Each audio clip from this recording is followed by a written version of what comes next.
Chapter 1. I can assist you in divination. At the foot of the verdant mountains, within a modest establishment. Rather than a shop, it is more akin to an exceedingly simple hut. Inside, apart from a bed, there remains only a solitary chair for seating. Chu Tian occupies that chair, resting his hand on the windowsill, gazing at the desolate path outside, and heaved a deep sigh. Ding, system notification. There are only 3 days remaining until the task deadline. Please exert yourself. Host. Upon hearing the voice echoing in his mind, Chu Tian could not help but roll his eyes. Nearly a month prior, he had traversed into this world and acquired a so-called heavenly mechanism system, which claimed to possess knowledge of past and present, encompassing all things. It then assigned him a task, urging him to assist any individual in divining celestial secrets. However, as nearly a month has elapsed, he has not encountered a single soul, let alone anyone capable of movement. I truly wish to assist someone, but system, could you at least provide me with a person? Meanwhile, not far beyond the mountains, 2 women were soaring through the sky on swords. Silver Moon, perhaps you should return to rest. I will continue searching for a while. One of the women, with short hair, suggested. Yet the other woman, upon hearing this, cast a cold glance her way. I am not so feeble as to require such measures. The one named Silver Moon replied in an icy tone, though her pale complexion betrayed a sense of exhaustion. The short-haired girl sighed, choosing not to press the issue further, and instead lowered her gaze, seemingly in search of something. At that moment, her eyes suddenly brightened as she pointed towards a small hut below. Senior sister, there is a house below. Perhaps someone resides there. Should we inquire? Silver Moon followed her junior sister's finger and spotted the hut. After a moment of contemplation, she nodded, and the 2 soared downwards on their swords. Ding! 2 individuals detected approaching. Name: Bainyu. Affiliation: Moon God Sect. Title: Chief Disciple of the Grand Elder. Strength: 9th rank of Spirit Entry. Status: Severely injured, poisoned. Name: Qin Yao Yao. Affiliation: Moon God Sect. Title: Disciple of the Grand Elder. Strength: 2nd rank of Spirit Entry. Status: Healthy. Objective: to locate and eliminate disciples of the demon cult, Qian Shang Shui. Startled by the sudden appearance of the panel before him, Chu Tian quickly regained his composure, for the 2 women had already materialized before him. The short-haired girl, possessing a somewhat adorable visage, stepped forward. Mortal, I ask you, have you seen a wounded man pass through here? Chu Tian lifted his gaze to meet that of the girl, and he surmised that she must indeed be Qin Yao Yao. No, I have not, he replied curtly, for these 2 were the only living beings he had encountered in nearly a month. Both Qin Yao Yao and Bai Yin, you could not help but feel a tinge of disappointment yet. At that moment, Chu Tian spoke once more. However, I know where he is. Upon hearing this, the 2 women exchanged puzzled glances, seemingly baffled by Chu Tian's words. I can assist you in discerning his whereabouts. At this declaration, Qin Yao Yao shot Chu Tian a disdainful look. Senior sister, let us disregard this charlatan. With that, the 2 women began to turn away. Yet Chu Tian remained unfazed, simply stating in a calm tone, if you continue searching in this manner, even a day's time will not yield Qian Shang Shui. As soon as the words left his mouth, Qin Yao Yao's hand instinctively reached for the hilt of her sword. Speak. Who informed you of this matter? Chapter 2. Business requires remuneration. The 2 women regarded Chu Tian, their expressions tinged with wariness. Trust me, you will not be able to draw your sword, Chu Tian remarked to Qin Yao Yao, his demeanor unruffled. Yet Qin Yao Yao felt a surge of indignation at this perceived slight. Oh, is that so? No sooner had she spoken than her hand grasped the sword's hilt, but before she could unsheath it, an overwhelming force erupted, sending her hurtling back 5 or 6 meters. Witnessing this spectacle, Bai Yin was clearly taken aback. She had not anticipated that an ordinary person, seemingly devoid of any cultivation, could so effortlessly launch Qin Yao Yao away. Without her awareness, such power was something even their sect leader could not attain. Could this individual be a reclusive master? Though uncertain, Bai Yin was convinced, based solely on that singular display of strength, that this person was far from ordinary. We were blind to your greatness and have offended you. Esteemed one, please Do not hold it against us. Bai Yin immediately knelt on one knee, respectfully addressing Chu Tian.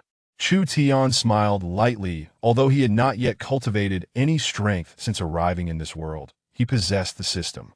As long as he remained within a 10-mile radius of this humble hut, all things within the world fell under his purview, and the laws of this realm were bound to heed his command. Once inside this domain, deciding whom to kill or save was merely a matter of thought, achieved in an instant. Let us set aside this matter for now, and return to our previous discussion. Would you like to know the whereabouts of Qian Shangshui? Upon hearing this, Bai Yinyu's eyes sparkled with intrigue. Initially, she had dismissed Chu Tian's claim of being able to ascertain the information as mere jest. However, after witnessing his prowess, she began to reconsider, contemplating that perhaps there was a modicum of truth to his assertions. I humbly request your guidance, esteemed one. Guidance is too lofty a term. This is business, and we must discuss compensation. At this, Bai Yin felt momentarily speechless, yet upon reflection, she found no fault in it. After all, they were not acquainted with Chu Tian, and he bore no obligation to assist her without charge. In truth, Chu Tian was not insistent on a fee. The system had never imposed such a requirement. Rather, he felt that offering his services without charge would render him too trivial. He was no philanthropist, after all. After much contemplation, Bai Yin finally retrieved a crimson orb from her storage ring. This orb had been bequeathed to her by her father and could be used once a month, possessing the power to slay even a skilled practitioner of the transformation realm. She had perused numerous texts, ultimately discovering the name of this artifact within a fragmentary scroll, the Nine Sun Orb. The Nine Sun Orb, a treasure left by the foremost expert of the Southern Domain, the Nine Sun Real Person. 3 million years ago, there are a total of 9 orbs, serving as the key to the Nine Sun Tomb. The more orbs one possesses, the greater the power one can wield. Upon witnessing the system's explanation, a faint smile graced Chu Tian's face. With a gentle flick of his finger, the Nine Sun Orb soared towards him. The Nine Sun Orb of the Nine Sun Real Persona, fine treasure indeed, alas. You possess but one, its potential remains limited. At this, Bai Yinyu's gaze shimmered with excitement. She had not anticipated that this individual could discern the origin of the Nine Sun Orb at a glance, indicating that he was undoubtedly extraordinary. Chapter 3. Completing the first calculation. Having accepted the possessions of others, one naturally bears the responsibility to serve them. The system is to detect the whereabouts and specific information regarding Qian Shangshu.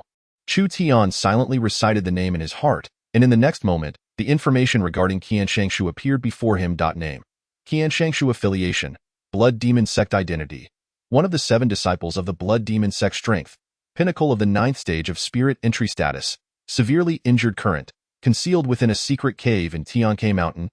Undergoing healing, estimated to fully recover in 3 hours. Upon receiving this information, Chu Tian waved his hand, summoning a scroll into his grasp. This indicates the location of Qian Shangshu, who is currently recuperating. You have 3 hours. He then tossed the scroll to Bai Yin. However, upon receiving the scroll, Bai Yinyu's expression immediately turned troubled. Although she was uncertain about the credibility of Chu Tian's information, if Qian Shangshu was indeed in Tianke Mountain, they would require at least 2 hours just to reach him. Even if Qian Shangshu had not fully recovered by then, he would at least possess the capability to engage in combat. Given that Bai Yin herself was gravely injured and Qing Yaoyao had also sustained injuries from Chu Tian, they would likely have no chance of defeating him if they approached now. Chu Tian quickly discerned Bai Yinyu's predicament and decisively waved his hand again, healing both Bai Yin and Qing Yaoyao. This was his first instance of aiding someone in calculation. If this young lady hesitated out of fear of being unable to defeat Qian Shangshu and chose not to seek him out, he would be unable to ascertain the accuracy of his calculations, thus hindering his own reputation. Conversely, if Bai Yin stubbornly pursued Qian Shangshu while wounded, the likelihood of victory was slim, and his calculated information would remain unshared. After much contemplation, he concluded that only if the two encountered Qian Shangshu and emerged alive could the reputation of his Tianji Pavilion be spread further. Thus, he effortlessly restored their injuries. Bai Yin felt the effects of the healing. Her eyes widened in astonishment as she gazed at Chu Tian before her. The ability to restore her injuries instantaneously was simply unfathomable.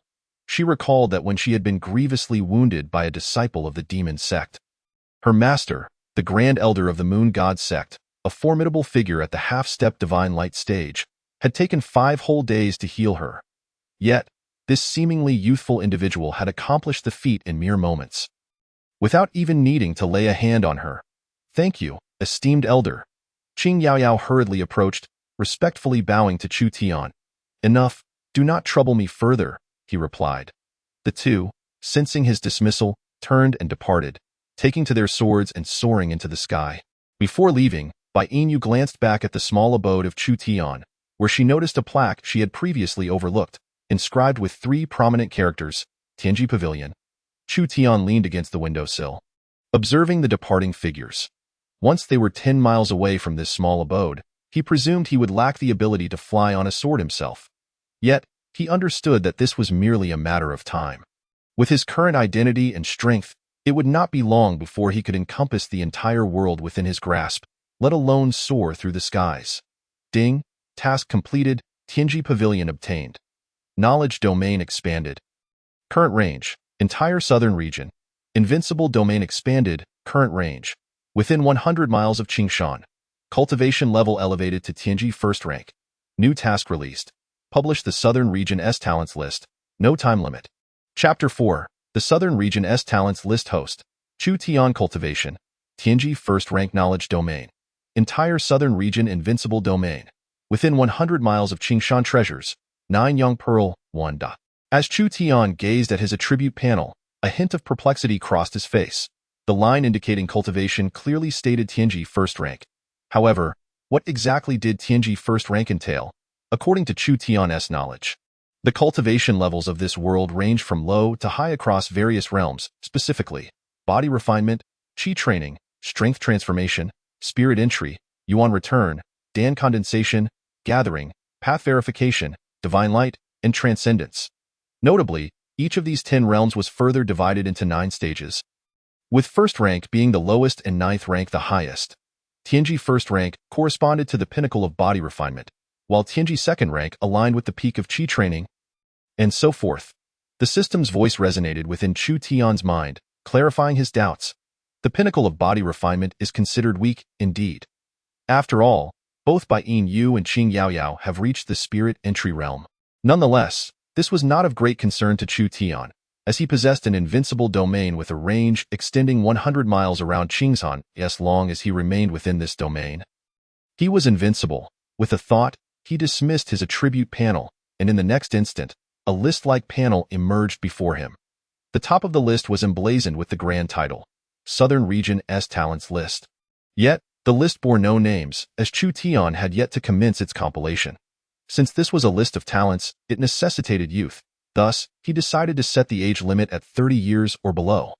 System, scan for all martial artists under 30 years of age within the Southern Region, and select the strongest one, 000. In the blink of an eye, the previously empty Southern Region S Talents list was filled with an abundance of names. First place, Chun Outyin age, 21 realm. Yuan return 7th rank affiliation. Wenyang sword sect 2nd place. By Moshing age, 21 realm. Yuan return 7th rank affiliation. Shuling demon cave 3rd place. Ji Shaoxing age, 23 realm. Yuan return 7th rank affiliation. Shuling demon cave 4th place. Yi He age, 24 realm. Yuan return 7th rank affiliation. Wentiang sword sect. Upon reviewing the top 100, Chu Tian noted that Wenyang sword sect and Shuling demon cave occupied a staggering 96 spots, leaving only 4 for other sections. Had it not been for these 4 individuals, the top 100 would have been completely dominated by these 2 powerful factions. 27th place, Chun Qianhe age, 25 realm. Pinnacle of spirit entry 9th rank affiliation. Shenlei sect 81st place. By Yin Yu age, 21 realm. Spirit entry 9th rank affiliation. Moon God sect 83rd place. Qi Fingyu age, 22 realm. Pinnacle of spirit entry 9th rank affiliation. Blood demon sect 97th place. Lingyao age, 16 realm. Spirit entry 7th rank affiliation. Loose cultivator Chu Tian continued to scroll down, eager to discover more formidable warriors among the various factions within the southern region. Even beyond the top 100, disciples from Wenyang sword sect and Shuling demon cave still dominated the ranks, comprising over half of the total. Other sects appeared sporadically, with only Blood Demon sect and Moon God sect remaining in his memory. Chapter 5. Publishing the list having perused the 1,000 names on the talents list, Chu Tian noted that Shuling Demon Cave and Wenyang Sword Sect accounted for 60%, while Blood Demon Sect and Moon God Sect made up 20%, with loose cultivators and other sects sharing the remaining 20%. What astonished Chu Tian most was the individual ranked 27th, Chen Xianhe. Initially, he assumed that Xinlei sect, capable of nurturing a talent like Chen Xianhe, would be a formidable force, comparable to Moon God Sect and Blood Demon Sect. However, upon reviewing the entire list, he discovered that Chen Xianhe was the sole representative of Xinlei sect. Could there be an error in the system? He pondered. System, investigate Xinlei sect. In an instant, information about Xinlei sect appeared before Chu Tian. Xinlei sect, Sect Master Zhang Tianhao, Half-Step Divine Light Cultivation, 11 elders within the sect, all possessing path verification cultivation, with a total of 1 disciple. The system revealed that Xinlei sect had a unique approach to accepting disciples, doing so once every decade, training them for 10 years, after which they would venture out to hone their skills, only returning to the sect to assume elder positions upon reaching the path verification stage. Reading through the system's information, Chu Tian fell into a deep silence. This sect was indeed peculiar. However, to be fair, with only 13 individuals in total and excluding Chen Xianhe, all possessing at least path verification cultivation, they were undeniably formidable. Waving his hand to close the information on Xinlei sect, Chu Tian regarded the southern region's talents list before him, a smile gracing his features. If he were to publish this, it would undoubtedly cause a sensation throughout the southern region. Yet, this was a task mandated by the system, one he could not neglect. System, publish the southern region's talents list. Please select the publication locations. Before him, a vast map of the southern region materialized. Chu Tian meticulously marked every city and sect, ultimately selecting 120 publication locations. These points were strategically located at the heart of towns and sects, ensuring maximum visibility. This was precisely what Chu Tian desired. He aimed to ensure that all would witness this list, thereby establishing the reputation of his Tianji Pavilion. Please select the deployment method, airdrop. Manifestation emerge. Gazing at the options before him, Chu Tian pondered for a moment before ultimately opting for an aerial descent. The term to emerge would presumably imply a gradual appearance before the crowd, while to burst forth suggests an ascent from the depths of the earth. Both methods are rather commendable, yet they lack a certain dynamism. A direct aerial drop, descending from the heavens, would undoubtedly be far more impressive and dignified. Thus, upon Chu Tian's command, the skies over the southern domain suddenly filled with hundreds of crimson meteors, hurtling towards the ground, boom, boom, boom, accompanied by a cacophony of thunderous sounds and a tremor that shook the earth. 120 stone tablets were positioned at the locations designated by Chu Tian. However, as these chosen locations were primarily central spots, they often housed structures, in the case of a city. The center typically featured the lord's estate or other significant edifices. The same applies to sects, where one would find either a grand hall or a training ground. The force with which these stone tablets descended was formidable. Upon impact, the unfortunate would find entire estates obliterated. According to the system's data, Chu Tian's actions led to the destruction of 21 lords' estates, 6 commercial buildings, 12 training grounds, 18 grand halls, and 6 assembly halls. Yet, these losses paled in comparison to the most critical consequence. One of Chu Tian's tablets landed precisely where a city lord stood, a certain city lord named Song Yoxing, a 9th-tier alchemist. Now, that city lord had been reduced to a mere puddle of flesh. Chapter 6. Eliminating harm for the people. Father, how could you leave us? Who was the heartless fiend responsible for this? In the ruins of the central area of Bailang City, a man in his 20s knelt before a stone tablet, weeping uncontrollably. Beneath the tablet lay a morass of blood and flesh.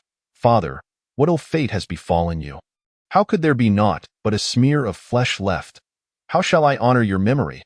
The owner of the mangled remains beneath the tablet was none other than the deceased city lord, Song Yoxing, while the grief-stricken young man lamenting before him was his son, Song Wanglong. Father, do not worry. I will uncover the identity of your murderer and avenge you, Song Wanglong declared, his gaze resolute as he stared at the small mound of flesh he had formed. Meanwhile, onlookers began to murmur amongst themselves.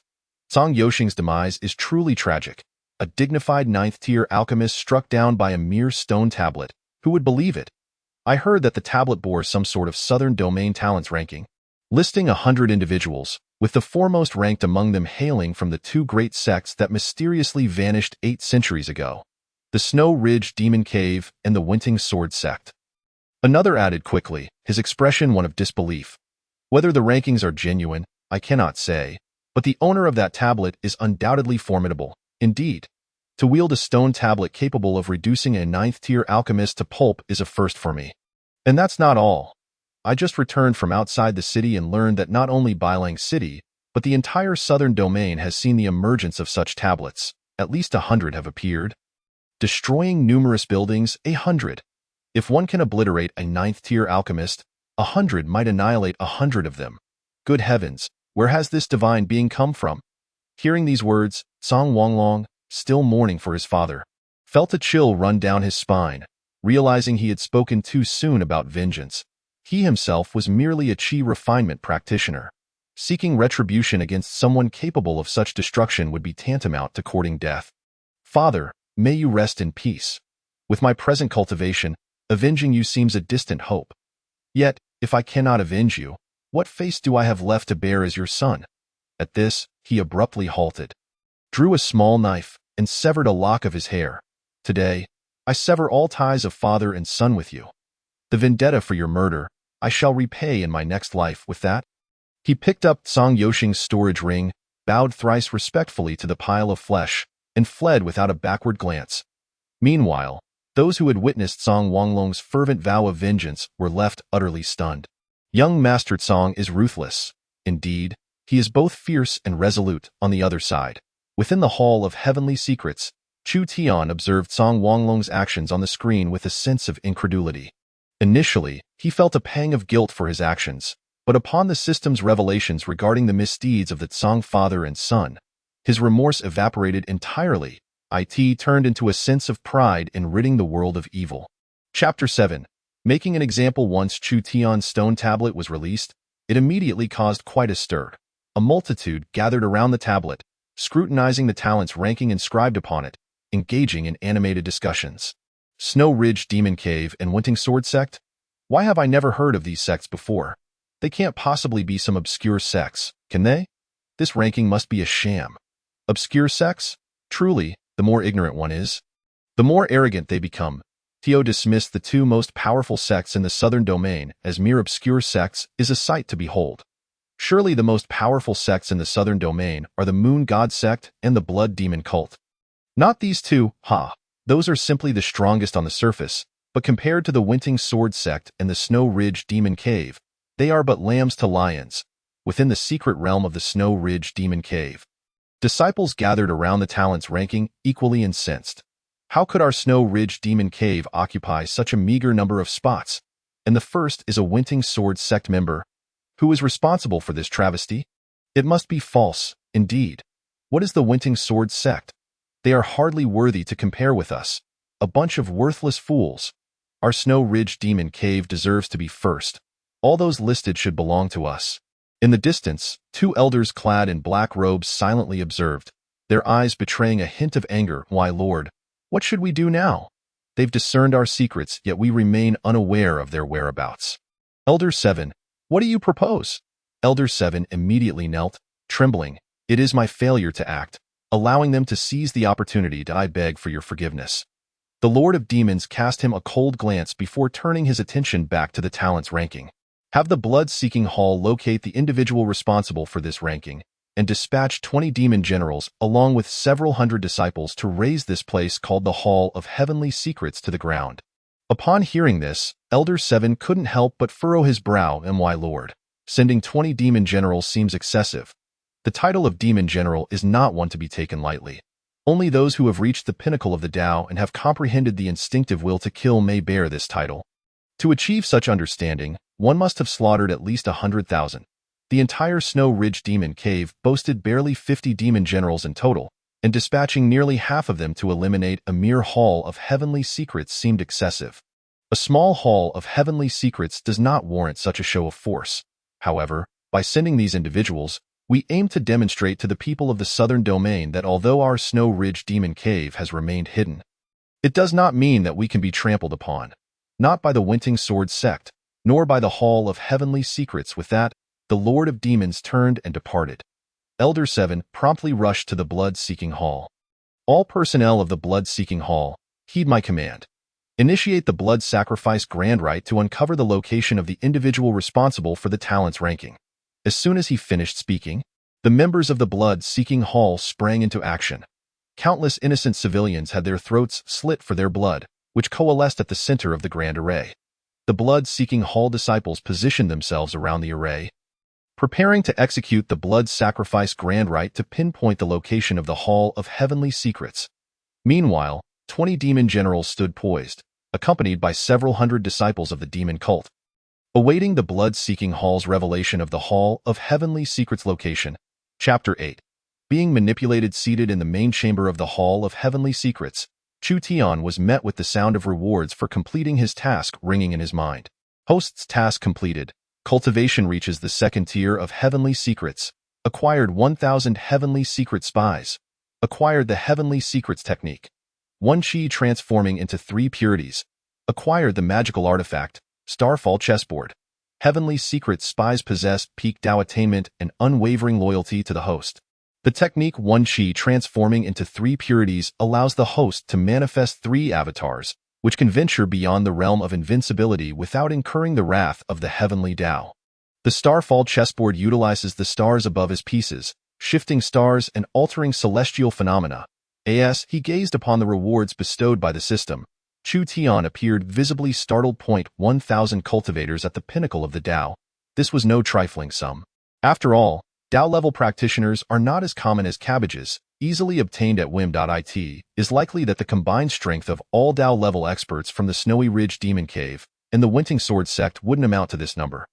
However, for Chu Tian, the utility of these Dao cultivators was somewhat limited. Given his invincible domain, he could dispatch anyone, be it a Daoist or a Transcendent, who dared to step within 100 miles of Qingshan without hesitation. Yet, upon further reflection, these individuals were not entirely without merit. Chu Tian's activities were confined to a 100-mile radius within the southern region. The very act of employing the system to calculate the heavenly secrets was a transgression against the natural order. Thus, the moment he stepped beyond the confines of his invincible domain, he would likely be pursued by heavenly tribulations. However, if these secret agents were to venture out, such consequences might be averted. Moreover, it would indeed be rather desolate if only Chu Tian occupied the vast expanse of Qingshan and the Hall of Heavenly Secrets. Having more people around could be considered beneficial. Turning to the 1,000 individuals who had appeared out of thin air, Chu Tian observed their orderly formation and a faint smile graced his lips. You shall form groups of 50 and patrol the vicinity of Qingshan. Ensure that the surrounding populace does not approach too closely. If they do, kindly ask them to leave, but refrain from using force unless absolutely necessary. If a few words can resolve the matter, let it be so. We await your orders. The agents replied in unison, and soon after, all 1,000 departed the Hall of Heavenly Secrets, dispersing to various positions around Qingshan to stand guard. Chu Tian intended to examine the remaining 2 rewards, but had yet to do so when the system's voice echoed once more in his mind. Detection of a divination technique being employed in the southern region. With you as the target, do you wish to intervene? Upon hearing this, Chu Tian furrowed his brow, a look of skepticism crossing his face. However, he quickly seemed to come to a realization. The southern region's talents ranking he had published likely attracted considerable attention and perhaps even enmity. It was only natural for others to seek trouble with him. Who is attempting to divine my whereabouts? Chu Tian refrained from responding immediately to the system. Rather than stopping the divination, he was more keen to uncover the identity of the one pursuing him. In the next instant, a vision of the Snowy Ridge Demon Cave materialized before him. Countless innocent citizens were being slaughtered, their spilled blood merging into a grand formation. Meanwhile, members of the blood-seeking hall were casting spells, attempting to locate the whereabouts of the Hall of Heavenly Secrets. Alongside them, demon generals and disciples of the demonic sect awaited their turn to storm the hall, eager to enact a massacre. Chapter 9. The emergence of the Snowy Ridge Demon Cave. The demon lord of the Snowy Ridge was planning to have the blood-seeking hall ascertain the location of the Hall of Heavenly Secrets, intending to dispatch an army to strike fear into the hearts of the world. Observing the system's message, Chu Tian's brow slightly furrowed. To instill fear in the world, Are they aiming to kill the chicken to frighten the monkey? At this thought, Chu Tian could not help but burst into laughter. Ha ha, I have become the chicken. The snowy ridge demon cave truly possesses audacity. No sooner had he spoken than a bolt of lightning descended, and a massive dark cloud suddenly enveloped the entire southern region. Well then, if they wish to kill the chicken to frighten the monkey, let them do so. However, let the chicken be the snowy ridge demon cave, and the monkey be the entirety of the southern region. System, allow them to deduce my location, Chu Tian instructed, a plan quietly unfolding in his mind. Meanwhile, within the snowy ridge demon cave, the members of the blood-seeking hall rushed to the side of Elder Qi upon discovering the whereabouts of the Hall of Heavenly Secrets. Elder Qi, this is the position we divined. The Hall of Heavenly Secrets should be at Qingshan. Elder Qi took the scroll handed to him by the blood-seeking hall members, glanced at it briefly, and then tucked it away. He turned to the awaiting army behind him. Disciples of the Snowy Ridge Demon Cave, heed my command. We shall advance upon Qingshan and obliterate the Hall of Heavenly Secrets. As soon as he finished speaking, he set off with over 20 demon generals and hundreds of disciples of the demonic sect, charging towards Qingshan. The momentum was overwhelming, though no drums were sounded. The sight of hundreds soaring through the sky on their swords cast a dark shadow, stirring discussions among onlookers. What a heavy aura of slaughter! Could it be that disciples of the demonic sect are passing through? Look, are those not disciples of the demonic sect? People gazed towards the sky, estimating that there were at least 300 or 400 individuals, all exuding potent killing intent. Wait, that flag they carry, I feel like I've seen that emblem before. Yes, it is the Snowy Ridge Demon Cave, someone shouted. The crowd paused for a moment, then quickly reacted. The Snowy Ridge Demon Cave, one of the most powerful forces in the southern region 800 years ago. Despite the small number of demonic disciples, the onlookers were too terrified to move. As the disciples of the Snowy Ridge Demon Cave flew overhead, it felt as if a dark cloud had swept across the heavens. No one dared to stir or even whisper. They hardly breathed, their hearts racing with fear. It was only after the figures of the Snowy Ridge disciples had receded into the distance that the crowd dared to resume their conversation. I didn't expect the Snowy Ridge Demon Cave to emerge, and they are making such a grand display. I wonder what their intentions are. I remember seeing the Winting Sword sect ranked first on the southern region's talents ranking. Could the Snowy Ridge Demon Cave be seeking to challenge them? Upon hearing this, the crowd paused, then began to ponder that it might hold some truth.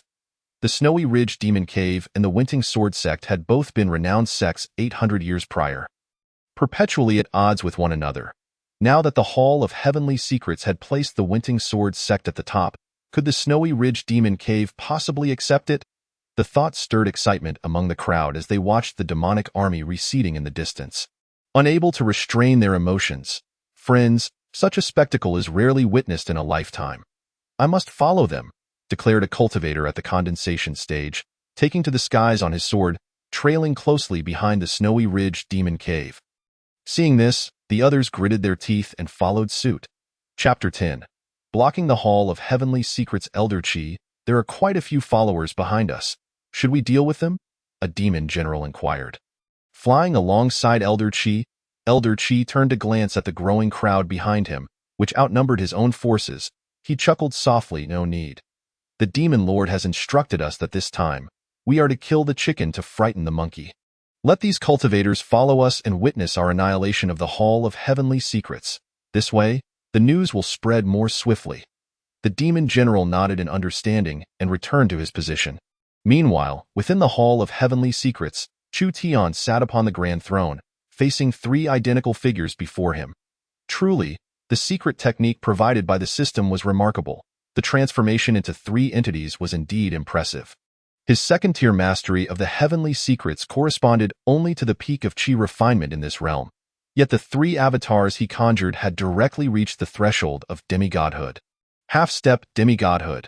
This is a realm that countless cultivators strive for throughout their lives, yet my 3 avatars have effortlessly attained it. If this news were to spread, it would surely infuriate many ancient masters who have cultivated for millennia. With a wave of his hand, only one of the 3 avatars remained. The forces of the Snowy Ridge Demon Cave should be arriving shortly. It is time to greet them. Moreover, Chu Tian said. A smile gracing his lips as a chessboard materialized in his hand. I might as well test this newly acquired artifact. Outside Qingshan, the army of the Snowy Ridge Demon Cave had arrived. Standing before the mountain, seemingly awaiting something. Before long, thousands of cultivators approached from the distance, gazing at the hundreds of Snowy Ridge disciples and the imposing Qingshan.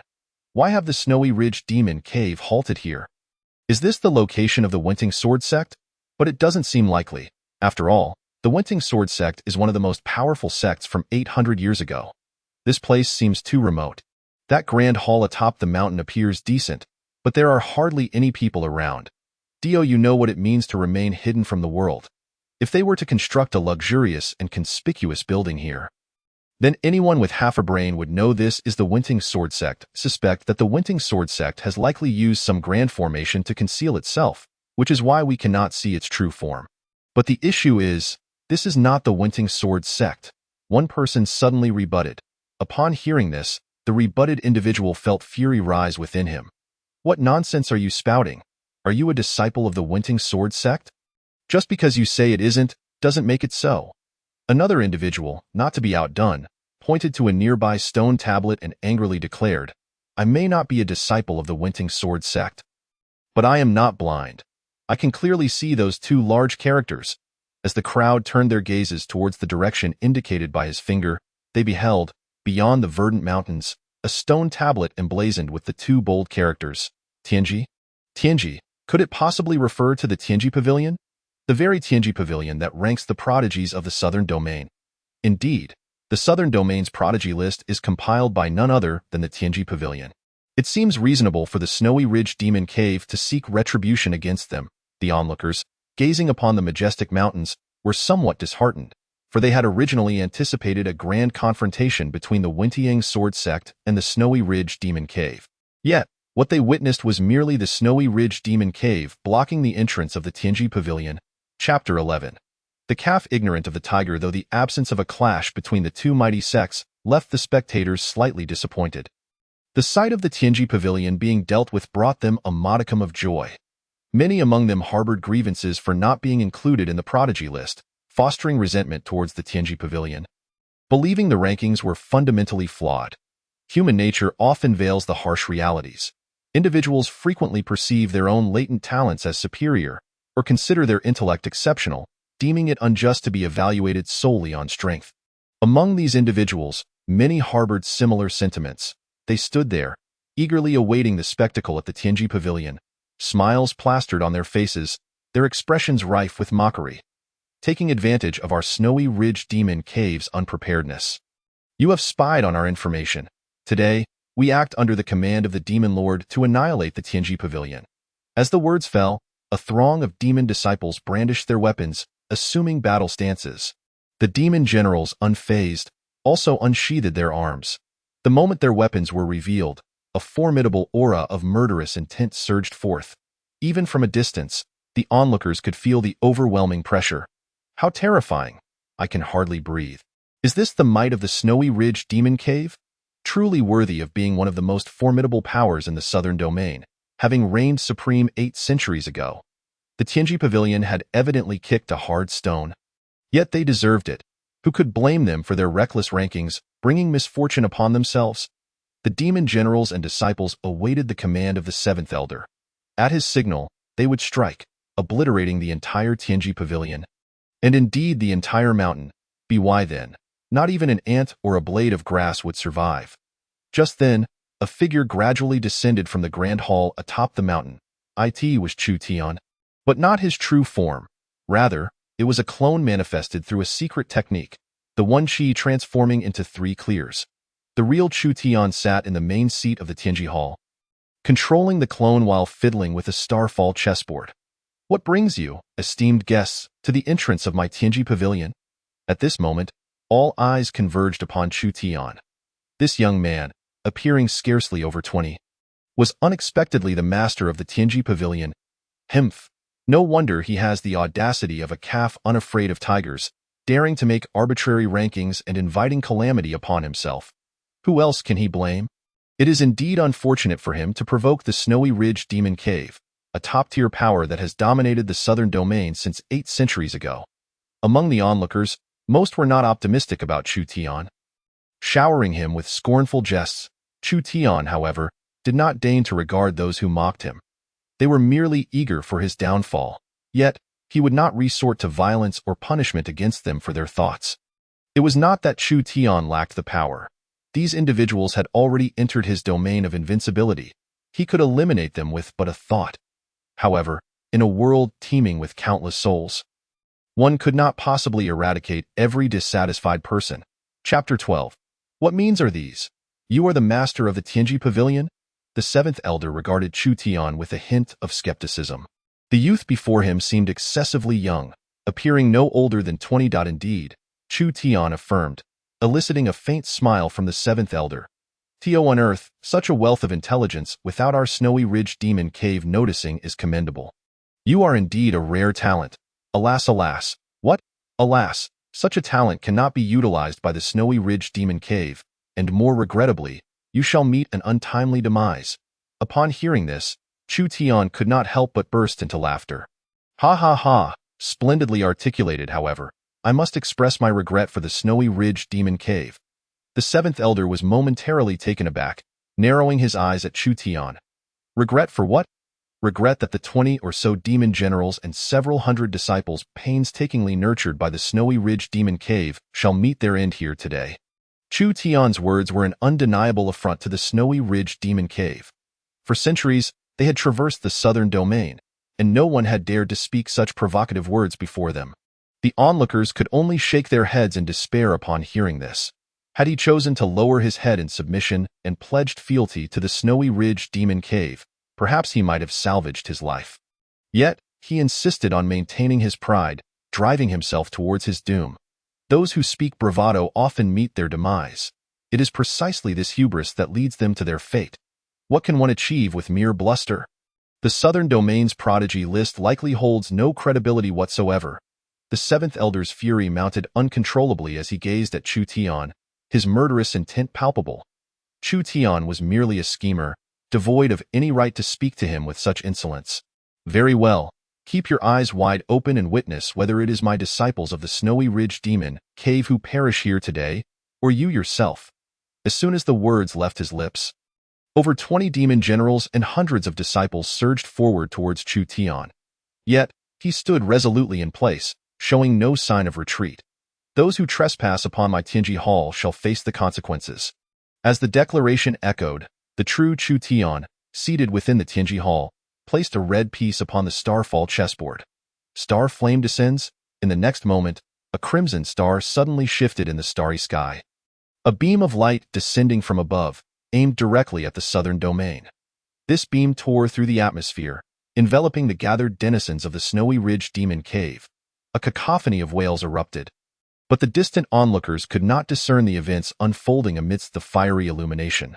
Moments later, as the fiery light dissipated, revealing a ground strewn with bones, a chilling dread clawed its way up the spines of the spectators. Not all from the Snowy Ridge Demon Cave had perished, however. The 20 or so demon generals and the seventh elder remained alive, though their garments and skin had been scorched away, exposing their red flesh to the gaze of all. The seventh elder, the mightiest among them, was the least injured, bearing minimal wounds.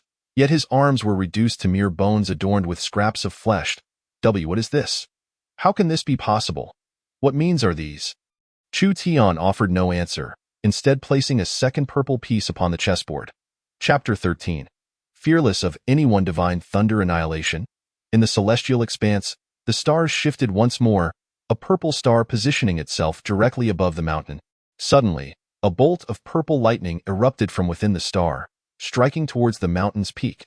This purple lightning, while not as dazzling as the previous fiery descent, was clearly visible to the distant spectators.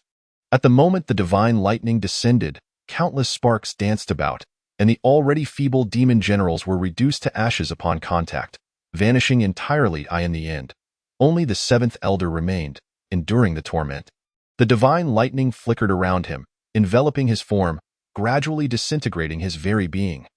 Though the ordeal lasted but 5 or 6 seconds, once it concluded, the seventh elder's body was rendered unrecognizable. His skin and flesh had evaporated. leaving behind only a skeletal frame and the organs within. This time, my snowy ridge demon cave acknowledges defeat. Spare me, otherwise your Tianji pavilion. The seventh elder's voice wavered, betraying a hint of unease and fear. What is that? Before Chu Tian could respond, a voice from the onlookers rang out, prompting all to turn in the indicated direction. Before them, a visible purple lightning flickered ominously in the air, seemingly a branch of the earlier divine lightning. If it is merely a branch, its power should not be overwhelming, right? A cultivator at the Condensation Dan realm spoke as he made his way towards a seemingly inconspicuous branch. Upon reaching it, he raised his hand to touch the branch. Yet, the moment his fingers made contact, an overwhelming force erupted from the branch, incinerating the Condensation Dan cultivator into nothingness in the blink of an eye. The onlookers nearby were taken aback, their expressions shifting dramatically as they hastily retreated several meters. Who would have thought that such an unassuming branch of divine thunder could so effortlessly obliterate a Condensation Dan cultivator?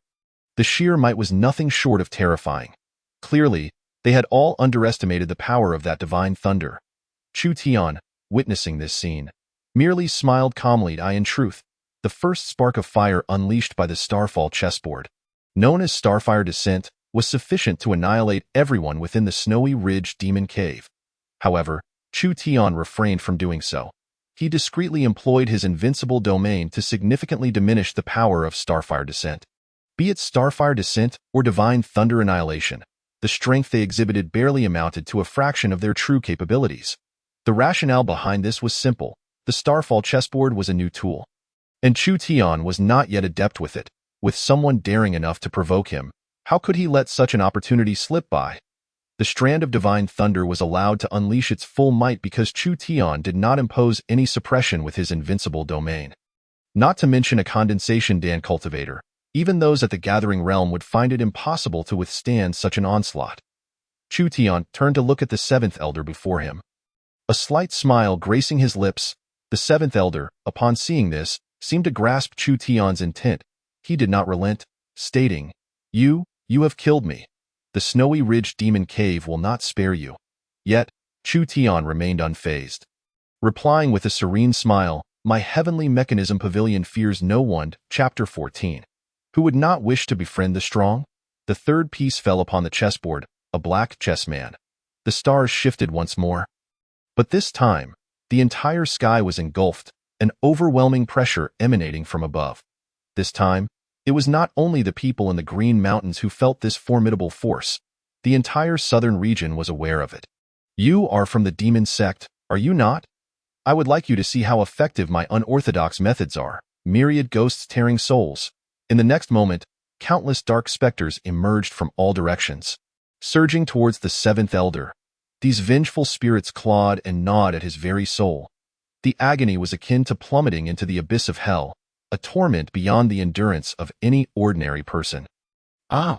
With a blood-curdling scream, the seventh elder could no longer bear the suffering and chose to self-destruct, his body disintegrating into countless fragments scattered across the ground. The onlookers, witnessing this scene, broke into a cold sweat, terror gripping them. The Snowy Ridge Demon Cave was one of the most formidable forces in the southern region, dominating the area 800 years ago, boasting over 300 disciples, more than 20 at the Dao certification realm, including a demon lord who had comprehended the intent to kill, as well as an elder. Such a powerful force was obliterated in less than 5 minutes by a single individual from the Heavenly Mechanism Pavilion, leaving the members of the Snowy Ridge Demon Cave with no opportunity to retaliate. As the crowd remained in shock, unable to recover, Chu Tian suddenly appeared before them.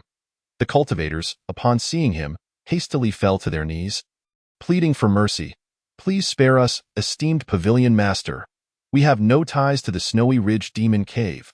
We have never provoked you, Pavilion Master. We would never dare show you any disrespect. We have always supported you. Listening to their desperate words, Chu Tian merely smiled calmly.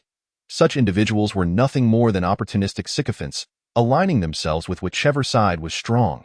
If anyone inquires about the events of today, you may answer truthfully. However, I wish for all of you, including everyone in the southern region, to remember one phrase. Hearing this, everyone lifted their heads to look at Chu Tian. Those who offend the Heavenly Mechanism Pavilion shall be executed without mercy." With that, Chu Tian turned and made his way back toward the Heavenly Mechanism Hall. That moment, 1,000 Heavenly Mechanism spies, who had been patrolling elsewhere in the Green Mountains, appeared behind him. Following him towards the hall, the cultivators waited until Chu Tian entered the Heavenly Mechanism Hall before daring to stand. Following this battle, they might still harbor some doubts about the validity of the Heavenly Mechanism Pavilion's rankings. But they would no longer dare question its strength. The individuals sent by the Snowy Ridge Demon Cave could have constituted a major sect in the southern region, yet they were effortlessly annihilated by Chu Tian, without even a chance to fight back. What a terrifying display of power! It was likely that no one or no force in the entire southern region possessed such capabilities. The cultivators exchanged glances, seemingly reaching a consensus, and quickly departed the Green Mountains, each one faster than the last. Their haste was not born from fear of the Heavenly Mechanism Pavilion, but rather a desire to return and report this news to their respective sections. Some among them were lone cultivators, but many belonged to sects and factions. If they could relay today's events to their sects, establishing a connection between their sects and the Heavenly Mechanism Pavilion would be a tremendous accomplishment. For who would not wish to befriend the strong? Chapter 15. The previous Supreme Ruling Council in less than a day, the events that transpired in the Green Mountains spread far and wide among the spectators. The entire southern region was abuzz with discussions about the newly emerged force, the Heavenly Mechanism Pavilion, contemplating whether to establish relations with it. While the strength of the Heavenly Mechanism Pavilion was indeed formidable, the true capabilities of the Snowy Ridge Demon Cave, having remained hidden for 800 years, were unknown to all. To rush in and seek to ingratiate themselves might provoke a retaliatory strike from the Snowy Ridge Demon Cave, leading to their own demise. Though few dared to approach the Heavenly Mechanism Pavilion in the Green Mountains, the fierce battle between Chu Tian and the Snowy Ridge Demon Cave had drawn attention to the southern region's talents list for the first time. Various talents began to engage in numerous contests, showcasing their skills to the world, thereby affirming the authenticity of the southern region's talents list. Initially, all seemed well, with no issues arising. Each contest yielded results consistent with the rankings on the talents list. Those ranked higher consistently triumphed over those ranked lower, reinforcing the credibility of the list. Of course, not every contest followed this pattern. For instance, a disciple ranked over 700 wielding a condensation dam artifact easily defeated a loose cultivator ranked in the 500s. However, such contests were deemed incomparable, and thus the audience paid them no mind. The southern region's talents list remained authoritative in their eyes. The only drawback was that the public could only ascertain the legitimacy of the last 50 names on the list. The first 50 remained shrouded in uncertainty. This was simply because the top 50 included hidden forces like the Winting Sword Sect and the Snowy Ridge Demon Cave, as well as major sects such as the Moon God Sect, Divine Thunder Sect, and Blood Demon Sect. These sects were akin to the wealthy elite, while the others were mere commoners. The affluent had little regard for engaging with the ordinary. Thus, they were naturally unable to discern the authenticity of the top 50 names on the list. However, despite the Moon God Sect and Blood Demon Sect not participating in any contests, they were acutely aware of the talents list's significance. At the very least, the rankings of their disciple strengths within their sects corresponded precisely with those on the talents list, except for the Divine Thunder Sect, which was an exception, having only one disciple. As discussions about the Heavenly Mechanism Pavilion in the southern region's talents list proliferated throughout the southern region. A grand drama unfolded within the Snowy Ridge Demon Cave. Inside, the Demon Lord knelt on the ground, while an elderly man with graying hair occupied the main seat. The elder sat with his eyes half closed, one hand resting on the armrest of the seat, while the other continuously stroked his beard. Flanking the main seat were 6 similarly aged elders on each side, totaling 12. Though these individuals appeared no different from ordinary seniors, they emanated a bizarre aura of pressure that deterred anyone from approaching. The one seated in the main chair was the previous Demon Lord of the Snowy Ridge Demon Cave, Batian, while those seated beside him were the former elders of the cave. This assembly of 13 individuals constituted the previous Supreme Ruling Council of the Snowy Ridge Demon Cave. However, they had completed their handover to their successors 500 years ago, and had since retreated into a seemingly endless seclusion. The sole reason for this collective emergence from seclusion was the Heavenly Mechanism Pavilion, Chapter 16. The Choming plan. It would be one thing if the disciples had perished, But the loss of those 23 demon generals and an elder meant that the Snowy Ridge Demon Cave might not be able to cultivate such a force for 200 years. Mo and I Dao, you certainly have grand ambitions. Seated upon the main throne, the formidable Mo Batian spoke, his eyes still closed, devoid of any discernible emotion. Yet, the increasingly potent aura of authority emanating from him was sufficient to convey his burgeoning wrath. Kneeling before him, Mo Nidao trembled uncontrollably. As the demon lord, he was no stranger to tempests and tribulations, yet the fury of Mo Batian left him visibly shaken. Yes, it was the Tianji Pavilion that first sought to investigate matters within our domain. I merely intended to issue them a warning, and thus, you deemed it appropriate to send so many to their demise. Mo Batian's eyes flew open, two eerie blood-red orbs fixating on Mo Nidao. Rendering him speechless with terror, waste, Mo Batian uttered, and with a swift motion of his hand, a black flame erupted forth, engulfing Mo Nidao. Accompanied by a mournful wail, the black flames instantly consumed him, reducing him to a pile of ash. In the wake of this spectacle, the former elders seated on either side opened their eyes, revealing smiles of satisfaction. Tendrils of dark energy emanated from the smoldering remains of Mo Nidao, swirling towards them and seeping into their nostrils and mouths. Within mere seconds, Mo Nidao had been transformed into nothing more than a heap of blackened ash. A practitioner of the divine light realm. This is the finest nourishment I have absorbed in 8 centuries, remarked one elder, a subtle smile gracing his features. Yet, no matter how nourishing, it pales in comparison to the loss of our demon generals and disciples, another elder interjected, his furrowed brow etched with concern. Then, how shall we address the Tianji Pavilion? An elder suddenly inquired, casting a glance towards Mo Batian. Mo Batian closed his crimson eyes once more, and after a moment's silence, he spoke slowly. The debt owed to the Tianji Pavilion will be settled in due time. But not now. He paused, reopening his eyes, now devoid of their crimson hue, appearing entirely ordinary. The Choming plan has but a few months remaining. We cannot afford any missteps at this juncture. The 12 elders nodded in agreement. Meanwhile, Chu Tian sat upon the main throne of the Tianji Hall, quietly observing the unfolding events displayed on the system screen. The Choming plan. What is that? He pondered. System. Retrieve information. In an instant, the system produced all relevant details regarding the Choming plan. Key figures: Emperor Choming, the last transcendent powerhouse of the Wuming Kingdom, and the 71st emperor, who perished 3,000 years ago. Since then, no transcendent warriors had emerged in the Wuming Kingdom. It is said that within Emperor Choming's tomb lies the secret to transcending the realm. The Choming plan. 1,000 years ago, the tomb of Emperor Choming was discovered in the central domain. The news was swiftly suppressed, yet it reached the ears of powerhouses from various realms. At that time, the central domain gathered formidable beings, seemingly unable to avoid a great conflict. However, it was soon discovered that to access Emperor Choming's tomb, a descendant bearing his bloodline was required, yet within the Wuming royal family, the individual with the strongest bloodline boasted a mere 1% concentration.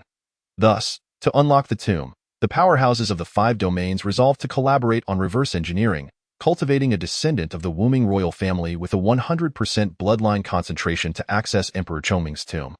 This endeavor would necessitate no less than 1,000 years. They mutually agreed to remain uninvolved during this millennium, only to vie for the secrets upon the tomb's opening. Chapter 17. Seeking a wealthy patron. Having just finished perusing the information regarding the Choming plan, the system's voice echoed once more in Chu Tian's mind. Host has gained considerable renown in the southern domain, elevating his cultivation to the 3rd grade of the Tianji realm. Acquired Tianji secret technique. Dao intent mantra. Acquired magical artifact, Tianji empowerment staff. Acquired Tianji assistant. Before Chu Tian could fully examine his rewards, an 18 or 19-year-old maiden suddenly appeared before him. With a playful demeanor, the girl bowed slightly. Xiaoying pays her respects to Lord Tianji. Chu Tian regarded the girl, who was clad in a silken azure robe with her hair styled in 2 round buns. Her round face exuded a certain charm, and her lively eyes fixated on him with curiosity. A smile graced Chu Tian's face as he inquired, "What is your name?" Xiaoying hesitated, biting her lower lip, and gazed at the ceiling in deep thought. After a moment, she replied, "I can't remember, but you may call me Xiaoying." Upon hearing this, Chu Tian shook his head in exasperation. It was astonishing to forget one's own name. Very well, Xiaoying. What is your cultivation level? This question seemed to perplex Xiaoying once more. She scratched her head, squinting in contemplation, yet ultimately shook her head. I don't know, but I think I'm quite strong. Sighing, Chu Tian lamented. I hope the system hasn't bestowed upon me a simpleton. Resigning to the situation, he decided not to press Xiaoying further, opting instead to open her information panel for himself. Meanwhile, Xiaoying wandered about the Tianji Hall, exploring with an air of carefree curiosity, seemingly oblivious to her status as a subordinate. Name: Xiaoying affiliation, Tianji Pavilion title, unestablished strength, unknown note, irreplaceable character. Gazing at Xiaoying's information panel, Chu Tian couldn't help but furrow his brow. Her name was simply recorded as Xiaoying, strength unknown, and devoid of any useful information, yet at the bottom, it noted her as an irreplaceable character. Yet, the more ambiguous her status, the more Chu Tian understood Xiaoying's significance. All that is visible is predictable, and all that may be acquired is often taken for granted. Only that which is unseen remains unpredictable, and only what cannot be obtained is cherished. Clearly, Xiaoying belonged to the latter category. Although her abilities were still a mystery, the very fact that her strength was labeled as unknown was enough for Chu Tian to grasp her importance. However, upon looking up from his thoughts, he noticed that Xiaoying had vanished from the vast Tianji Hall. Xiaoying, Chu Tian called out, and in the next moment, a figure dashed in from outside the hall. Lord, did you call for me? At that moment, Xiaoying was covered in mud, her hands clutching a small sapling. Red jade giant tree, an ancient divine object that bears fruit once every 3,000 years. Its fruit greatly enhances strength and promotes longevity.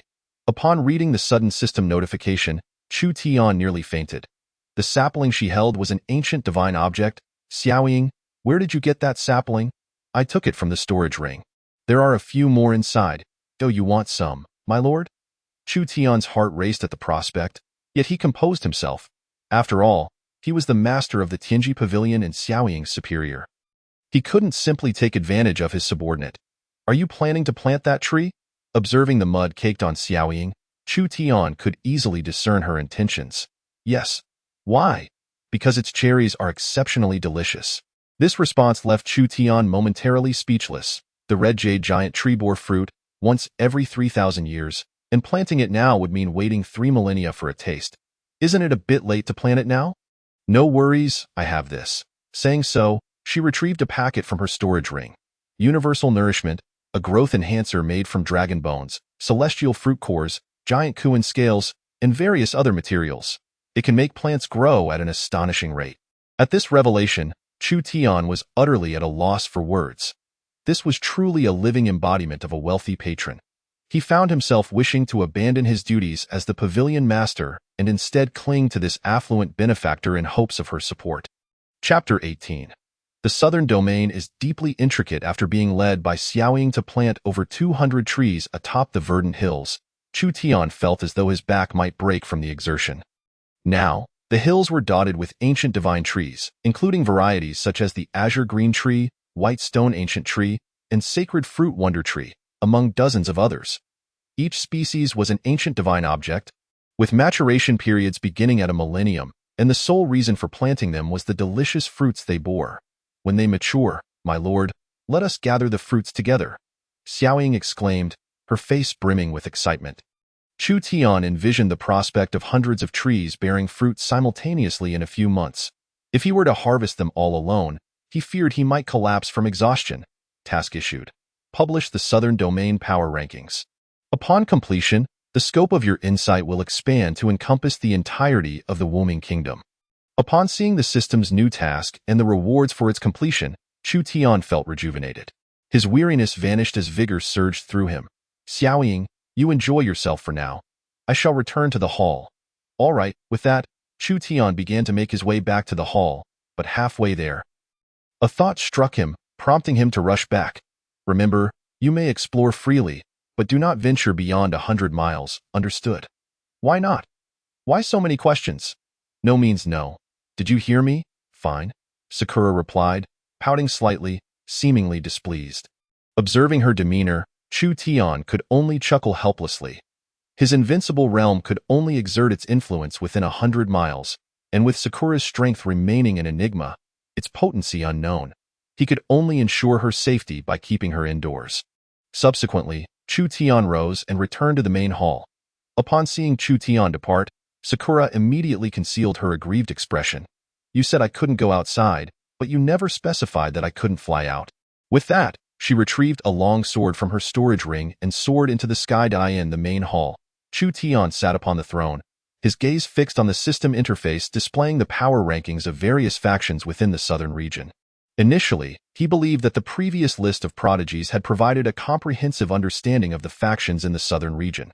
However, he was taken aback to discover several sects that surpassed both the Snow Ridge Demonic Cave and the Asking Heaven Sword sect, leaving him utterly stunned. First place, Qinjue Ancient Land, the oldest faction in the southern region, founded by the Qinjue revered 2,000 years ago. Within the sect, there are 3 at the pinnacle of the 9th rank of the Divine Light Realm, alongside 71 others at the 7th rank and 812 at the Dao Certification Realm. Second place, Tianmu Sect, established by the Tianmu revered 13,000 years ago. The sect boasts 3 at the pinnacle of the 9th rank of the Divine Light Realm, 67 at the 7th rank, and 789 at the Dao Certification Realm. Third place, Wanshou Gate, founded by the Wanshou Saint 1,000 years ago. Their ranks include 2 at the pinnacle of the 9th rank of the Divine Light Realm, 37 at the 7th rank, and 423 at the Dao Certification Realm. Fourth place, Asking Heaven Sword Sect, established by the Asking Heaven Saint 5,000 years ago. They have 1 at the pinnacle of the 9th rank of the Divine Light Realm, 21 at the 7th rank, and 215 at the Dao Certification Realm. Fifth place, Snow Ridge Demonic Cave, founded by the Heavenly Demon Saint 6,000 years ago. They possess 1 at the pinnacle of the 9th rank of the Divine Light Realm, 23 at the 7th rank, and 224 at the Dao Certification Realm. Among the top 5 factions, 3 were entirely new to Chu Tian's awareness. It appeared that the intricacies of the southern region were far deeper than he had anticipated. Chapter 19. The Forbidden Land. In the midst of his astonishment, after meticulously examining the hidden powers within the top 5 factions of the southern region, Chu Tian suddenly comprehended why they were willing to expend a millennium's worth of effort to implement the Choming Plan. Nearly all the strongest individuals within these factions were firmly entrenched at the pinnacle of the 9th rank of the Divine Light Realm. If they did not seize this rare opportunity for a breakthrough, they risked remaining indefinitely shackled at this level, forever devoid of hope for transcendence. The most captivating aspect of the list was undoubtedly the Snow Ridge Demonic Cave, which, in every conceivable aspect, be it the strength of their Divine Light Realm practitioners, their Dao Certification Realm members, or even their historical legacy, seemed to surpass the Asking Heaven Sword sect. Yet, even so, it was relegated to 5th place by the system. This indicated that although the individuals Chu Tian had eliminated were few, they must have constituted a critically important component of the Snow Ridge Demonic Cave's strength. However, one aspect that puzzled Chu Tian was why none of these 3 sects had a single representative on the last list of prodigies. This was inexplicable. Could it be that they were concealed so thoroughly that even the system could not detect them? These 3 sects had ceased recruiting disciples a century prior, fully dedicating themselves to preparing for the Choming Plan. Thus, the youngest members within their ranks had already surpassed 100 years of age, accounting for their absence from the prodigy rankings. The fact that they had been preparing for a century indicated their commitment to the Choming Plan was far more significant than he had initially surmised. He then turned his attention back to the system's compiled rankings of the southern region factions, falling into silence. The last announcement of the southern region's prodigy list had incited a direct challenge from the Snow Ridge Demonic Cave's forces. He wondered if this new ranking would similarly provoke them. However, should they choose to confront him, Chu Tian felt he could not prevent it, and with his invincible realm in place, they would be unable to approach Qing Shan. Letting out a deep breath, Chu Tian intended to release the southern region faction rankings, but suddenly recalled something, his expression shifting. Sakura seemed to have vanished, entirely outside the bounds of his invincible realm. If she were within the realm, he would effortlessly sense her every movement. Yet now, he found himself unable to detect her. System, immediately locate Sakura's position. No sooner had he spoken than a system interface appeared before him, revealing an image that captivated his attention. There, in the frame, stood Sakura alone upon a desolate expanse. Before her loomed a colossal dragon bound by iron chains. This dragon was not the four-clawed golden dragon of his imagination, but rather resembled the dragons of Western lore, sporting a pair of enormous wings and a silhouette reminiscent of a kangaroo. Such a creature exists in the southern region? Chu Tian stared, bewildered. Why would a fantastical realm host something akin to a Western mythical beast? Yet the system promptly offered a reasonable explanation. The two-winged dragon possessed genes derived from dragonkind, the Daping bird tribe, and upright beast kin, hence its peculiar appearance. Upon reading the system's elucidation, Chu Tian thought it oddly reasonable. System, provide me with Sakura's precise location, he stated, realizing that without her presence in his invincible realm, he could not guarantee her safety. It was imperative to retrieve her at once. Current location: Chinjue Ancient Land. First Forbidden Area. Upon seeing this location, Chu Tian was rendered speechless. She had ventured directly into the forbidden territory of the southern region's foremost faction. He hesitated to tarry, for to intrude upon their sacred ground was undeniably disrespectful. In the next moment, a doppelganger appeared beside Chu Tian, swiftly summoning a longsword and soaring towards the Chinjue Ancient Land. Chapter 20. Perhaps you should gift her to me merely a few minutes later.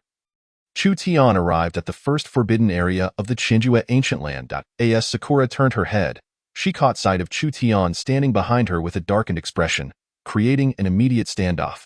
After a moment, Sakura revealed a slight smile and gently remarked, I flew out. I didn't walk. Hearing this, Chu Tian felt a mix of amusement and exasperation. Before he could respond further, his expression shifted abruptly. A look of resignation crossing his face. It seemed he would have to remain here for a while. Shortly thereafter, several figures approached, gracefully descending before Chu Tian and Sakura. Noticing Chu Tian's calm demeanor as he awaited their arrival without a hint of surprise, they too appeared somewhat intrigued. I am Wan Yinshan of the Chinjue Ancient Land.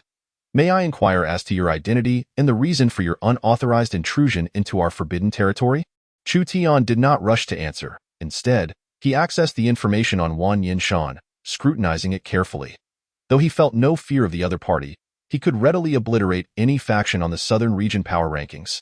Even outside of Qingshan, Chu Tian was the head of the Tiangong Pavilion, not a rogue seeking conflict and enemies wherever he went. Name: Wan Yinshan affiliated faction. Chinjue Ancient Land position: current leader of the Chinjue Ancient Land strength, 7th rank of the Divine Light Realm status, perpetually tormented by bloodthirst reason, suffering from bloodthirst due to incomplete cultivation of the Chinjue technique. After a swift glance, Chu Tian promptly closed the interface and raised his gaze to Wan Yinshan before him. Leader Wan, I am Chu Tian, the head of the Tiangong Pavilion. This is— Chu Tian hesitated, glancing at Sakura before continuing. This is my disciple, Sakura. Ideally, after Chu Tian's introduction, Sakura would at least offer a smile to the esteemed leader. However, she completely disregarded their presence, turning instead to frolic with the two-winged dragon. Much to everyone's bemusement at that moment, it felt as though a flock of crows had flown overhead, rendering both parties quite awkward. Ahem. Might you be the renowned head of the Tiangong Pavilion? Wan Yinshan inquired. Indeed, seeing you in person is far more impressive than mere hearsay. Heroes emerge from youth. Not at all, Leader Wan. Your praise is unwarranted. As for the southern region's foremost faction, the Chinjue Ancient Land, I have long wished to pay a visit, but have yet to find the right opportunity. I never anticipated our meeting would unfold in such a manner. The two engaged in a mutual exchange of flattery, finding common ground and forming a positive initial impression of one another. At this juncture, Wan Yinshan's gaze shifted back to Sakura, revealing a hint of astonishment. It appears that your disciple has formed an exceptional bond with that colossal beast. Such a feat is indeed rare. In the Chinjue Ancient Land, there are few who can approach it. Turning to observe, Chu Tian saw Sakura affectionately stroking the dragon's chin, which wore an expression of sheer contentment. This girl, since none in your Chinjue Ancient Land can manage her, why not consider gifting her to me? Suddenly, the voice of Xiaoying resonated, causing Chu Tian to feel an urge to slap himself on the forehead. This was, after all, something from the forbidden territory. How could he ask someone to deliver it to him? Good heavens, what were you thinking? Chapter 21. The locking chain of heaven. Haha. Brother Chu Tian's disciple possesses quite a sense of humor, Wan Yinshan exclaimed, bursting into laughter. Yet, Chu Tian's expression was tinged with bitterness. Unable to muster a smile, Although Xiao Ying had only recently arrived, her sheer determination to drag Chu Tian into planting 200 trees was enough for him to realize that her words were not likely to be retracted. It seemed that he too would have to devise a plan to secure Qing Shan. I am not jesting. He is merely lingering here. It would be far better for him to accompany me back than to remain in this wretched place. Upon hearing Xiao Ying refer to their forbidden territory as a wretched place, the two individuals behind Wan Yinshan immediately became enraged. You have already committed a capital offense by trespassing into the forbidden area. It is a great mercy that Master Wan has not sent anyone to seize you. Do not be ungrateful. Chu Tian glanced at the other two disciples of Qianzhou Ancient Land and retrieved their information. Name: Wan Tianlei. Affiliation: Qianzhou Ancient Land. Identity: one of the disciples of the Master Strength, first tier of the Path Establishment. Realm status: perpetually suffering from blood torment. Reason: Name: Wan Jinzhao. Affiliation: Qianzhou Ancient Land. Identity: one of the disciples of the Master Strength, fourth tier of the Path Establishment. Realm. Both were disciples of Wan Yinshan, and their cultivation levels were both at the fourth tier of the Path Establishment Realm, which could be considered among the younger generation, though their actual ages were likely over 100 years. This was not unusual, as once one reached the Path Establishment Realm, their lifespan extended to 1,000 years. Thus, 100 years was hardly more than a tenth of their age. Since the Tianji Pavilion desires this colossal beast, I believe it is not entirely unreasonable to grant it. At this moment, Wan Jinzhao stepped forward and spoke. Wan Tianlei, standing beside him, looked utterly bewildered, seemingly unable to comprehend why his companion would say such things. However, we have forgotten the incantation to unbind the locking chain of heaven. If you can unravel it yourself, then taking the colossal beast home would not pose an issue. He finished with a contemptuous expression directed at Chu Tian. Wan Tianlei quickly caught on, nodding in agreement. Yes, if you can unravel it, then taking the colossal beast would be no problem. Wan Yinshan, observing the actions of his two disciples, was about to intervene on Chu Tian's behalf when unexpectedly, Chu Tian spoke up. Oh, Brother Wan, are they truly speaking the truth? Wan Yinshan paused, regarding Chu Tian, whose expression was devoid of jest. After scrutinizing him further, a flicker of disappointment crossed his eyes. Initially, he had believed Chu Tian to be a commendable individual worthy of deepening their friendship.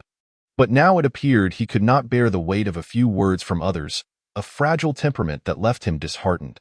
Indeed, if you can unravel the locking chain of heaven, both the colossal beast and the locking chain will be yours to take, Wan Yinshan stated, his earlier enthusiasm waning and replaced with a hint of disdain.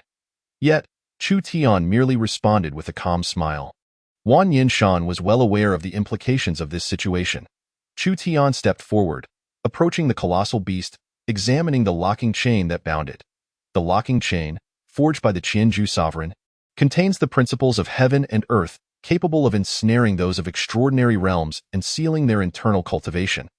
Upon realizing this, Chu Tian was taken aback.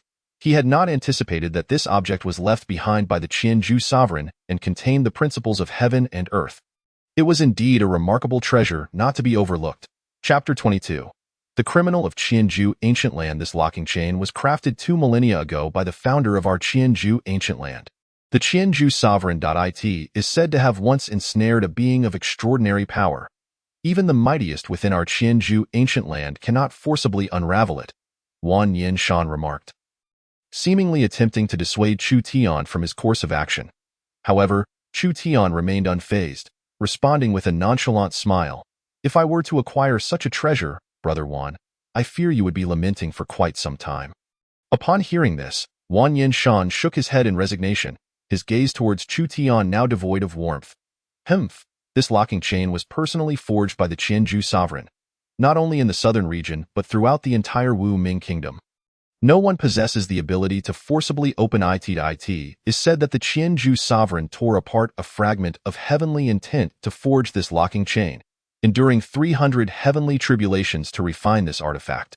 Surely, no one genuinely believes they can open it through mere brute strength. The disciples of Wan Yinshan mocked, their tones dripping with derision. Few held faith in Chu Tian's capabilities, with the exception of Xiao Ying. Master, unravel it for them to witness. Let them see your prowess, Xiao Ying exclaimed, affectionately stroking the colossal dragon's head, indicating their amicable rapport.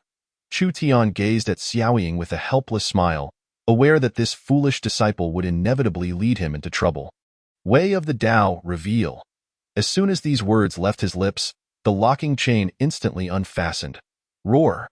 The moment the locking chain was undone, the colossal dragon regained its freedom, unleashing a thunderous roar that reverberated through the air. It dropped to all fours and, in a few strides, approached Wan Yinshan and his two disciples, glaring at them with fury. Meanwhile, Wan Yinshan and his two companions remained frozen in shock, unable to comprehend that Chu Tian had managed to unlock the locking chain. This was no ordinary item. It was a treasure personally forged by the Qianzhou sovereign, capable of binding those of extraordinary realms. Even within the Qianzhou ancient land, unlocking or securing the locking chain would require at least 20 individuals of the divine light realm to execute a secret technique. Yet here was Chu Tian, who had effortlessly unraveled it with a mere utterance. This was nothing short of absurd. Dragon, come back quickly. Master and I will take you home. The sound of Xiao Ying's voice, the colossal dragon shot a fierce glare at the three, then turned back. Only then did Wan Yinshan and his disciples snap back to reality, watching as Chu Tian prepared to stow away the locking chain. Wan Yinshan hurriedly stepped forward to impede him. Brother Chu Tian, this cannot be allowed. Absolutely not. Yet, Chu Tian decisively stored the locking chain within his storage ring, smiling at Wan Yinshan. Master Wan, you stated earlier that once I unlock the locking chain, both the colossal beast and the locking chain would belong to me. You cannot go back on your word. Upon hearing Chu Tian's assertion, Wan Yinshan felt a surge of desperation. Brother Chu Tian, you may take the colossal beast, but the locking chain truly cannot be given to you. His urgency was palpable, nearly driving him to tears. That is a relic of our Qianzhou ancient land, a treasure that has endured for 2 millennia. It cannot be severed from our lineage. If it were to be lost here, I would become a sinner of Qianzhou ancient land. Before Chu Tian could respond, a venerable voice suddenly echoed, Young friend, are you not being a tad hasty in your departure? Chapter 23. The olive branch of Qianzhou ancient land. Everyone turned towards the source of the voice, spotting 3 elders gracefully descending from the sky. Upon recognizing them, Wan Yinshan and his 2 disciples immediately knelt, exclaiming in unison, We pay our respects to the 3 esteemed elders. Simultaneously, information appeared before Chu Tian as provided by the system. Name: Wan Shanghai affiliation, Qianzhou ancient land identity, Elder of Qianzhou ancient land strength, pinnacle of the 9th tier of the divine light realm status, perpetually suffering from blood torment reason. Name: Wan Taiyan affiliation, Qianzhou ancient land identity, Elder of Qianzhou ancient land name, Wan Shiming affiliation, Qianzhou ancient land identity, Elder of Qianzhou ancient land. Elder is a title granted to the most powerful individuals within Qianzhou ancient land. As Chu Tian regarded the 3 elders, he felt an unshakable certainty that their intentions were far from benign. The trio descended slowly, their expressions warm yet inscrutable as they gazed upon Chu Tian. Is this the young man who has unraveled our locking chain of heaven? Indeed, true heroes emerge from youth, leaving us in awe. Noticing that the 3 elders did not immediately reveal their purpose, Chu Tian maintained his composure, responding with a smile. Master Wan previously stated that both the locking chain and the colossal beast would be gifted to me. With your esteemed presence, I presume there has been no change of heart? The 3 elders exchanged knowing glances, then shook their heads in unison. Rest assured, young friend. Our Qianzhou ancient land honors its word. A mere locking chain and a colossal beast are but trifles. You may take them. Upon hearing this, Chu Tian was momentarily taken aback. Could it be that he had misjudged these 3 elders? Just as he contemplated consulting the system for their true intentions, Wan Shanghai spoke again. However, we do have one request. With a serene smile, Chu Tian mused, in this world, there is no such thing as a free lunch. If these items were to be offered to me without any preconditions, I would suspect ulterior motives. Nevertheless, it is of no consequence, he continued. We hope that the young friend will join the Qianzhou ancient land at that very moment. Chu Tian, Wan Yinshan, and Xiao Ying were all taken aback. Chu Tian had initially anticipated that their request would involve him calculating something, given that it was the very essence of Tianji Pavilion's purpose. However, he never expected they would directly invite him to become a member of Qianzhou ancient land, which caught him completely off guard. Seeing that Chu Tian had not responded, Wan Shanghai continued, Joining Qinjue Ancient Land will undoubtedly be advantageous for you. We three will take you as our personal disciple, placing you just beneath us in status within the Qinjue Ancient Land. With such an identity, you will have unfettered access to the resources within, and no one in the southern domain would dare lay a finger on you. Wan Yinshan and the two disciples beside him were utterly astonished by the olive branch extended by the three esteemed figures. In all their years within the sect, they had never witnessed anyone capable of summoning three high-ranking members simultaneously, much less offering such generous terms. Yet, what they perceived as an extraordinarily generous offer was nothing of consequence to Chu Tian. With a sigh, he intended to decline, but before he could voice his refusal, Wan Shanghai spoke once more. Qinjue Ancient Land is the foremost power in the southern domain, and this is the first time in a century that we are recruiting. I advise you to contemplate your response carefully.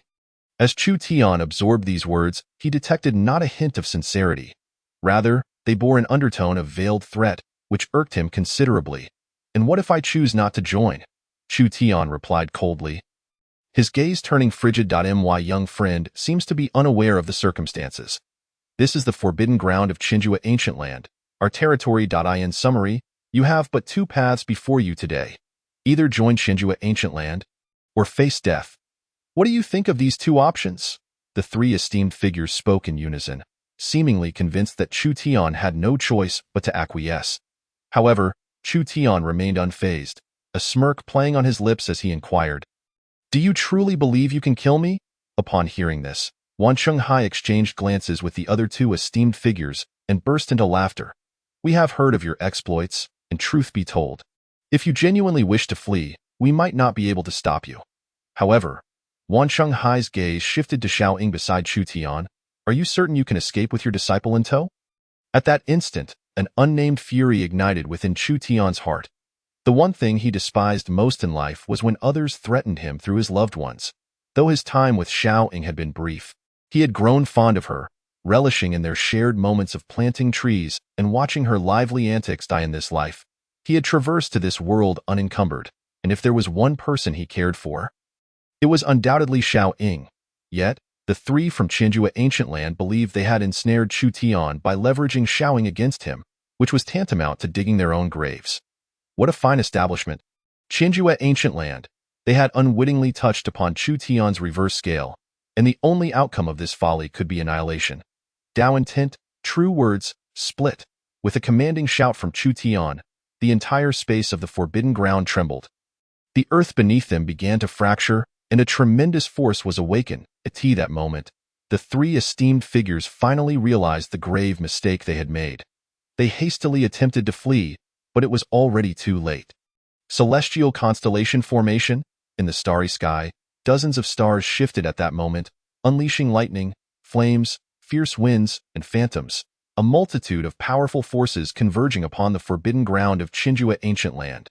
The three who had just taken flight were instantly pinned to the ground by this force. Their bodies began to disintegrate, as if millions of ants were gnawing at them, a torment beyond endurance. The three esteemed figures screamed and begged for mercy, but their pleas fell on deaf ears. Chu Tian waited patiently for their flesh and blood to be entirely consumed, leaving only their skeletal frames and a few remnants of internal organs. Dao intent, true words, hell. As Chu Tian uttered his second incantation, the already cracked ground shook once more, a crimson glow emerging from the depths, accompanied by a chilling and eerie wail. Suddenly, several blood-red hands emerged from the fissured earth, seizing the three esteemed figures of Qinjue Ancient Land without any chance of resistance. They let out a final shriek before being dragged into the abyss. For thousands, even tens of thousands of years to come, those three figures would be tormented by countless malevolent spirits in hell, unable to escape, unable to self-destruct, only to meet their true demise when their natural lifespans expired. Chapter 25. Seeking forgiveness when the gates of hell closed, the forbidden ground of Qinjue Ancient Land had been reduced to ruins. The formations and the very essence of the Tao that had been laid there vanished without a trace. We, Qinjue Ancient Land, are willing to serve you, Great One, and hope you will spare us. Wan Yinshan suddenly knelt, followed by his two disciples who promptly did the same. Within mere minutes, The slaying of 3 top-tier powerhouses and the obliteration of the entire Forbidden Ground showcased a level of strength that few in the southern domain, or even within the Wu Ming kingdom, could match. Moreover, Wan Yinshan had a lingering feeling that Chu Tian had not unleashed his full power. What had just transpired was merely the tip of the iceberg, faced with such a formidable cultivator. Especially after having provoked him, surrender was their only remaining option. The two who had previously mocked Chu Tian now dared not utter a word, kneeling in silence, unable to meet his gaze. Yet, Chu Tian paid them no mind. Walking past them with an air of indifference, at that moment, Wan Yinshan dared not harbor any dissatisfaction with Chu Tian's disregard, for he understood the weight of the power that permitted such indifference. Chu Tian approached Xiao Ying, who had readied herself for reprimand. To her surprise, he merely reached out and gently ruffled her hair. "Next time you go anywhere, kindly inform me in advance, understood?" Xiao Ying paused, momentarily taken aback, before nodding with a smile. "Let us depart. It is time to return." With that, Chu Tian cast a glance at the colossal dragon nearby. The dragon, perceiving the cue, eagerly approached and lowered itself, allowing Chu Tian and Xiao Ying to mount its back. Wan Yinshan appeared to have more to say, but before he could utter a word, he was interrupted by Chu Tian. "We at Tianji Pavilion shall accept this gift from Qinjue Ancient Land. I implore you to seek another path for your future." With a gentle pat on the dragon's back, the creature flapped its wings, ascending into the sky, leaving Wan Yinshan and his companions kneeling in place. "Master, what shall we do now?" one disciple ventured, peering over. Wan Yinshan looked up at the receding figures of Chu Tian and the others, lost in contemplation. For the past 20,000 years since its establishment, Qinjue Ancient Land had always been the strongest in the southern domain, a force that had only ever bullied others, compelling them to plead for mercy. Yet now, the tables had turned. Qinjue Ancient Land found itself in need of mercy. Furthermore, the most disheartening aspect was that their overtures of surrender had been outright rejected. An occurrence so unbelievable it would be hard to convey to others. After a prolonged moment of reflection, Wan Yinshan gradually rose to his feet, gazing in the direction where Chu Tian had departed. "Immediately send out scouts to locate the Tianji Pavilion. Also, awaken all elders in secluded meditation. They must prepare the sect's finest treasures, secret techniques, and elixirs." The two disciples exchanged bewildered glances before one of them spoke. "Master, do you mean we are to engage in a decisive battle against Tianji Pavilion?" Wan Yinshan turned sharply, delivering a swift slap to the disciple's face. "Decisive battle? What are you thinking? With their level of power, we stand no chance at all. A decisive battle would be akin to throwing away our lives." The disciple, stunned by the slap, stared vacantly at Wan Yinshan. "Then what are we to do?" Wan Yinshan exhaled deeply, taking a moment before responding. "We seek forgiveness." Chapter 26. Perhaps not to recruit a younger brother upon returning to the Tianji Hall. Chu Tian was soon greeted by the voice of the system echoing in his mind. Detecting that Qinjue Ancient Land is attempting to locate the Tianji Pavilion. Startled by this news, Chu Tian pondered whether Qinjue Ancient Land had not yet given up and sought revenge. "System, what is Qinjue Ancient Land currently doing?" "They have awakened all those in seclusion and are extracting all their resources. They are now preparing to approach Tianji Pavilion to seek forgiveness from the host." Listening to the explanation provided by the system, Chu Tian fell silent for a moment, ultimately transforming his contemplation into a faint smile. It appeared that the display of his prowess in the Qinjue Ancient Land today had indeed left them in awe. Awakening all those in seclusion and compelling them to exhaust their resources in seeking his forgiveness. At this juncture, Chu Tian began to reconsider the words previously uttered by the Qinjue Ancient Land. Expressing a willingness to serve under the Tianji Pavilion, to toil and labor for its cause. One must ponder, however, that if he were to accept their allegiance, it would inevitably entail the responsibility of being their leader, bearing the weight of their troubles should any misfortune befall them. Chu Tian was reluctant to play the role of a caretaker, so the notion of recruiting subordinates was swiftly dismissed. "Master, I will take Long Long with me now," said Xiaoying to Chu Tian. Ever since Chu Tian introduced Xiaoying as his disciple in front of Wan Yin Mountain, she had taken to addressing him as master, seemingly embracing this new dynamic. "Why are you so insistent on bringing this giant dragon back?" Chu Tian inquired, his curiosity piqued. After all, Xiaoying had ventured into the forbidden area of the Qinjue Ancient Land primarily for this dragon. Yet he remained perplexed as to why she was so determined to bring it back. Our orchard lacks a guardian, and seeing that Long Long possesses considerable strength, I thought it prudent to have him watch over the orchard, thus preventing anyone from pilfering our fruits. Upon hearing Xiaoying's rationale, Chu Tian found himself momentarily at a loss for words.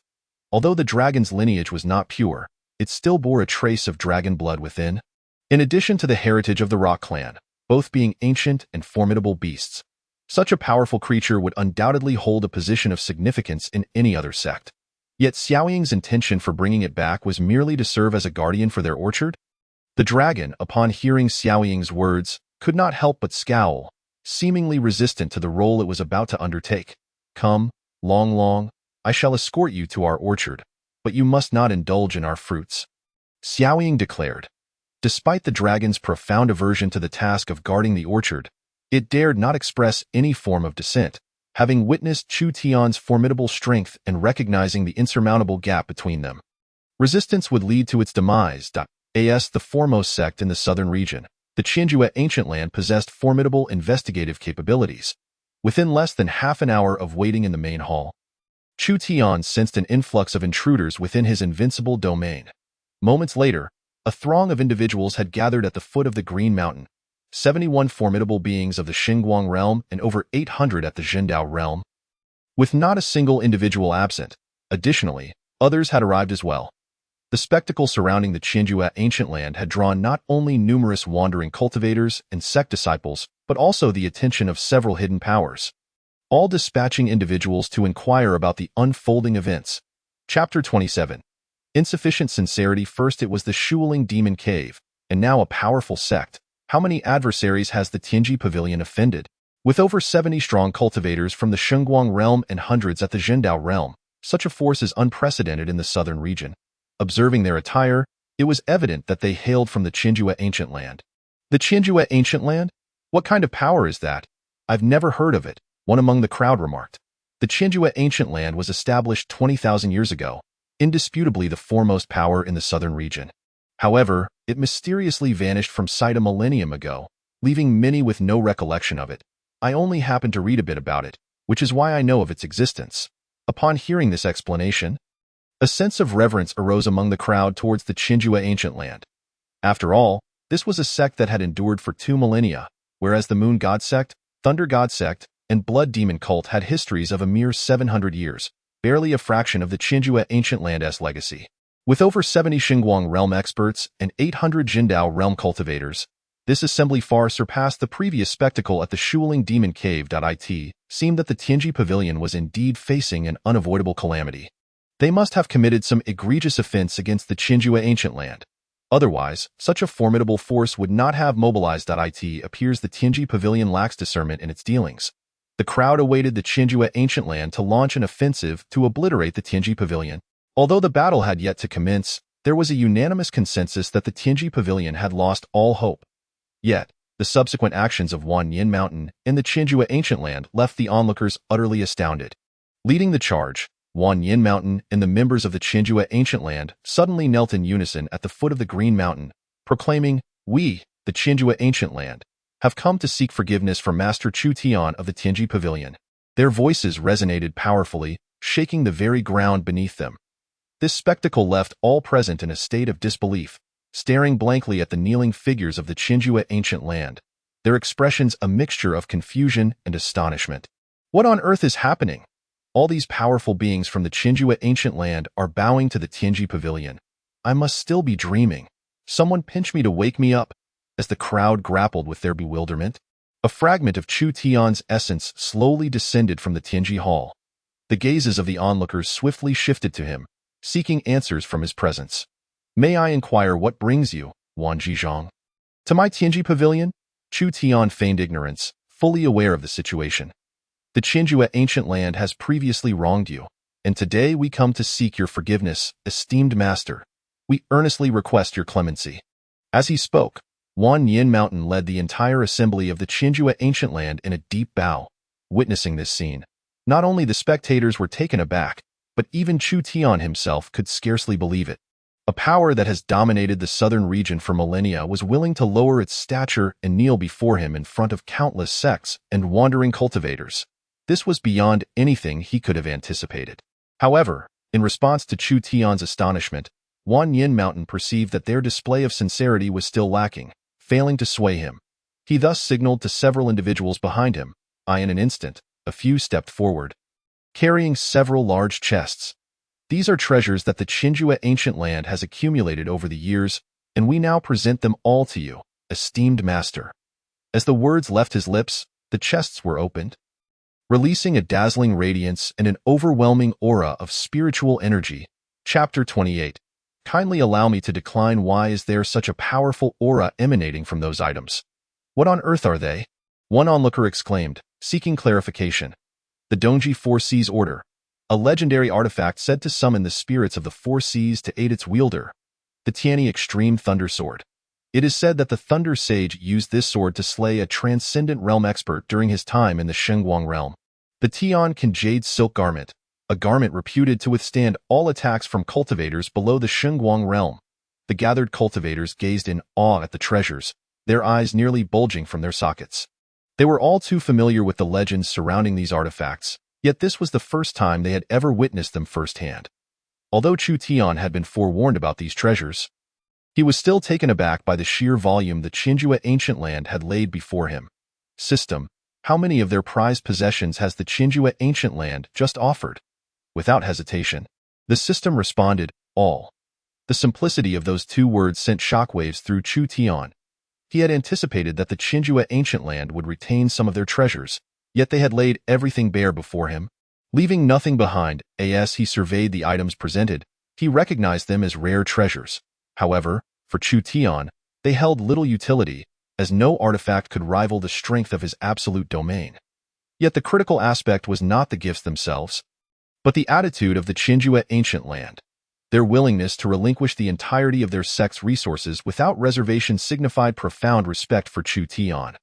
Though this respect might be rooted in fear of his power or other motives, there was no denying that it brought satisfaction to Chu Tian.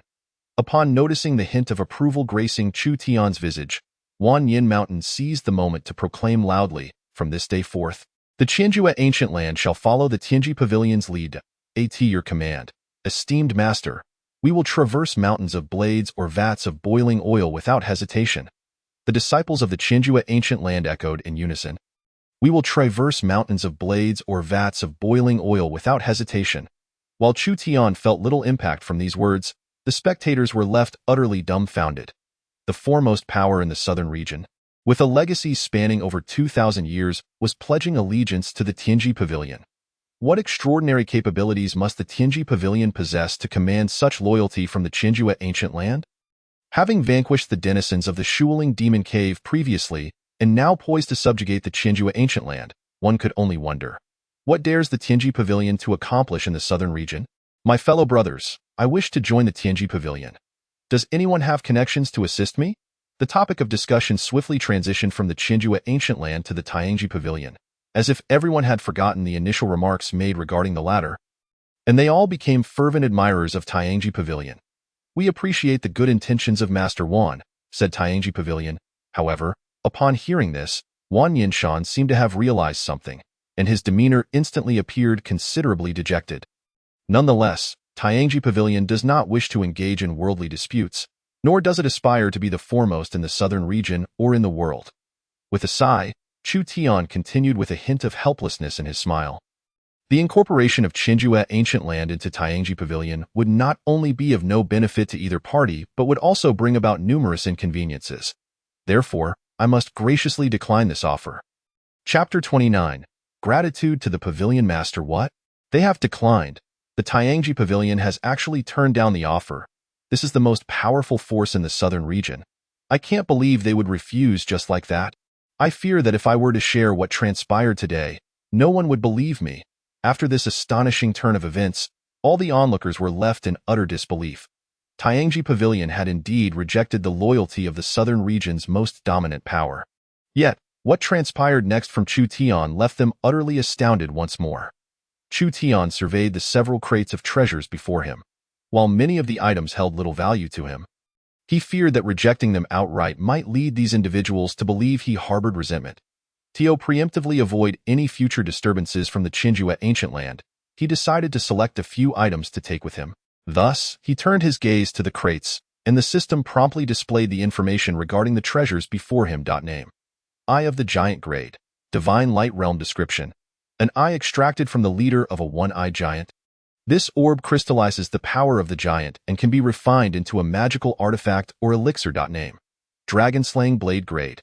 Extraordinary Realm Description: this blade was once wielded by the Holy Man of Azure Light to slay a beast with a trace of dragon blood. Its blade stained with dragon blood, possessing the power to subdue myriad beasts. Name: Mind's Bow Grade. Extraordinary Realm Description: this bow locks onto its enemy with divine thought, and the arrows it fires will relentlessly pursue the target until they are struck. Name: Cold Heaven Stone Grade. Extraordinary Realm Description: upon use, it can freeze an area of 100 miles, remaining unthawable for a century. Gazing at these magical artifacts, although they were undeniably impressive, very few truly piqued Chu Tian's interest. Taking them would merely occupy space. Just then, a familiar name caught his eye. Name: Nine Suns Pearl Grade. Spirit Entry Realm Description: the life-bound artifact of the southern region's foremost master, the Nine Suns Real Man, from 3 million years ago. There are a total of 9 pearls, which serve as the key to unlocking the Nine Suns tomb. The more pearls one possesses, the greater the power one can wield. Upon seeing the Nine Suns Pearl, Chu Tian was momentarily taken aback. He had not anticipated that the Chinju at Ancient Land possessed a Nine Suns Pearl. Since he had no desire for anything else, he decided to take this one. With a wave of his hand, a crimson pearl flew from one of the crates and gently landed in Chu Tian's palm. These magical artifacts hold little utility for Tianji Pavilion, merely occupying space. I shall take this Nine Suns Pearl, and that suffices. The moment these words were spoken, the gathered cultivators erupted in astonishment. Of no use to Tianji Pavilion. Goodness, this is too audacious. These several crates contained over a dozen extraordinary realm artifacts. That alone is no small matter. In the entire southern region, there are likely fewer than 100 extraordinary realm artifacts. The pearl he just took was merely a spirit entry realm artifact. Isn't this akin to discarding a watermelon to pick up a sesame seed? What a wastrel. If you do not want it, you could at least give it to us. In light of Tianji Pavilion's refusal, Wan Yinshan understood that his plan to submit to Tianji Pavilion had utterly failed. However, the fact that Chu Tian accepted a gift from the Chinju Ancient Land, albeit symbolically, was already sufficient.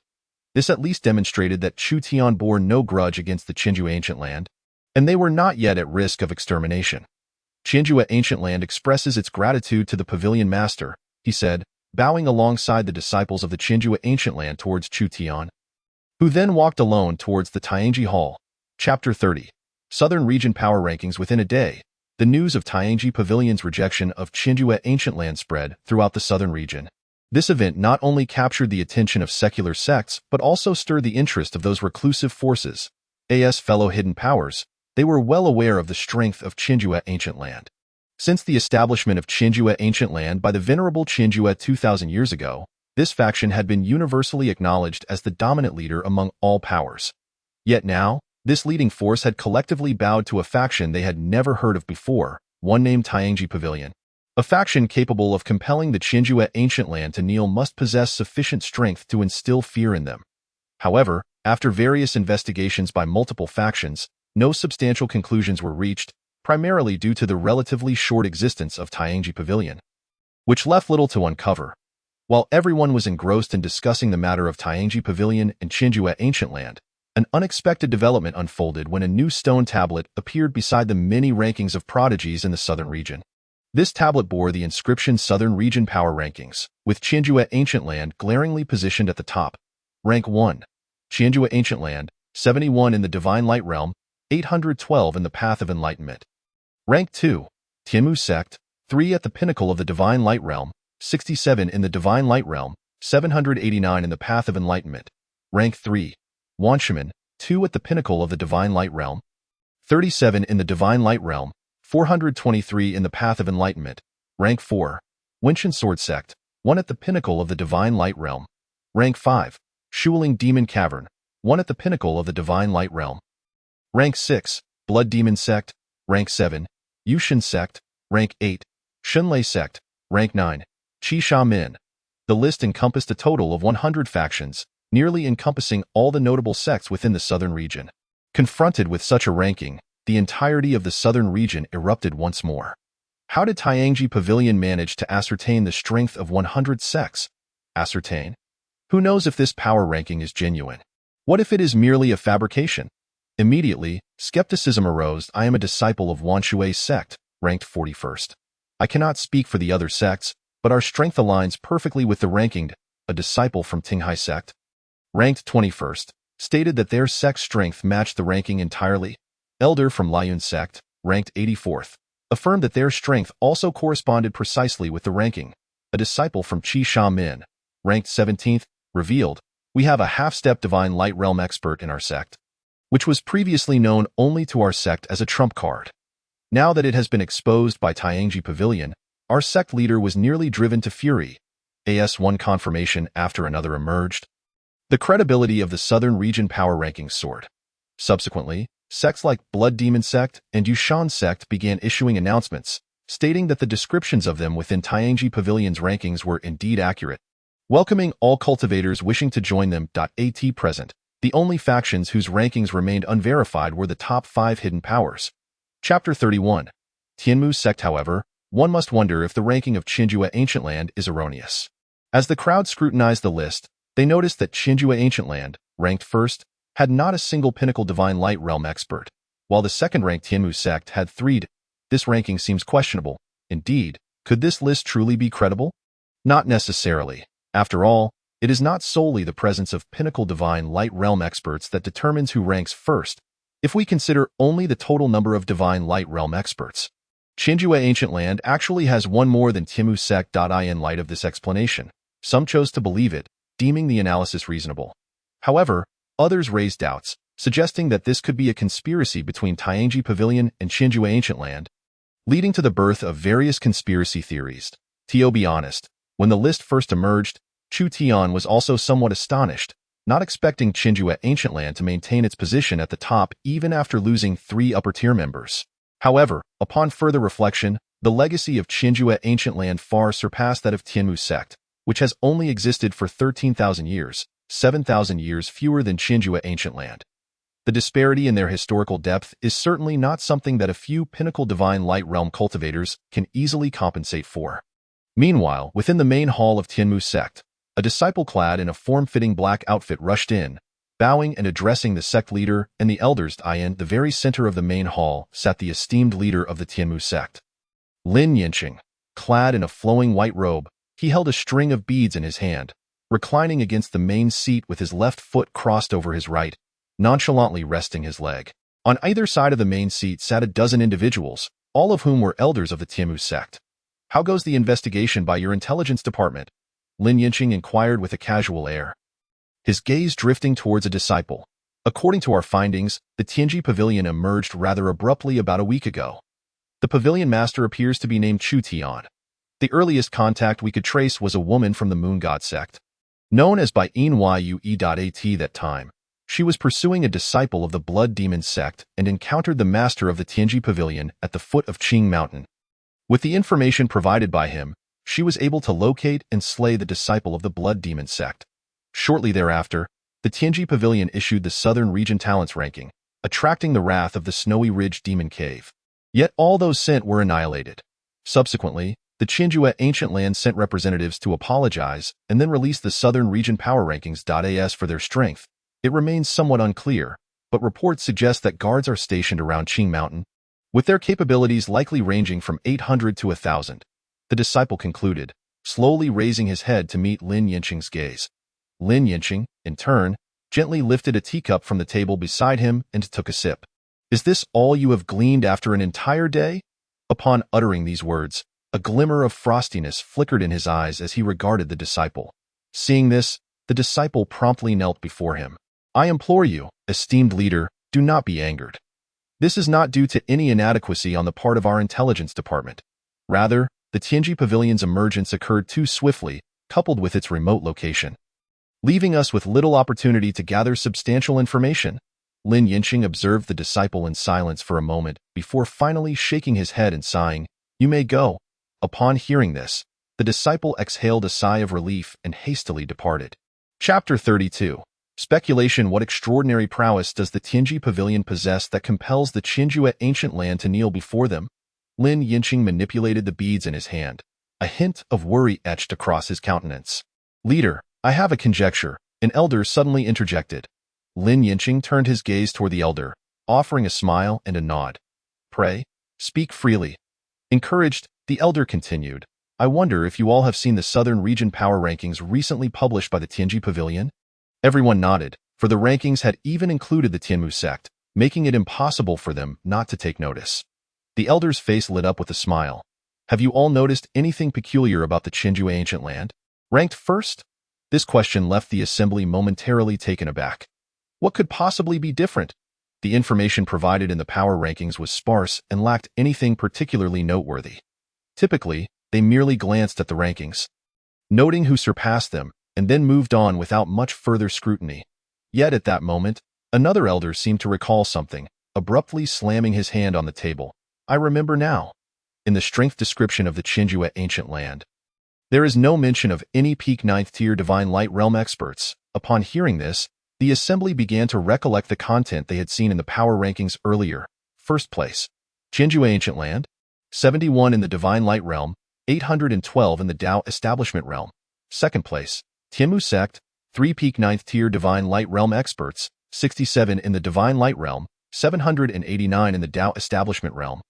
The strength description of the Qinjue ancient land did not specify how many peak 9th tier divine light realm cultivators they possessed. Recognizing that the assembly had grasped this detail, the elder proceeded. "Thus, I surmise that the reason the Qinjue ancient land sent their disciples to apologize to Chu Tian and knelt before him could be due to two possibilities. First, the Qinjue ancient land may be orchestrating a grand spectacle, having cultivated a significant number of peak 9th tier divine light realm experts. The revelation of such numbers would undoubtedly stir the entire southern region, even the kingdom of Wuming. However, this grand scheme has seemingly been uncovered by the Tianji Pavilion, prompting an agreement between the two parties. As long as the Tianji Pavilion does not expose the Qinjue ancient land's hidden cards, the latter is willing to perform in this grand play, allowing the Tianji Pavilion to gain renown throughout the southern region. As the elder concluded his first conjecture, a profound silence enveloped the group. If this were indeed the case, it would undoubtedly be a plot of such magnitude that it could astonish the entire southern region and even the kingdom of Wuming. After all, the Qinjue ancient land had come to kneel before the Tianji Pavilion with the entirety of their sect's strength and reputation at stake, a spectacle of such monumental proportions that it would leave the world in awe. Moreover, to be frank, this conjecture held a degree of reasonableness. First, the actions of the Tianji Pavilion, whether in issuing the talents ranking or the power rankings, seemingly served the ultimate purpose of thrusting themselves into the public eye, drawing everyone's attention. For the foremost sect in the southern region to kneel before them would certainly attract considerable notice, aligning perfectly with their intentions. Secondly, the Qinjue ancient land, like all other hidden powers, had remained concealed from the secular world primarily for the sake of the Choming plan, striving to break past the extraordinary realm. Now, with only a few months remaining until the commencement of the Choming plan, many factions had begun to stir, making it entirely reasonable for the Qinjue ancient land to act decisively at this juncture. Chapter 33. The visit from the Moon God sect. The Qinjue ancient land's efforts to bolster the Tianji Pavilion, while the latter concealed their secrets for the former, could be described as a win-win situation. "And what of the second possibility?" Lin Yinqing inquired. The elder smiled. "As I mentioned earlier, there are two possibilities. And this second theory, I must admit, I am not wholly convinced of, but I believe it warrants some consideration. This possibility posits that the Qinjue ancient land had previously offended the Tianji Pavilion, resulting in the complete annihilation of their peak 9th tier divine light realm experts by Chu Tian. Their act of kneeling, bringing their entire foundation and all their members, stems from their fear that the Tianji Pavilion intends to show no mercy." Upon delivering this theory, the elder couldn't help but chuckle, and the other elders joined him, including Lin Yinqing, who merely smiled in silence. Indeed, to them, this possibility seemed exceedingly slim. After all, the Qinjue ancient land had been the most formidable force traversing the southern region for 2 millennia, While the Tianji Pavilion was merely a nascent entity, it was akin to claiming that an ant had tripped an elephant, a notion both absurd and laughable.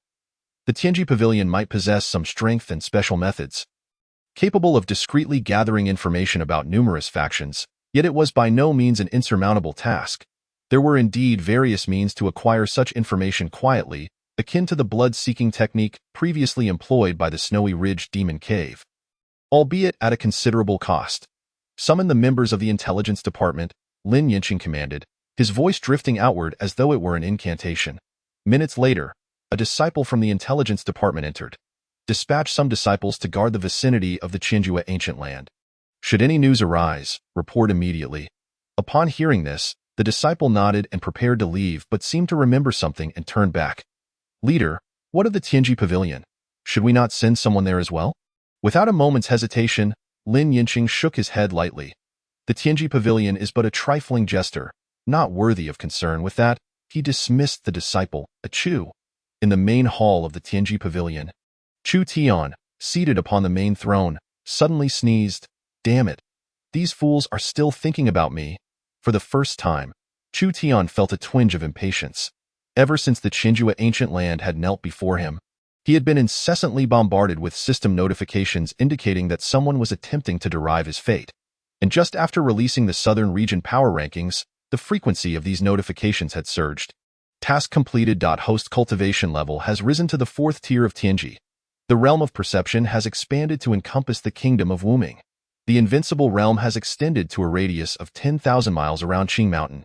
Upon hearing the system's voice, which was no longer that infernal predictive message but rather a notification of his task's completion, Chu Tian felt an immediate uplift in spirits, a smile gracing his face.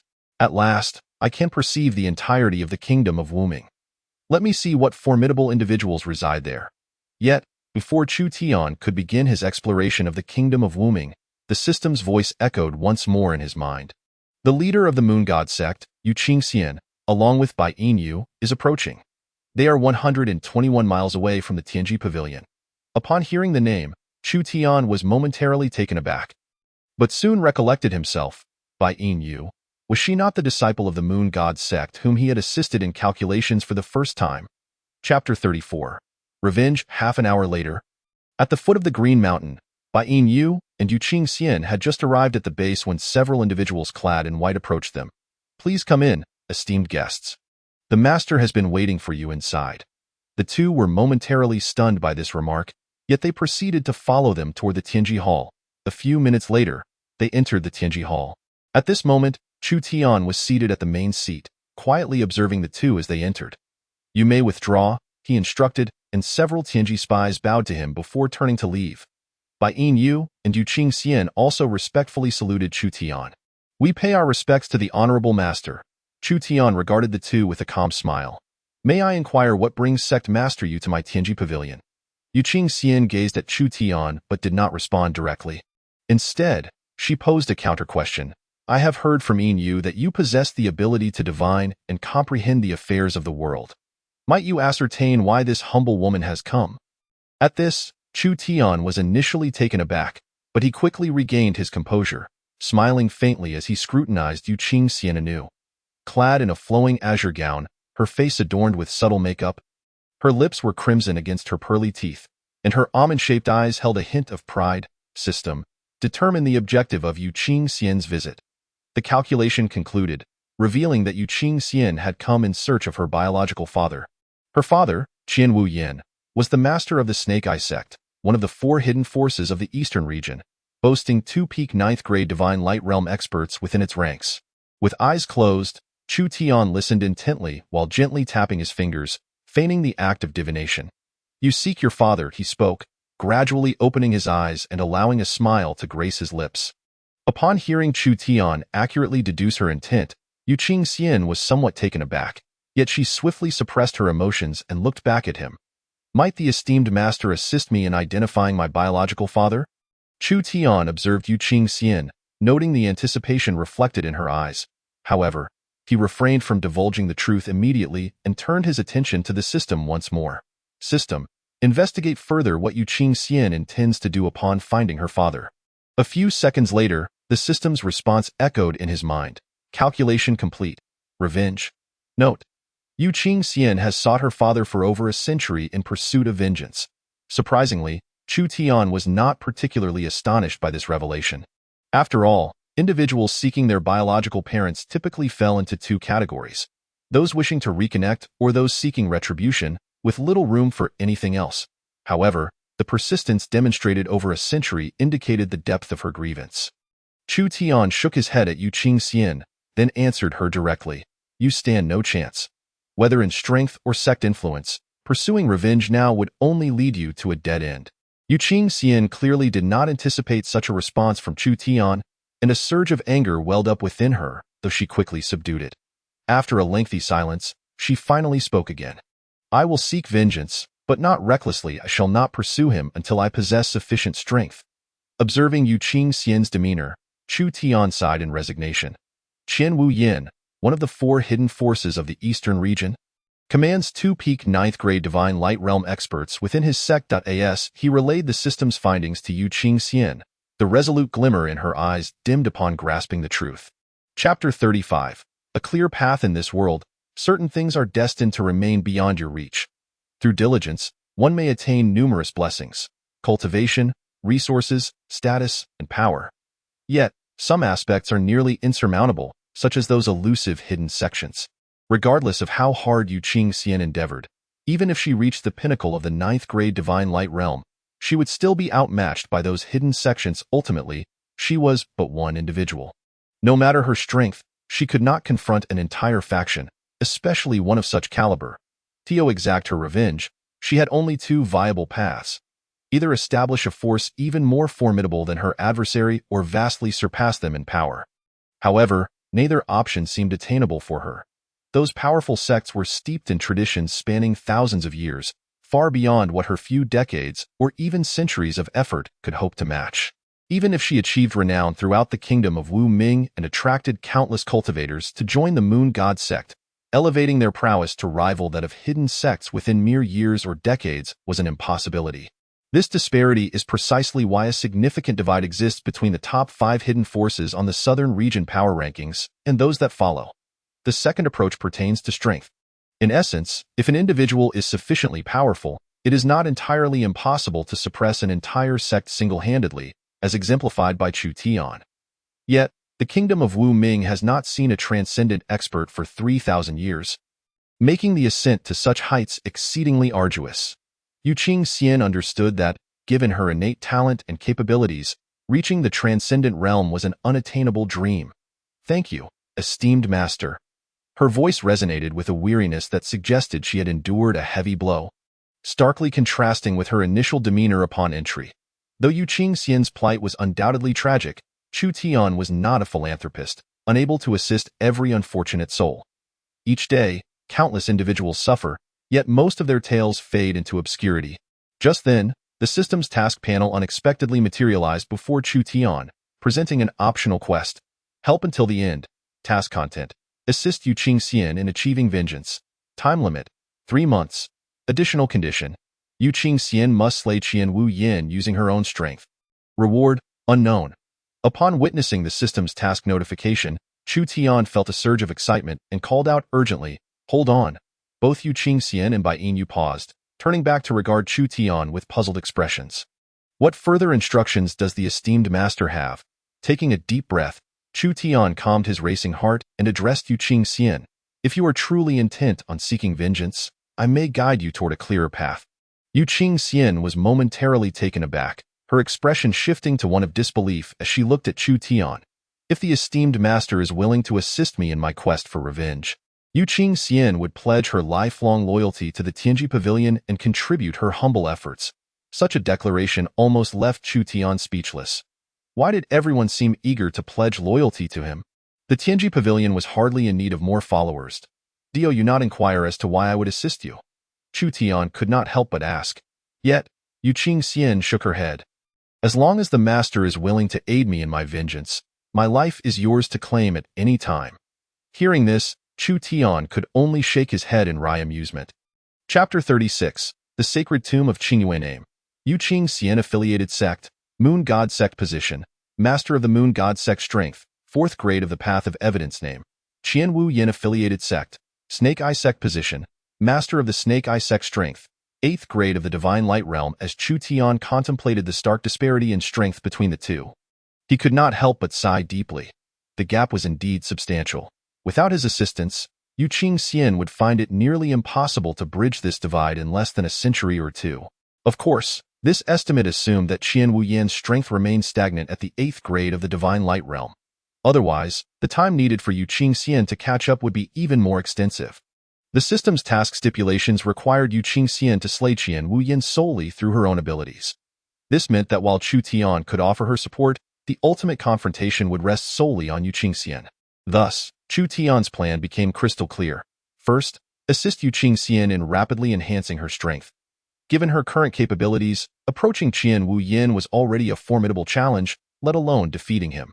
Only by acquiring sufficient power could she hope to achieve her revenge. Second, find a moment when Qian Wu Yin is alone. As the master of the Snake Eye sect, which is a hidden faction brimming with experts, directly infiltrating and slaying him would be virtually impossible. The only feasible path lay in discovering a time when Qian Wu Yin was unaccompanied, devoid of other powerful allies. System, calculate the quickest cultivation route for Yu Qingxian. Moments later, the system's voice resonated within Chu Tian's mind. Calculation complete. Target, Sacred Tomb of Qingyue. Estimated time, 2 months. Success rate, 50%. Reason, the Moon God sect was established by the descendants of the Saint of Clear Moon, and the cultivation method practiced is the Moon God technique. Also created by the Saint of Clear Moon. However, due to the incomplete nature of this technique, there are numerous obstacles in its practice. Upon entering the Clear Moon Saint Tomb, Yue Qingxian not only has the opportunity to acquire the complete version of the Moon God technique, but also the chance to receive the legacy of the Saint of Clear Moon, making it the fastest cultivation method available. Furthermore, due to the nature of the technique being cultivated, many treasures within the Saint Tomb can be directly utilized by Yue Qingxian, significantly enhancing her strength. After reflecting on the system's explanation, Chu Tian nodded. However, considering that it is a Saint Tomb, the resting place of a saint, it surely harbors formidable arrays and dangers that the saint set before his demise. The system also indicated a mere 50% success rate, implying that there remains an equal chance of failure. The system proceeded to calculate several alternative cultivation paths. Subsequently, the system presented Chu Tian with other cultivation options. Path 2. Journey to the Sacred Land of Qingze. Completion time, 5 months. Success rate, 10%. Path 3. Undertake the 10 Directions Thunder Tribulation Test. Completion time, 10 days. Success rate, 1 in 10,000. Path 4. Engage in a special method of closed-off meditation. Completion time, 10 years. Success rate, 90%. As Chu Tian examined these alternative paths, he realized that either they could not be completed within the stipulated 3 months, or their success rates were lower than that of the Clear Moon Saint Tomb. Or they could not be completed in 3 months while still having a lower success rate than the tomb. Ultimately, the only option remaining for Chu Tian was the Clear Moon Saint Tomb. Chapter 37. The Return System. Please calculate the periods in the next 3 months when Qian Wu Yin will be alone. Chu Tian refrained from immediately informing Yue Qingxian of the method to reach the Clear Moon Saint Tomb. He preferred to consider every aspect thoroughly. Only when he had comprehensive information would he make a decision. After the calculations were completed, it was revealed that Qian Wu Yin would have 3 time intervals alone in the next 3 months. Interval 1. In 1 month and 7 days, Qian Wu Yin would enter his annual closed-door training for 5 days. Interval 2.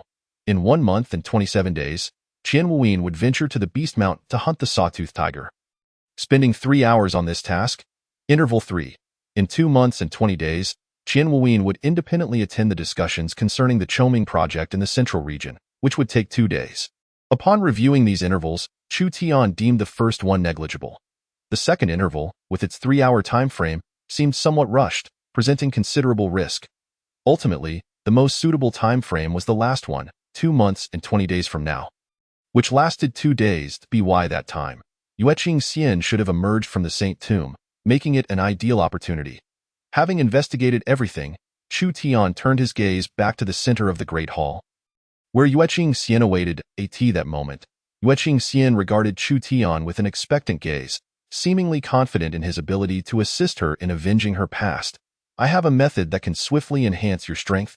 Although the success rate is only I am willing, Yueqing Xian interjected before Chu Tian could finish his sentence. Upon reflection, Chu Tian realized that Yueqing Xian had been seeking revenge for over 200 years. Even if he told her the success rate was just 1%, she would likely not relent. With a wave of his hand, a scroll materialized from thin air and flew into Yueqing Xian's grasp.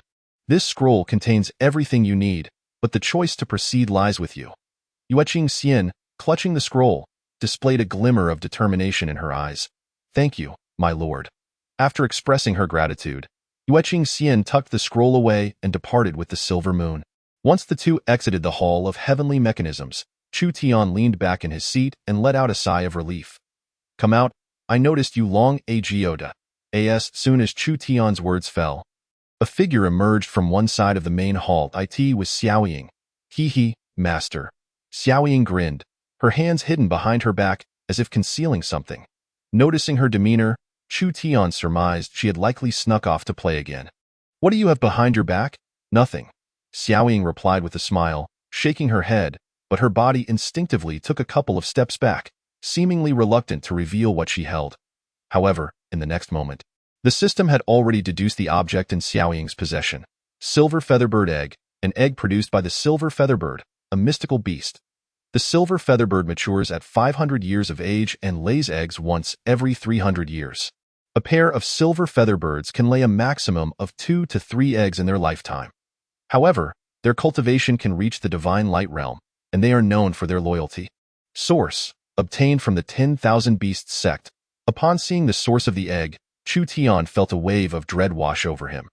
Had this girl truly gone to the 10,000 Beasts sect and taken their belongings? Chapter 38. The exchange. Xiaoying, observing Chu Tian's expression, seemed to realize something and hurriedly presented the silver featherbird egg, offering an explanation. Master, I traded for this, not stole it. At her words, Chu Tian was momentarily taken aback. I noticed that Long Long seemed a bit unhappy guarding the orchard alone, so I thought to find him a friend and went to the 10,000 Beasts sect to buy a mystical beast. I exchanged it for this silver featherbird egg using a falling thunder fruit. Falling thunder fruit. System, what is that?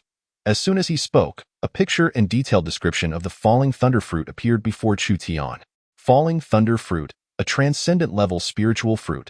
Consuming it allows one to comprehend a trace of the principles of thunder. Seeing the system's explanation, Chu Tian nearly spat out a mouthful of blood. Trading a transcendent level spiritual fruit for a mystical beast of the divine light realm? This girl truly knows how to squander. The leader of the 10,000 Beasts sect seemed quite pleased and said that next time I want to purchase any mystical beasts, I should go directly to him. Hearing this, Chu Tian could only smile wryly. Exchanging transcendent level items for divine light realm mystical beasts is akin to trading 100 grams of gold for 100 grams of silver. Who wouldn't enjoy dealing with such a naive buyer? Next time you want to buy something or go anywhere, let your master know in advance, and I will accompany you. Otherwise, they will treat you as an easy mark. Although Xiaoying had used her own belongings for the transaction, which did not involve Chu Tian, she was still his disciple, and he wished to spare her from being taken advantage of. Xiaoying appeared quite pleased with this advice. Nodding with a smile as she ran up to Chu Tian, cradling the silver featherbird egg. Master, could you help me incubate this egg? I just realized I don't know how to hatch it. Upon hearing this, Chu Tian felt exasperated at having such a naive disciple. This will be a one-time favor. Saying so, he accepted the egg from Xiaoying's hands. Thank you, master. Xiaoying expressed her gratitude and dashed out of the main hall, vanishing in the blink of an eye, leaving Chu Tian alone within. Gazing at the fist-sized silver featherbird egg in his hands, Chu Tian sighed. System, how do I incubate this egg? As the system calculated the incubation methods, it concluded with 3 options. Incubation method 1, ordinary silver featherbird incubation method. Find a suitable temperature, place appropriate spiritual stones, and allow the egg to incubate slowly. After 1 month, a silver featherbird will hatch. Incubation method 2, Thunderwing silverbird incubation method. Find or create a location imbued with the principles of thunder, allowing the egg to undergo daily refinement by thunder for 3 months, resulting in a Thunderwing silverbird. Note: due to the unique hatching method of the Thunderwing silverbird, the success rate is relatively low. Out of every 3 silver featherbirds, only 1 will survive to become a Thunderwing silverbird. However, once it does, its innate talents will be enhanced, potentially reaching levels beyond the transcendent realm. Incubation Method 3. Holy Silver Bird Incubation Method. Have a saint-level cultivator infuse their energy as nourishment daily for a month to produce a holy silver bird. Note: because the holy silver bird is nourished by a saint-level cultivator, its survival rate is exceptionally high, nearly reaching 95%, and its innate talents will also be enhanced, with potential cultivation reaching beyond the transcendent realm. Chapter 39. The Thunder Realm. As Chu Tian gazed upon the 3 incubation methods presented by the system, he decisively dismissed the last option, the hatching of the holy silver bird. Alas, there were no saint-level cultivators in his vicinity to provide the necessary power for the silver feather bird. It was utterly impossible. The remaining 2 methods included a conventional incubation approach and one for the thunderwing silver bird. Should he succeed in hatching the thunderwing silver bird, his cultivation could potentially surpass the extraordinary realm, which was quite promising. However, the drawback lay in its meager success rate, standing at merely 1 in 3. The ordinary incubation method, on the other hand, boasted a duration of just 1 month, although the system did not specify its success rate. It was likely not lower than that of the thunderwing silver bird's method. After deep contemplation, Chu Tian turned his gaze toward the silver feather bird in his hand, a faint smile gracing his lips. Do you wish to pass your life in obscurity, or aspire to become a remarkable figure? With that, Chu Tian moved, and in the blink of an eye, he found himself atop the back mountain. Although Chu Tian had essentially become the private property of the Tiangong Pavilion, he had not taken great pains to manage it, deeming it too cumbersome. After all, a home is merely a place to rest, to sleep, and to have companionship, regardless of its size or grandeur. Its value is merely supplementary. Reaching the center of the clearing, Chu Tian released his grip, allowing the silver feather bird egg to ascend gently. Floating in midair, he then produced the starfall chessboard, and with a gentle press of his finger, a purple piece descended slowly. In the next instant, a bolt of purple lightning struck down from the heavens. Poised to strike. At that moment, Chu Tian suddenly raised his hand and turned it, causing the purple lightning to freeze in midair. Scatter, he uttered softly. In the next heartbeat, the lightning erupted violently, filling the space surrounding Chu Tian with its electric essence. Subsequently, tiny currents began to stimulate the silver feather bird egg incessantly. Do your best. From here on, it depends on your fate. With that, Chu Tian intended to depart, but just then, the system's voice abruptly resonated in his mind. System notification. The host's recent actions have been detected by spies from 81 sections. Upon hearing this, Chu Tian felt a wave of exasperation wash over him. Ever since the incident of kneeling before the Qinjue ancient land, nearly all forces in the southern region had set their sights on Chu Tian's Tiangong Pavilion. He had not anticipated such a multitude of sects would take an interest in him. How idle could they be? Although Chu Tian had established some restrictions near Qingshan to prevent intruders from getting too close, it appeared that this measure was insufficient to deter these individuals. Well, if you wish to observe, then observe. After all, what I can see will always surpass what you can. With that, Chu Tian departed from the back mountain and returned to the main hall, preparing to indulge in a much-needed nap. However, this time, he seemed to have underestimated the situation. The next day, news spread throughout the entire southern region. A mysterious lightning phenomenon has appeared at Qingshan, suspected of creating a secret realm. The location of the Tiangong Pavilion has revealed a once-in-a-millennium thunder realm. The natural secret realm has re-emerged in the world, harboring the principles of lightning. Thus, when Chu Tian awoke the following morning, he found dozens of sect members gathered at the foot of Qingshan. Chapter 40. Do you think my Tiangong Pavilion is an easy target? This thunder realm is a natural formation. Yet you Tiangong Pavilion monopolize its that not somewhat unreasonable? We are not here to seize your territory. We merely seek a place to cultivate. Must we not even have that? If the Tiangong Pavilion does not provide us with an explanation today, this matter cannot simply be dismissed. Early in the morning, before Chu Tian had fully awakened, a cacophony erupted outside the Tiangong Hall, rousing him from his dreams. As he pushed open the door and stepped outside, he beheld a throng of individuals barricaded at the foot of Qingshan, clamoring incessantly. Upon spotting Chu Tian emerging from the Tiangong Hall, their fervor escalated. Lord Pavilion Master, come and arbitrate for us. Lord Pavilion Master, we merely wish to access the Thunder Realm.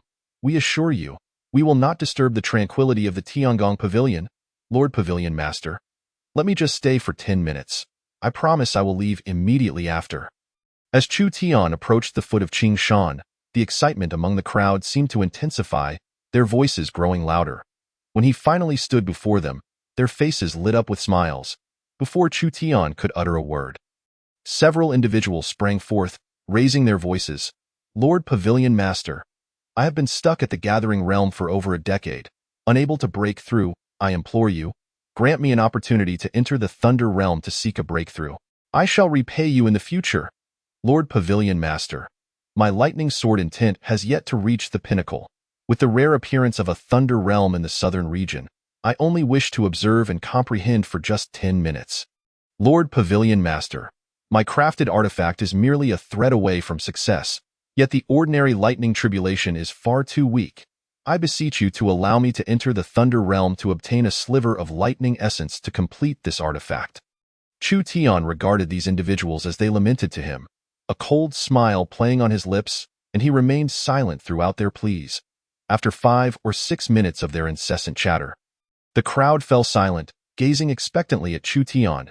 An unusual atmosphere enveloped the scene, and at that moment, Chu Tian finally spoke. You claim to be stuck at the Gathering Realm for over a decade. Yet your inability to break through to the path of truth stems from being afflicted by fire serpent poison. Is it not best to seek the snow cloud lotus at Shuang Mountain to cure it? Why come to my Tiangong Pavilion? You say your lightning sword intent cannot achieve perfection, but I recall that the Wentiang sword sect possesses a wall of sword intent, imbued with countless sword intents of all types. Would it not be better to go there and comprehend? Why come to my Tiangong Pavilion? And you, who assert that your artifact is just a thread away from completion, yet it is of the fire attribute, should seek the 7-turn sacred fire from the Qinjue ancient land instead. Why come to my Tiangong Pavilion?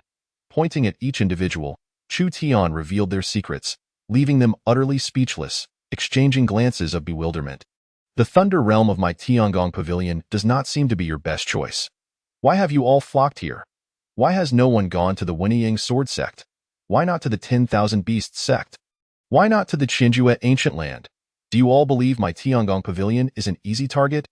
As Chu Tian's words echoed, a powerful pressure descended upon the crowd, causing them to kneel before him. Chapter 41. An inescapable fate feeling the weight of the pressure pinning them down, the crowd was taken aback. They had believed that their sheer numbers would compel the Pavilion Master to grant them entry into the Thunder Realm. However, they had not anticipated that the Pavilion Master would be such a formidable figure, fully aware of each of their backgrounds, rendering them devoid of any leverage.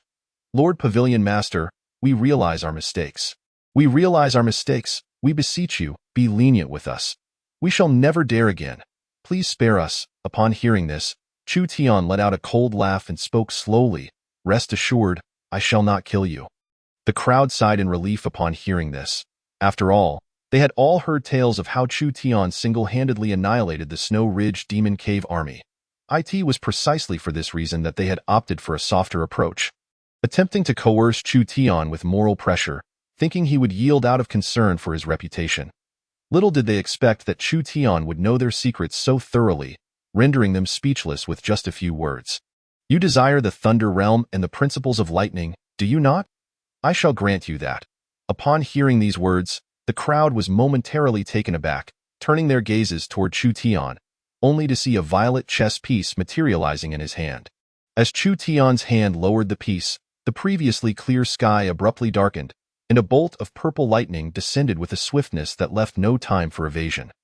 The moment the crowd beheld the flash of lightning, an unsettling feeling enveloped them, yet they had no opportunity to escape. The lightning struck each of them, coursing through their bodies. The thunderous roar seemed to lag behind the flash, and by the time the sound reverberated, the lightning had completely dissipated, leaving behind a group of individuals sprawled motionless on the ground. Though these individuals were indeed detestable, their crimes did not warrant death, and Chu Tian had no desire to take lives indiscriminately. Hence he refrained from killing them.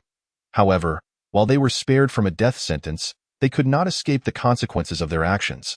The punishment Chu Tian imposed upon them would undoubtedly prove more tormenting than death itself. As time passed, a few individuals gradually regained consciousness and rose from the ground. We are not dead, they exclaimed. It seems that lightning was not as fearsome as we imagined. Yet, just as they began to rejoice in their survival, a sudden wail pierced the air. The crowd was evidently startled, quickly turning their attention toward the source of the sound. My spiritual sea. That lightning shattered my spiritual sea. I shall never attain the Tao in this lifetime. The speaker was the very individual who had sought to break through to the Tao using the secret of thunder and lightning. But before the crowd could grasp the gravity of the elder's situation, two more voices echoed nearby. No, my lightning sword intent.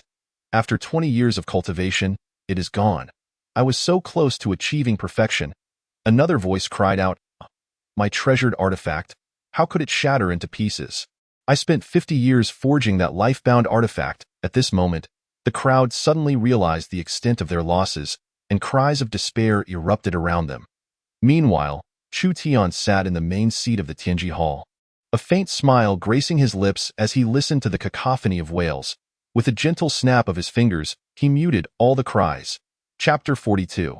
The Martial Talent Ranking. A task was announced, the establishment of the Martial Talent Ranking. Sitting atop the main seat, the system's voice echoed in his mind once more. Without hesitation, Chu Tian opened the selection page. The Tianji Pavilion had become well known throughout the southern domain, yet in the other 4 domains of the Wuming Kingdom, few had ever heard of this power. Chu Tian urgently needed a means for all individuals and factions within the Wuming Kingdom to acknowledge his ranking. Of course, even without the system's task, he could accomplish this on his own. However, he feared that if he undertook this action without an official task from the system, it might not count as a completed task, resulting in a significant loss for him. Thus, he had patiently awaited the system's announcement before proceeding with the ranking. Nevertheless, Chu Tian had taken the time to familiarize himself with the specific distribution of power within the Wuming Kingdom. The kingdom encompassed 5 domains, including the southern domain where Chu Tian resided, the eastern sea domain, the western desert domain, the southern mountain domain, the northern ice domain, and the central domain. The eastern sea domain, named for its location in the eastern part of the Wuming Kingdom and proximity to the coast, consists of 90% sea and only 10% land. Despite its limited land area, it boasts a considerable population, ranking 3rd among the 5 domains in total population. The western desert domain, situated in the western part of the Wuming Kingdom, is characterized by vast stretches of wasteland, rendering survival there a formidable challenge. Consequently, practitioners in the western desert domain focus heavily on physical training, with nearly every child beginning their physical conditioning before embarking on martial arts cultivation. The southern mountain domain, where Chu Tian currently resided, is located in the southern part of the Wuming Kingdom and is known for its mountainous terrain. There are numerous named mountain ranges, and aside from that, the southern domain presents no significant environmental issues, making it one of the most habitable areas, second only to the central domain. However, this has also attracted countless beasts, resulting in a staggering human-to-beast ratio of 100. Fortunately, these beasts generally do not provoke humans content to reside on their respective mountain ranges unless disturbed.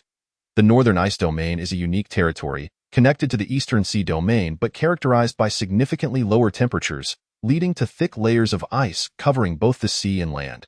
The northern ice domain is home to only 3 major factions, with no smaller factions or civilian populations, making it the most peculiar of the 5 domains. However, this does not imply that their strength is inferior to that of the other domains. Indeed, aside from the central domain, the northern ice domain is among the strongest. Finally, there is the central domain, the most powerful of the 5, where the imperial city of the Wuming Kingdom is located, a hub of prosperity filled with sects and powerful beings. Rumor has it that even if one were to combine all the pinnacle 9th-grade divine light realm cultivators from the other 4 domains, they would not surpass even half of the power found in the central domain. Chapter 43. The Ranking Announcement System. Filter all martial artists within the Wuming Kingdom under 30 years of age. This time, only the top 100 shall be listed. Suddenly, a list of names flashed before Chu Tian's eyes, revealing the identities of hundreds of martial artists. First place, Zhong Zhengtian, age 21, realm, half-step Ningdan affiliated faction, central domain Gi sect. Second place, Chang Huangxing, age 21, realm, pinnacle of Guyuan 9th grade affiliated faction, western domain Dengtian sect. As Chu Tian casually glanced over the top 10 names, he noted with mild surprise that only one individual from the southern domain had made it onto the list, Chen Outyin from the Wenting Sword sect, ranked 9th with a Guyuan 7th grade cultivation level. However, he was not particularly astonished, as the southern domain was indeed among the weaker of the 5 domains, making it unsurprising that only one participant qualified. Continuing to examine the list, he observed that nearly 90% of the individuals hailed from the other 4 domains, representing factions he had yet to familiarize himself with. Nevertheless, Chu Tian was unconcerned. After all, no matter how strong these factions were, they could not surpass the Transcendent Realm, as no Transcendent Realm cultivators had emerged from the Wuming Kingdom in 3,000 years. With the list prepared, Chu Tian did not rush to announce it. Instead, he slowly produced an object resembling a staff and held it in his hand. This staff, known as the Tianji Blessing Staff, had been awarded to him upon completing a previous task. Its function was to bestow certain buffs upon those ranked on the talent list. While the previous announcement of the Southern Domain talent ranking had indeed stirred some excitement, it lacked the dramatic intensity he had envisioned, where factions would fiercely battle for ranking positions. Reflecting on the various narratives he had encountered in online novels regarding the fierce competition for rankings, Chu Tian realized that he had neglected a crucial element, the allure of tangible rewards. In those stories, the stakes were never merely about the ranking itself, but the benefits hidden behind it. For instance, those in the top 100 would receive a Guiyuan Realm Elixir, the top 30 would gain a Ningdan Realm Elixir, and the top 10 would be awarded a Gathering Realm Elixir. With the first place receiving a Divine Light Realm Elixir, it was the promise of such rewards that drove individuals to fiercely compete for their rankings. Thus, Chu Tian understood that in order to incite competition, there must first be a compelling incentive. A smile crept across his face as he began to use the Tianji Blessing Staff to bestow buffs upon the top 100 talents. For the first place, the cultivation speed would be doubled, elixirs would yield double effects, and they would randomly comprehend a Divine Light Realm technique. For the top 10, the cultivation speed would be increased by 75%, elixirs would yield double effects, and they would randomly comprehend a Dao Realm technique. For the top 30, the cultivation speed would be boosted by 50%, elixirs would have no enhancements, and they would randomly comprehend a Gathering Realm technique. For all those listed, the cultivation speed would increase by 25%, elixirs would have no enhancements, and they would randomly comprehend a Ningdan Realm technique. Once everything was set in motion, Chu Tian directly disseminated the rankings across the 5 domains of the Wuming Kingdom. Chapter 44. The Divine Light Realm Technique. In the central domain, within the secret realm of the Guei sect, a man engrossed in cultivation suddenly opened his eyes wide, displaying an expression of disbelief. This man was none other than Zhong Tian, who held the top position on the Wu Ming Talents ranking. Just moments ago, while immersed in his practice, he felt a sudden heaviness in his head, and in the next instant, a technique of the Divine Light Realm inexplicably appeared in his mind. What on earth is happening? As he pondered this, a figure swiftly approached him. Brother Zhong, you must hurry to the square. Something monumental has occurred. Zhong Tian was momentarily taken aback, but did not hesitate, immediately following the person towards the Guei sect square.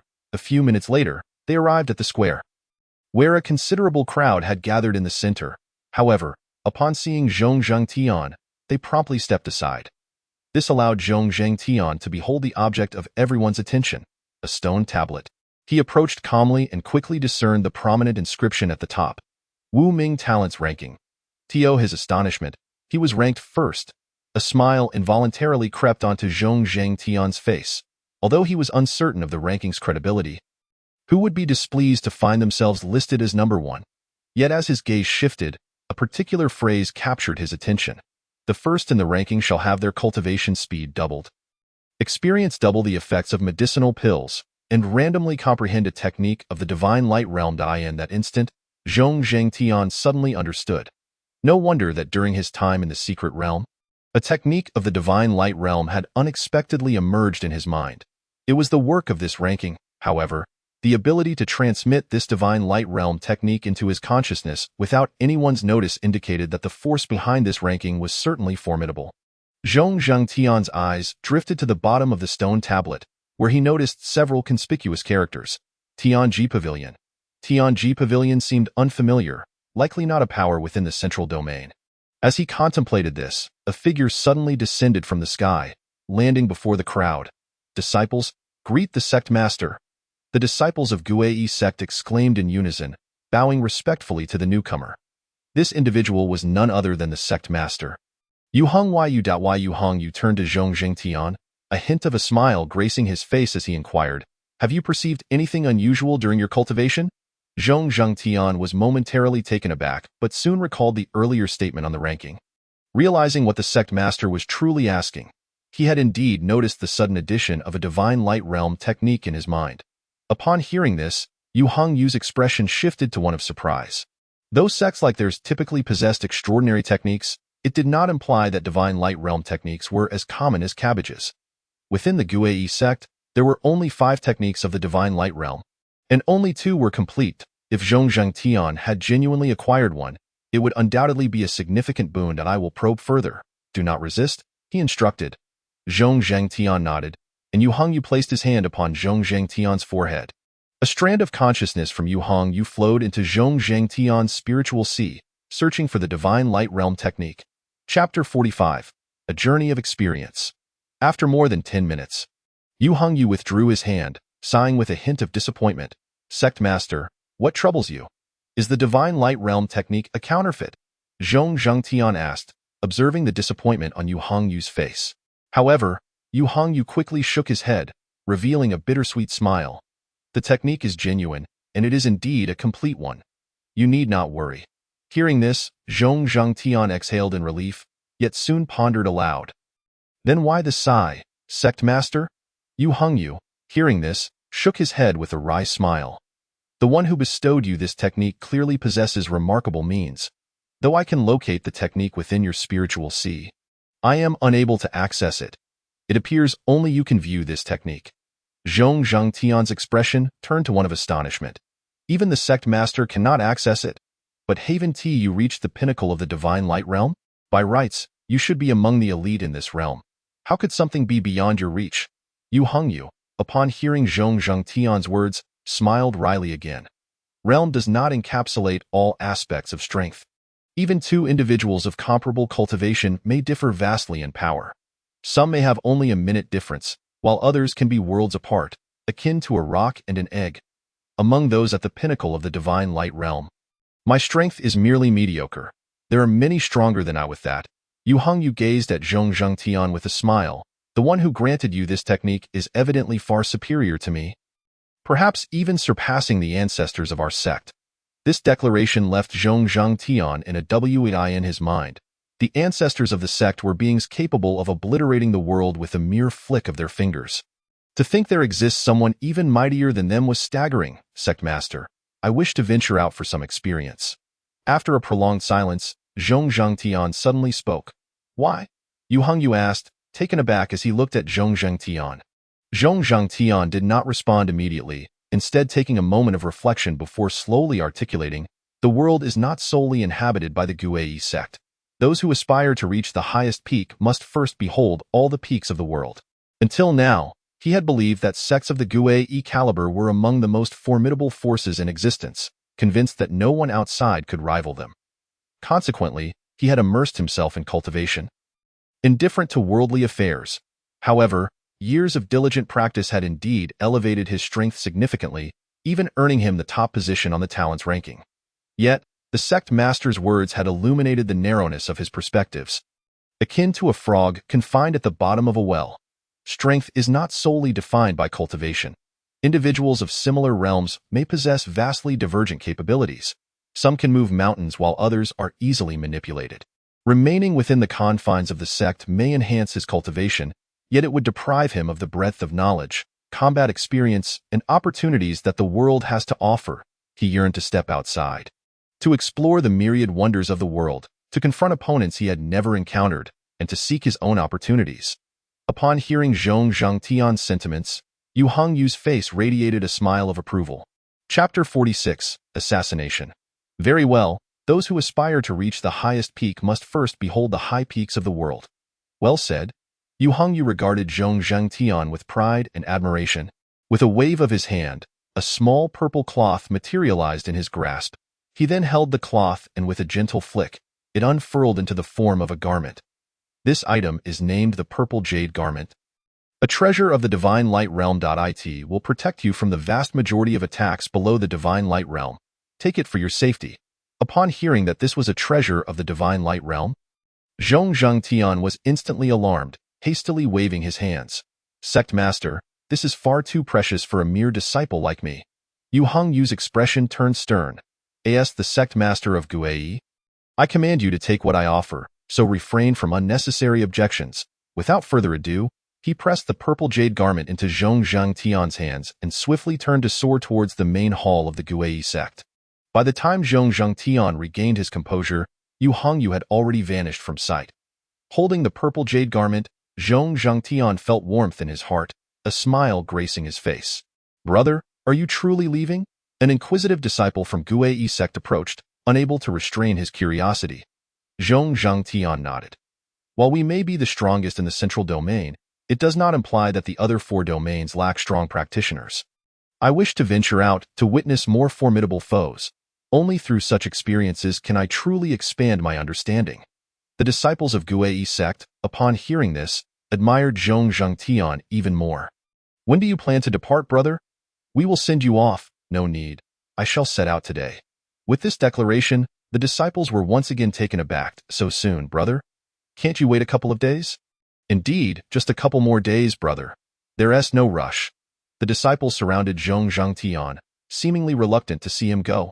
However, Zhong Tian smiled and shook his head. Tomorrow and tomorrow, there are countless tomorrows. Departing a day earlier allows for an earlier return. As soon as everyone comprehended that Zhong Tian had made up his mind to leave, none attempted to dissuade him. Thus, he departed from the sect. Watching as his figure soared away on his sword, growing more distant from the Guai sect. While flying through the air, he held a map of the Wu Ming Kingdom in his hands. Among the 5 regions of Wu Ming Kingdom, apart from the central region, the northern region was the most formidable. Let us first explore the northern region, he mused, folding the map away in preparation for his journey. However, before he could set off, he noticed a figure swiftly approaching him from a distance. The figure landed before Zhong Tian, and upon scrutinizing him, seemed to recognize something, promptly inquiring, "You bear a familiar countenance. Might you be the illustrious Zhong Tian, ranked first on the talented individuals list?" Taken aback, Zhong Tian had not anticipated his notoriety would spread so swiftly, leaving him somewhat astonished. "Indeed, that is I." Upon hearing this, a smile broke upon the stranger's face. "In that case, I kindly invite you to your demise." Before Zhong Tian could react to the unfolding events, a silver long sword pierced through his chest, impaling his heart. Why? His voice trailed off as consciousness slipped away, and he plummeted from the sword. The assassin gazed at the spot where Zhong Tian fell, a smirk playing on his lips. How foolish can one be?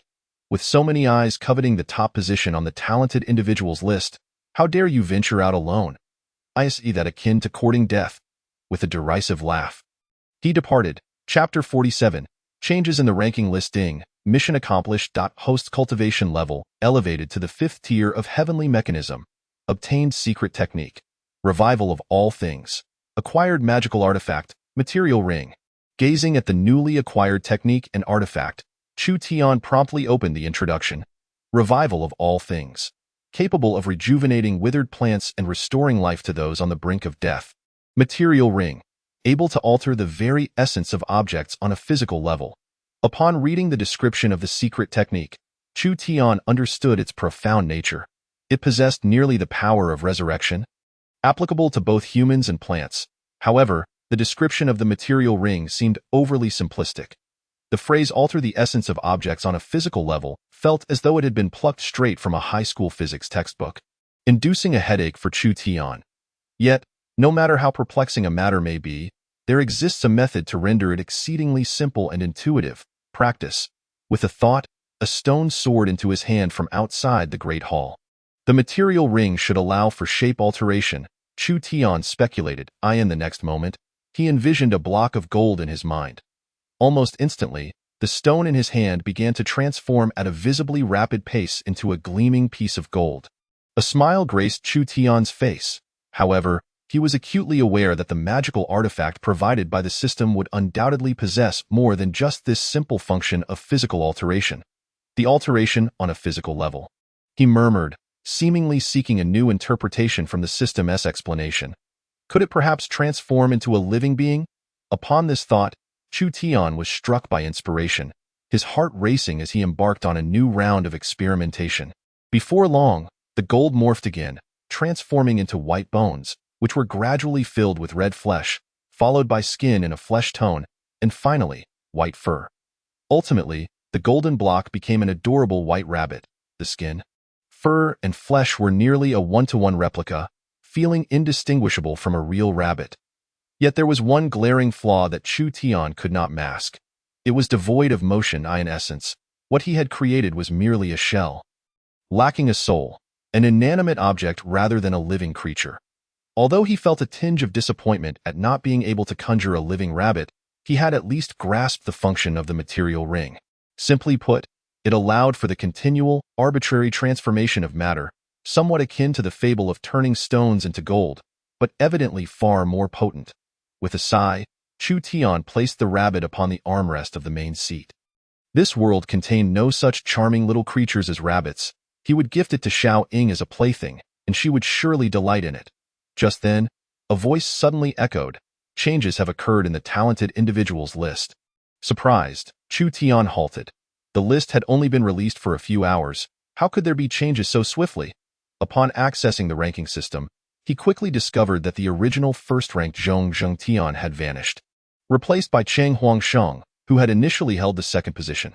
System, what has transpired? As Chu Tian inquired, a display appeared before him, showcasing the entire sequence of events from Zhong Zhengtian's departure from the Guei sect to his assassination. Chapter 48. Allow me to try. After viewing the complete video, Chu Tian let out a long sigh. Although he had anticipated such a scenario might unfold following the release of the list, the speed at which it had occurred surpassed his expectations. System, can you deduce who hired the assassin? Almost instantly, the system provided an answer. Deduction complete. The employer is the Shiyu Dengtian sect, Cheng Huangsheng. Reason, to obtain the benefits of ranking first on the talented individuals list by hiring an assassin for the kill. Note, Huang Chengsheng has been hired to eliminate Zhong Zhengtian by the same assassin.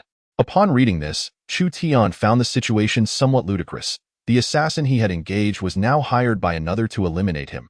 It seemed the only beneficiary in the end would be the assassin himself. Triggered optional mission.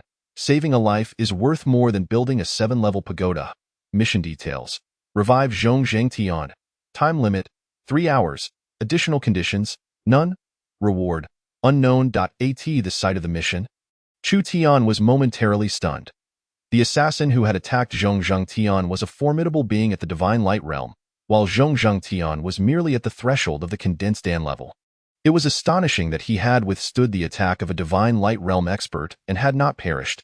However, the system soon presented him with another screen, showing Zhong Zhengtian lying in the main hall of the Guei sect, surrounded by several elder figures, their faces marked with sorrow. Reason, Zhong Zhengtian donned a Divine Light Realm artifact, the purple jade robe, which mitigated a significant portion of the attack's force. However, having been pierced through the heart, he has already lost all vitality. It is estimated that Zhong Zhengtian has 3 hours left to live. While it could be argued that Chu Tian was the root cause of all this turmoil, he was not particularly inclined to involve himself. For once he intervened, there would likely be more individuals seeking his assistance in the future. Chu Tian had always preferred a leisurely existence, disliking both the act of troubling others and being troubled himself. However, given that this was a mission issued by the system, complete with a reward, it could not be ignored as for the potential fallout. As long as he exercised caution and left no incriminating evidence, he should be fine. Thus, Chu Tian promptly summoned a clone and hurried towards the Guei sect in the central region at the utmost speed. Central region, within the Great Hall of the Guei sect, just outside our Guei sect. A mere 10 li away. It has barely been 3 minutes since we emerged, and already someone has been assassinated. When did our Guei sect become so easily bullied? An elder howled in fury, his voice brimming with indignation. Cease your wailing. No amount of shouting will revive Zhengtian. Another elder interjected, though his own countenance bore a sorrow that matched the angry elder's. His eyes reddened, clearly having wept recently. I swear, I will hunt down that scoundrel and make him pay dearly. Another elder declared, his fists clenched tightly, longing to find the assassin and exact vengeance. Meanwhile, at the head of the hall, Yu sat in despair, flanked by an elderly figure exuding an air of ethereal grace. This elder clasped his hands in front of him, gazing sorrowfully at Zhong Tian in the center of the hall. Shaking his head in lamentation, "Dr. Chen, is there truly no hope?"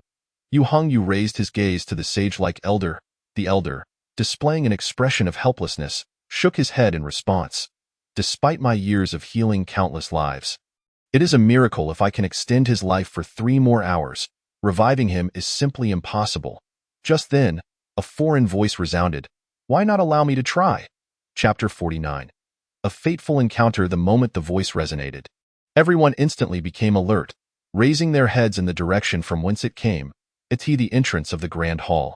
A man clad in a flowing white robe, with hands resting on his back, slowly made his entrance. As they beheld this figure, astonishment flickered across the faces of the onlookers. The fact that he had approached the main hall without any of them noticing was nothing short of remarkable. It must be noted that within this main hall, each individual's cultivation had reached at least the divine light realm, endowing them with extraordinary perceptual abilities. Even the slightest rustle within a 10-mile radius would not escape their notice. Yet, this man had gone unnoticed until he stood at the threshold of the grand hall and spoke, showcasing a truly terrifying skill of concealment. "Who are you to dare intrude upon my Guei sect?" One elder promptly leaped forward, drawing a long sword from his waist and pointing it threateningly at the man. Upon witnessing this, the man broke into a smile. "Though I have come to rescue someone, if you wish to spar with me, I shall not object." Dao intent. True words break. With that proclamation, a surge of formidable energy erupted before the elder, sending him hurtling backward. "Audacious thief, do not be so arrogant." Another elder shouted, raising his sword and charging at the man. However, the man remained unperturbed, standing still until the elder was upon him, the blade poised to pierce his body. Just then, the man raised a single finger, and in the next instant, a beam of golden light swept through, causing the elder's sword to strike him directly. But to everyone's astonishment, the long sword transformed into a pile of sand, cascading to the ground. With a mere flick of his wrist, the man conjured the fallen sand back into a long staff. He then swung the staff horizontally toward the elder, sending him flying. The remaining elders, witnessing this spectacle, hastily drew their magical artifacts, preparing to confront the man, but were halted by Yu Hongyu. Stepping forward, Yu Hongyu turned to face the man, locking his gaze upon him. "Might I ask who you are and your purpose for visiting my Guei sect?" The man smiled and casually tossed the staff aside, which instantly transformed back into a mound of sand. "I am Chu Tian, the master of the Tiangong Pavilion." The utterance of this name, the gathered individuals were momentarily taken aback. Although they had never interacted with the Tiangong Pavilion, the recent events surrounding the Martial Ming talent rankings had made the name of the pavilion widely known throughout the Martial Ming kingdom. Yet, they had not anticipated that the master of the Tiangong Pavilion would suddenly appear here. The Tiangong Pavilion, the very faction responsible for the assassination of Zheng Tian, an elder exclaimed, clearly harboring a negative impression of Chu Tian. However, Yu Hongyu swiftly shot a fierce glare at the elder, silencing him. "May I inquire what brings Master Chu to my Guei sect?" "To save someone," Chu Tian stated plainly, revealing his intent without preamble. Yu Hongyu was taken aback by this revelation, yet there remained a flicker of doubt within him. "And why do you wish to save him?" With a smile, Chu Tian shrugged, "It is merely fate that binds us." Chapter 50. Is there any difference? The one who attempted to assassinate Zheng Tian has laced his blade with a potent poison.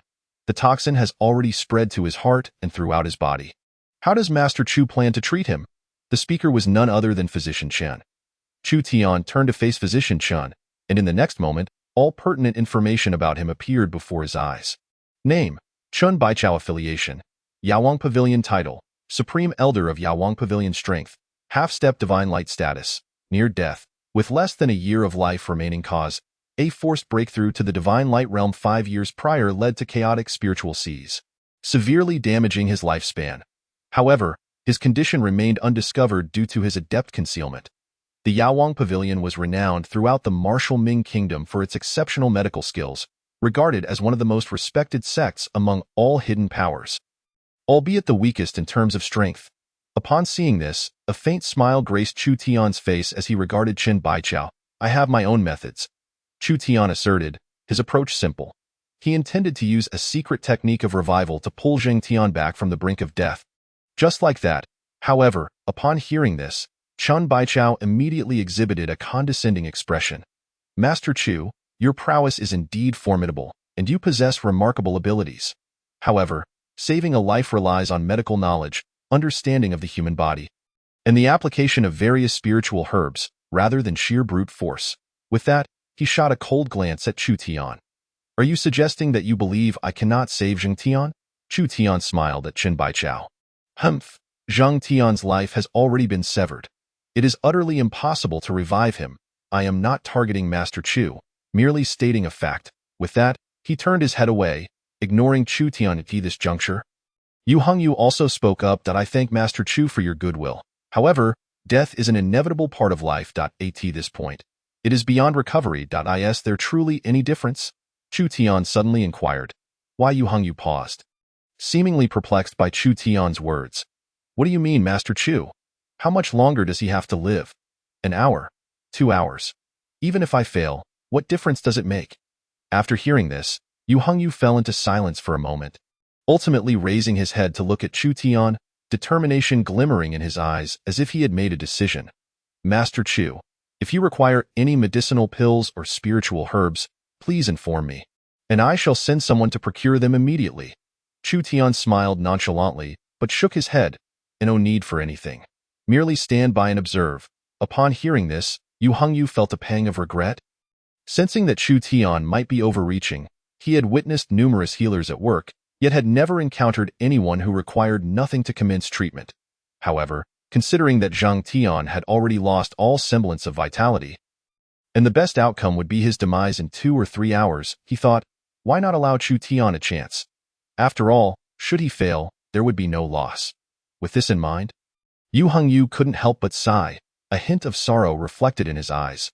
Meanwhile, several elders from the Guei sect began to voice their protests once more. If this Chu fellow deceives us and fails to save Zheng Tian, he shall not leave here today. If Zheng Tian does not survive today, I shall go and raise the Tiangong Pavilion tomorrow. Chapter 51. I ask for your guidance. Master Chu physician Chen Baichao scrutinized Chu Tian, observing his every move with disdain evident in his gaze. A healer who does not examine the wound, who does not inquire about the injury, merely glances at the patient.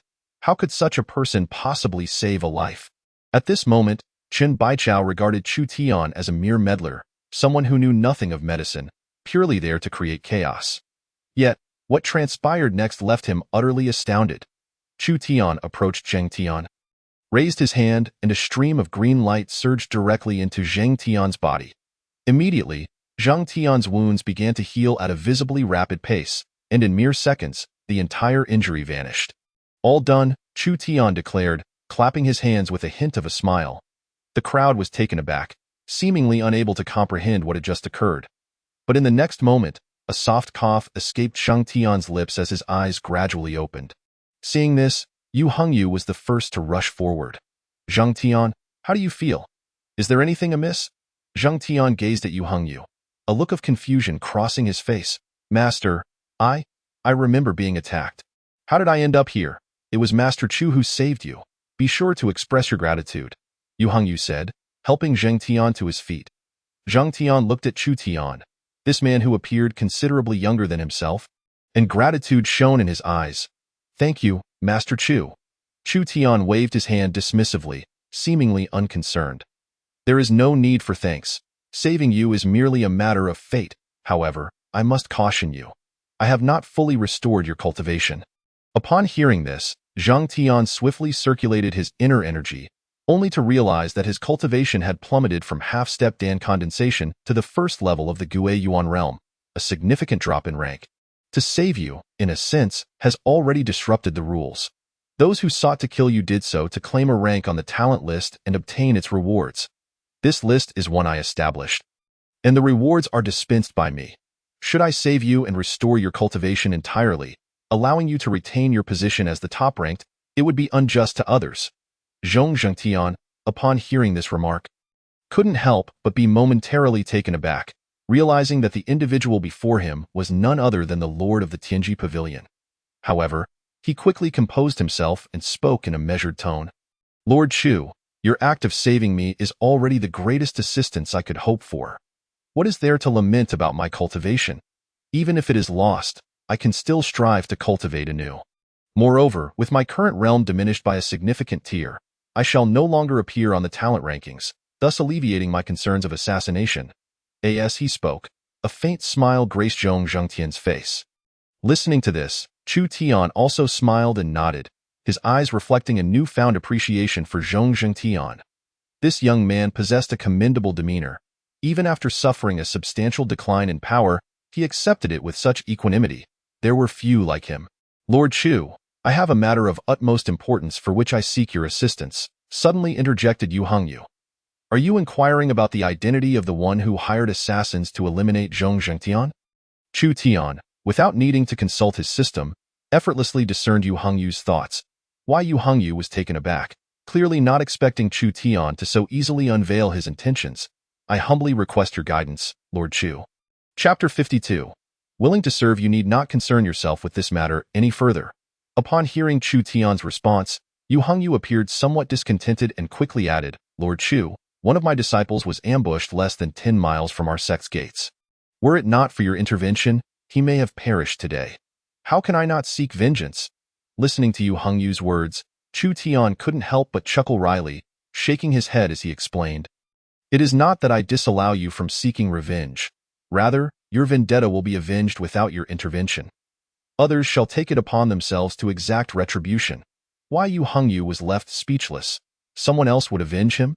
The individual who had employed assassins against Zhong Zhengtian was himself a figure on the talent rankings and had now also been targeted for assassination, with the very assassin he had hired now tasked with eliminating him, though he remained blissfully unaware of this twist of fate. After hearing Chu Tian's explanation, not only was Yu Hongyu stunned, but the others present also wore expressions of disbelief as they regarded Chu Tian. The one who had commissioned an assassin to eliminate Zhong Zhengtian was now being hunted by the very assassin he had hired? Could Lord Chu's assertions truly be valid? Yu Hongyu seemed hesitant to fully believe Chu Tian's words, though this was understandable given the absurdity of the situation.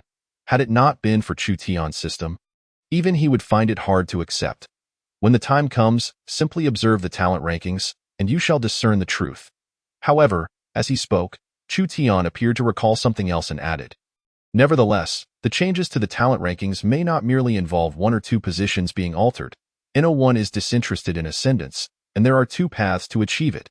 One is to elevate oneself, while the other is to diminish others.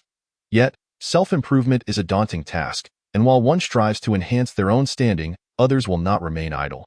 They too will ascend in such circumstances. Undermining others emerges as the simplest solution.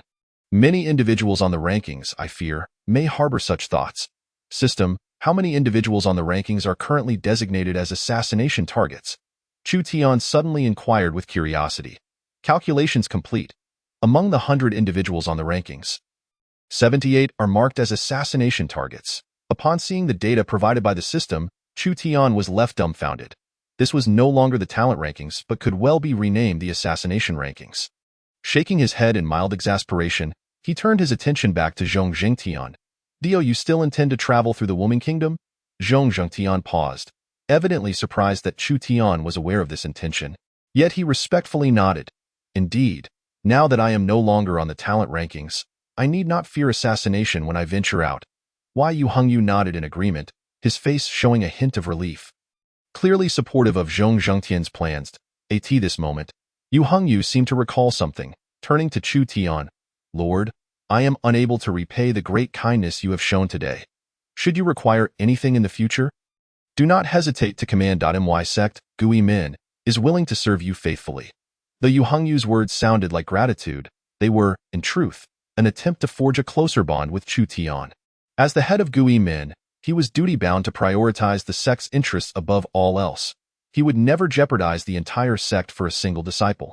His words were motivated solely by the immense power Chu Tian had demonstrated, leading Yu Hongyu to view him as a formidable ally capable of providing protection for Gui Min. Chapter 53. The memory ring. Chu Tian was no fool.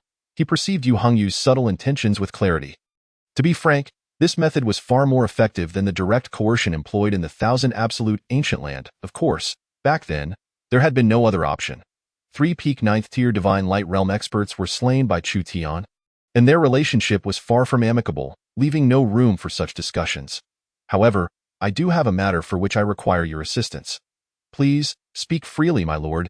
Yu Hongyu responded without a moment's hesitation. The fact that I rescued someone today must remain a secret. The reasoning is simple. I wish to avoid being inundated with requests for assistance in the future. Upon hearing this, Yu Hongyu immediately grasped Chu Tian's intent. Rest assured, my lord, this matter will not be disclosed to anyone. Then I shall take my leave. Wait a moment. Chun Baichao, who had been largely silent until now, stepped forward. He had long desired to engage with Chu Tian but had refrained due to his earlier demeanor. Now, realizing that this might be his last opportunity, he mustered the courage to approach. Chu Tian was well aware of Chen Baicao's motives. He sought to have his remaining year of life extended after witnessing Zhong Zhongtian's revival. Yet, since no task had been assigned to him by the system, Chu Tian had no spare time for such endeavors. With a decisive wave of his hand, he declared, "Not fated, not saving." With that, he dissipated into a wisp of azure smoke, leaving the onlookers once again in a state of astonishment. Initially, they had believed Chu Tian was present in his true form, only to realize moments ago that he had merely projected a clone. A clone capable of effortlessly overcoming 2 elders of Gu Min, reducing artifacts to dust, and resurrecting Zhong Zhongtian. What, then, must Chu Tian's true strength be? Even more astonished was Chen Baichao. Chu Tian's earlier remarks had clearly indicated that he was aware of Chen Baicao's impending demise, a fact that only Chen himself had known until now. This revelation only deepened Chen Baicao's conviction that Chu Tian's medical prowess surpassed his own and that he possessed the means to save him. Master, since young Master Zhong has recovered, I shall take my leave. Before Yu Hongyu could finish his sentence, Chen Baichao had already rushed out, appearing quite anxious. Upon returning to the Tianji Pavilion, Chu Tian finally breathed a sigh of relief. Just as the system's notification echoed in his mind, task completed, reward, artifact, memory ring. Memory ring. Utilizing this ring allows one to freely alter, delete, or add to another's memories. Note: special targets are excluded. Another ring, though this one had a far clearer description than the material ring.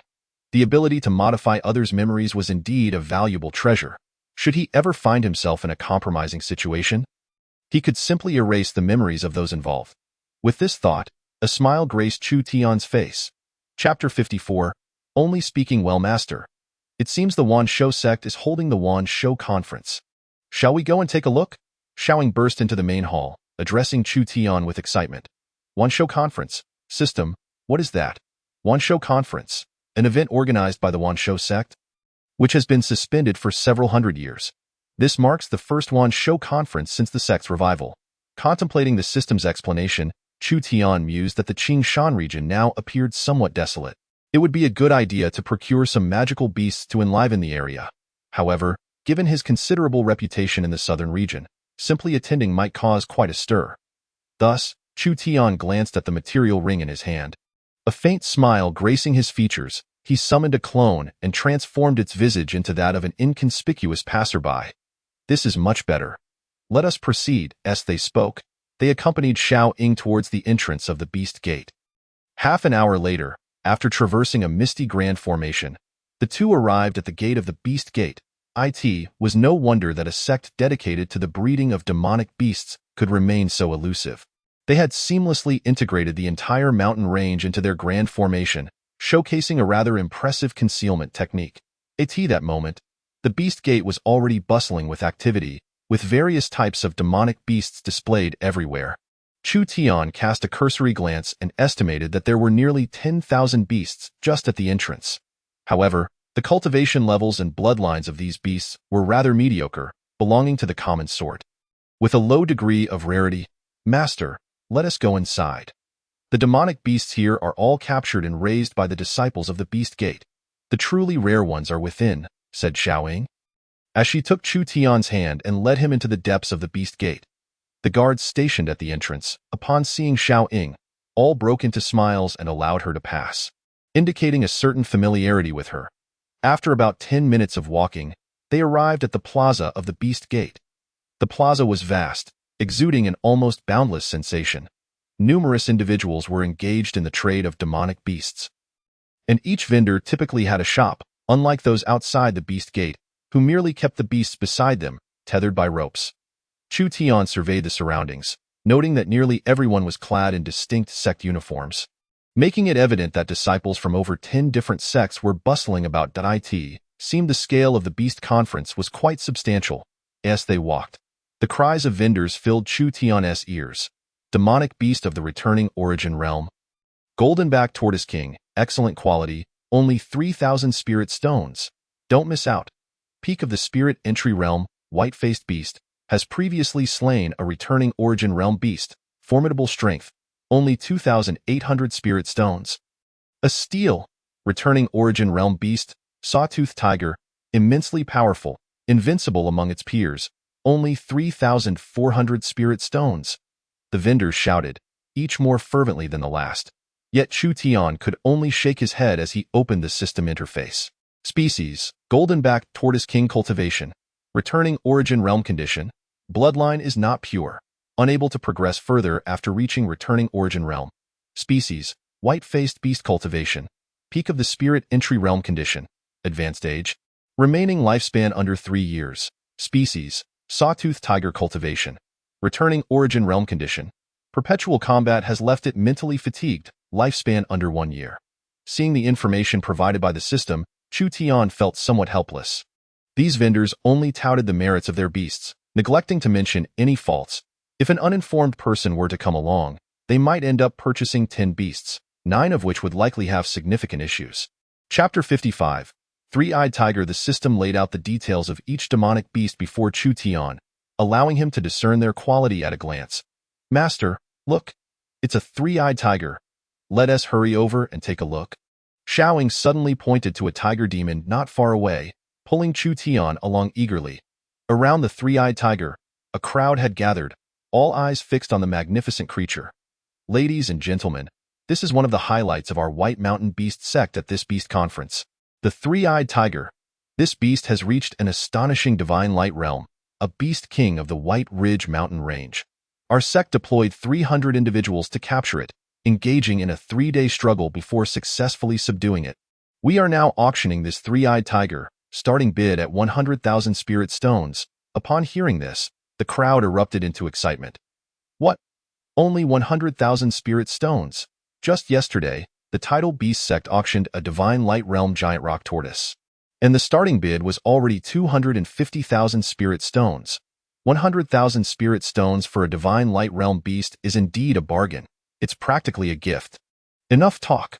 I bid 100,000 spirit stones. I want the three-eyed tiger. 100,000? How dare you offer such a low bid? I bid 100,000 and 1,000 spirit stones. The three-eyed tiger is mine. As the crowd continued to shout their bids, Xiaoying seemed a bit tempted and turned to look at Chu Tian. Master, should we join in? However, Chu Tian shook his head.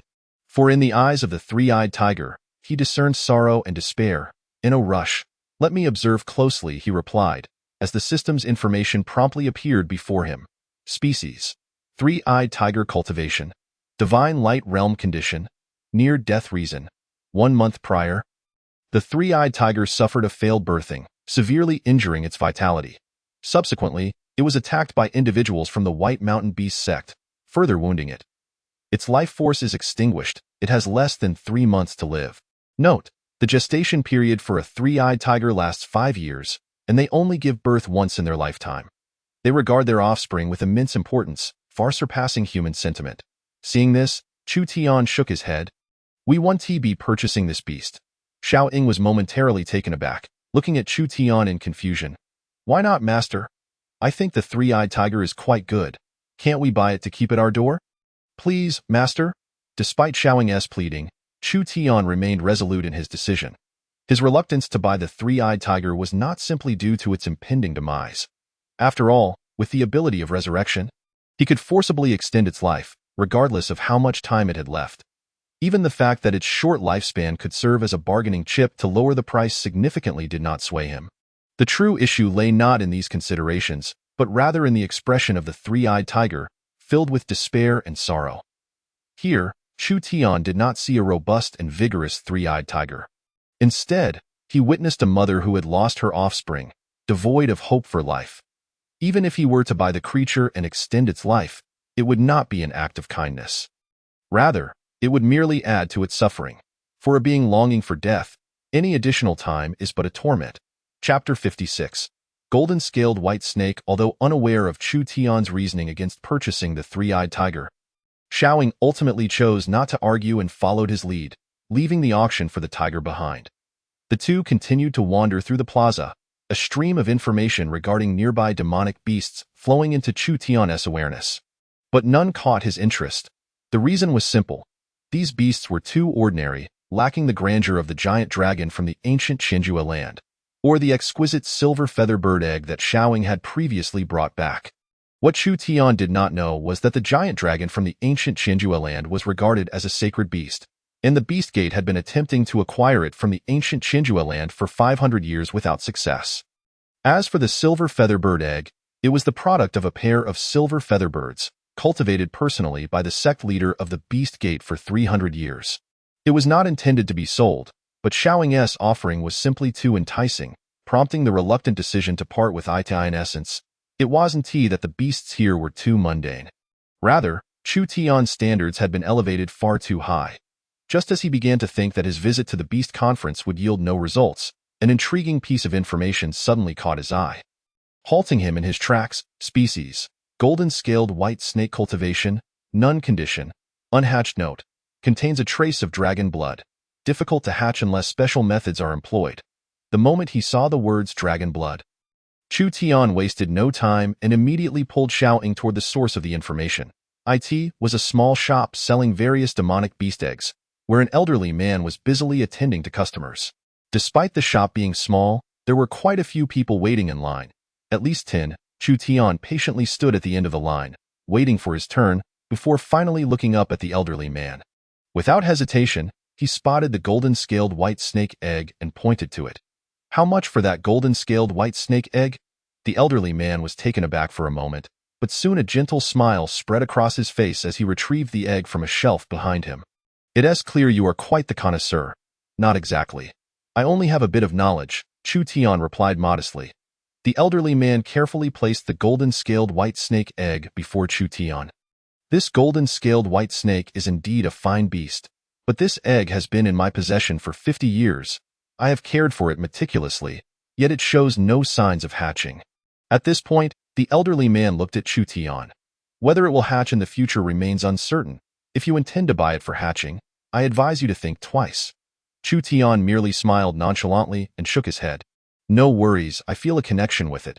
Perhaps it will hatch after all. Hearing this, the elderly man burst into hearty laughter. You say it has a connection with you. Who knows, you might just manage to hatch it after all.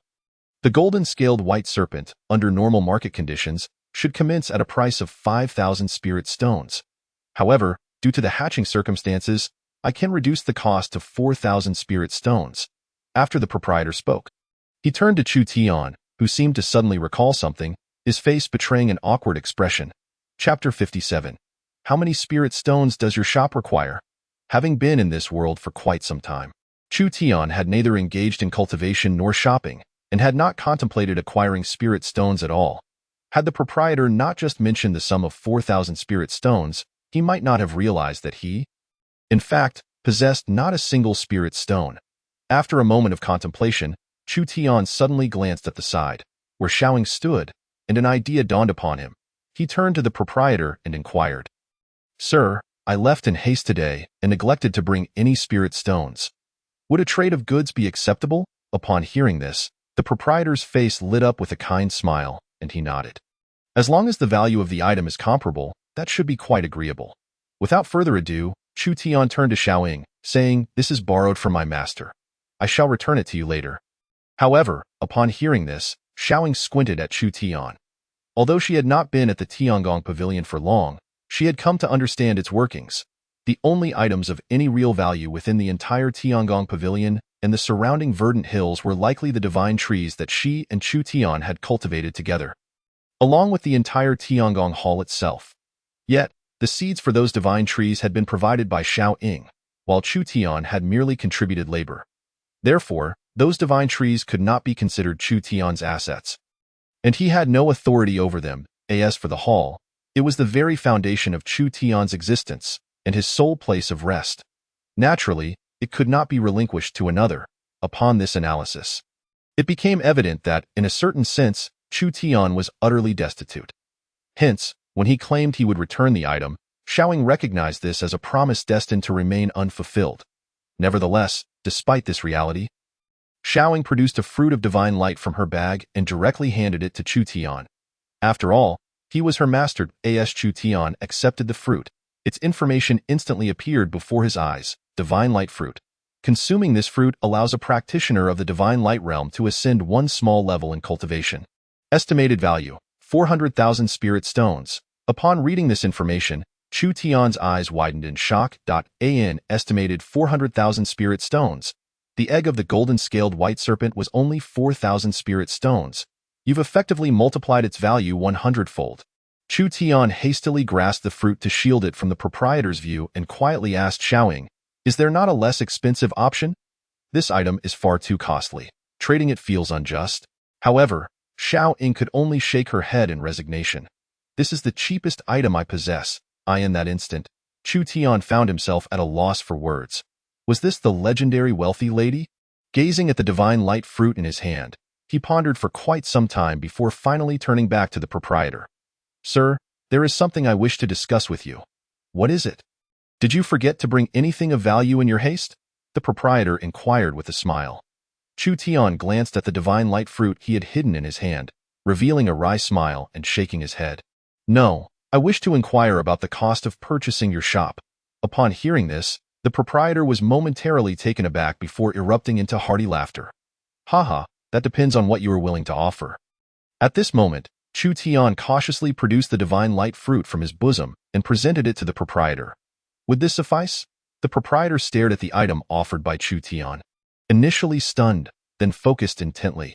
When he realized what it was, he was immediately struck with astonishment. Chapter 58. A profitable deal. You possess a divine light fruit?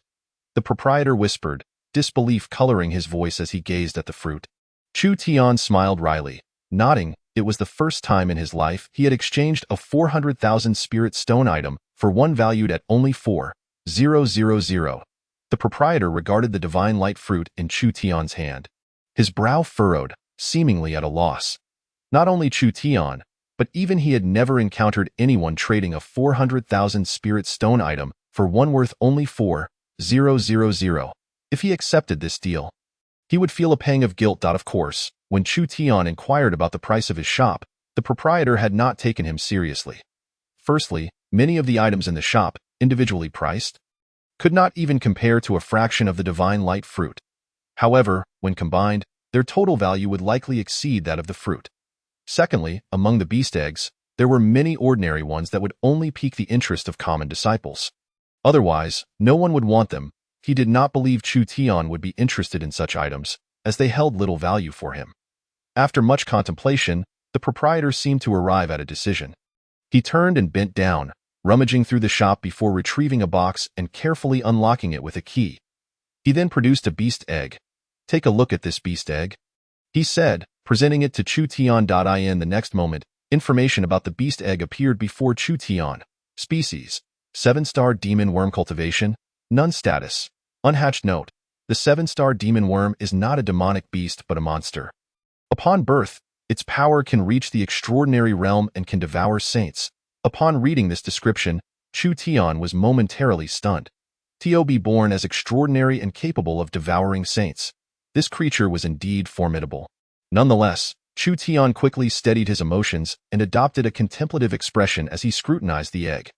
Seeing that Chu Tian remained silent, the proprietor continued, "I discovered this beast egg 300 years ago in a relic.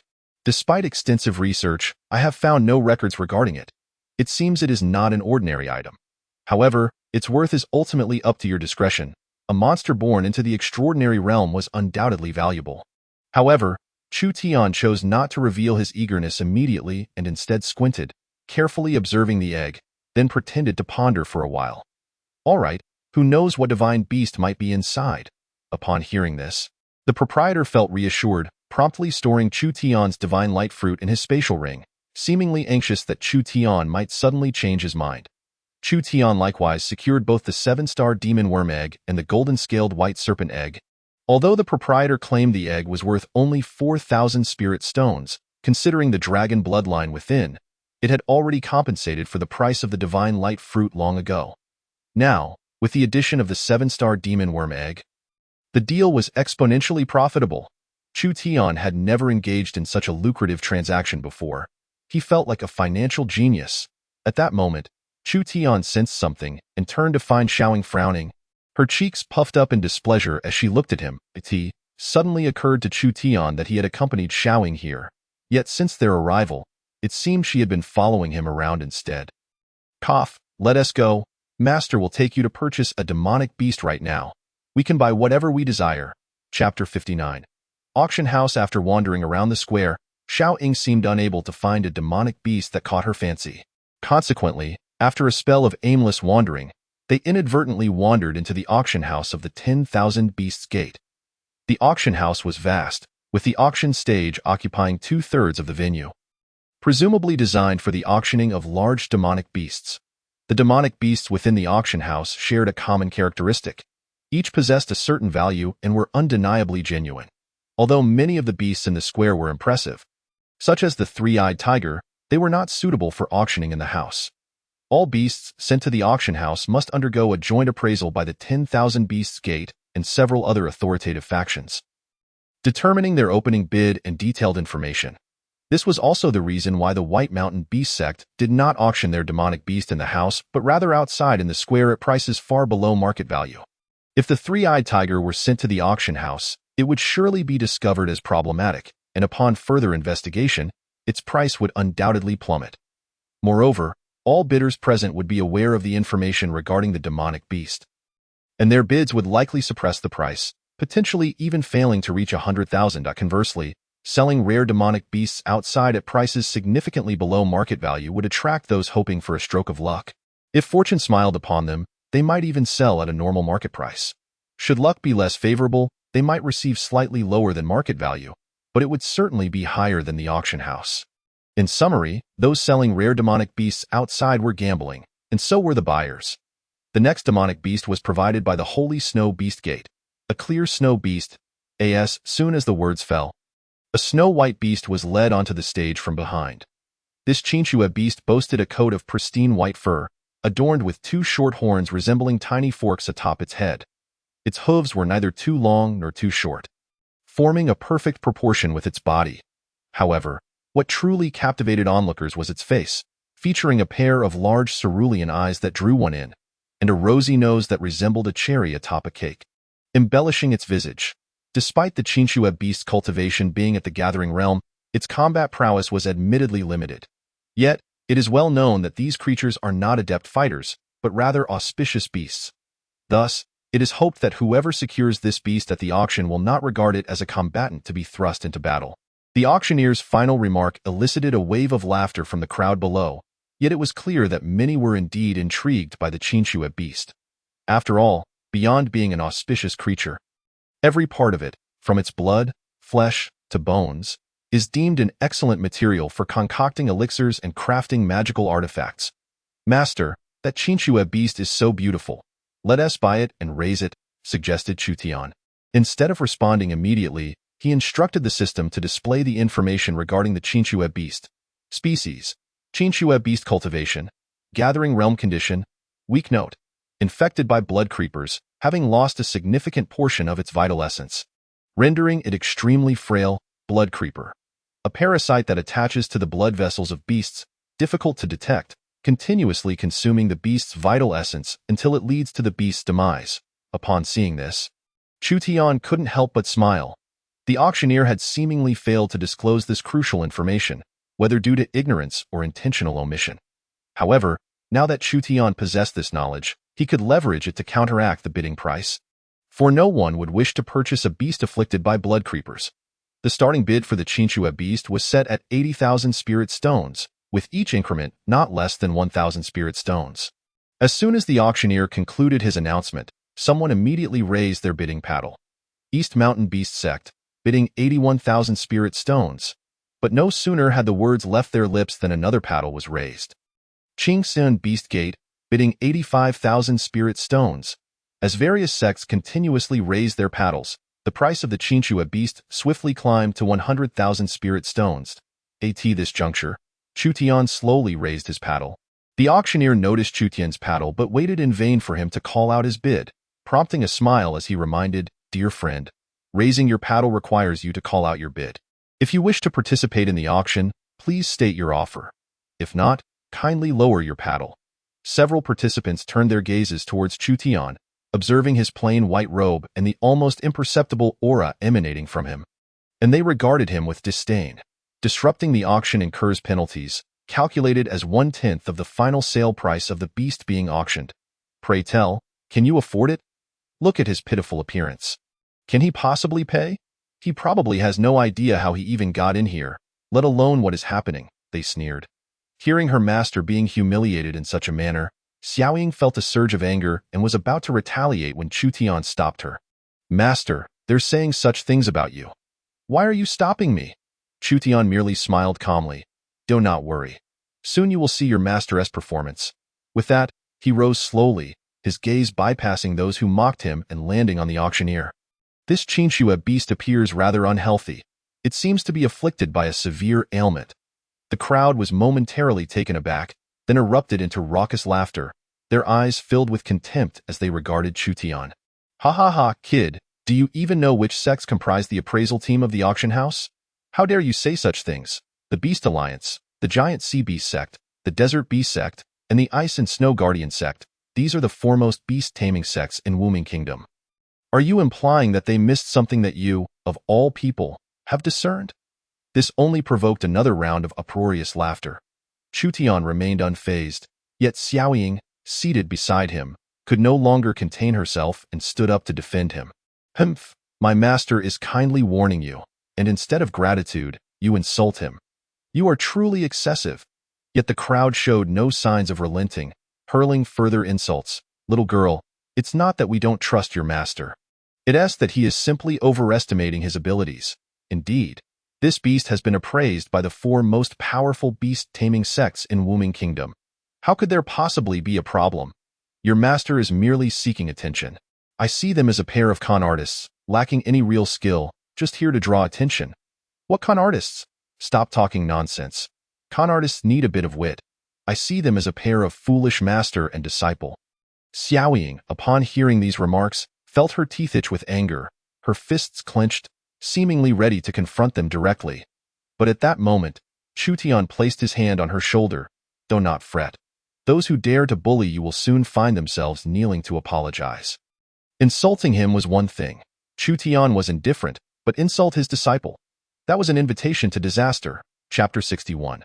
Kneeling to apologize. Since you all refuse to believe, let us do this. We shall consult the appraisal team of the auction house for another evaluation. If I am mistaken regarding the Chinchua beast, I will purchase it and gift it to you all.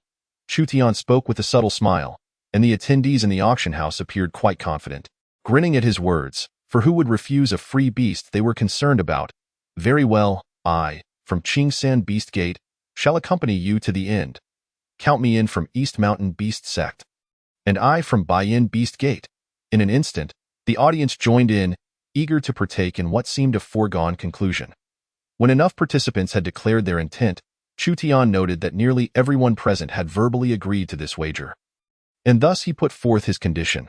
"However, if I lose, I shall purchase the Chinchua beast for all of you.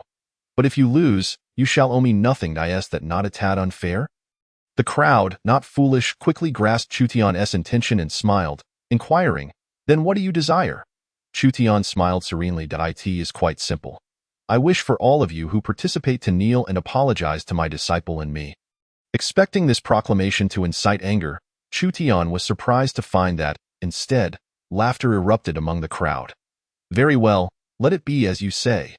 Clearly, they viewed Chutian as merely a braggart devoid of true strength, and the notion of kneeling to apologize seemed utterly implausible to them. They unanimously dismissed the possibility, believing that Chutian was a fraud. Even if, by some chance, the Chinchua beast were to reveal an issue. They collectively numbered nearly 10 sects, each represented by individuals of considerable standing, typically elders or higher. Could this fraud truly compel them all to kneel? this was a matter of dignity for over a dozen sects. Even if they were willing, could Chu Tian withstand such a spectacle? Yet, Chu Tian had long seen through their thoughts and was indifferent to their doubts. Attempting to renege, they ought to consider who he was, the master of the Tiangong Pavilion. Once, the entire sect had knelt before him in reverence under the gaze of all forces in the southern region. These insignificant sects thought they could pressure him with their identities. Did they not realize he could easily obliterate them with a mere flick of his wrist? Moments later, the appraisal team from the auction house arrived on the scene, and Chu Tian's mind immediately filled with their information. Name: Ding Chongqing Affiliated Sect, Sacred Snow Beast Sect Position, Grand Elder of Sacred Snow Beast Sect Strength, Third Stage of Divine Light Realm. Name: Mu Chuanchua Affiliated Sect, Desolate Beast Sect Position, Third Elder of Desolate Beast Sect Strength, Second Stage of Divine Light Realm. Name: Qiu Shengwan Affiliated Sect, Beast Alliance Position, Grand Elder of Beast Alliance Strength, Fifth Stage of Divine Light Realm. A total of 8 individuals arrived, all holding the positions of elders within their respective sects, with strengths that were formidable, mostly reaching the Divine Light Realm. However, what impressed Chu Tian most was the Grand Elder Ding Chongqing of the Sacred Snow Beast Sect, who entered with a booming voice. Who dares to say that our Sacred Snow Beast Sect's Qingxue Beast has issues? Chapter 62. Re-evaluating with Ding Chongqing's inquiry. All eyes in the room turned to Chu Tian, while the members of the auction house's appraisal team approached him. Are you the one who claims the Qingxue Beast has problems? Ding Chongqing stood directly before Chu Tian, their proximity palpable, his piercing gaze fixed intently upon him. Chu Tian took a slight step back, a faint smile gracing his lips as he calmly replied, "Indeed." Ding Chongqing squinted, scrutinizing Chu Tian with a condescending air. "A mere child dares to claim our assessment is flawed. What qualifications do you possess?" Before Chu Tian could respond, Qiu Shengwan, the elder of the Wanshou sect, approached. "I personally examined this Qingxue beast earlier and found no issues. Might you have made an error, young friend?" In contrast to Ding Chongqing's aggressive demeanor, Qiu Shengwan appeared more amiable, yet his words still dripped with skepticism towards Chu Tian. This was to be expected. After all, these elders were formidable members of the appraisal team, and being casually questioned would undoubtedly irk them. Moreover, Chu Tian presented as an inexperienced novice, devoid of reputation, making their disbelief in his claims entirely reasonable. When I examined this Qingxue beast, I found no issues whatsoever. If someone asserts there is a problem, then it is not the beast that is faulty, but rather that individual's judgment, declared another elder from the appraisal team, disdain evident in his tone. I have raised countless beasts within the sect. I can discern any ailment with a mere glance. I have seen this Qingxue beast, and it is free of any affliction. Further inspection would be futile. Indeed, I initially thought your urgency was due to a significant matter, yet it appears we are here because of the baseless claims of an outsider questioning our findings. Several members of the appraisal team expressed their dissatisfaction, feeling slighted by the skepticism of someone they perceived as an interloper. Amidst the derisive comments and mockery, Chu Tian maintained an unruffled expression. "So, are the esteemed members of the appraisal team not considering a re-evaluation?" he inquired, his composure unwavering. Upon witnessing Chu Tian's calm demeanor, Qiu Shengwan felt a twinge of uncertainty. Although he believed Chu Tian was likely a mere novice, the possibility that he might be correct loomed large in his mind. After much contemplation, Qiu Shengwan resolved that a re-evaluation would be prudent. If their assessment yielded no issues, it would affirm the integrity of their work and their commitment to impartiality. Conversely, if a problem was uncovered, it would demonstrate their transparency and protect the reputation of the Wanshou Conference. Thus, he gathered the appraisal team to conduct a fresh examination. Chapter 63. Blood-crawling worms. The appraisal team divided into pairs, forming 4 groups to inspect the Qingxue beast's fur, blood, and pupil condition. Subsequently, they utilized their spiritual energy to conduct a thorough examination of the creature. After each group repeated the process, they exchanged nods of acknowledgement. Seeing this, Qiu Shengwan exhaled deeply, relief washing over his features. However, the other elders immediately displayed expressions of irritation, casting disdainful glances at Chu Tian. "Why, young friend, we have re-evaluated. This Qingxue beast indeed exhibits no issues."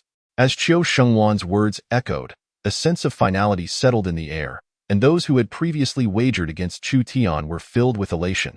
To acquire a Qingxue beast without cost was an extraordinary windfall.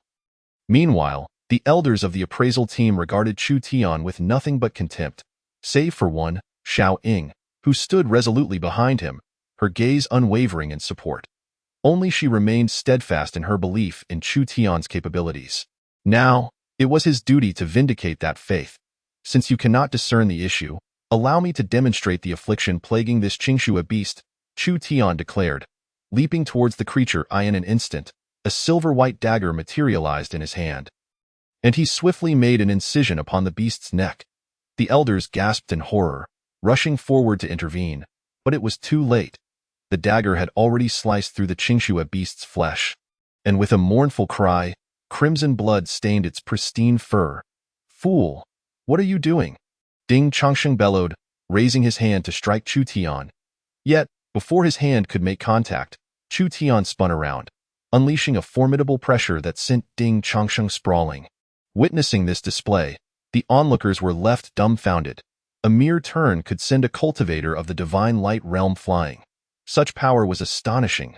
A person with minimal spiritual energy fluctuations could unleash such strength, indicating only one thing. Chu Tian had concealed his true capabilities. Before anyone had the chance to ponder this revelation, Chu Tian thrust the dagger back into the newly opened wound and deftly extracted it. "Are you familiar with this creature?" he inquired, holding aloft the dagger, upon which a small, blood-red worm writhed ominously. Upon sighting the worm, the elders of the appraisal team widened their eyes in shock. "This is a blood-crawling worm," Qiu Shengwan exclaimed, recognizing the creature instantly. This parasite was a dire threat to beasts. Once infected, death was inevitable. Furthermore, due to its affinity for the creature's blood vessels, it was notoriously difficult to detect. Even the most experienced elders might struggle to identify it. Yet, this young man, scarcely in his 20s, had effortlessly uncovered the presence of a blood-crawling worm within the Qingxue beast. Who exactly was this individual before them? Chapter 64. The will to annihilate. Does this blood-crawling worm not constitute a problem? Chu Tian inquired, directing his gaze at Qiu Shengwan and the appraisal team. Qiu Shengwan lowered his head, shame washing over him, yet he begrudgingly nodded in acknowledgement. Having obtained the answer he sought, Chu Tian turned his attention towards those who had previously wagered against him. "Gentlemen, the outcome is clear. It is time for you to fulfill your promises." Upon hearing this, the faces of those present turned an ashen hue. Fulfill their promises? Did this mean they were to kneel before Chu Tian and his companion? Such an act would not only tarnish their own reputations but also that of their entire sect. "This matter is our fault. I shall apologize to you, my friend, in hopes that you do not press the issue further. I am willing to offer some spiritual stones. Let us avoid escalating this situation unnecessarily. Let us be lenient, and I implore you not to take this too far." As Chu Tian listened to their pleas, he could not help but chuckle. "You were all so eager to agree when I spoke earlier. What, are you now having second thoughts?" Seeing that Chu Tian had no intention of relenting, the expressions of those present darkened. Qiu Shengwan, sensing the tension escalating, approached to mediate. "How about this? Each of you contribute 50,000 spiritual stones and offer an apology to our friend. How does that sound? 50,000 spiritual stones from each of the attendees, numbering at least 10, amounted to a considerable sum, nearly 500,000 spiritual stones. With Qiu Shengwan advocating for them, the others felt emboldened. Elder Qiu makes a valid point. I hope you will reconsider your stance, lest you find yourself at a disadvantage. 50,000 spiritual stones is no small sum. You have already profited significantly from a few words. Surely, you should be satisfied. Your display of strength was indeed formidable. But within this auction house, a substantial number of sects possess cultivators at the pinnacle of the divine light realm. Should you choose to escalate this, it would serve you no benefit." As their voices grew more assertive, they subtly attempted to pressure Chu Tian. Yet Chu Tian remained composed, quietly observing them. "But so, you are not inclined to honor your commitments?" As the crowd exchanged glances, it seemed they had grown indifferent to Chu Tian's threats, gazing at him with palpable disdain. "If that is the case, I shall take matters into my own hands." And no sooner had Chu Tian spoken than a formidable pressure erupted from within him, causing those present to struggle to breathe under its weight. Even the members of the appraisal group appeared to falter against this overwhelming force. By the decree of the Tao, kneel, at his command. The bodies of the crowd fell to the ground as if controlled by an unseen hand, thudding onto their knees. "You scoundrel! What sorcery is this? Remove this enchantment at once. Otherwise, the might of the Dongshan beast sect shall not spare you." One of them exclaimed, filled with indignation, "I am the seventh elder of the Qingsan Beast Gate. Dare you treat me thus? The Qingsan Beast Gate shall make you pay dearly for this." Listening to their tirades, Chu Tian cast them a dispassionate glance. To him, the sects they spoke of were insignificant. He had no qualms about eradicating any number of them. "Xiao Ying, come here," Chu Tian beckoned, pulling her to his side as he addressed the kneeling crowd. "You may begin your apologies now." Although the crowd was forcibly subdued by Chu Tian's command, their hearts remained defiant, showing no inclination to apologize, their lips still defiantly spouting words of resistance. "I have already sent a distress signal to my sect. Soon, the might of the Dongshan beast sect will arrive. Release me immediately, or when they come, you shall face obliteration." Another shouted. "The powerful ones of the Qingsan Beast Gate are already on their way. Release me at once if you value your lives." Yet another declared. As they invoked their respective sects as shields, Chu Tian's patience wore thin. With a wave of his hand, a beam of white light shot forth, transforming the elder from the Dongshan beast sect into an ice sculpture, which shattered into countless fragments with a resounding crack. The onlookers stood frozen in shock, unable to comprehend that Chu Tian had truly dared to strike with such lethal intent. The last one to apologize shall find their legs broken. With the elder's fate as a grim reminder, the crowd quickly abandoned their bravado, hastily offering their apologies. "My lords, I was blind and disrespectful. Please, show mercy and spare my life." One pleaded, "I acknowledge my mistakes. I vow never to offend you again." They bowed their heads vigorously against the ground, some even causing blood to seep from their foreheads. Yet, Chu Tian remained indifferent, a serene smile gracing his lips as he turned to Xiao Ying. "What say you? Shall we grant them forgiveness?" Seeing the question directed at her, Xiao Ying's face brightened with satisfaction. "Yes, let us spare them this time." Observing her smile, Chu Tian relented, dismissing the force of his command with a wave, allowing the crowd to regain their freedom. However, although liberated, their gazes were still tinged with fear as they regarded Chu Tian. "Now, let us resume the auction," he declared, leading Xiaoying back to their seats. After all, the Qingxue beast was one that Xiaoying had set her sights upon, and he was determined to secure it for her. Yet, the auctioneer, having witnessed the earlier events, appeared somewhat shaken, glancing nervously at Qiu Shengwan. Noticing his unease, Qiu Shengwan approached, patting him on the shoulder and whispering a few words in his ear. "Bring the sect leader immediately." With that, the auctioneer dashed off. "I shall now preside over the auction," Qiu Shengwan announced, casting a contemplative glance at the Qingxue beast, which bore a mark from Chu Tian's previous encounter. After a moment of deliberation, he began, "This Qingxue beast, tainted by blood parasites, cannot be auctioned at the previous price. Therefore, the starting bid is set at."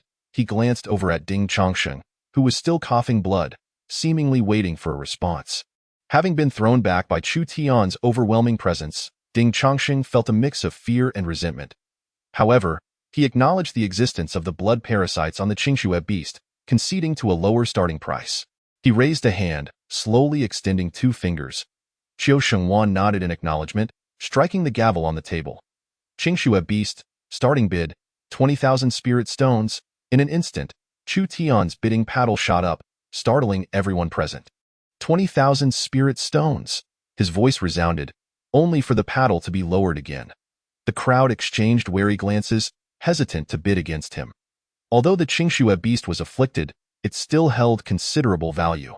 Its fur, heart, and dual horns were all premium materials for alchemy. A fair market price would have started at 30,000 spirit stones, potentially reaching 50,000 if someone were in urgent need of it. Yet, with Chu Tian's bid already placed, the crowd refrained from further offers. After 3 rounds of Qiu Shengwan's hammer strikes, the Qingxue beast was sold to Chu Tian at the remarkably low price of 20,000 spirit stones. Observing this, Ding Chongsheng was overcome with fury, spewing blood and collapsing unconscious. The next beast, provided by the Huangwu beast sect, was a Dao-level desert wolf king, with a starting price of 150,000 spirit stones. Soon, a scarred wolf demon was pushed onto the stage. Its appearance was grotesque, yet it exuded an aura of menace. Information about the Desert Wolf King promptly appeared before Chu Tian. Species: Desert Wolf King cultivation, Dao level status, healthy note. A unique breed from the western region. Each Desert Wolf King is born from the slaughter of thousands of wolf demons. However, Chu Tian was unconcerned by the description. He merely needed to ascertain the creature's health. What do you think? Shall we bid on this beast? He inquired of Xiao Ying. She glanced at the Desert Wolf King and shook her head decisively. No, it's too ugly. The crowd nearly choked on their disbelief. This is the Desert Wolf King, a rarity born from thousands of wolf demons, possessing the power to lead a pack, and she refuses it solely due to its appearance. Nonetheless, this worked to their advantage, as long as Xiao Ying remained uninterested. Chu Tian would not bid, allowing them to secure it for themselves. Thus, the bidding commenced, escalating rapidly to 200,000 spirit stones, ultimately falling into the hands of the Baiyan Beast Gate. Unbeknownst to everyone, this auction for the Desert Wolf King would mark the last opportunity for them to raise their paddles that day. The subsequent beast, provided by the Tianhai Beast Sect, was a Dao-level pufferfish. Starting bid: 120,000 spirit stones. Master, this creature is so adorable. It can even puff up. Buy it. The next beast was introduced. Master, buy it. In the ensuing 12 auctions, only Chu Tian's paddle remained consistently raised, while the others could only watch as their desired beasts were secured by him at the minimum starting prices, unable to voice a single objection. Seeing that he had successfully acquired several beasts, Chu Tian turned to Qiu Shengwan with a smile. Elder Qiu, how many spirit stones do I owe for these beasts? After glancing at his records, Qiu Shengwan sighed heavily. In total, 243,000 spirit stones. He sighed again, unable to conceal his frustration.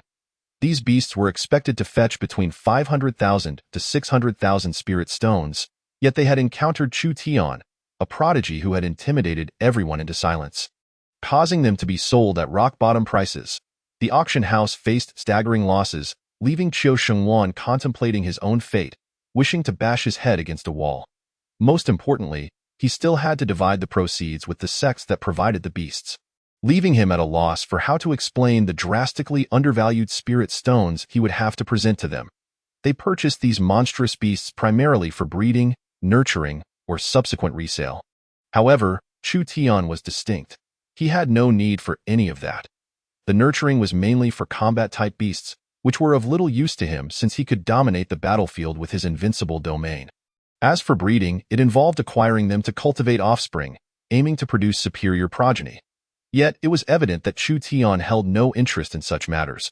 Regarding resale, it essentially meant offloading them for a higher price. However, Chu Tian was not in need of money. He never even contemplated selling these beasts for profit.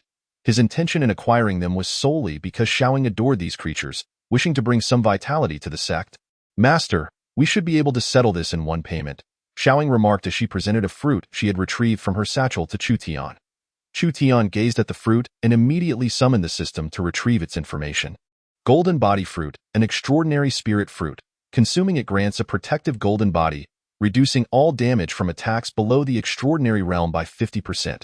Estimated value: 5 million spirit stones. Upon reading the description of the fruit, Chu Tian nearly choked on his own blood. Previously, he had traded a divine light fruit worth 400,000 for 4,000 beast eggs, and now he was using a fruit valued at 5 million to buy 43 million worth of beasts. How about something a bit cheaper? Chu Tian inquired weakly, overwhelmed by the astonishing value of the items presented. What about this one? A white fruit appeared in Xiao Ying's hand, and immediately, its information and estimated value materialized before Chu Tian. Holy Snow Fruit, an extraordinary spirit fruit. Upon consumption, it can neutralize all poisons, effective against all below the extraordinary realm. Estimated value: 4.5 million spirit stones. Upon witnessing the expression on Chu Tian's face, Xiao Ying silently stowed away the holy snow fruit and produced another black fruit. Ink Jade Fruit, an extraordinary spirit fruit. Consuming it has remarkable effects of cleansing the marrow and purging toxins accumulated within the body. Estimated value: 3.8 million spirit stones. Chu Tian endeavored to steady his emotions, glancing at Xiao Ying's satchel. It must be a spatial treasure, and surely it contained a wealth of valuable items. Otherwise, Xiao Ying wouldn't so casually produce several spirit fruits worth millions. These spirit fruits held little use for Chu Tian, as his cultivation system was entirely incompatible with this world. Consuming these fruits would yield minimal benefit. Nevertheless, he was simply reluctant to let Xiaoying suffer any losses. Hence he was meticulous with every expenditure. However, it appeared that this girl possessed an unending supply of precious items, effortlessly retrieving them without a hint of concern for his worries. "Let us go with this," Chu Tian declared, taking the inked jade fruit from Xiao Ying's hand and throwing it directly toward Qiu Shengwan. Seeing this, Qiu Shengwan hastily extended both hands to catch the fruit securely. "This fruit should cover your payment." Upon hearing Chu Tian's words, Qiu Shengwan immediately examined the fruit in his hands. When he sensed the immense aura emanating from it, he was momentarily stunned before displaying an expression of utter astonishment. Inked jade fruit. This is indeed the legendary inked jade fruit. He had only read about it in books, never having encountered one firsthand. However, he recalled that 200 years ago, a single fruit had appeared at an auction house in the central region, fetching a staggering price of 4 million spirit stones. That was not all. The most critical aspect was that shortly after the auction, the cultivator who acquired the inked jade fruit was murdered the moment he stepped out of the auction house. And the fruit subsequently vanished. The sect of the slain cultivator conducted investigations for 5 years, ultimately having to abandon the inquiry in frustration. Without a moment's hesitation, Qiu Shengwan stowed the inked jade fruit away in his bosom. Fearful of being seen by others, the possession of this fruit could be both a blessing and a curse. Should the news leak, it was inevitable that other sects would covet it, possibly leading to pursuit or assassination. "Are the monstrous beasts taken by you personally, or should we deliver them to your location?" After securing the inked jade fruit, Qiu Shengwan's mood brightened significantly, and his demeanor toward Chu Tian became exceedingly cordial. Before Chu Tian could respond, the system provided another prompt: detection of approaching divine light realm cultivators. Total, 31 individuals, including 3 peak 9th tier cultivators of the divine light realm, with the remaining 28 being of lower tiers. Upon seeing the system's notification, a smile crept onto Chu Tian's face. "In a rush, let me finish my current business first." With that, he strode out of the auction house. Outside the auction house, the nearby shops and people had vanished, leaving behind an eerie silence akin to the calm before a storm. "Since you all have come, why hide?" As soon as he spoke, thunder rumbled in the sky, and several figures suddenly materialized beside him. Chu Tian counted the newcomers and realized that there were not 31 people but rather 30, though all 3 peak 9th tier divine light realm cultivators were present. System: what about the remaining divine light realm individual? Calculations for the last individual are complete. Name: Qiumingi affiliated sect, 10,000 beast sect position, sect leader of the 10,000 beast sect strength, 7th tier of the divine light realm. At that moment, a glimmer of amusement danced in Chu Tian's eyes. System: deduce what he is currently doing, calculating. Meanwhile, concealed in a corner, Qiumingi remained oblivious to the fact that his every move had been laid bare before Chu Tian. Deep in thought, "That fellow seems to possess considerable strength, and he appears unperturbed in the face of so many powerful cultivators. He must have some confidence. However, the strength of these sects is not to be underestimated. Surely at least 10 sects have come, including peak 9th tier divine light realm experts. Never mind, I shall wait until both sides finish their battle before making my appearance. Otherwise, I would be forced to choose a side. And if I align with the wrong faction, the ancestors would surely not let me off easily." Observing Qiumingi's scheming thoughts, Chu Tian could only shake his head and chuckle. This fellow had a decent plan. He intended to side with whoever emerged victorious, thus avoiding any misalignment. When the dozen or so divine light realm experts from various sects saw Chu Tian emerge without acknowledging them, engaged in some private amusement, they felt an overwhelming sense of being overlooked, and a surge of fury ignited within them. "Thief! You are the one who made the elder of the East Mountain Beast sect kneel." A peak 9th tier cultivator of the divine light realm immediately pointed an accusing finger at Chu Tian. Upon hearing this, Chu Tian was momentarily taken aback, recalling that the elder he had slain previously indeed belonged to the East Mountain Beast sect. A smile crept onto Chu Tian's face as he turned to the cultivator. "He insulted me first. I merely had him kneel and apologize. What is wrong with that?" Chu Tian spoke in a calm tone, as if he were merely recounting a trivial matter. However, the moment these words reached the ears of the others, they detonated like a powder keg. Just making them kneel and apologize? What is wrong with that? Arrogant. Absolutely outrageous. In front of their sect, asking their elder to kneel and apologize. What could possibly be acceptable? This is akin to shouting in front of the White House, "Yes, those 200-meter buildings were blown up by me." What is the problem? If you kneel and beg us now, we might spare you a complete corpse. Another peak ninth-tier divine light realm cultivator sneered, his face darkened by rage, thoroughly incensed by Chu Tian's earlier remarks. The other cultivators felt an odd thrill surge within them upon hearing this. Their gazes fixated on Chu Tian, eyes filled with mockery, seemingly envisioning the moment Chu Tian would kneel and beg for mercy. Yet, instead of conforming to their expectations, Chu Tian maintained his earlier demeanor of indifference. With an utterly tranquil tone, he replied, "You lot? Do you even qualify?" In an instant, the fury of all the divine light realm cultivators erupted like a detonated powder keg, their eyes wide with rage. As if they might spew fire from their very pupils, then, without hesitation, they began to channel their formidable pressures collectively toward Chu Tian. As the pressure surged forth, the ground cracked, the space quivered, drawing ever closer. Like a colossal beast advancing step by step toward Chu Tian. Even the few blades of grass that had struggled to sprout from the cracks in the pavement were reduced to dust by the overwhelming pressure. Yet, Chu Tian remained unfazed, standing there calmly as the immense pressure bore down upon him. The pressure exerted by these divine light realm cultivators felt akin to a mere balloon pressing against him. An absurdity in itself. However, the cultivators believed that Chu Tian was merely putting on a brave front, convinced that his internal organs must be bursting under such immense pressure. "I wonder how long you can hold out." As they spoke, the oppressive force intensified, causing the ground beneath Chu Tian's feet to crack with a resounding snap, splintering into several fragments. Nevertheless, those cultivators endured for a full 5 minutes, their bodies drenched in sweat from the strain of maintaining their pressure. In stark contrast, Chu Tian remained unperturbed, standing leisurely as he observed them with a nonchalant expression. At that moment, the cultivators were compelled to confront an unsettling realization they were reluctant to accept, that their formidable pressure had no effect whatsoever on the individual before them. This revelation only served to heighten their ire. Chapter 70. Salutations to the Master, everyone. Cease your futile chatter with this rogue. Let us strike directly, one cultivator declared, producing his treasured artifact. Observing this, the others followed suit, retrieving their own treasures from their storage rings, and then they charged at Chu Tian in a frenzied rush. "Rogue! The anniversary of your demise shall arrive this time next year," they shouted as they surged forward. Meanwhile, thousands of miles away at the Qingshan Tianji Hall, Chu Tian's true form, holding a chess piece, gently placed it onto the board. Divine thunder annihilation. As the piece descended, a vast expanse of pitch-black clouds enveloped the sky, and a streak of violet lightning descended at breathtaking speed above the Wan Shou men.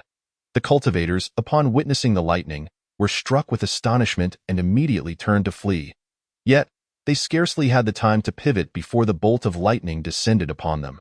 With a deafening boom, the lightning struck the ground, transforming into a colossal pillar of thunder over 10 meters wide, enveloping both Chu Tian and the cultivators within its embrace. The thunderous column extended from the depths of the sky, invisible at its source, reaching down to the earth, stretching several thousand meters long. At that moment, Qiu Mingyi, who had been lurking in the shadows, cautiously stepped forward. Upon glimpsing the thunder pillar, his heart was filled with profound astonishment.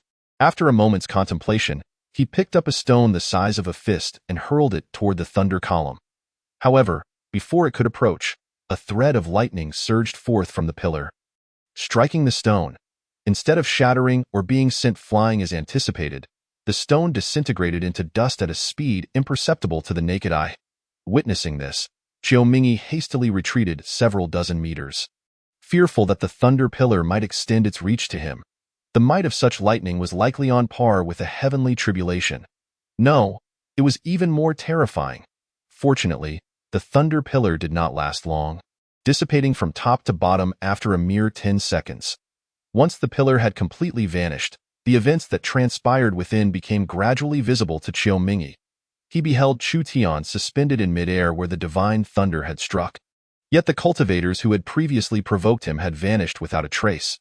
Below him lay an unfathomably deep pit, its depth surely spanning several hundred meters. Chu Tian glanced around, relieved to find that the surroundings had not suffered significant damage. The location of Wan Shoumin was outside the realm of his invincibility, preventing him from forcibly diminishing its power. Thus, in the instant the divine thunder descended, he utilized his Tao intent true words to confine the surrounding space. Only by doing so could he prevent the thunder's might from spreading and harming innocent bystanders. Had he failed in this regard, all present at the Wan Shou conference would have been reduced to ashes, and Wan Shoumin would have ceased to exist. When Chu Tian noticed Qiu Mingyi standing nearby, still in a daze as he stared at him, a faint smile graced his lips as he greeted him. "Greetings, Master Qiu.at this." Qiu Mingyi felt a chill run down his spine and promptly bowed respectfully to Chu Tian. "Master Qiu Mingyi of Wan Shoumin pays his respects to you, esteemed sir." Chapter 71. Qing Shan Tianji Pavilion. Chu Tian surveyed the gaping pit beneath him, a faint smile playing on his lips. "I apologize for reducing Wan Shoumin to this state. Perhaps I should offer some form of compensation? Do not mention it, esteemed sir. Your mere presence at Wan Shoumin is already our greatest honor." Now acutely aware of Chu Tian's power, Qiu Mingyi chose his words with utmost care, fearing that a single misstep could lead to the annihilation of his entire sect. What in the world has transpired here? A voice emerged from behind them, prompting a group of individuals from the auction house to slowly emerge. Upon witnessing Chu Tian and the enormous pit beneath him, they were taken aback, expressions of terror etched across their faces. Utterly bewildered by the unfolding scene, they cast questioning glances at Chu Tian and Qiu Mingyi, seemingly seeking answers. However, before they could receive any, Chu Tian soared directly before them, causing the crowd to hastily retreat several meters in fright. "Do you wish to return now, or shall we delay?" Chu Tian inquired, fixing his gaze on the young girl at the forefront, shouting at the same time. Qiu Mingyi's eyes gleamed with recognition upon seeing Xiao Ying. This girl, is she not the one who exchanged the falling thunder fruit for the silver featherbird egg just a few days prior? Their relationship seems quite amicable. Xiao Ying surveyed the devastation surrounding the auction house and shook her head. "Let us return. Purchasing those few demon beasts is sufficient." Chu Tian nodded and turned his attention back to Qiu Mingyi. "Master Qiu, I shall take my leave for today. I will return when I have the opportunity." Upon hearing this, Qiu Mingyi's heart swelled with joy, though he refrained from displaying it, merely offering a polite smile in response. "Wan Shoumin eagerly awaits your esteemed visit." Hearing this, Chu Tian raised a hand, gathering a cloud of dust from the ground, which transformed into a flying sword beneath his feet. Just as he prepared to depart, Qiu Shengwan rushed over. "Esteemed sir, you have yet to claim your demon beasts. Shall I send someone to deliver them to your residence?" As Chu Tian recalled the demon beasts he had won at auction, he replied, "Please send a few individuals over. May I inquire where your residence is located?" "Esteemed sir?" After a moment of contemplation, Chu Tian smiled. "Qingshan, Tianji Pavilion." With that, his visage shifted back to his original appearance. Before anyone could react, he took flight on his sword, departing from the Wan Shoumin territory. Tianji Pavilion, the Tianji Pavilion that has brought the entire sect of Qianju ancient land to their knees. Qiu Shengwan muttered, beads of cold sweat trickling down his forehead, his eyes filled with dread. Those who had once ridiculed Chu Tian suddenly felt a chill creep up their spines, penetrating all the way to the crown of their heads, slaying hundreds of powerful beings in the Xueling demon cave. The entire sect of Qianju ancient land bows down, announcing the martial Ming Tianjiao list. At that moment, the crowd recalled numerous recent legends surrounding the Tianji Pavilion. Meanwhile, Qiu Mingyi stood rooted in place, watching as Chu Tian and Xiao Ying soared away, beads of sweat forming on his forehead. Previously, he had believed that the Qianju ancient land's submission to the Tianji Pavilion was merely a performance. Considering that the Qianju ancient land was the foremost sect in the southern region, unable to so easily bow to an obscure power. However, after witnessing Chu Tian's might, he began to ponder whether it might be prudent for the entire Wan Shoumin to also pay their respects. Chapter 72. Occupied by another faction upon returning to the Tianji Pavilion, Xiao Ying darted straight into the woods, ignoring Chu Tian entirely. Chu Tian, accustomed to her temperament, paid her no mind and returned to the Tianji Hall. "System, what is the current ranking of the Tianjiao list?" As soon as Chu Tian's words fell, the Martial Ming Tianjiao list materialized before him. However, upon viewing the list, Chu Tian could not help but furrow his brow. An expression of confusion clouding his features. First place, Yu Yozhong, age, 21, realm, Guiyuan 7th rank, affiliated power, Shiyu Deng Tian sect. Second place, Chang Haisheng, age, 21, realm, Guiyuan 7th rank, affiliated power, Nanyu Qianju ancient land. Is this the Martial Ming Tianjiao list? Why has the ranking changed so dramatically, with so many unfamiliar names? As Chu Tian perused the top 100 rankings, he discovered that over 30 individuals were entirely new to him, absent from the previous Tianjiao list. Naturally, these 30 individuals occupied the lower ranks, indicating that someone had been eliminated from their positions, allowing these newcomers to ascend. Yet, it was not these 30 individuals that truly astonished Chu Tian. Rather, it was the complete overhaul of the top 10 rankings. To his astonishment, none of the original top 10 remained. All had been supplanted by those who had previously ranked in the lower tiers.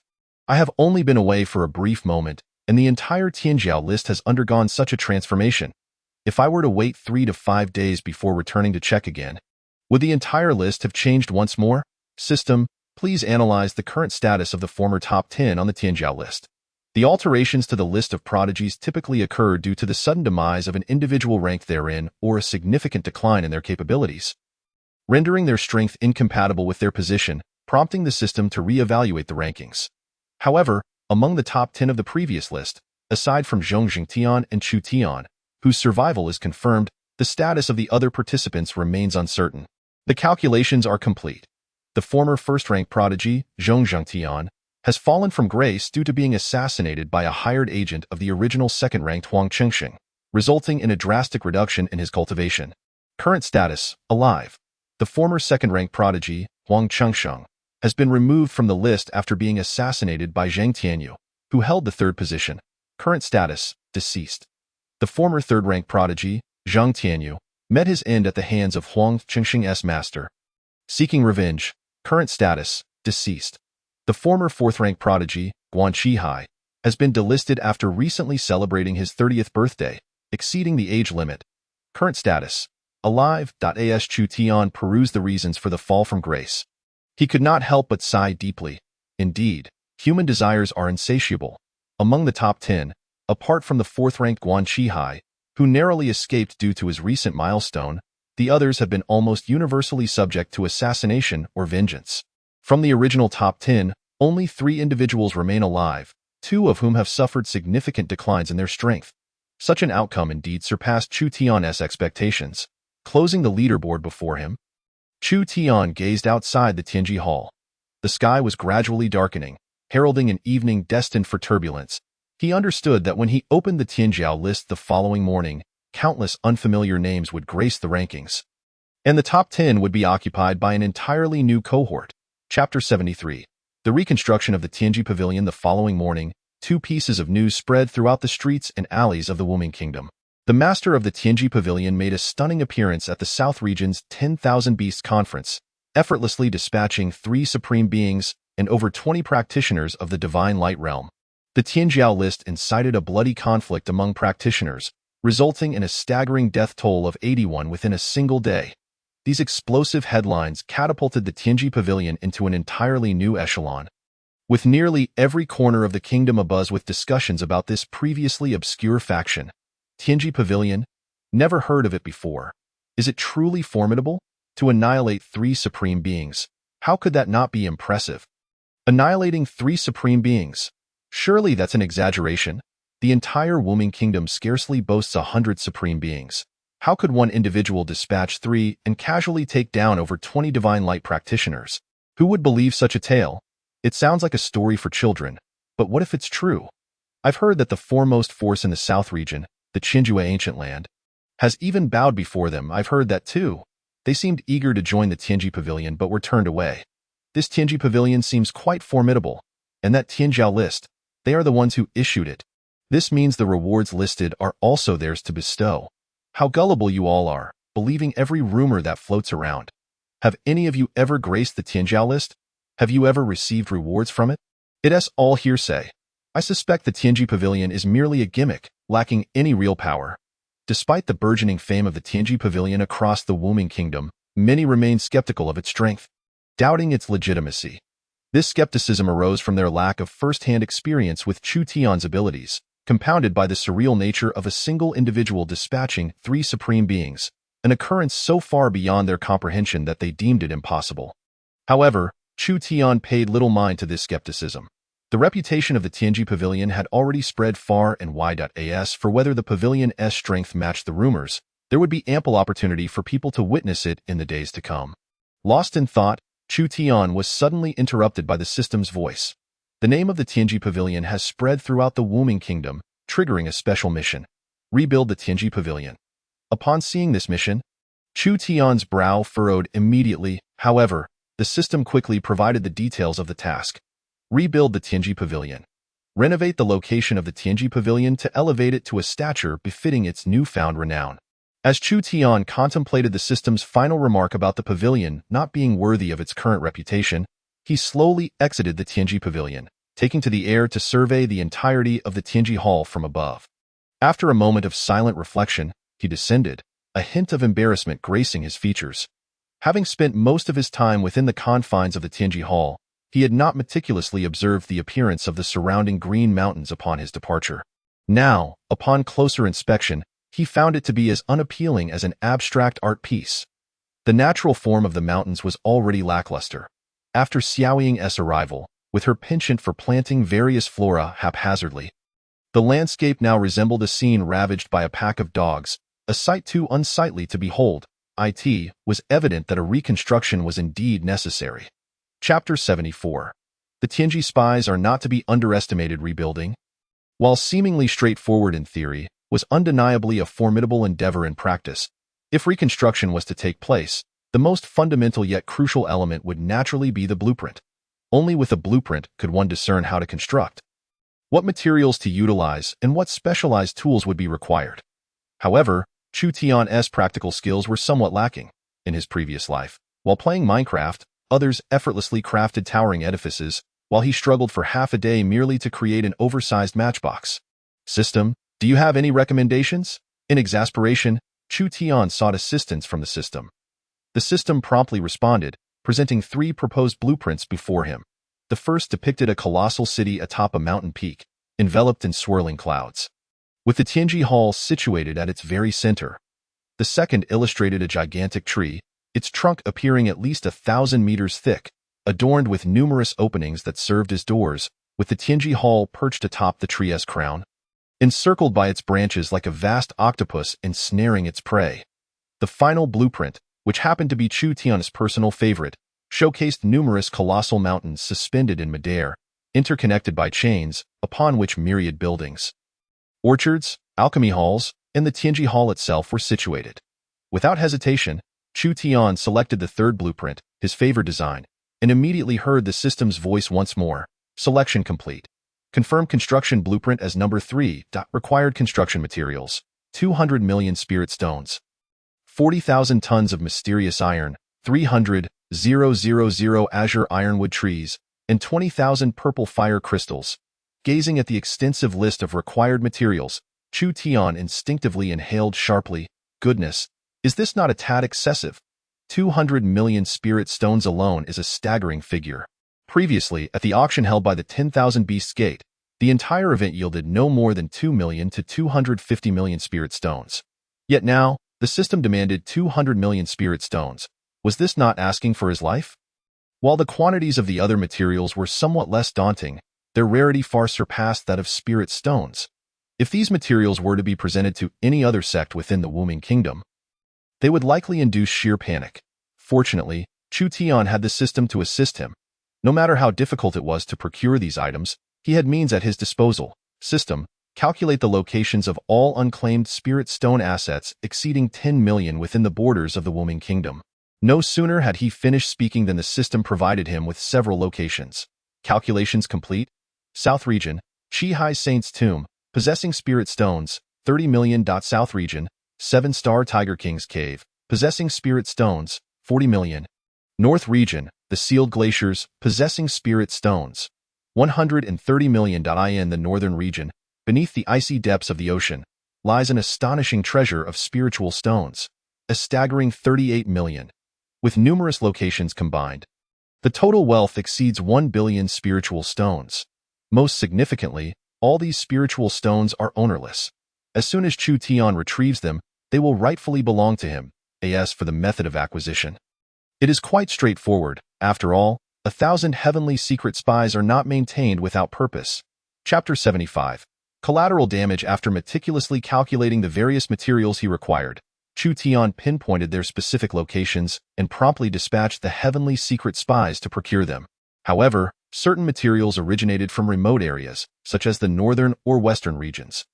Therefore, barring any unforeseen circumstances, the materials should arrive within 1 to 2 weeks. Nevertheless, Chu Tian was not particularly anxious to reconstruct the heavenly secret pavilion. He would be more than content to remain here indefinitely. His actions were merely to fulfill the tasks assigned by the system. Just as Chu Tian had arranged everything and planned to take a moment to rest, the system's voice resonated once more. The Beast Alliance's team had entered the invincible domain and was expected to arrive within half an hour. Chu Tian paused momentarily upon hearing this, but quickly recalled the monstrous beasts auctioned off the previous day, realizing this was likely why they were being delivered. Meanwhile, nearly 1,000 miles away from the heavenly secret pavilion, the Beast Alliance's team was escorting the monstrous beasts purchased by Chu Tian, gradually making their way towards the pavilion. This entourage comprised over 200 individuals, and the number of beasts being escorted far exceeded the 12 that Chu Tian had acquired. There were a total of 30 beasts, more than double what he had won at the auction.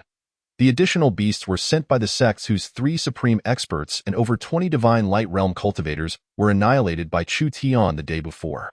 While others in the Wu Ming kingdom might doubt Chu Tian's ability to eliminate 3 supreme experts and over 20 divine light realm cultivators in an instant, they could not deny the evidence. The identity tokens representing their status had shattered within their respective sects, signifying their demise. Coupled with the first-hand account from Chiu Mingyi of the Beast Alliance detailing how Chu Tian had obliterated those formidable foes, the sects were thrown into disarray. Uncertain of Chu Tian's character and whether he would harbor a grudge against them for the actions of their disciples, they hurriedly gathered the finest beasts from their sects to present as an apology. When they learned that Chu Tian's disciple had a fondness for adorable beasts, they selected several of the cutest to accompany their offerings. Thus, the original dozen beasts swiftly multiplied to 30. Qiuzhangmin, do you believe this will truly be effective? The leader of the Dongshan Beast sect inquired, hastening to catch up with Chiu Mingyi, his face etched with concern. Indeed, echoed the leader of the Qingsen Beast sect, who joined in the questioning. Chiu Mingyi shook his head, glancing at them with a resigned expression. I am not the head of the heavenly secret pavilion. How can I know his thoughts? However, I assure you, it is better to act than to remain idle, as it at least demonstrates your sincere intentions. Moreover, I perceive that the head of the heavenly secret pavilion is not unreasonable. Having personally come to apologize, you should not be denied an opportunity. Although Chiu Mingyi spoke with such conviction, he himself harbored uncertainties. After all, he had only met Chu Tian for the first time yesterday and had no comprehension of his true nature, leaving him to speculate in the most favorable light. If the head of the heavenly secret pavilion were indeed vindictive enough to target these sects, he could only hope that the collateral damage would not extend to the Beast Alliance. Chapter 76. A humble departure. Half an hour later, at the foot of the Green Mountain, the members of the Beast Alliance had arrived and called out towards the heavenly secret hall.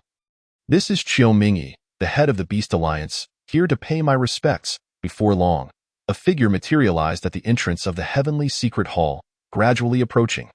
Chu Tian's visage appeared before them, maintaining the same demeanor he had before his departure yesterday. Greetings, esteemed pavilion master, Chiu Mingyi said, bowing respectfully with his entourage. Chu Tian merely smiled and nodded in acknowledgement. He glanced at the 30 beasts they had brought, clearly more than the 12 he had acquired previously. Are you still delivering beasts for others? Chu Tian inquired, feigning ignorance as he observed a faint smile on Chiu Mingyi's face. The additional beasts are not for anyone else. They are for you, Pavilion Master. For me? But I recall not having purchased these beasts. Just as Chiu Mingyi prepared to explain, the leader of the Dongshan Beast sect eagerly interjected, My lord, our elder from the Dongshan Beast sect offended you at the auction yesterday. And today, we have brought several beasts to express our apologies. The leaders of the Qingsan and Baiyin Beast sects, not wishing to be outdone, quickly chimed in, "My lord, we too have come to apologize." Each sect's leader and master sought to ingratiate themselves with Chu Tian, who responded to each with a smile. "Esteemed masters, I am already aware of your intentions. I am not one to hold grudges. I will not blame you for the actions of your disciples or elders." Upon hearing this, the elders felt a weight lift from their hearts. The beasts have been delivered, and the message conveyed. "I shall not keep you any longer." Chu Tian issued the dismissal, waving his hand as the iron cages containing the beasts transformed into a cascade of sand upon impact with the ground. Both the beasts and Xiaomingyi were taken aback by this spectacle. The iron cages had been forged from superior dark iron, sturdy enough to withstand the mightiest blow from a divine light realm expert. Yet, with a mere flick of his wrist, Chu Tian had reduced them to mere grains of sand. An astonishing feat. As the cages vanished, the beasts instinctively awakened their survival instincts, bracing for flight. Yet before they could move, they felt an overwhelming invisible pressure weighing down upon them, as if any movement would result in their obliteration. Chu Tian said nothing further, turning to soar towards the heavenly secret hall. The beasts, compelled by the oppressive force, had no choice but to follow him up the green mountain. In the end, only Qiumingyi and the leaders of the various sects remained at the foot of the mountain. Though their objectives had been achieved, they couldn't shake the feeling that the reality of the situation diverged from their expectations. Throughout their encounter with Chu Tian, he had spoken only 4 or 5 sentences before issuing them the dismissal. Should we take our leave now?" the leader of the Dongshan beast sect asked, glancing at the others. They exchanged awkward glances, but ultimately, they turned away, departing the green mountain in a state of dejection. Chapter 77. The pinnacle of dragonkind. The monstrous beasts that had followed Chu Tian up the green mountain had initially contemplated their escape, yet upon reaching the summit, that notion vanished instantly. The mountain was adorned with divine trees and ethereal herbs, the abundant spiritual energy permeating every corner, instilling within them an overwhelming urge to break through. Should they be able to cultivate in such rich spiritual energy for a time, their prowess would undoubtedly see tremendous advancement. Xiao Ying, the Beast Alliance has delivered the beasts. You may manage them as you see fit. I have other matters to attend to. Upon hearing a voice echoing from within the dense forest, Chu Tian called out once. After a brief moment, a slightly elongated response emerged from the thicket. Upon hearing this sound, Chu Tian chose not to linger, leaving behind the perplexed group of demon beasts, and made his way back to the Hall of Heavenly Secrets. Before long, a young girl emerged from the very same forest. The demon beasts gazed at her in astonishment, unable to detect even a hint of spiritual energy emanating from her, as if she were an ordinary person devoid of any cultivation. However, having witnessed the formidable strength of Chu Tian, who also exuded no detectable aura, they dared not underestimate the girl, who knew if she concealed her true power.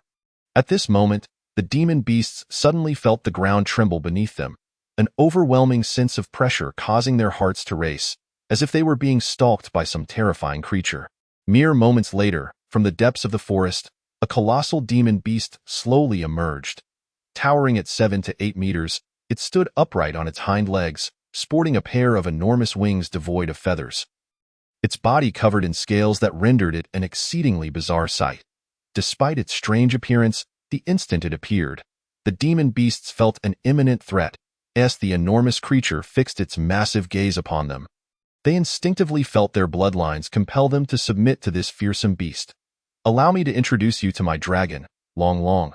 From now on, he shall be your leader, and all matters will fall under his jurisdiction," said Sakura, gesturing towards the dragon, the future alpha of the demon beasts in the Hall of Heavenly Secrets. The dragon, aware that Sakura was speaking of him, deliberately displayed a somewhat amiable expression, lifting one of its gigantic claws to wave at the demon beasts. Upon witnessing this, the demon beasts promptly lowered their heads, fear etched upon their faces, indicating their willingness to submit to the dragon's dominion. In response, a swell of pride surged within the dragon, prompting it to puff out its chest and wear a look of satisfaction. Initially, upon arriving from the ancient land of Thousand Absolutes, the dragon had felt deeply insulted by Sakura's request to guard the orchard. Had it not been for Chu Tian's overwhelming strength, it would have preferred to perish in the forbidden grounds of the ancient land rather than come here. However, upon arrival, it was taken aback, realizing that the concentration of spiritual energy in this place might indeed be the strongest in the entire kingdom of Wuming. A mere breath filled it with vitality, and it instantly fell in love with this realm. Now, Sakura had somehow managed to gather a group of demon beasts at the Divine Light and Testament realms to serve as his subordinates, an unimaginable turn of events that marked the pinnacle of its life. Or rather, the pinnacle of its dragon life. Coughing lightly, Sakura immediately captured the attention of all the demon beasts, who turned to her, heads bowed, unwilling to meet her gaze. You have arrived at the Hall of Heavenly Secrets, and from this day forth, you are its beasts. Oh no, its demon beasts. If anyone dares to bully you, simply invoke the name of the Hall of Heavenly Secrets, and Master will come to teach them a lesson.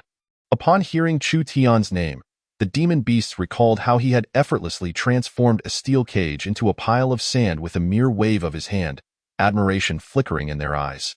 However, the Hall of Heavenly Secrets has its own rules. Since you are here, you must abide by them.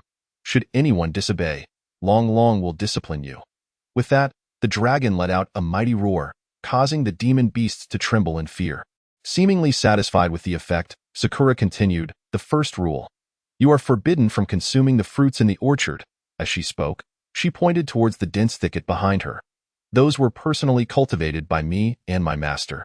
If you dare to steal a bite, you shall face the consequences, Sakura declared, her demeanor exuding authority, though she herself had no clear notion of what those consequences entailed. She merely intended to intimidate the demon beasts. And judging by their fearful expressions, it proved effective. The second rule. No loud noises at night. Master requires his rest and detests being disturbed. If any of you dare to wake him with your raucousness, I will not be able to protect you. With that, Sakura glanced at the dragon beside her, whose gaze drifted far away, a hint of sorrow crossing his face as if recalling some unpleasant memory. Upon initially arriving at the Hall of Heavenly Secrets, the dragon had been unaware of the rules. One fateful night, feeling rather idle, it let out a couple of roars, only to be met with a night of relentless punishment from Chu Tian. That night, its cries echoed in despair, and the method Chu Tian employed to discipline it was both excruciatingly painful and curiously effective. By morning, the dragon felt as if it had suffered no harm whatsoever. Lastly, the third rule. No fighting. You are all demon beasts of the Hall of Heavenly Secrets and must stand united against external foes. Do you understand? Upon hearing this, the demon beasts were elated. Nodding vigorously at Sakura, however, their excitement stemmed not from a sense of camaraderie, but from sheer terror of the dragon. Its cultivation and power were enough to instill dread, and should the dragon ever choose to unleash its fury upon them, they would stand no chance of retaliation. Thus, when Sakura proclaimed that the demon beasts of the hall were forbidden from internal strife, their relief was palpable. Yet, the dragon observed their exuberance with a dismissive expression. These demon beasts were ultimately too young, believing that a mere rule could shield them from his oppression. Prohibiting fights was simply a ban on physical confrontations, but as the alpha of the Hall of Heavenly Secrets, a dual bloodline heir of the dragon and the rock, a mere bloodline pressure was sufficient to subdue this group. No need for him to sully his hands by breaking the rules. There are many forms of oppression in the world. Fighting is merely the most rudimentary method, and this dragon held disdain for such trivialities. In the Hall of Heavenly Secrets, Chu Tian gazed at the freshly minted list of prodigies, rubbing his temples in contemplation. At a loss for words, he could hardly fathom how, in the span of a single night, over 60 unfamiliar faces had suddenly appeared on the list of prodigies. Upon querying the system, he discovered that of those previous 60-odd individuals, over 40 had perished, 20 were severely injured, and one had resorted to self-harm out of fear of assassination. It seemed the various sects had no intention of intervening in this chaos, allowing it to unfold unabated. Since the sects chose not to intervene, Chu Tian felt no inclination to meddle himself. After all, he would only be a busybody in a matter that did not concern him. Yet, before closing the list of prodigies, he couldn't resist taking a glance at the individual occupying the top spot. First place, Lu Qin, age, 21 years, realm, 5th stage of returning essence affiliation. Rogue cultivator of the eastern region. A rogue cultivator occupying the top position on the prodigy list was both a blessing and a curse. The double speed of cultivation and the enhanced effects of elixirs, along with a technique from the divine light realm, provided immense support to a rogue. Armed with such advantages, he could even stand a chance against disciples from reclusive sections. However, holding the first position on the prodigy list also meant he would attract the envy and persecution of countless individuals, constantly facing life-threatening dangers. Ultimately, whether this situation turned out to be a blessing or a curse would depend on his own fortune. This was not a matter Chu Tian wished to involve himself in. Once he closed the system panel, Chu Tian waved his hand, retrieving the 2 beast eggs he had purchased at the beast gathering.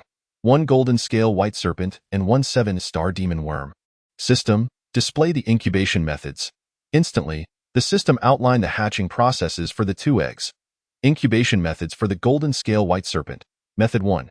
Use the power of a sage as nourishment to enhance the talent limit of the golden scale white serpent. Incubation time, 1 month. Method 2. Allow another beast with dragon bloodline to assist in hatching, enhancing the dragon bloodline within the golden scale white serpent. Incubation time, 1 month. Method 3. Natural incubation in an environment closely resembling nature. Without special effects. Incubation time, 3 years. Incubation methods for the 7-star demon worm. Method 1. Slay 10 sages and use their blood, souls, and flesh as nourishment for incubation. Incubation time, 1 year. Method 2. Use the essence blood of another 7-star demon worm as nourishment, 1 drop daily for a year. Incubation time, 1 year. Method 3. Utilize the power of countless corpses and souls as nourishment for joint incubation. Incubation time, 1 year. Gazing at the hatching methods for the 2 beast eggs, Chu Tian felt a sense of helplessness wash over him. The golden scale white serpent posed no significant issue, as the dragon could assist with its incubation due to its dragon bloodline.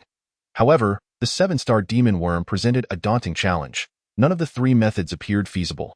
The first method required slaying 10 sages, and while Chu Tian believed he possessed the strength for such a feat, the question lingered. Were there even sages in the kingdom of Wuming? The second option, utilizing the essence of another 7-star demon worm for incubation, was also unavailable to Chu Tian, and it was highly unlikely that the kingdom of Wuming could procure it. After all, this creature is capable of devouring saints upon its birth. If one truly existed, the kingdom would have already been thrown into chaos. Now, there remained but one last path to pursue. Chapter 80. Incubating the dragon egg to hatch it using the power derived from millions of corpses and souls as nourishment seemed daunting at first glance. Yet upon delving into the specifics, a smile unfurled across Chu Tian's face. The method of implementation was as follows. Seek out a site where the souls of thousands of deceased gathered. Set up a grand formation, and use the power of these souls as sustenance to incubate the 7-star demon worm, in essence. A place densely populated by the deceased was akin to a mass burial ground. As long as there were enough dead, it sufficed. System. Search for all locations within the kingdom of Wuming capable of incubating the 7-star demon worm. Upon completion of the search, 2 locations met the criteria. Detailed as follows. The first, the eternal graveyard of the central domain. This graveyard serves as a communal burial site for all factions in the central domain.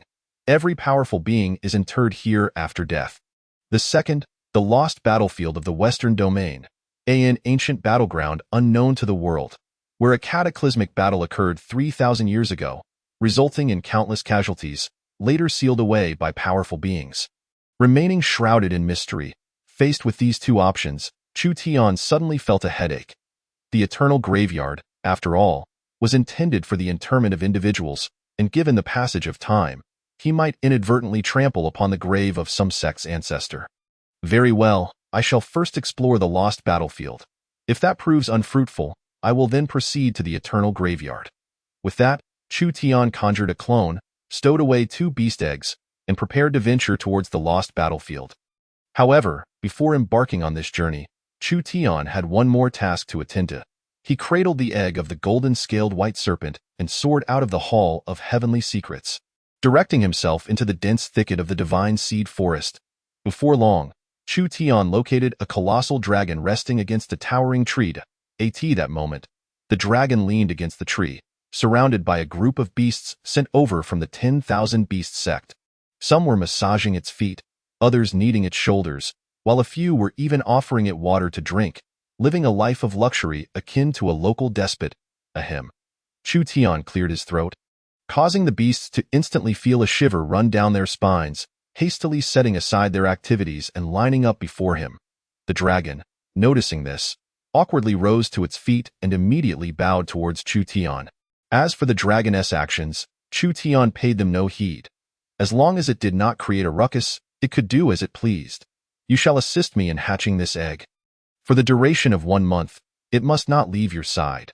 The dragon, gazing at the beast egg that Chu Tian had unceremoniously thrust into its grasp, appeared utterly bewildered, pointing at itself and then at Chu Tian. Seemingly seeking confirmation, Chu Tian nodded solemnly, affirming his intent. This left the dragon utterly flustered. After all, it was a male dragon. There was no precedent for a male dragon incubating an egg. Moreover, it shouldn't even entertain the thought of hatching the egg for another in Chu Tian's absence, lest it face dire consequences. Upon hearing this, the dragon felt a chill in its lower body and promptly clutched the egg tightly. Without granting the dragon any further opportunity, Chu Tian took his leave, cradling the egg of the 7-star demon worm as he flew towards the western domain. The dragon, watching the egg in its possession, wore an expression of utter desolation, while the previously bullied beasts looked on with gleeful delight. Chapter 81. The Lost Battlefield. Several hours later, Chu Tian had entered the territory of the Western Domain. The most notable feature of the Western Domain was the vast expanses of desert. Under the blazing sun, one could only see endless stretches of yellow sand, with sporadic patches of green. With a wave of his hand, a system map panel materialized before him. At the center of the map, marking his current location, was a red fissure. The lost battlefield must be located here. A smile graced Chu Tian's face as he dismissed the map with another gesture. Path of truth, open. As the words left his lips, a fissure suddenly appeared in midair, as if space itself had been torn asunder. Without a moment's hesitation, Chu Tian leapt into the rift. The fissure rapidly sealed behind him, as if nothing had ever transpired. Upon entering the rift, Chu Tian beheld the true visage of the lost battlefield, and he was taken aback by the scene before him. The earth was stained dark red with blood, and armor forged from mysterious iron lay half buried amidst the crimson soil. Alongside shattered swords and artifacts scattered about eye in the sky, a half-crescent sun hung, casting an eerie and discomforting light. Chu Tian surveyed the remains littering the ground, calculating the former strength and cultivation of the deceased. There were those of the Path Establishment Realm, the Divine Light Realm, and even the long-extinct Transcendent Realm. The weakest among them began at the Path Establishment Realm, and it seemed there were at least 100,000 corpses present. This battle had transpired 3,000 years ago. By all accounts, that was not a distant past, and given the sheer number of individuals involved, there ought to be ample records. Yet, in reality, since arriving in this world, Chu Tian had heard nary a whisper regarding this war. Even if the battlefield had been sealed away, what of the assembly prior to the conflict? Millions of powerful beings vanished without a trace. Surely, someone must have found it curious? This could, of course, stem from Chu Tian's own lack of thorough understanding of the history of the Kingdom of Wuming. Nevertheless, one thing was clear to Chu Tian. This battlefield was undeniably significant and certainly bore a tale. The incubation of the egg could commence at any time. There was no need to rush, yet his interest in this battlefield was rapidly intensifying. System. Analyze the information pertaining to the lost battlefield, including the reasons behind the conflict. Conflicts invariably arise from causes, be it great nation clashes, territorial disputes, or resource skirmishes. Yet to mobilize an army of millions, with the lowest cultivation level being the Path Establishment Realm, was exceedingly rare. Analysis complete. Time of the conflict, 3,000 years ago. Participating factions, Kingdom of Wuming. Military strength involved, approximately 1 million troops, including 950,000 Path Establishment Realm experts, 50,000 Divine Light Realm experts, and 186 Transcendent Realm beings. Reason for the conflict: to resist the encroaching foreign demon worms, specifically the 7-star demon worm matriarch. A single matriarch can produce 10,000 7-star demon worms. Should the matriarch succeed in laying her eggs, not only the Kingdom of Wuming, but also hundreds of surrounding nations would face calamity. Staring at the information laid out by the system, Chu Tian was momentarily stunned. A full million-strong army was mobilized solely to fend off a single 7-star demon worm. Yet, what truly left him in shock was the formidable power the Kingdom of Wuming possessed 3,000 years ago. Chapter 82. 3,000 years ago, Chu Tian gazed at the red-stained earth and then at the seven-starred demon worm egg in his hand. Undoubtedly, the war of your had concluded in the kingdom of Wu Ming's favor. Otherwise, the seven-starred demon worms would have long since overrun the entire kingdom. At that moment, Chu Tian suddenly recalled that the kingdom of Wu Ming had not birthed a single transcendent realm cultivator in 3,000 years. And he sensed a connection. System, is there a relationship between this war and the kingdom of Wu Ming's inability to produce transcendent realm experts? Yes. The system responded without hesitation, promptly elaborating on the entire sequence of events. 3 millennia ago, the kingdom of Wu Ming discovered the whereabouts of the matriarch and, upon reviewing the pertinent records, learned of her terrifying nature. To avert excessive upheaval, the kingdom discreetly summoned most of its elite forces along with several hidden sects, assembling a punitive force of 1 million. Subsequently, the kingdom of Wu Ming, bolstered by several transcendent realm experts, carved out a space to serve as the battlefield, which is now known as the Lost Battlefield. The kingdom lured the matriarch into the Lost Battlefield and engaged her in combat for 3 days and nights, ultimately achieving victory by a slender margin. Only one transcendent realm cultivator, the esteemed Emperor Choming, survived, and he was grievously injured. Though victorious, the matriarch's strength was formidable, her vitality tenacious. She did not perish completely but fell into a state of near death, still capable of awakening. To ensure absolute certainty, Emperor Choming sealed the battlefield before returning to the central domain to establish the Great Spirit Formation. This formation could block the majority of spiritual energy from entering, thus preventing the matriarch from accumulating sufficient power to revive, leaving her to await her demise. However, this also meant that the kingdom of Wu Ming would be cut off from the outside world for 3 millennia, and throughout this time, it would be unable to attain the spiritual energy necessary to break through to the transcendent realm.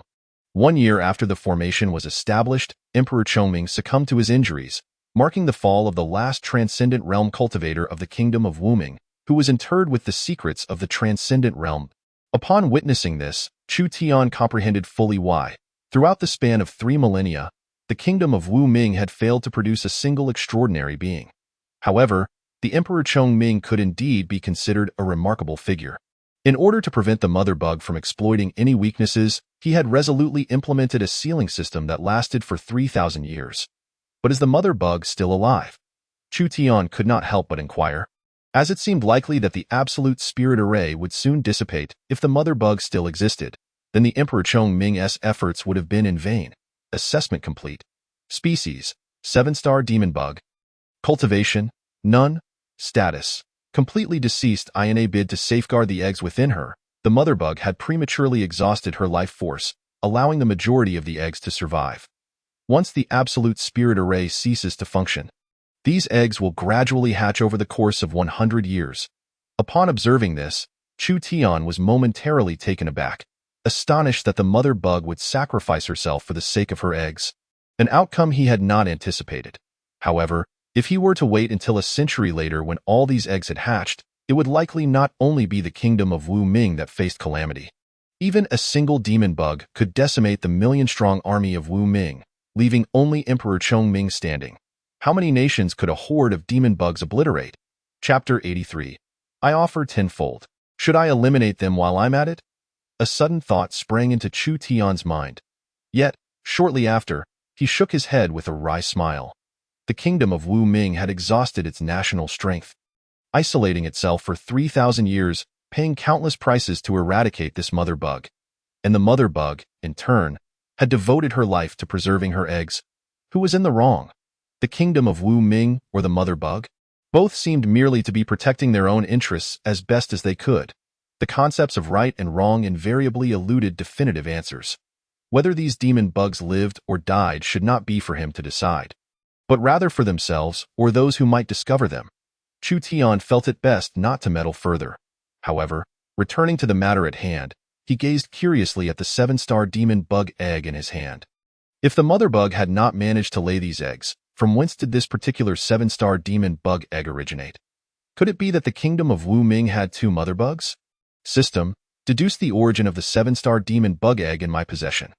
The 7-star demon bug egg held by the host is a test egg produced by the mother bug, intended to ascertain whether the environment here is suitable for laying eggs. Upon receiving this explanation, Chu Tian felt a tinge of disappointment but dismissed it, promptly taking the egg to the central position of the abandoned battlefield. System, calculate the formation. As soon as Chu Tian finished speaking, the system swiftly calculated the necessary formation in his mind. In a mere few seconds, he received the array for hatching the 7-star demon bugs. Array, activate. As his command echoed, a crimson blood circle slowly emerged from the ground, ultimately suspending itself in midair, motionless. Chu Tian gently placed the 7-star demon bug egg in the center of the blood circle, which immediately released wisps of crimson smoke, enveloping the egg within. Having clapped his hands, Chu Tian was about to depart when suddenly, the system's voice resounded once more. Detection indicates that the host is under observation, with the observer located 300 meters away. Upon hearing this, Chu Tian was startled, swiftly scanning his surroundings until he spotted the individual covertly watching him. The stranger, seemingly aware that he had been discovered, promptly turned and fled. However, Chu Tian remained unperturbed, simply observing as the figure receded further into the distance. Dao intent, restrain. As Chu Tian invoked the power of his Dao intent, the person felt as though the surrounding space had suddenly solidified, akin to falling into syrup, rendering him nearly immobile. Subsequently, Chu Tian produced a large iron chain, the very chain he had seized from the ancient land of Qianju. The chain shot toward the individual at an astonishing speed, wrapping around him multiple times before dragging him back to stand before Chu Tian. Examining the restrained figure, clad in a plain white robe with a dark long sword strapped to his back, he appeared to be just over 20 years of age. Yet, Chu Tian was not particularly concerned with these details. He was far more intrigued by how this person had entered the abandoned battlefield. Before he could voice his inquiries, the young man hastily interjected, "Big brother, please don't be agitated. Let us discuss this calmly. If they offered a bounty on my head, I'll pay you 10 times that amount." Chapter 84. Investigating memories. Upon hearing this, Chu Tian furrowed his brow. The young man immediately sensed the shift in Chu Tian's expression and grasped the implications. "You're not one of those sent by the top figures on the talents ranking, are you?" In that instant, an epiphany struck Chu Tian, and he soon discerned the information pertaining to the individual before him. Name, Lu Chun. Affiliated power, none. Identity, rogue cultivator, first on the Wu Ming talents ranking. Strength, 5th level of returning origin. Taken aback for a moment, Chu Tian then chuckled. "So you are the esteemed Lu Chun? Ranked first on the talents ranking?" With his name uttered, Lu Chun puffed up with pride. "I am Lu Chun, the unrivaled talent of the kingdom of Wu Ming, unchanged in name or surname."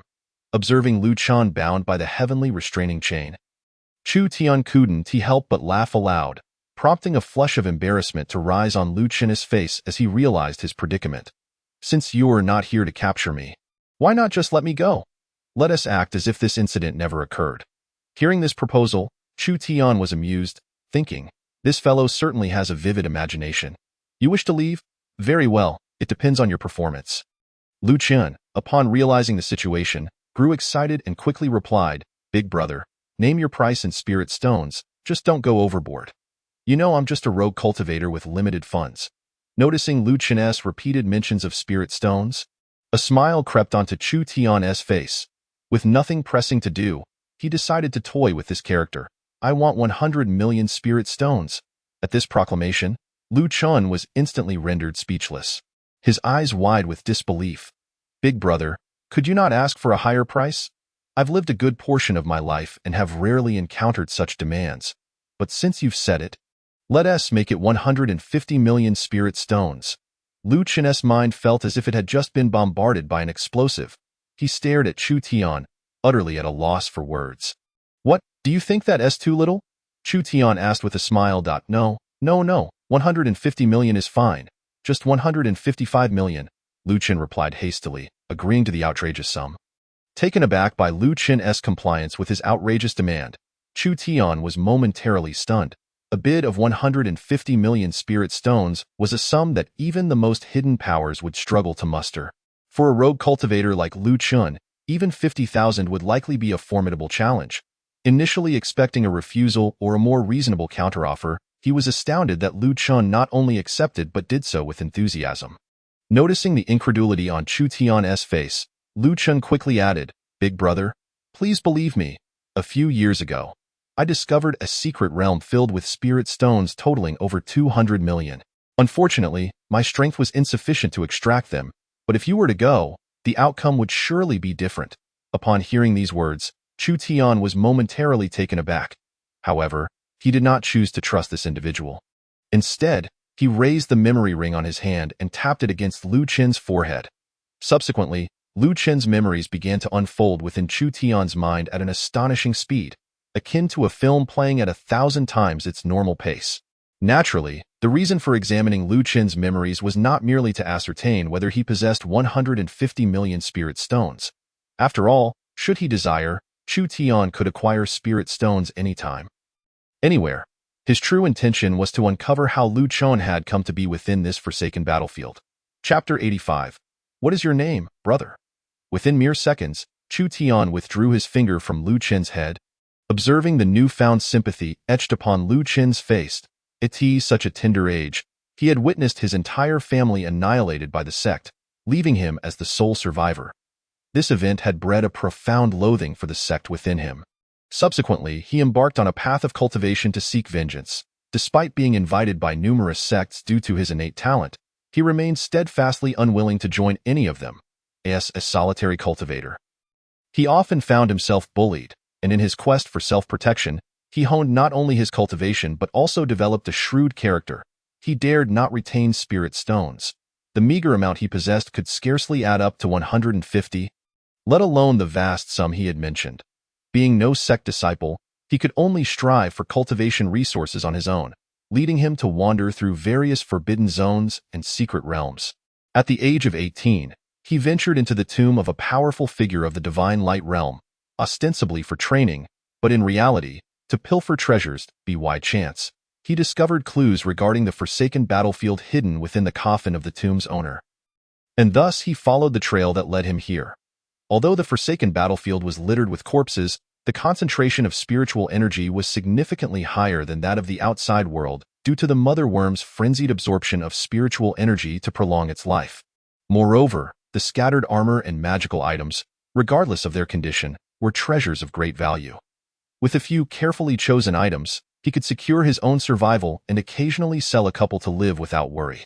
Consequently, the forsaken battlefield became his most frequented locale. With a flick of his thumb against his middle finger, Chu Tian playfully tapped Lu Chen's forehead, exclaiming, "You dare boast of offering me 150 million spirit stones when you possess not even 150?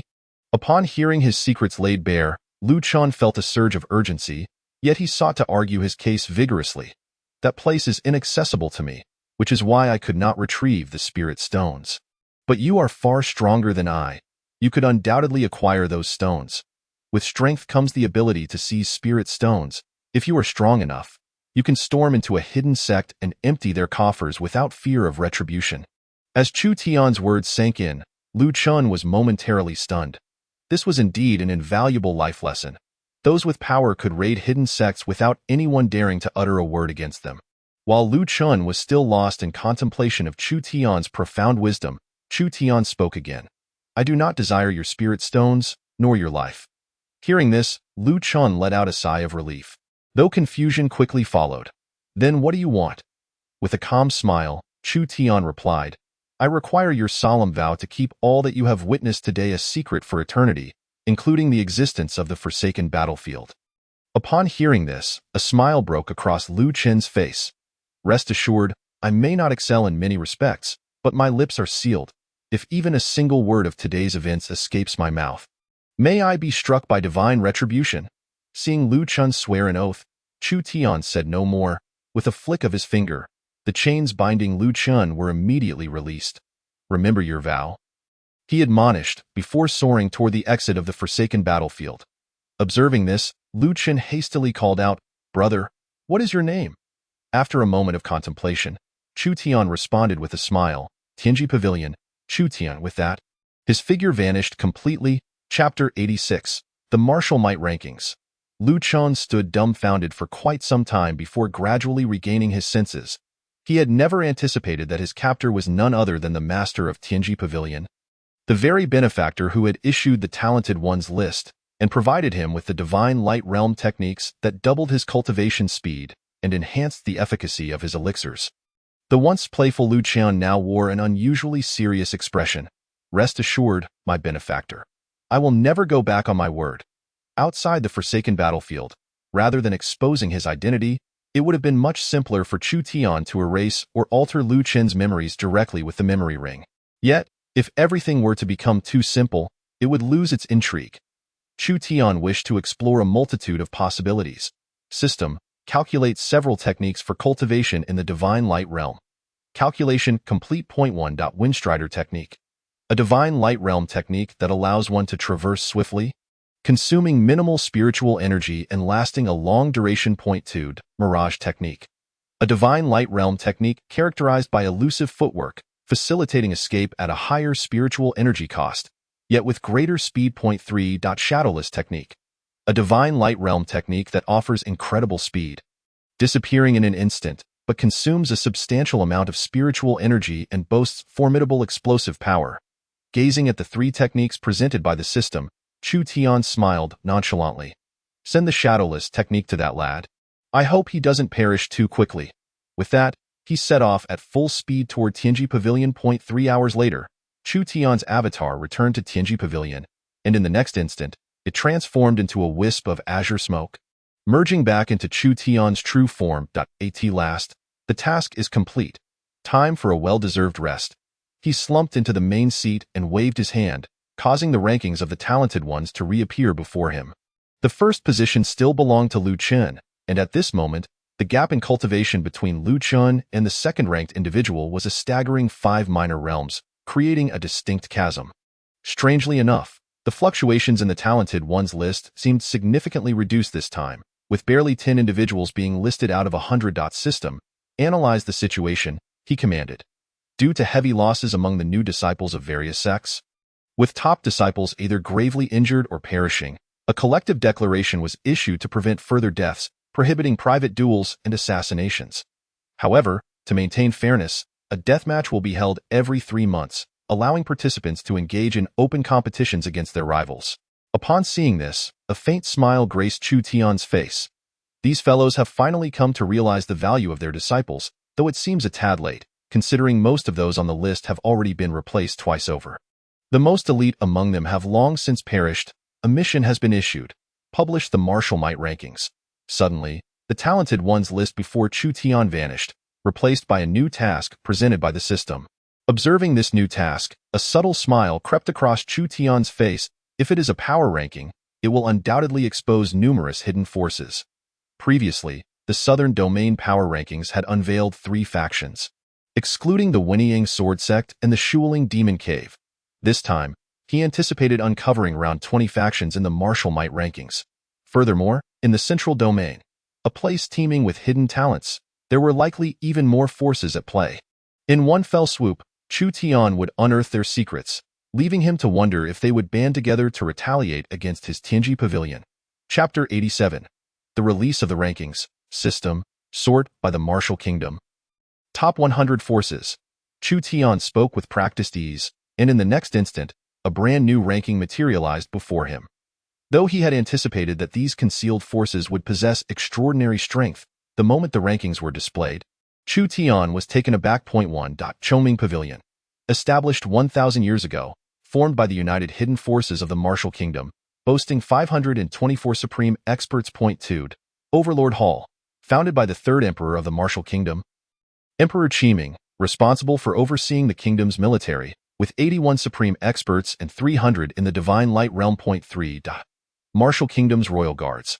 Created to protect the emperor of the Martial Kingdom, tasked with the safety of the monarch, comprising 68 supreme experts and 280 in the divine light realm. 4. Martial Kingdom Iron Cavalry.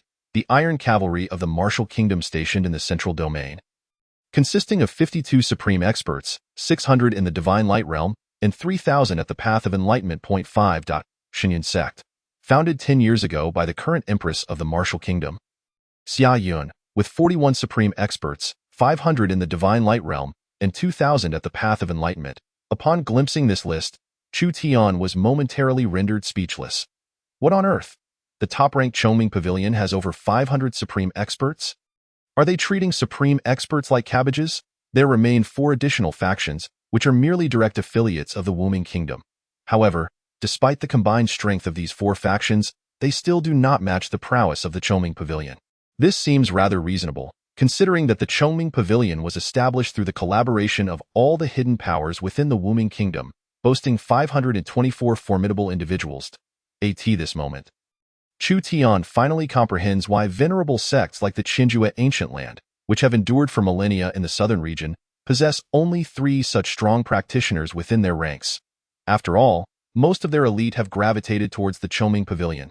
Furthermore, the Xinyun sect, founded a decade ago, now boasts 41 powerful practitioners, though it is likely that many were directly transferred from other factions within the Wuming Kingdom. The credibility of this list seems to have increased significantly. As Chu Tian mused, he couldn't help but shake his head. He could already envision the frantic expressions of various sects upon the list's release, perhaps even leading to a grand confrontation with the Tianji Pavilion. Nevertheless, the system's tasks remain the foremost priority. Other matters are of little concern to Chu Tian. As for whether those individuals would come to challenge him, he was uncertain.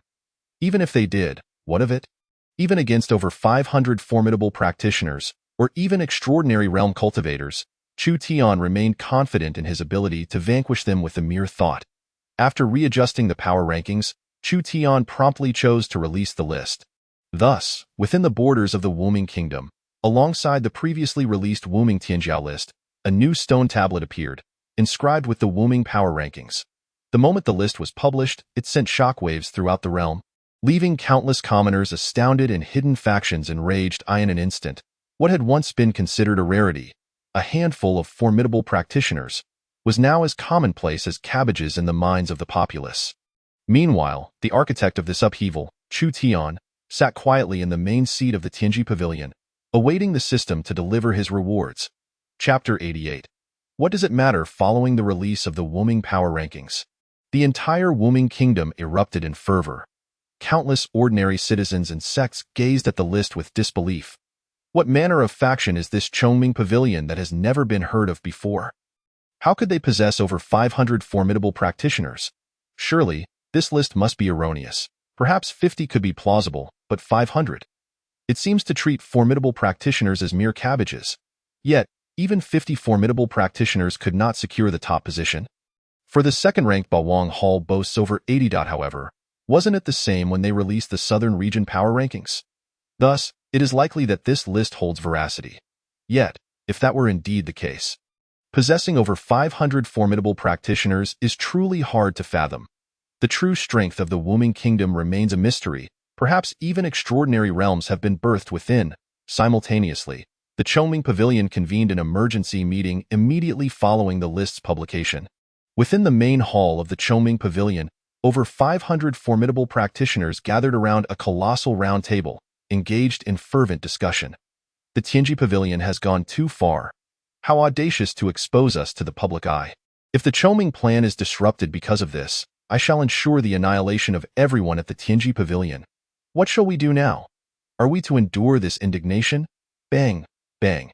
As the clamor escalated, an elderly man with white hair suddenly struck the table twice with force. In an instant, the assembly fell silent, turning their gazes toward him.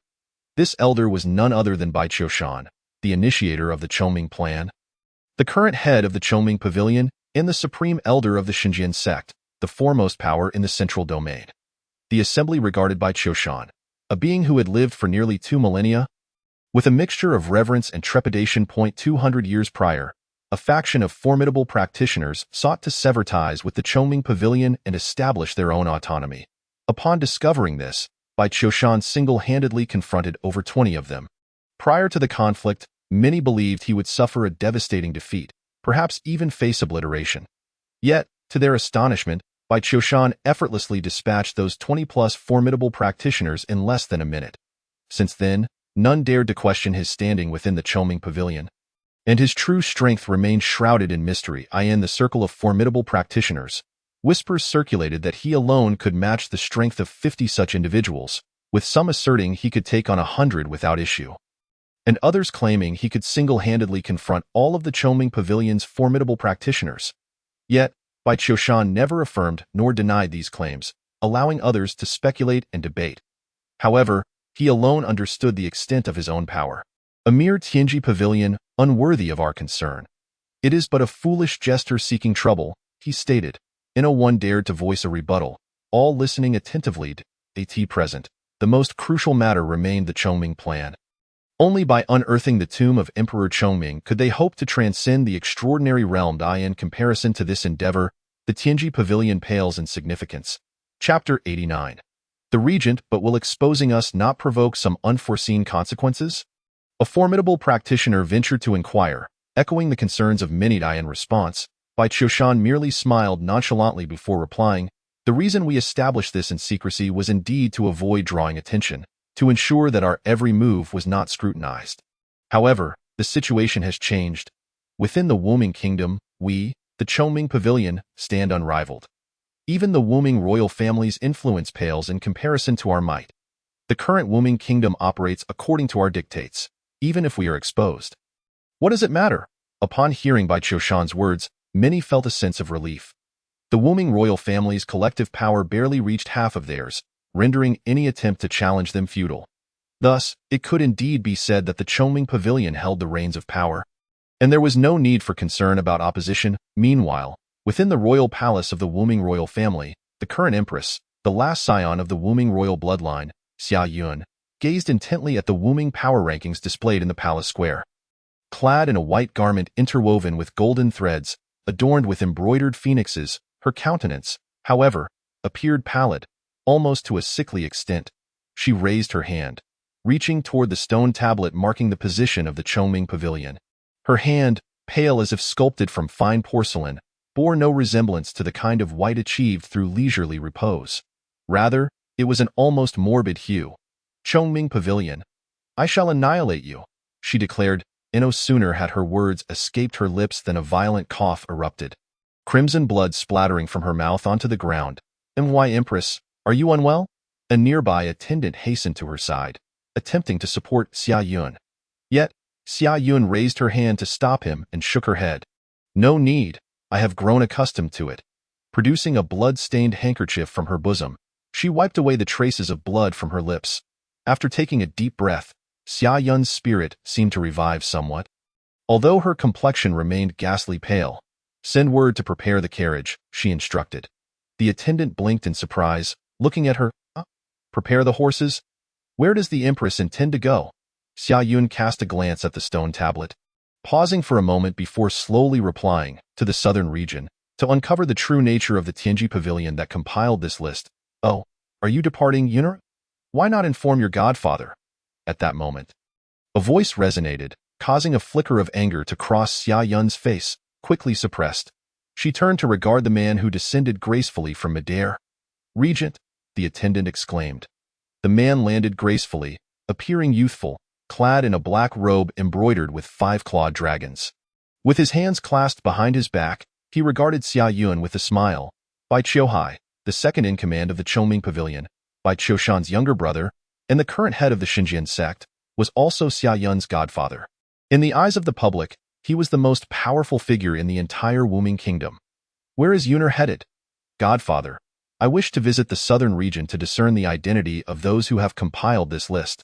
Xia Yun replied. Xia Yun called out Godfather with her lips, yet in her heart, she wished for nothing more than for this man to meet his demise immediately. Chapter 90. Chongming Pavilion will not let us come to harm. Xia Yun gazed at Bai Qiuhua before her. Although her face bore a smile, her heart longed to draw her sword and behead this man on the spot, despite her verbal acknowledgement of him as godfather. This title was not one she had chosen herself, but rather a label forced upon her when she was merely 3 years old, too young to discern right from wrong. The initial imposition of this title was merely a ploy by Chongming Pavilion to establish a regent, thereby seizing control over the entirety of the Wuming kingdom. Fortunately, the dynasty of the Wuming kingdom still possessed a modicum of integrity, bolstered by the strength of the royal family behind it. Thus, they did not blindly obey Bai Qiuhua simply because of his title as regent. Instead, they remained loyal to Xia Yun, the empress. This resulted in Bai Qiuhua holding the name of regent without any actual power. Any decree or statement he made had to first be reported to Xia Yun for her approval. However, Chongming Pavilion seemed indifferent to these dynamics, Their primary objective in seeking to dominate the court was to exert control over Xia Yun, the last descendant of the great Emperor Chongming. Only she possessed the ability to unlock the tomb of the great emperor, and by controlling her, they could harness the power to transcend the ordinary realm. Going to the southern region is perilous, given its towering mountains and treacherous beasts. Perhaps Godfather should accompany you, Bai Qiuhua suggested with a hint of a smile. And no need for that, Godfather. After I depart, the affairs of the Wuming Kingdom will still require management. If you were to accompany me, who would attend to the kingdom's matters?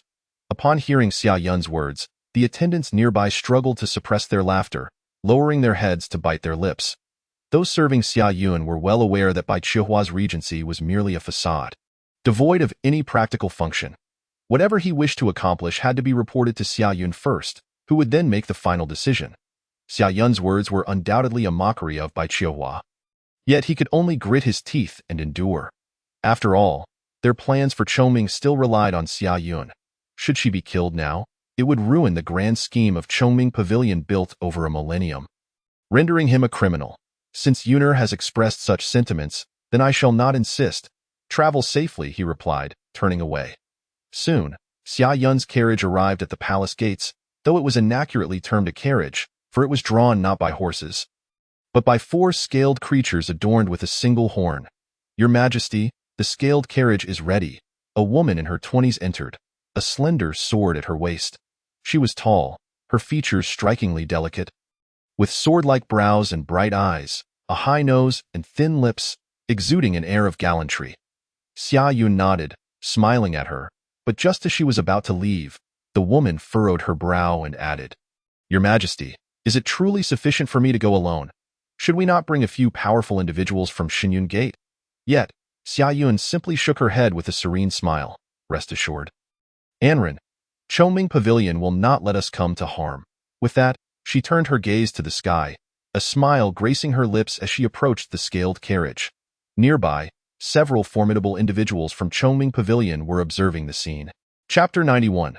The Heavenly Furnace. In the Qing Mountain, within the Tianji Pavilion, a notification chimed. Task completed. Host's cultivation has risen to Tianji's 6th rank. Acquired treasure. The Heavenly Furnace. Chu Tian waited a few moments, expecting the system to provide more, but silence ensued.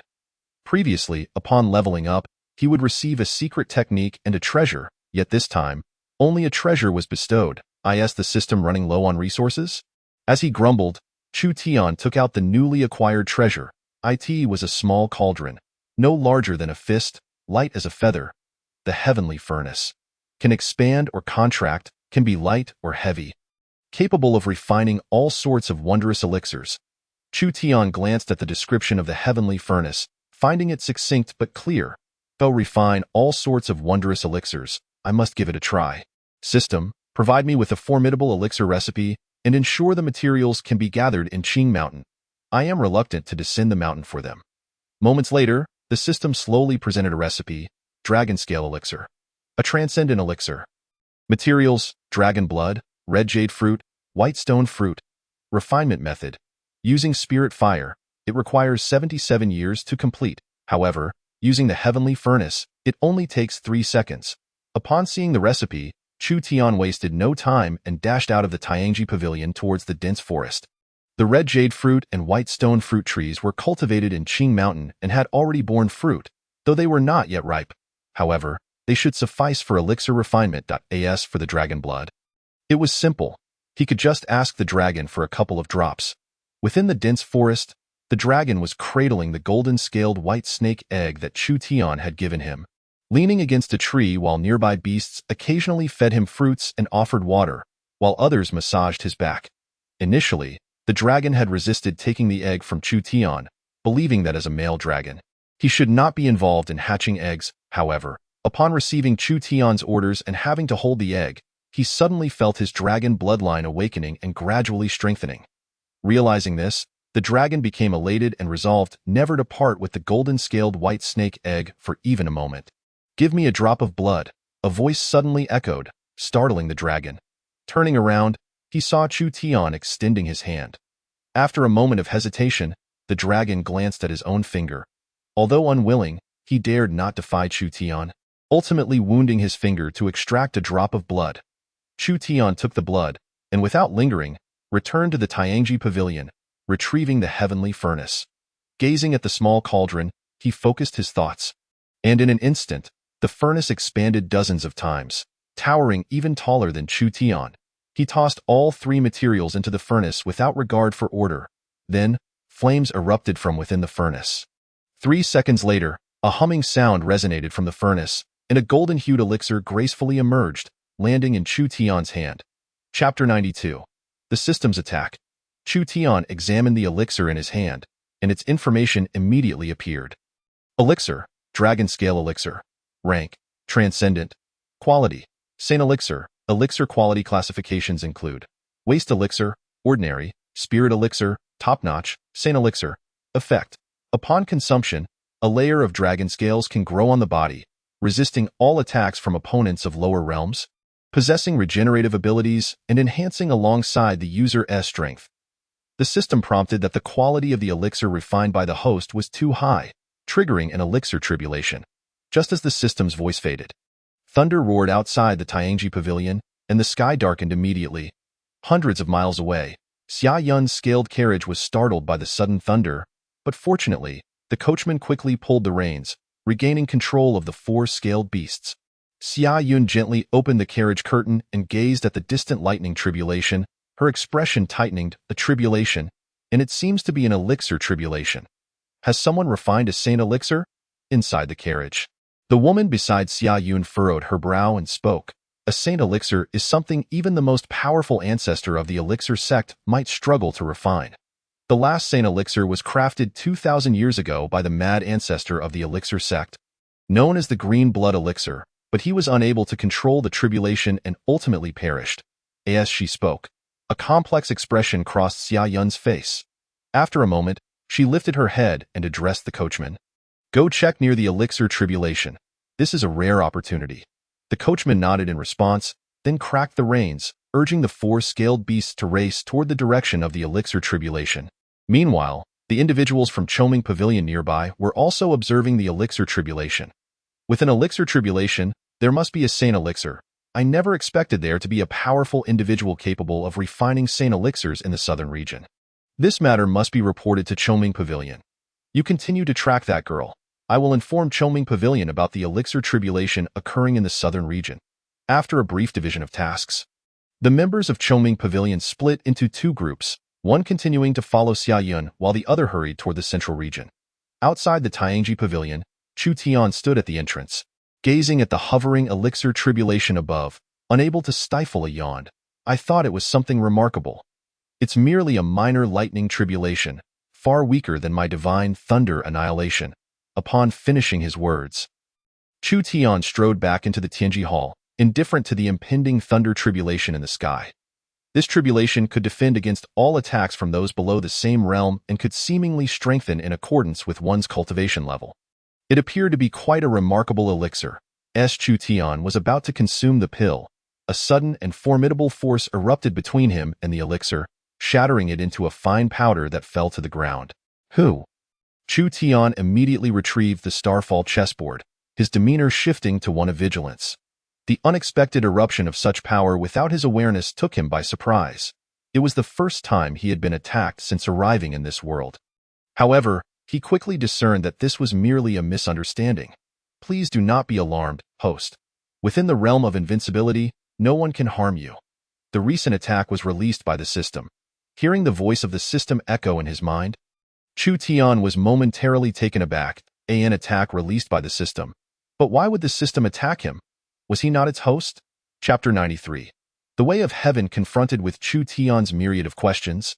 The system did not hold back and promptly provided an explanation. The dragon scale pill was constructed by the Way of Heaven of this realm, possessing the laws of this realm's way.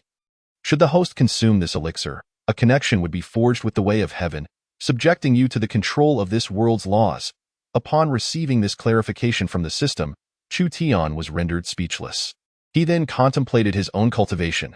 This world classified cultivation into 10 realms: body refinement, chi training, strength transformation, spirit entry, origin return, pill condensation, aggregation, path certification, divine light, and transcendence. Yet, the system presented him with a cultivation system ranging from Tianji 1st grade to Tianji 10th grade. Could it be that this was intended to liberate him from the constraints of the way of heaven? The system, seemingly attuned to Chu Tian's thoughts, continued its elucidation. All things in this world are constructed by the way of heaven. Every mountain and river, every ray of sunlight, every person, and every beast is inherently connected to the way of heaven. Plants grow from the soil shaped by the way and thus become bound by it. When humans consume the fruits of these plants, they too are ensnared by the way. Beasts that slay humans and stain their claws with human blood are similarly bound. All things interact and transmit the connections of the way, akin to delicate threads weaving together behind the scenes, culminating in a singular endpoint, the way itself. The system's explanation astonished Chu Tian. He had never fathomed that every occurrence in this world, past and future, was predestined. In other words, a person's life from birth to death is preordained. The age at which they study, marry, and die. All is predetermined. If this were true, what then was the pursuit of those who toil endlessly and strive for progress? What significance did their efforts hold? Or were even their every thought of endeavor bestowed upon them by the way? System, are those like Yueqing Xian, Zhong Zhangtian, and Lu Chen also controlled by the way? Chu Tian could not help but inquire, as these three individuals left a significant impression on him since his arrival in this world. If his encounters and relationships with them were indeed orchestrated in advance, what meaning did his actions hold? The existence of the host is not within the calculations of the way, and the host possesses a certain power to diminish the influence of the way on the matters of this world. Yueqing Xian's life was supposed to be one of relentless pursuit for vengeance, ultimately leading to her powerless demise in tears. However, after encountering the host and receiving guidance, the trajectory of her life changed.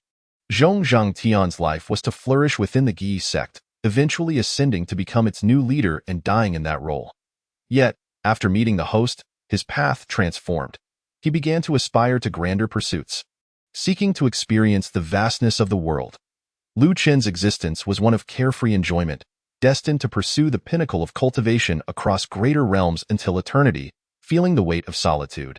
Now, however, his life trajectory has also altered, albeit slightly, as the connection to the way gradually weakens.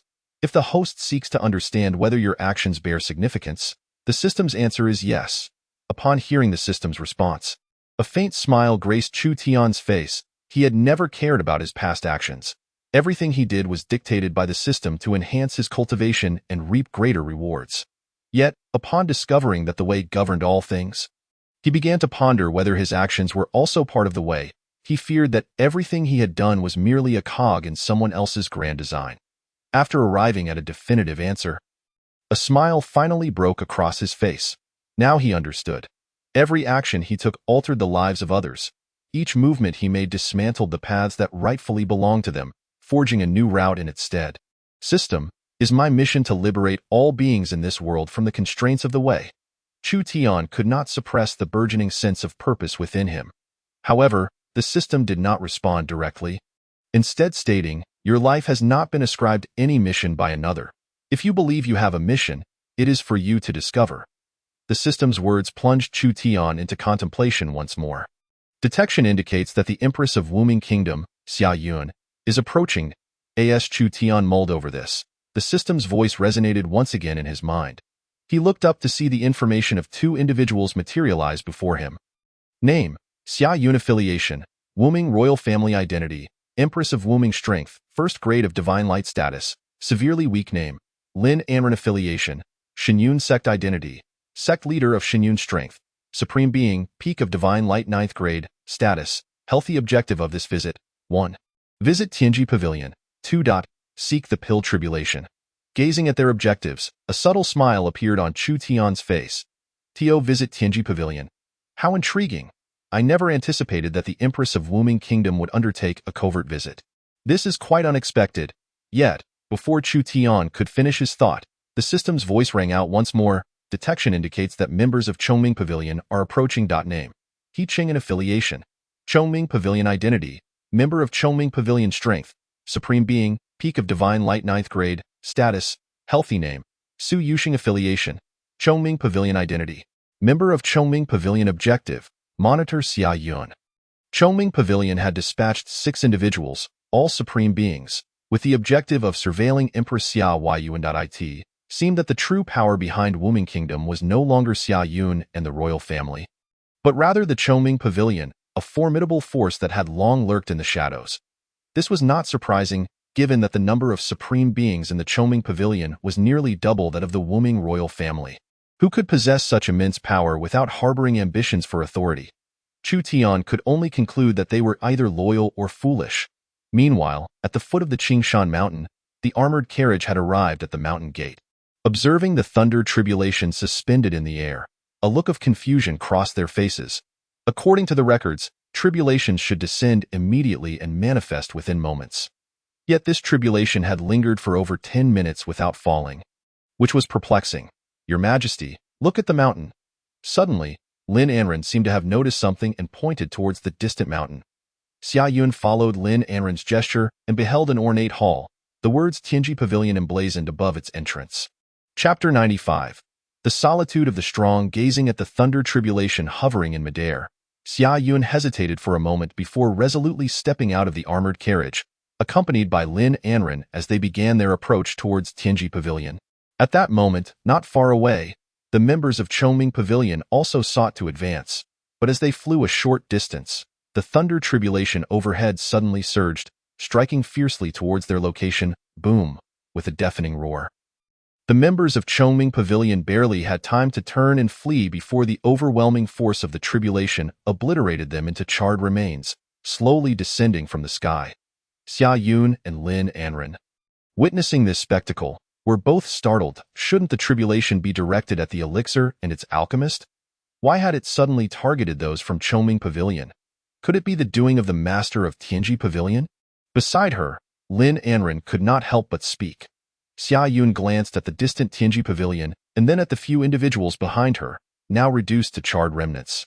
After a prolonged silence, she reflected on the terrifying possibility that if the master of Tianji Pavilion had indeed controlled the tribulation of alchemy, directing it towards those from Chongming Pavilion, it would be an exceedingly dreadful matter. Among the myriad tomes of the Wuming Royal Library, there had never been a record of anyone capable of wielding such power over lightning tribulations. Even the most formidable beings, those at the pinnacle of the extraordinary realm, could not possibly possess such might. If the master of Tianji Pavilion truly wielded such power, it would indicate that his strength had transcended the extraordinary realm. What kind of power lay beyond the extraordinary realm? Of course, all of this was merely Xia Yun's conjecture. The truth could only be confirmed upon her personal encounter with Chu Tian. A few minutes later, the two ascended the verdant mountain and were once again astounded upon sighting the trees planted at the summit. Each tree exuded a unique aura of spiritual energy, a phenomenon she had never witnessed anywhere in the kingdom of Wuming. Even the trees cultivated within the royal gardens paled in comparison to any single tree here. Those were the Qingsong green trees. Upon hearing Lin Anren's exclamation, Xia Yun immediately turned to look. There, not far off, stood a tree with a trunk as thick as a person, adorned with lush green branches and leaves. The Qingsong green tree, a true Qingsong green tree. In the treasure pavilion of Wuming Kingdom, only a single leaf from this magnificent tree existed, yet it was still regarded as a precious treasure. And here, there stood a living Qingsong green tree. Legend spoke of tea brewed from the leaves of the Qingsong green tree. Even a single leaf was sufficient to cleanse the marrow and veins of an extraordinary realm powerhouse, significantly enhancing their strength. If all the leaves of this Qingsong green tree were brewed. At this thought, Xia Yun dared not speak further, for she realized the magnitude of the situation. "Let us continue," she declared, taking a deep breath to restore the imperial demeanor she bore, as she advanced towards the Tianji Pavilion at the mountain's peak. The two entered through the main entrance of the grand hall. The pillars were intricately carved with dragons and phoenixes, and the very bricks beneath their feet and tiles above their heads emanated an awe-inspiring majesty. However, as Chu Tian's secret agents had been dispatched, and Xiao Ying was nowhere to be found, the hall was devoid of anyone but Chu Tian, rendering the opulent surroundings somewhat desolate. Yet, it was precisely this desolation that accentuated the solitary aura emanating from Chu Tian. Seated in the main seat, giving the impression of a unique loneliness reserved for the strong. Chapter 96. Making a choice. Wuming Kingdom's Xia Yun pays her respects to the esteemed master. as Xiaoyun spoke. She and Lin Anren bowed respectfully towards Chu Tian. Chu Tian regarded the two before him with a faint smile. What brings the esteemed empress to my humble Tianji Pavilion in the central domain? I have long admired the illustrious reputation of Tianji Pavilion and have come to seek an audience with the esteemed master. When she had just emerged from the central domain, Xia Yun had indeed harbored such thoughts. However, upon witnessing the suspended tribulation of alchemy and the myriad divine trees atop the verdant mountain, everything had changed. She believed him to be an unparalleled hidden powerhouse. If she could draw Chu Tian into her camp, it would undoubtedly bolster her faction with immense strength. In such a scenario, even against Chongming Pavilion, she would possess the courage to resist. Yet, the most pressing matter was the imminent commencement of the Chongming plan.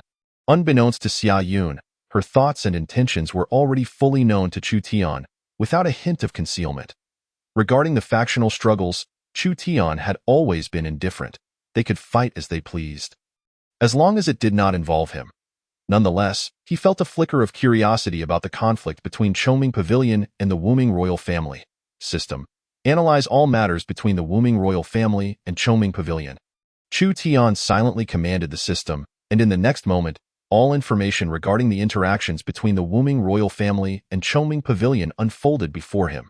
8,000 years prior, the tomb of the Chongming emperor was discovered, leading to the establishment of Chongming Pavilion. At that time, Chongming Pavilion's strength was less than one-third of that of the Wuming royal family. The Wuming royal family had always been aware of the relationship between the Chongming emperor and the mother worm, and felt guilt over the emperor's sealing of the entire Wuming kingdom, rendering all cultivators unable to break through to the extraordinary realm. Thus, they acquiesced to a plan. According to the initial scheme, creating a royal heir with 100% bloodline would require nearly 3,000 years, a duration far beyond what many of the strongest in Chongming Pavilion could endure. Over the subsequent century, Chongming Pavilion employed every conceivable means to suppress the power of the Wuming royal family, causing their strength to dwindle until they were ultimately surpassed by Chongming Pavilion. At this juncture, Chongming Pavilion began to propose various conditions, such as requiring all newly born royal offspring to be nurtured by them for 10 years. Under the guise of nurturing, Chongming Pavilion engaged in sinister practices, forcibly enhancing the bloodline strength of other royal offspring using the flesh and blood of newborn infants. As Chongming Pavilion's power grew, their actions became increasingly egregious. Until the era of Xia Yun, 11 out of 12 children had their flesh forcibly used to enhance Xia Yun, elevating her bloodline to a level dangerously close to 100%. Now, Xia Yun was compelled to consume pills crafted from the flesh of her own brothers daily to forcibly enhance her bloodline. As Chu Tian perused the information provided by the system, a surge of indignation ignited within him. The pursuit of transcendence is devoid of right or wrong, yet the members of Chongming Pavilion had the audacity to utilize the flesh of newly born infants to concoct pills, compelling their own kin to consume them. This was nothing short of barbarity. No, it was even worse than that. Chu Tian closed the system's interface, calming his inner turmoil as he quietly observed Xia Yun below. He had made his decision. Now, he awaited a single word from Xia Yun. Chapter 97. The Empress's kneel minutes passed, yet the grand hall remained enveloped in profound silence. Noticing the palpable tension, Chu Tian, seemingly growing impatient, spoke first. Do you wish for me to join you in opposing Chongming Pavilion? Xia Yun was taken aback by his words. Moments ago, she had pondered whether to broach such a proposal, fearing it might provoke Chu Tian's disdain. Perhaps it would be better to wait until her next visit. However, she worried that by then, Chu Tian might be snatched away by Chongming Pavilion, or that time would run out. Yet now, before she could voice her thoughts, Chu Tian had articulated her intentions directly. After a moment of silence, Xia Yun nodded, determination flickering in her eyes. Indeed, we have come here with the hope that the esteemed master will join our Wuming royal family in combating Chongming Pavilion. Whatever conditions you require, do not hesitate to state them. As long as it is within our means, we shall provide. Through gritted teeth, Xia Yun spoke, her animosity towards the wretched members of Chongming Pavilion evident. She yearned to obliterate them all. She vividly recalled their actions against her, from her childhood, when they injected her with strange crimson liquids, only later realizing it was the essence of her parents, refined into that very blood. Every pill she consumed was crafted from the flesh of her brothers, even while they were still infants.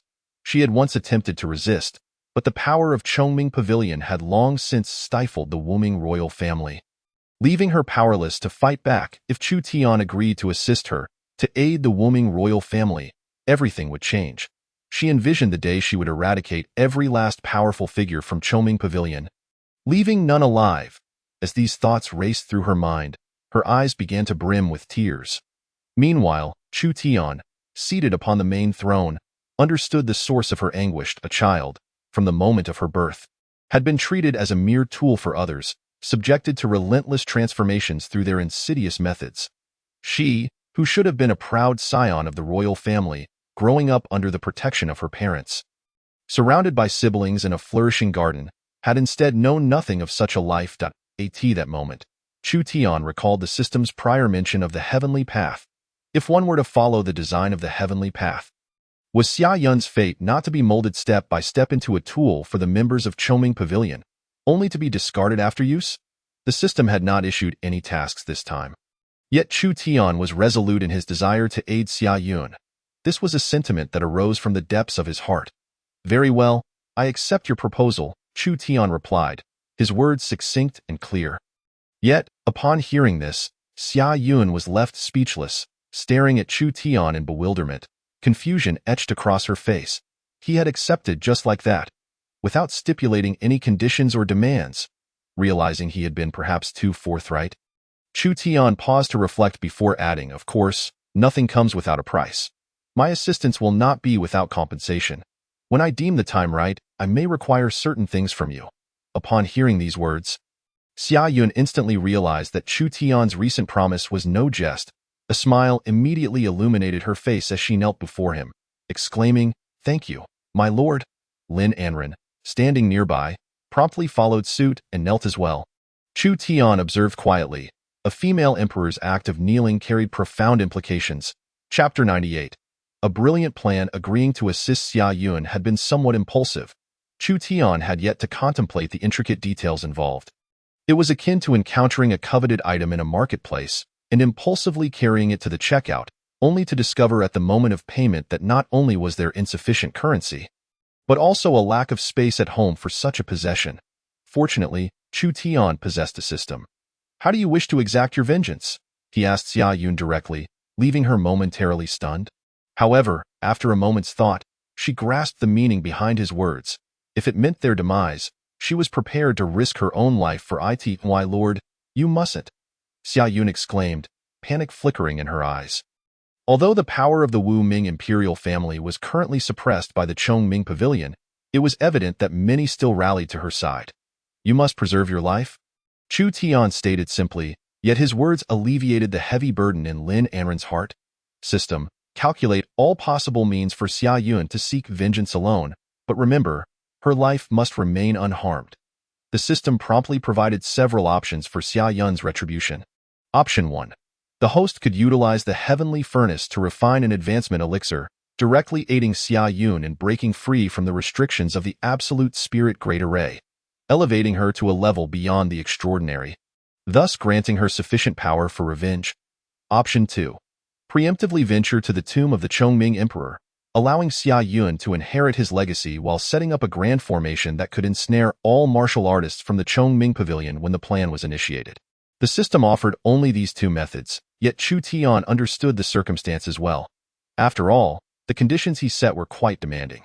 He desired Xia Yun to seek revenge alone without sustaining any harm, all while facing over 500 formidable enemies from the Chongming Pavilion. Hence, viable solutions were scarce. If Chu Tian were to intervene directly, the task would be exceedingly simple. A single divine thunder could obliterate everyone within the Chongming Pavilion. However, that was not his intention, nor what he wished for Xia Yun. Only a revenge accomplished by her own hand would hold true perfection and significance. Naturally, he would never genuinely allow her to confront such overwhelming odds alone. The risks were far too great. After contemplating the two options, a smile gradually spread across his face. "I now possess a method to assist you in your revenge, one that will make those from the Chongming Pavilion deeply regret their past actions against you." Xia Yun eagerly requested further details. Chu Tian waved his finger, sending a golden beam of light from his fingertip, which landed between her brows. Moments later, Xia Yun slowly opened her eyes, gazing at Chu Tian. Though a hint of concern lingered in her expression. Your plan is undoubtedly brilliant, but this method, she began, hesitating. Chu Tian chuckled gently. Are you worried about being unable to escape the watchful eyes of the Chongming Pavilion? As he spoke, he waved his hand, manifesting a wisp of azure smoke that transformed into an exact replica of Xia Yun. Moreover, I imagine you would prefer to avoid consuming those elixirs any longer. Would you not? Upon hearing this, Xia Yun's eyes widened in surprise, clearly astonished by Chu Tian's knowledge of her aversion. Ultimately, she refrained from overthinking and replaced a torrent of words with a single grateful glance. Chapter 99. One of a kind, the replica of Chu Tian departed with Lin Anren from the Tianji Pavilion, while the real Xia Yun only left half an hour later. Watching Xia Yun depart, Chu Tian couldn't help but sigh. The former Wu Ming imperial family had possessed strength thrice that of the Chongming Pavilion, yet a moment of compassion had led them to be victimized by these wolves in sheep's clothing. Now, their offspring faced a fate of cannibalism among their own kind. How would they feel upon discovering the truth? Forget it. No need to dwell on such matters, he muttered, exhaling deeply as he settled into his seat. Too weary to move. Yet, in the next moment, he heard footsteps approaching from the entrance of the hall. You do know how to return, he remarked, lifting his gaze to see Xiao Ying tiptoeing inside. Upon realizing she had been spotted, she abandoned her stealth and smiled sheepishly at Chu Tian. Master, I trust you have rested well. Where have you been running off to this time? Chu Tian asked wearily, having repeatedly instructed her to inform him before leaving. Yet, the girl never seemed to heed his words, always acting on her whims, making it impossible for Chu Tian to locate her without the system's assistance. Oh, the sect master of the Tian Mu sect invited me over to play, bringing numerous gifts and delectable treats, she replied, pulling several treasures from her satchel to showcase to Chu Tian. Upon hearing the name of the Tian Mu sect, Chu Tian couldn't help but pause, the name sounding eerily familiar. He quickly flipped through his previously compiled list of Southern Domain factions, immediately spotting the Tian Mu sect's name.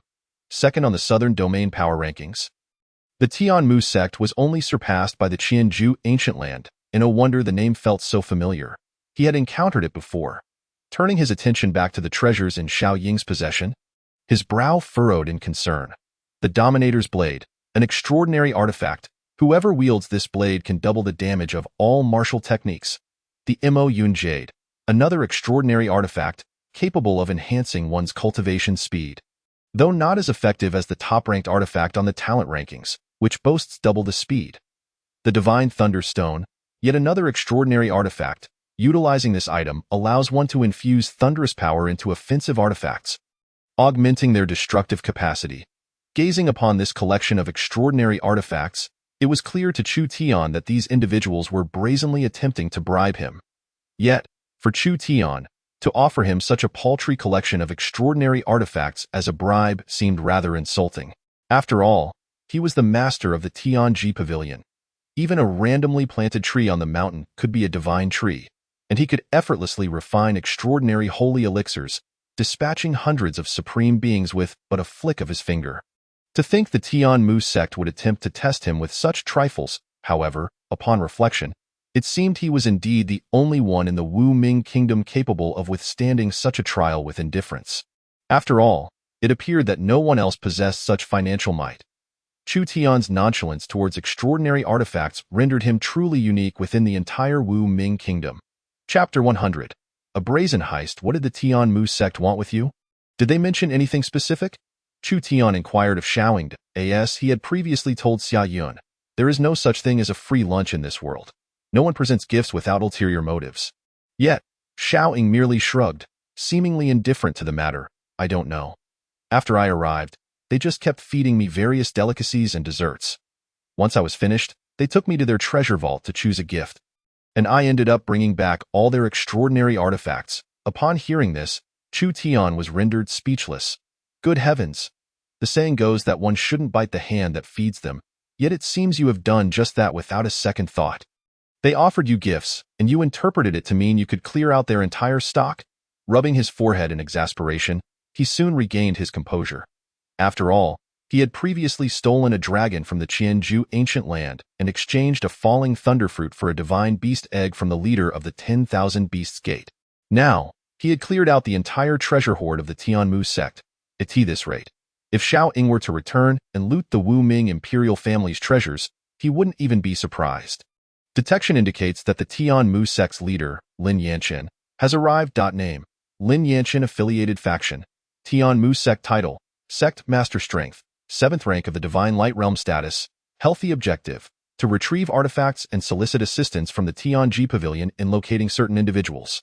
Upon seeing the information provided by the system, Chu Tian's brow furrowed immediately. Retrieving artifacts? That objective seems rather dubious. He swiftly turned to Xiao Ying, who seemed to realize something was amiss and awkwardly averted her gaze. After a moment, Xiao Ying cautiously spoke. I was concerned they might want to keep me around longer, so I left as soon as I gathered the gifts. Moreover, they mentioned gifting me a present. Yet there were no stipulations regarding the number of items I could accept. Xiao Ying spoke. A hint of grievance lingered in her tone, her lips protruding in a sulky manner, clearly displaying her displeasure. However, upon hearing this, Chu Tian was rendered speechless. Initially, he had assumed that Xiao Ying had merely taken advantage of someone's generosity, but to his astonishment, it appeared she had outright pilfered them. As Chu Tian's gaze bore into her, Xiao Ying seemed to falter under his scrutiny, and she quietly retrieved the 3 treasures she had previously showcased to him from her satchel. Yet, Chu Tian's eyes remained fixed on her, leaving Xiao Ying with no choice but to produce another item from her bag. Placing it on the ground, observing this, Chu Tian's brows knitted into a frown, his eyes still trained on Xiao Ying. Are we playing cards here? Must you present them one by one? In response, Xiao Ying extracted yet another treasure. That is all, she said, looking up at Chu Tian with a look of pitiful accusation. Do you think I would lie to you? Faced with his unwavering gaze, Xiao Ying reluctantly revealed the last 2 treasures. Shaking her head as she insisted, there is truly nothing left, not even a single piece. Sighing, Chu Tian gestured for her to depart. She took a few steps toward the grand hall's entrance, but then seemed to recall something. Retreating a few steps, Master, they promised to give me 1 treasure. As she spoke, her eyes brimmed with sorrow as she looked at Chu Tian. Though he felt exasperated, he had no choice but to present her with a treasure. Choose 3. Upon hearing Chu Tian's offer, Xiao Ying's initially sorrowful expression transformed as a glimmer of hope sparkled in her eyes.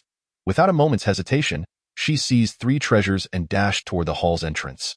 Half an hour later, another figure entered the Tianji Hall, and it was Lin Yanqing. He approached Chu Tian with an unhurried demeanor, respectfully bowing before him. I am Lin Yanqing, the sect leader of Timu sect, here to pay my respects to the esteemed master of Tianji Pavilion. Chu Tian nodded, snapping his fingers, and a wooden chair materialized behind Lin Yanqing. Without uttering a word, Lin Yanqing smiled and naturally took a seat. I wonder what brings you to this remote corner of the world, sect leader Lin? Chu Tian inquired, a hint of amusement gracing his features. Although it was his disciple who had erred, he was nonetheless curious about how Lin Yanqing intended to reclaim the treasures. Contrary to Chu Tian's expectations, Lin Yanqing did not immediately demand the treasures back. Instead, he broached another purpose for his visit to Tianji Pavilion.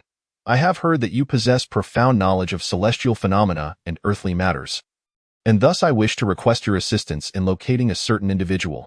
Who are you seeking? Chu Tian replied, curious. Does the esteemed master not know? Lin Yanqing countered, a smile adorning his face, though his eyes bore a hint of skepticism. At this juncture, Chu Tian felt a strong urge to reprimand him, for it seemed that every visitor assumed he should be aware of their inquiries.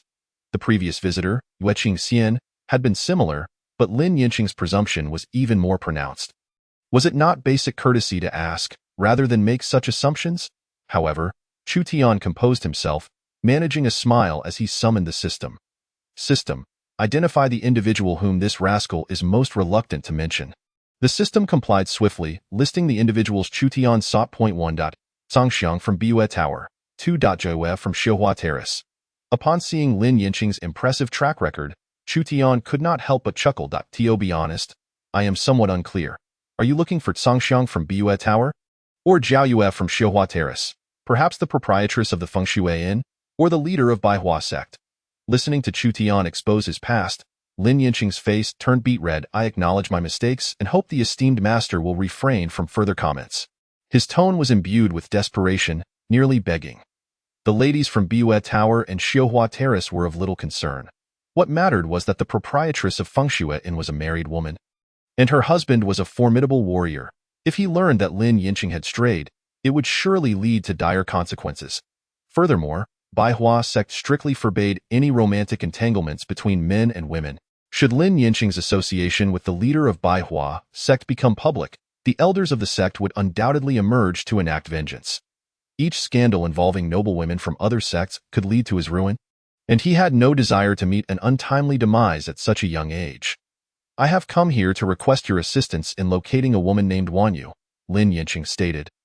Having learned humility after Chu Yin's reprimand, Chu Tian refrained from further commentary, recognizing that it was Xiao Ying who had initially taken from him, rendering him at fault.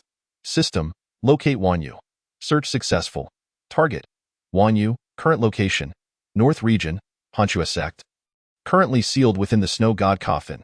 Upon examining the information provided by the system, Chu Tian turned his gaze back to Lin Yinqing. Do you merely require her location? Or are there additional conditions? Lin Yinqing paused for a moment but swiftly nodded. I only need to know where she is. With this confirmation, Chu Tian wasted no time, transforming the system's information into a scroll and handing it to him. Here is what you seek. Take it. Surprised by Chu Yin's promptness, Lin Yinqing had anticipated a lengthy process, perhaps involving some form of divination or sacrifice. Yet Chu Tian had done none of that, simply producing a scroll with ease. Had he not previously recounted his romantic exploits, Lin Yinqing might have suspected Chu Tian was a mere charlatan with no real power. Without hesitation, Lin Yinqing opened the scroll. The text was concise but clear, succinctly detailing all pertinent information regarding Wanyu. However, upon encountering the term Snow God Coffin, he frowned. While both their sects were hidden powers, the north and south regions were vastly distant, with little interaction between them. He knew only that Hanchua sect was one of the three major sects in the north region, filled with formidable experts and venerating a deity known as the Cold Sky Emperor. Beyond that, he was virtually ignorant of any further details. After much contemplation, he turned his gaze back to Chu Tian. Esteemed master, what exactly is this Snow God coffin? Chu Tian refrained from elaborating, instructing the system to provide all relevant information. The Snow God coffin is a treasure utilized by Hanchua sect to seal the Snow Saintess. Every century, Hanchua sect selects a saintess from the mortal realm, sealing her within the Snow God coffin for a period, to be offered as a sacrifice to their deity, the Cold Sky Emperor. Chu Tian read the system's information aloud, but as he finished, Lin Yinqing pressed on. What does sacrifice entail? Furthermore, how soon is the next sacrifice scheduled? Noticing the urgency in Lin Yinqing's expression, Chu Tian felt a faint smile tugging at his lips, realizing that even a man renowned for his conquests could possess someone for whom he deeply cared. Could it be that this Wanyu was his first love? Yet Chu Tian had no interest in delving into such matters. Instead, he proceeded to calculate the third piece of information for Lin Yinqing. This would be the final piece of assistance he would offer him. Exchanging 3 treasures for 3 pieces of information was a fair bargain, especially considering that Chu Tian had only aided a handful of individuals since arriving in this world. Of course, this was largely due to the fact that few sought out Chu Tian for help. Sacrifice refers to the literal act of casting the Snow Saintess into the depths of the icy abyss, where she is consumed. As for the next sacrificial date, it appears to be in 3 days. 3 days. Lin Yinqing leaped from his seat, his eyes ablaze with fury, his fists clenched, the aura of vengeance emanating from him. Clearly, Wanyu held immense significance for him. Thank you for your guidance, esteemed master. I have matters to attend to and must take my leave. With that, he strode purposefully toward the hall's exit. Chu Tian quickly intercepted him. Wait, are you really abandoning all the treasures from your sect? Upon receiving such a reminder, Lin Yinqing suddenly recalled that he seemed to have a task at hand. Turning around, he beheld several magical artifacts soaring towards him. Chu Tian was not a villain of grand malice. He would not casually seize what belonged to others, only claiming the portion that was rightfully his. However, after Lin Yinqing accepted those magical artifacts, his expression noticeably shifted, gazing at the few remaining artifacts in his hands, his eyes filled with confusion. Naturally, Chu Tian observed all of this with keen interest. He smiled faintly and spoke softly. there is still a portion remaining to be considered your consulting fee. After all, there is no such thing as a free lunch. I trust you understand this principle." Yet, upon hearing these words, Lin Yinqing's expression grew even more dismal. "The consulting fee at your esteemed establishment is indeed quite reasonable, as it only demands 3/4 of my Tianmu sect's extraordinary artifacts." In that instant, Chu Tian nearly leaped from his seat in astonishment. What on earth? 3/4 of the extraordinary artifacts? He scrutinized the 4 artifacts Lin Yinqing held, realizing that if this represented merely 1/4 of all the extraordinary artifacts that Xiaoying had brought from Tianmu sect, it implied she had brought a total of 16 artifacts. Good heavens, only 7 had been relinquished, and yet he claimed none remained. Observing the artifacts in Lin Yinqing's grasp, a hint of embarrassment crossed Chu Tian's face. "Well, you see, for consulting on a piece of information, 1 extraordinary artifact suffices. The remaining artifacts can serve as a confidentiality fee." Upon concluding his statement, Chu Tian produced a cup of tea from seemingly nowhere and bowed his head to sip. Lin Yinqing, rendered speechless, cast a glance at the 4 artifacts in his possession and could only bitterly swallow his indignation. "Thank you, esteemed master," he exclaimed, stowing the 4 artifacts into his storage ring before hastily departing. Once Lin Yinqing had vacated the vicinity of Qingshan, Chu Tian immediately erected a barrier, sealing the entire area, rendering all unable to enter or perceive any happenings within. Shortly thereafter, a furious roar echoed. "Xiaoying!" The resounding voice reverberated throughout Qingshan, startling the majestic dragon enjoying its leisure in the dense forest, along with the various demon beasts in attendance. Minutes later, as Chu Tian still had not glimpsed Xiaoying's figure, a sudden thought struck him. "System, locate Xiaoying's position. I require visuals, not textual descriptions." In the next moment, Chu Tian beheld Xiaoying seated at a grand round table laden with an array of exquisite dishes, each appearing rather sumptuous. Although he had requested no textual descriptions, the system kindly inscribed the words "Wen Tian Sword Sect" at the top of the visual. Upon witnessing the scene, Chu Tian finally comprehended why this girl had been absent from Tianji Pavilion lately. She had been indulging in feasting. Without hesitation, he deactivated the barrier around Tianji Pavilion and conjured a clone, hastening towards Wen Tian Sword Sect. Meanwhile, within the main hall of Wen Tian Sword Sect, Xiaoying sat alone at the round table, accompanied by a rotund middle-aged man with a beaming countenance standing nearby, a slow smile gracing his face. "Young Miss Xiaoying, this is the purple jade Qing bird that our Wen Tian Sword Sect has nurtured for 50 years. While its upbringing has been brief, its eggs are exceedingly difficult to hatch, requiring a full 300 years to mature. The meat of this purple jade Qing bird is tender and succulent. A mere touch of the tongue can turn the flesh to mush, releasing an explosion of flavor that lingers delightfully. And this white porcupine, its meat is firm and full of chewiness, with 99% of its body composed of muscle, while that 1% of fat is evenly distributed throughout, ensuring a delectable experience with each bite. Furthermore, there is the jade spirit immortal turtle soup, a true delicacy that I must enthusiastically introduce to you." As the portly man elaborated on the dishes, Xiaoying sampled each one, nodding in approval regardless of taste. However, if a dish failed to please her palate, her chopsticks would certainly refrain from returning to it. Conversely, for those she deemed delightful, she would eagerly reach for them time and again, swiftly depleting the platter within the span of a minute. "Quite the appetizing feast, indeed," a voice suddenly interjected, causing Xiaoying's chopsticks to clatter to the ground. Turning slowly, both Xiaoying and the rotund man beheld Chu Tian standing quietly, a smile adorning his face as he regarded Xiaoying. "May I inquire who this esteemed friend is?" Chu Tian addressed the rotund man, and instantly relevant information appeared before him. Name: Chon Dahai affiliation, Wen Tian Sword Sect title, Sect Master Strength, 6th rank of Divine Light Realm status. Healthy Chen Dahai scrutinized Chu Tian, furrowing his brow, a flicker of wariness evident in his gaze. After all, no one would regard a silent intruder into their sect's main hall with benevolence. Yet before Chu Tian could respond, Xiaoying timidly spoke. "Master, why have you come?" Upon hearing this, Chen Dahai promptly realized that the man before him was the master of Tianji Pavilion, and thus, his demeanor softened.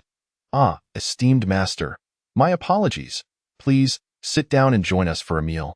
Chu Tian glanced at the vibrant array of dishes on the table, genuinely tempted by their enticing aroma. However, he recalled that partaking in the sustenance of this world would bind him to its heavenly laws, thereby restricting his freedom. After some contemplation, he grit his teeth and shook his head. I appreciate your kindness, Sect Master Chun, but I must decline. With that, he turned to Xiao Ying, who was already attempting to make her escape. Where do you think you're running off to? Seeing this, Xiao Ying dared not move an inch, standing still with her hands clasped behind her back, wearing an expression of innocence.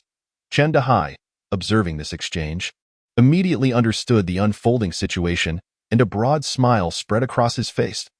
Children will be children. It is only natural for them to enjoy a feast. Esteemed master, please do not hold it against Xiao Ying.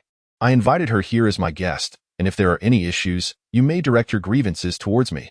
Upon hearing Chen Dahai's words, Xiao Ying lifted her head, eagerly nodding in agreement as if to affirm his statement. Chu Tian found himself at a loss for words. How could this girl muster the audacity to look him in the eye and nod? Truly, he was at a loss, yet, gazing at her grease-stained face and the half-empty platters, he fell into contemplation. Tianji Pavilion lacked any inns or eateries. Not only were there no provisions, but even the divine trees he had planted with Xiao Ying bore no mature fruits, rendering them inedible. The demon beasts nurtured on Qingshan were all of the divine light realm and the path verification realm, and Xiao Ying had personally chosen them as pets, so she would never resort to slaying them for sustenance. While Chu Tian might endure hunger without consequence due to the invincible domain, Xiao Ying seemed to be quite the opposite. Keeping this girl starved on Qingshan was undoubtedly detrimental to her well-being. Very well, eat up, Chu Tian finally said, his gaze toward Xiao Ying tinged with guilt. He had not previously considered such matters, and ultimately, he could not fault Xiao Ying for seeking sustenance elsewhere. Upon hearing Chu Tian's encouragement, Xiao Ying wasted no time returning to the table, chopsticks in hand, ready to feast once more. As for Chen Dahai, his attention had been fixated on Chu Tian since his arrival, and now his eyes gleamed as he addressed him. Esteemed master, since you do not wish to partake in the meal, it would be inappropriate for you to remain here idly.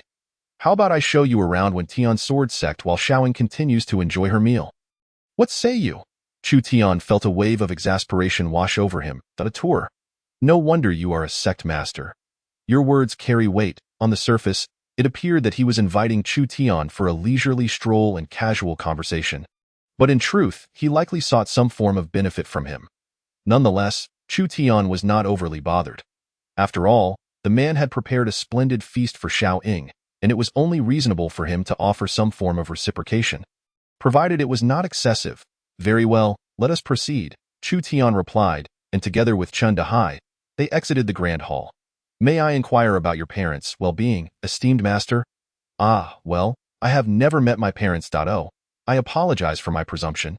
Not at all, then, esteemed master. Have you been following the happenings in the southern region? Not particularly. Then may I ask if you have any interest in fishing? Oh, not at all. Chu Tian and Chen Dahai were engaged in a rather disjointed conversation. Yet this manner of dialogue left Chen Dahai utterly exhausted. He desperately sought a topic, only to discover that Chu Tian was far too laid back, rendering any meaningful discussion nearly impossible. When he inquired about family, Chu Tian had no experience to share. When he mentioned current events, Chu Tian was oblivious. And when he broached interests, he found none. It was as if he was conversing with a completely indifferent youth. Chapter 106. The sword moves with the heart. Chen Dahai, losing patience with the tedious questioning, decided to be straightforward and asked, "What does Sect Master Chu enjoy doing in his daily life?" "Sleeping," came the succinct reply. That moment, Chen Dahai found himself questioning the efficacy of his decades of conversational skills for the first time. However, Chu Tian's lack of interest was not a personal affront to Chen Dahai. He too had come to realize that his days at Tianji Pavilion had become rather monotonous. Typically, when the system issued tasks, he would complete them, perhaps even engage in some rankings, but on days without such tasks, he found himself at a loss for activities. The mountains offered little entertainment. He could not partake in the local cuisine, nor could he delve into culinary studies, leaving sleep as his sole pastime. This was also why Xiao Ying could easily slip away from under his nose. In silence, they proceeded to the square of the Wentiang sword sect, where numerous disciples were practicing their swordsmanship. Armed with long swords, they flailed at the air, their techniques ostentatious yet ineffective, barely capable of inflicting real harm. Noticing Chu Tian's gaze shift towards the practicing disciples, Chen Dahai seized the opportunity and inquired, "What does the sect master think of our disciples' training?" Chu Tian paused, caught off guard by the unexpected question. He wished to be courteous, to offer a compliment to the disciples of Wentiang's sword sect. Yet the system persistently highlighted the glaring flaws in their sword techniques, making it difficult for him to fabricate praise. After a moment's contemplation, Chu Tian finally replied, "The sword's momentum is fierce, the techniques are grand and sweeping, the sword moves with the heart, and the traces of the sword are elusive." The sword's momentum is fierce suggested a wild, indiscriminate flailing, devoid of purpose. The techniques are grand and sweeping indicated erratic thrusts and slashes, with openings wide enough for an adversary to strike 30 times. The sword moves with the heart implied a lack of thought behind the strikes, relying solely on imagination. The traces of the sword are elusive meant that even the practitioners themselves likely had no idea what their next move would be. Leaving others equally in the dark. In response to Chu Tian's evaluation, Chen Dahai appeared quite pleased. As the leader of the Wentiang sword sect, he was aware of the lackluster performance of his disciples and had noticed the subtle discomfort on Chu Tian's face. However, he understood that Chu Tian was merely being diplomatic, so he quickly replied, "Your Excellency possesses keen insight. It seems your mastery in swordsmanship is indeed commendable." Chu Tian regarded Chen Dahai, aware that the system had revealed all of his thoughts. Thus he realized that his previous statements had inadvertently exposed his true feelings. Fortunately, Chen Dahai did not perceive the underlying implications and merely took them as superficial compliments. Otherwise, matters might have become quite complicated. "Ah, just a slight understanding," he said, pleased by Chu Tian's response to, "Oh, is that so? Then I have something that I must show you." Sect master. With that, he began to lead Chu Tian towards a sizable wall not far ahead. Chapter 107. Sweetening the deal before the critique. A few minutes later, Chen Dahai brought Chu Tian before a massive wall, etched with thousands of sword marks. Immediately, the system provided a prompt. Sword intent wall, adorned with myriad sword intents, is recognized as one of the sacred artifacts for sword cultivators throughout the entire Wuming Kingdom. Every sword cultivator who has manifested their sword intent comes here to leave a mark of their unique intent. Upon reading the system's explanation, Chu Tian sighed in relief, grateful for its assistance. Otherwise, he would have been entirely ignorant of its significance.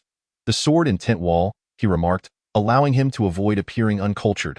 However, Chen Dahai seemed unfazed by the sight. This was understandable, as the renown of the sword intent wall resonated throughout the Wuming Kingdom, and it was reasonable for Chu Tian to recognize it. "What does Sect Master Chu think of this sword intent wall?" Chen Dahai inquired, seemingly hoping for a candid appraisal of this wall, which encapsulated countless sword intents. After a moment of contemplation, Chu Tian slowly responded, "Mediocre, oh?" Chen Dahai's expression shifted, revealing a hint of indignation. Since its inception, countless sword cultivators had praised the sword intent wall, which could be regarded as a product with a perfect rating. Yet, Chu Tian's lukewarm assessment struck a discordant note, standing out amidst the wall's myriad five-star praises. "I would be eager to hear your reasoning," he said, his tone laced with pride. Although he recognized Chu Tian's formidable reputation and numerous achievements, he did not equate that with a mutual respect. To him, Chu Tian was merely a powerful individual with some secret techniques, but when it came to discussions of sword cultivation and sword intent, he felt that Chu Tian could not measure up to even the lowest standards. Moreover, the audacity of Chu Tian to dismiss the illustrious sword intent wall as merely mediocre ignited Chen Dahai's ire. He now believed that Chu Tian's earlier hesitation in evaluating his disciples' swordsmanship stemmed not from any shortcomings on their part, but rather from Chu Tian's ignorance of swordsmanship itself. In the face of Chen Dahai's haughty demeanor, Chu Tian merely smiled indifferently, unfazed by the provocation. Furthermore, since Chen Dahai had expressed a desire to hear more, Chu Tian felt obliged to explain why he deemed the sword intent wall merely mediocre. These sword intents, while ancient, are filled with vitality and embody the true essence of swordsmanship. Such intents undoubtedly qualify as superior, he noted, pointing to several of the sword marks. Chen Dahai smirked. Although he acknowledged the truth in Chu Tian's words, he believed that the depth of those sword marks was evident merely by their age, particularly the ones left by the founders of the Wentiang sword sect. However, Chu Tian's praise was merely a prelude, a sweetening of the deal before delivering a more critical blow. Chapter 108. A scathing critique of the sword intent wall, but aside from these few sword intents and a handful of others, the rest of the sword intents on this wall are nothing but a pile of rubbish. Chu Tian exclaimed vehemently, his voice booming without regard for Chen Dahai's feelings. This declaration bore far more weight than his earlier mediocre assessment, instantly igniting Chen Dahai's fury to its peak. Rubbish. Your words seem rather excessive, Chen Dahai retorted, struggling to suppress his anger, his displeasure evident. He abandoned the formalities of addressing Chu Tian as Your Excellency, and instead opted for a more dismissive you, clearly conveying his disdain. Yet, Chu Tian pressed on, unabashedly declaring, "Rest assured, Sect Master Chun, my disdain is not directed at your sect or the sword cultivators of the world, but rather at the sword intents on this wall, which simply fail to impress me." At that moment, Chen Dahai felt his rage boiling over, as if it would erupt from the top of his head at any moment. Nevertheless, he clenched his teeth, fists tightening to contain his fury. "Ditto. Since you hold such high opinions, why not enlighten me as to what precisely is lacking in the sword intents on this wall? Perhaps you could broaden my perspective." Chen Dahai's tone had shifted to one of condescension, his respect for Chu Tian having faded completely. Yet, Chu Tian did not relent. Instead, he smiled calmly and raised his hand to point at several sword intents, stating, "These particular sword intents, while appearing robust, are fundamentally hollow. It is evident that their creators have not truly grasped the essence of sword intent, merely skimming the surface of its understanding. Moreover," he continued, "and these sword intents here, they are twisted and convoluted, having yet to even touch the threshold of true sword intent, merely catching a fleeting glimpse of its essence without achieving any substantial mastery.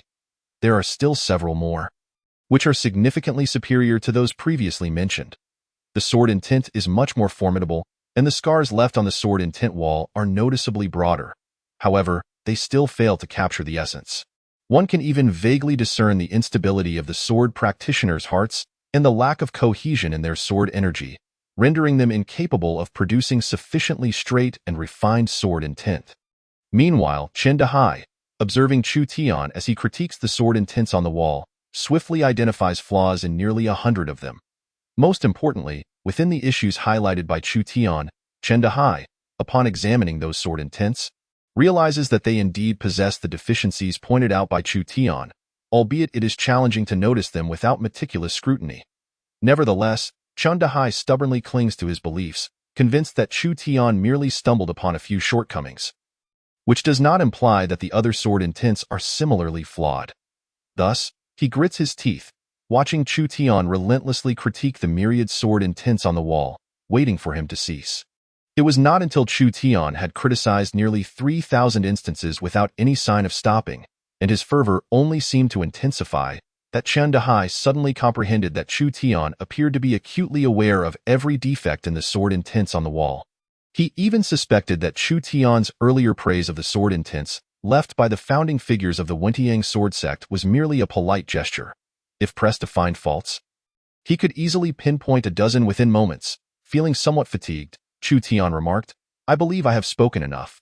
I trust Master Chen does not mind if I conclude here." With that, he had already articulated nearly 5,000 deficiencies and shortcomings, leaving his throat parched and his lips nearly chafed.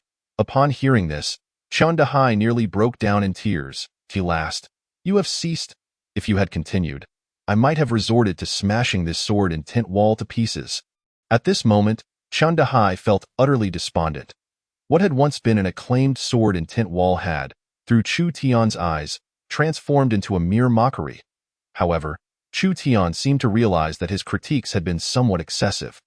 After all, the man had treated his disciple to a meal, and such harshness could be seen as somewhat inappropriate.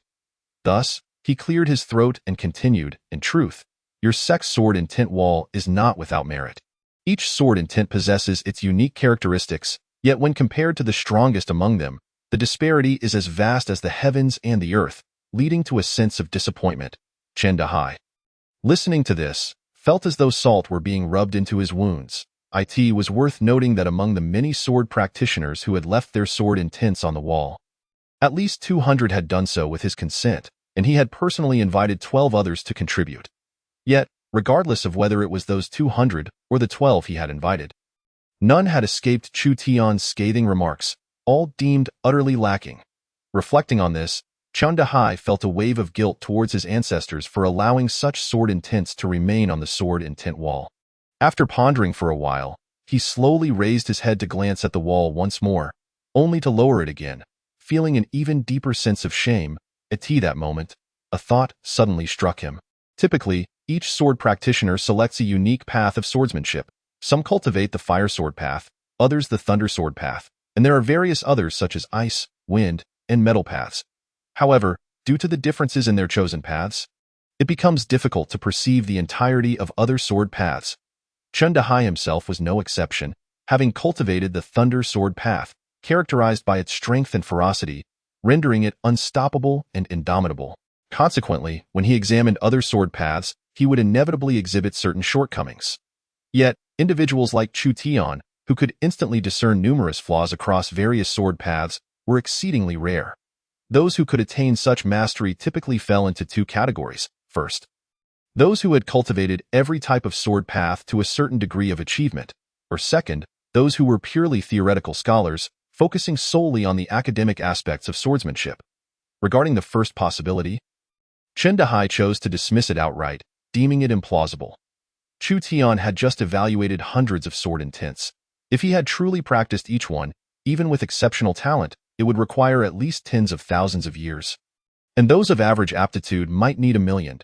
Yet, Chu Tian, by any measure, did not appear to be several tens of thousands of years old, let alone 100,000.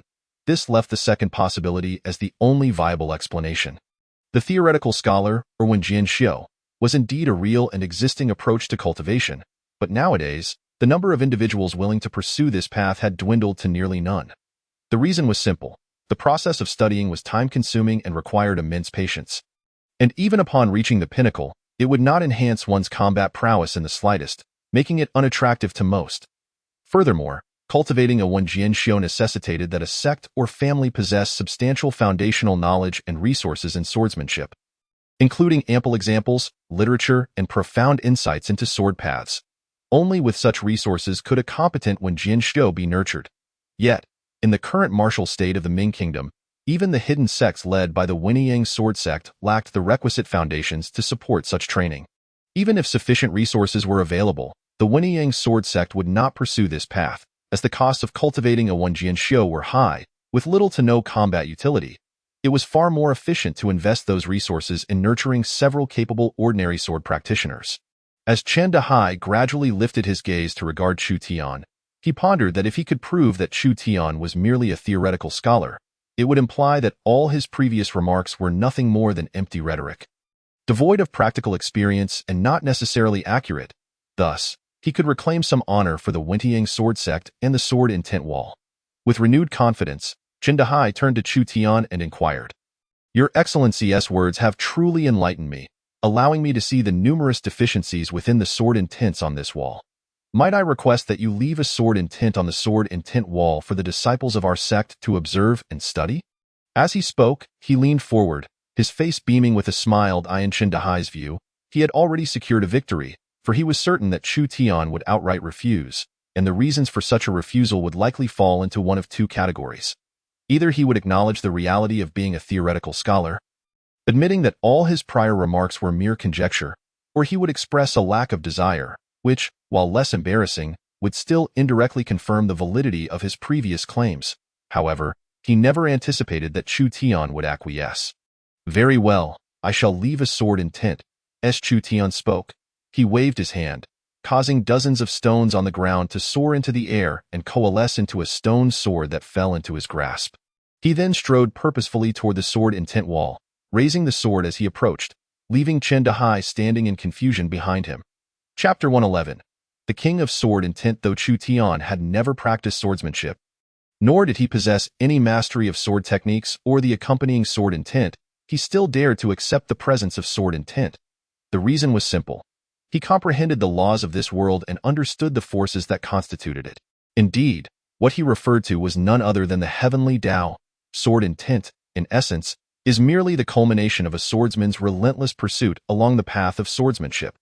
The sword path itself is but a single thread woven into the intricate tapestry of the heavenly Tao that constructs this world.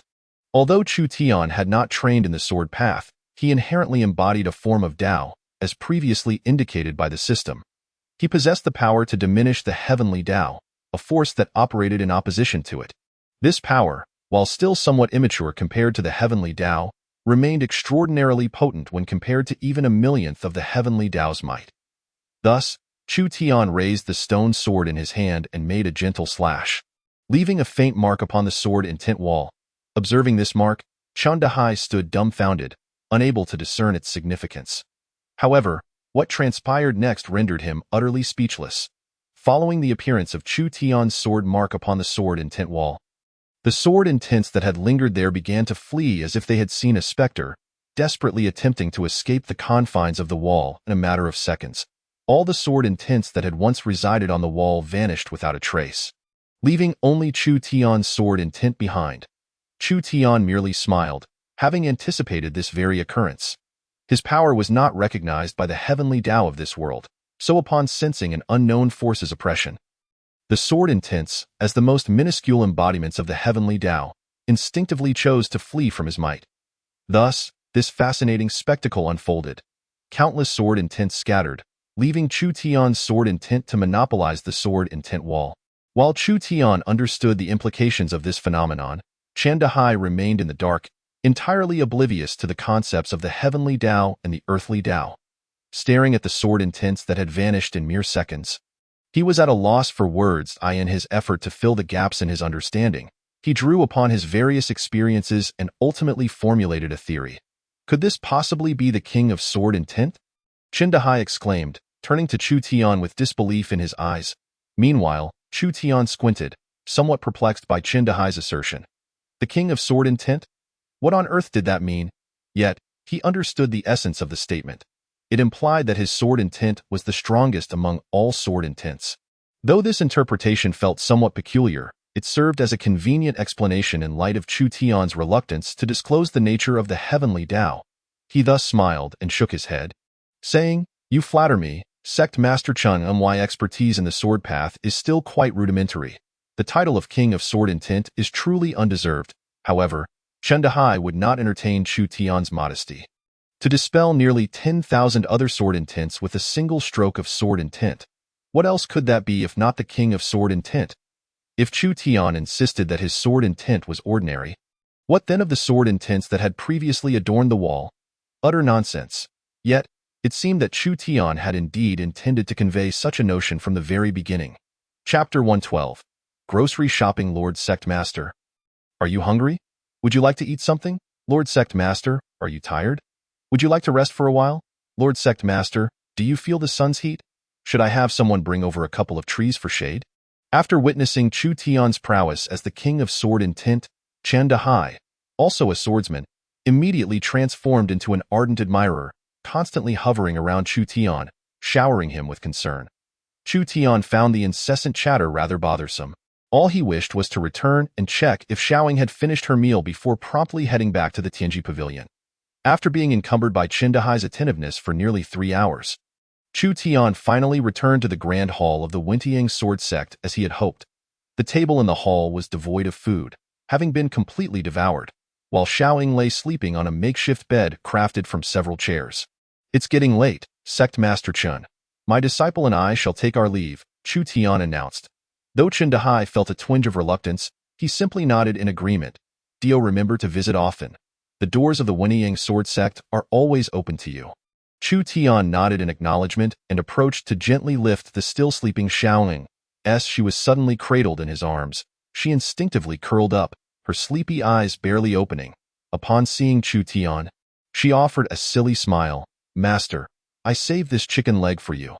With that, she weakly lifted a chicken leg from her right hand, attempting to feed it to Chu Tian. "Master isn't hungry. You should keep it for yourself." He replied with a smile, shaking his head. It wasn't that he didn't want to eat.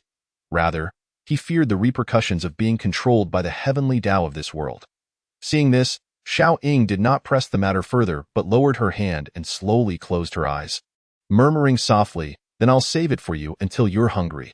Once Xiaoying drifted back to sleep, Chu Tian chose not to linger, fearing further entanglement with Chen Dahai. He swiftly made his way to the hall's entrance and departed the whinnying sword sect at top speed. As Chen Dehai watched Chu Tian vanish into the distance, he couldn't help but ponder aloud, perhaps I should also bring the whinnying sword sect to align with the Tianji Pavilion. Upon returning to the Tianji Pavilion and settling Xiaoying, Chu Tian sat alone in the main seat of the Tianji Hall, where tranquility enveloped him. In that moment, he reflected on his earlier conversation with Chen Dehai and the carefree behavior of Xiaoying. It struck him that he often felt rather idle at the Tianji Pavilion. Perhaps I should venture down the mountain to procure some ingredients for Xiaoying, he mused. After all, it was not ideal to have her perpetually mooching off the resources of other sections. Moreover, Chu Tian had confidence in his culinary skills. Having been single for 20 years, he had honed his cooking abilities to a fine art. Furthermore, as no one had sought his assistance lately, he found himself with little to occupy his time. If he didn't find something to do, he might truly become restless. System, please locate the finest ingredients within the Wuming Kingdom, both meat and vegetables. Additionally, seek out livestock that can be raised, so I can purchase some to rear in Qingshan. Sparing me the need for frequent trips, the system promptly provided a list of the finest ingredients available in the Wuming Kingdom. Daming chicken, a spirit beast of the Ling realm, renowned for its tender and exquisite meat. Perfect for a variety of dishes, available in Central Domain Imperial City. White sacred vegetable, a spirit plant of the Ling realm, nourishing and beautifying, simple to prepare, ideal for soups. Available in Central Domain Imperial City. Upon reviewing the information, Chu Tian wasted no time. He summoned a clone and set forth toward the Central Domain Imperial City without even bringing spirit stones. Chapter 113. The white-crowned red-beaked chicken detection indicates that individuals are monitoring and tailing the host. Not long after departing the Tianji Pavilion, Chu Tian suddenly heard the system's voice. Upon opening the system panel, a familiar force revealed itself before him. Name: Heisheng Affiliated Force. Chongming Pavilion Identity. Member of Chongming Pavilion. Strength: Supreme Being, 9th Pinnacle of Divine Light. Status: Healthy. Name: Lu Qingxing Affiliated Force. Chongming Pavilion Identity. Member of Chongming Pavilion. Current objective: monitor and follow Chu Tian. Observing the intentions of the group by Chongming Pavilion, Chu Tian could not help but feel that they were somewhat peculiar. Instead of admiring the false summer charm of the Central Domain's Imperial City, they chose to monitor him. For what reason? However, Chu Tian was quite disinterested in these individuals. If they wished to follow him, so be it. After all, he was merely stepping out to buy some groceries. Several hours later, Chu Tian's figure appeared amidst the bustling marketplace of the Imperial City. The news of Chu Tian's Tianji Pavilion and its rankings had spread to every corner of the Wuming Kingdom. Yet outside the southern domain, most were merely familiar with the name without knowing the person behind it. Therefore, Chu Tian had not altered his appearance for this outing.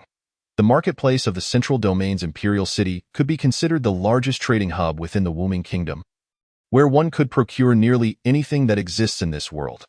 From rare delicacies to precious materials, everything was available. If one possessed enough spirit stones, even items prohibited from sale within the Wuming Kingdom could be acquired. After all, the black market is perpetually omnipresent. Nevertheless, Chu Tian was not there to indulge in such chaotic dealings. His purpose was simply to buy vegetables, and he had no intention of visiting the black market. As he perused the wares of the vendors, he occasionally nodded in approval or sighed in disappointment. Yet, after inspecting a considerable number of stalls, he had not purchased a single item. The reason was uncomplicated. Chu Tian lacked spirit stones. Fortunately, he had left a clone in the palace posing as the false empress, and thus, he instructed her to send him several million spirit stones. Chu Tian intended to survey the market, select the vegetables he wished to buy, and upon the arrival of the spirit stones, purchase them all at once without having to inspect each item individually. While Chu Tian was wandering through the market, a small chick from a vendor suddenly caught his eye. The chick had a red beak, its entire body adorned with yellow feathers, and its small wings appeared disproportionately small compared to its body, while its white comb seemed somewhat peculiar. The Bai Guan Hong Zueji, with an incredibly short incubation period, transforms from egg to chick in merely a week and matures in just a month. Its meat is tender, with an exquisite texture and a faint aroma, making it one of the most suitable breeds for breeding and consumption. Upon reading this description from the system, Chu Tian immediately became invigorated and, without hesitation, seized the chick from the vendor. "How much for this chicken?" he inquired. The vendor, upon realizing a sale was imminent, beamed with joy and hurriedly rubbed his hands together to welcome Chu Tian. Esteemed sir, this by Guanhong Zuiji is no need for an introduction. I already know. Just tell me how much it costs. Seeing the situation, the vendor did not hesitate. This is a breeding hen, quite rare, and costs 10,000 spirit stones. 10,000 spirit stones was not an exorbitant sum for Chu Tian, but since the spirit stones had yet to arrive, it felt significant nonetheless. Please hold it for me. I will return within 10 minutes once my spirit stones arrive. The vendor, though somewhat skeptical, figured that waiting 10 minutes would not lead to significant losses. So he agreed with a smile. However, neither of them anticipated that, in the next moment, a woman clad in a black uniform approached and promptly tossed a large bag of spirit stones to the vendor. Here are 20,000 spirit stones. I want this by Guanhong Zuiji. Chapter 114.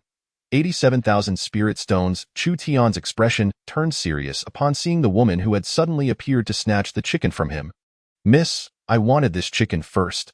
The woman raised her gaze to glance at Chu Tian, her expression impassive, seemingly dismissive of his presence. She then turned to the vendor, arms crossed over her chest, and stated coolly, You haven't been paid. Thus, the chicken isn't his that I have paid, so the chicken is mine.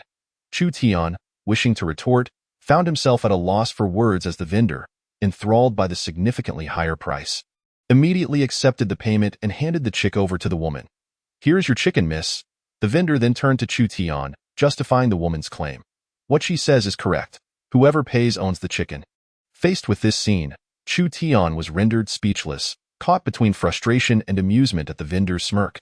The woman took the chick without a backward glance, a hint of a provocative smile on her lips before she departed. Forget it. I no longer want the chicken. Chu Tian sighed, as it was unbecoming of him, the esteemed leader of the Tianji Pavilion, to engage in a public quarrel over a mere chick. Before long, Lin Anren arrived at the market with the spirit stones Chu Tian had requested. Lord Pavilion Master, here is the storage ring containing 5 million spirit stones. With that, she handed the storage ring over to Chu Tian. Thank you. Chu Tian smiled lightly as he accepted the storage ring. 5 million for groceries seemed excessive, but he thought little of it. After all, it was given to him, so he would spend it. He then glanced at Lin Anren, only to find she had no intention of leaving. Aren't you going back? Lin Anren shook her head, and my duty is to protect the Empress, but currently, the Empress, as she spoke. It seemed she realized something, glancing around to ensure her previous words had not been overheard. I'll stay to accompany you. I am quite familiar with the marketplace, and with me around, they won't dare to overcharge you. After considering her reasoning, Chu Tian nodded in agreement, allowing Lin Anren to stay and accompany him in his shopping endeavors. Before Lin Anren's arrival, Chu Tian had already selected several vegetables and meats, and now all that remained was to purchase them. Accompanied by Lin Anren, Chu Tian approached a small shop with a sign that read Fresh Vegetable Hall. Navigating the aisles with ease, he picked out a few items and presented them directly to the vendor. Vendor, time to settle up. Upon hearing Chu Tian's call, the vendor turned with a smile, but upon seeing Lin Anren beside him, his expression froze. Commoner greets Lord Lin. The vendor immediately bowed with great respect towards Lin Anren. Lin Anren nodded and gestured towards the vegetables on the counter, urging him to expedite the checkout process.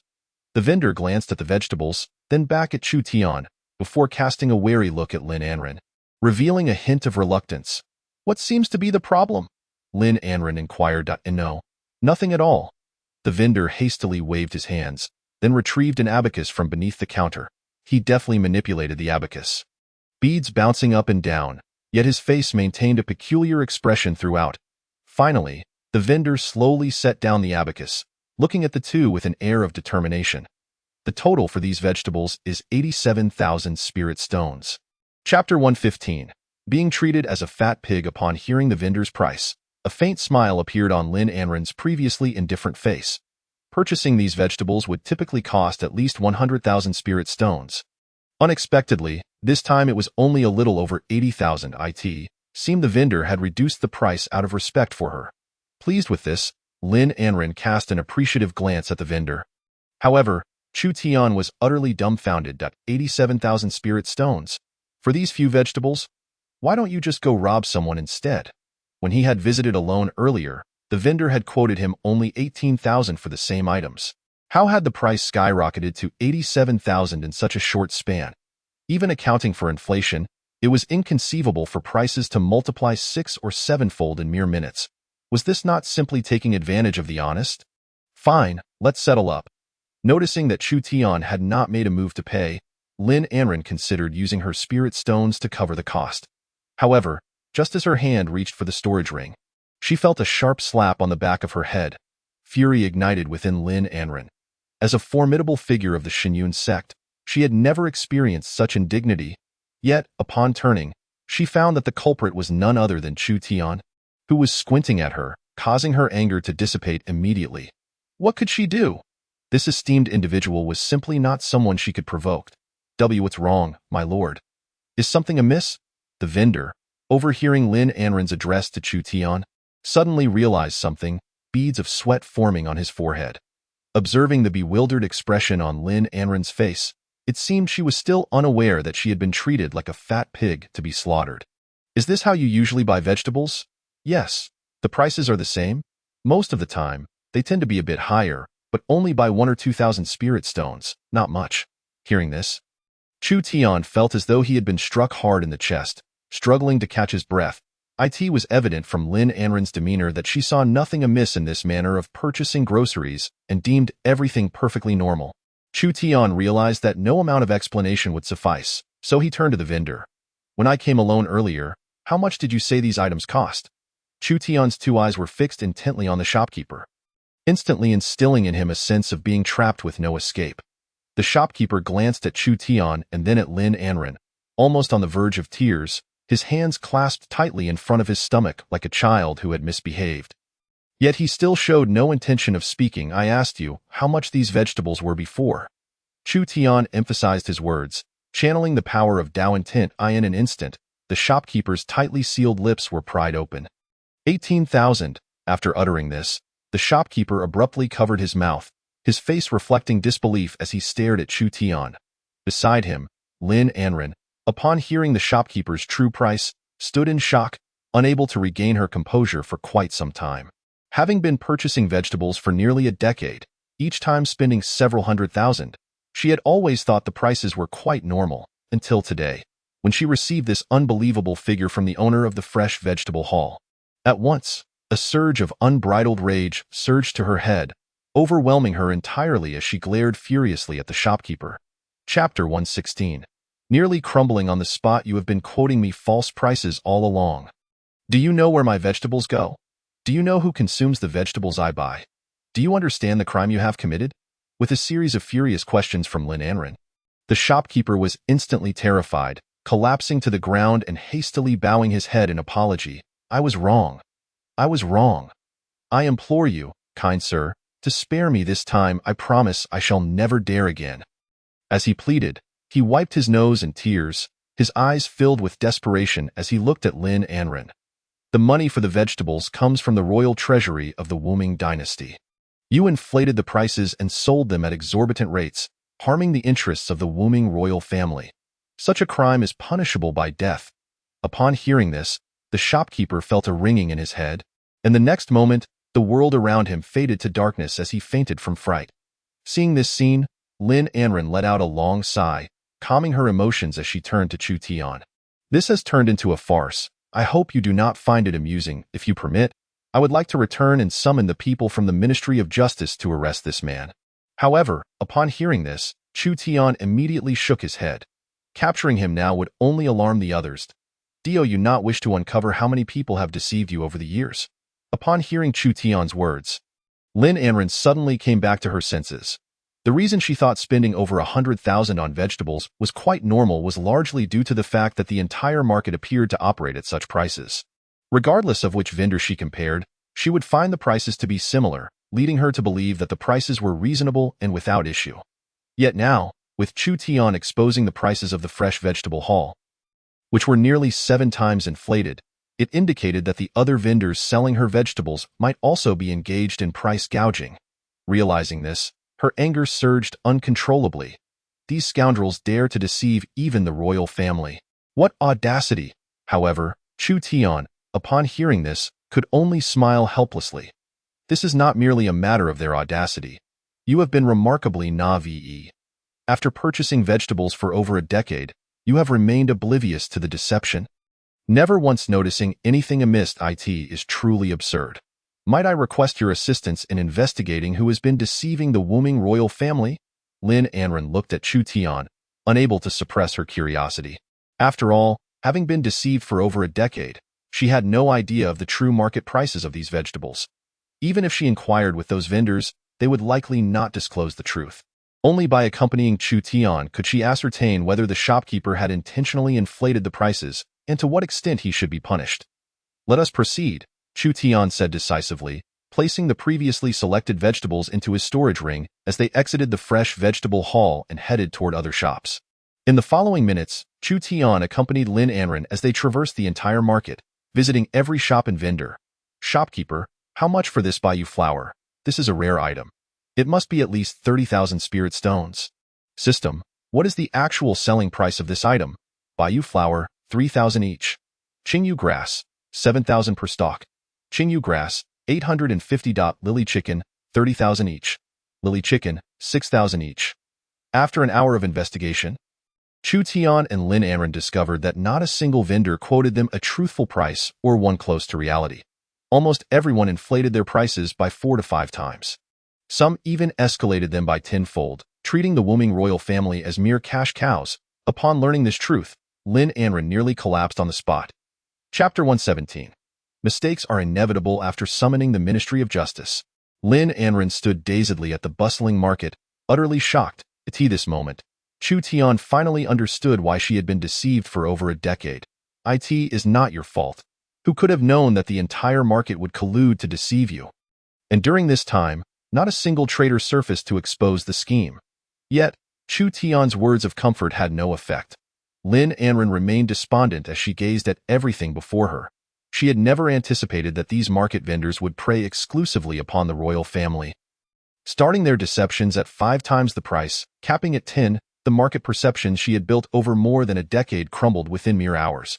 Ironically, she had previously told Chu Tian to remain behind to ensure that the market vendors would not take advantage of him as an outsider. Instead, those vendors had performed their royal deception right in front of Chu Tian, and now Lin Anren wished she could strangle those scoundrels. Though Lin Anren had not purchased vegetables excessively over the years, the cumulative total still amounted to a significant sum, at least 200 times, if each visit averaged 1,000,000 spirit stones. Under the premise of the highest tenfold increase, this would imply that nearly 180 million spirit stones she had spent over the years were unjustly paid. With the true cost of those items perhaps only totaling around 20 million, upon realizing that she had lost over 180 million spirit stones merely on vegetables, Lin Anren felt an overwhelming sense of shame. A few minutes later, the Justice Ministry's personnel arrived at the vegetable market, and every vendor and shopkeeper was apprehended without exception. The customers were also forcibly expelled, and the market was sealed by the Justice Ministry officials. Observing those departing individuals, Chu Tian noted that they had hardly purchased any vegetables. Even if they had, it was likely before encountering Lin Anren. Thus, if Chu Tian was correct, these commoners were likely accomplices in deceiving Lin Anren.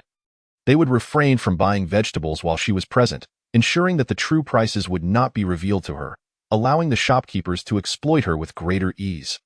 After Lin Anren left the market, these commoners would resume their purchases, benefiting from slightly lower prices as a reward for assisting the shopkeepers. In this way, a perfect market model emerged.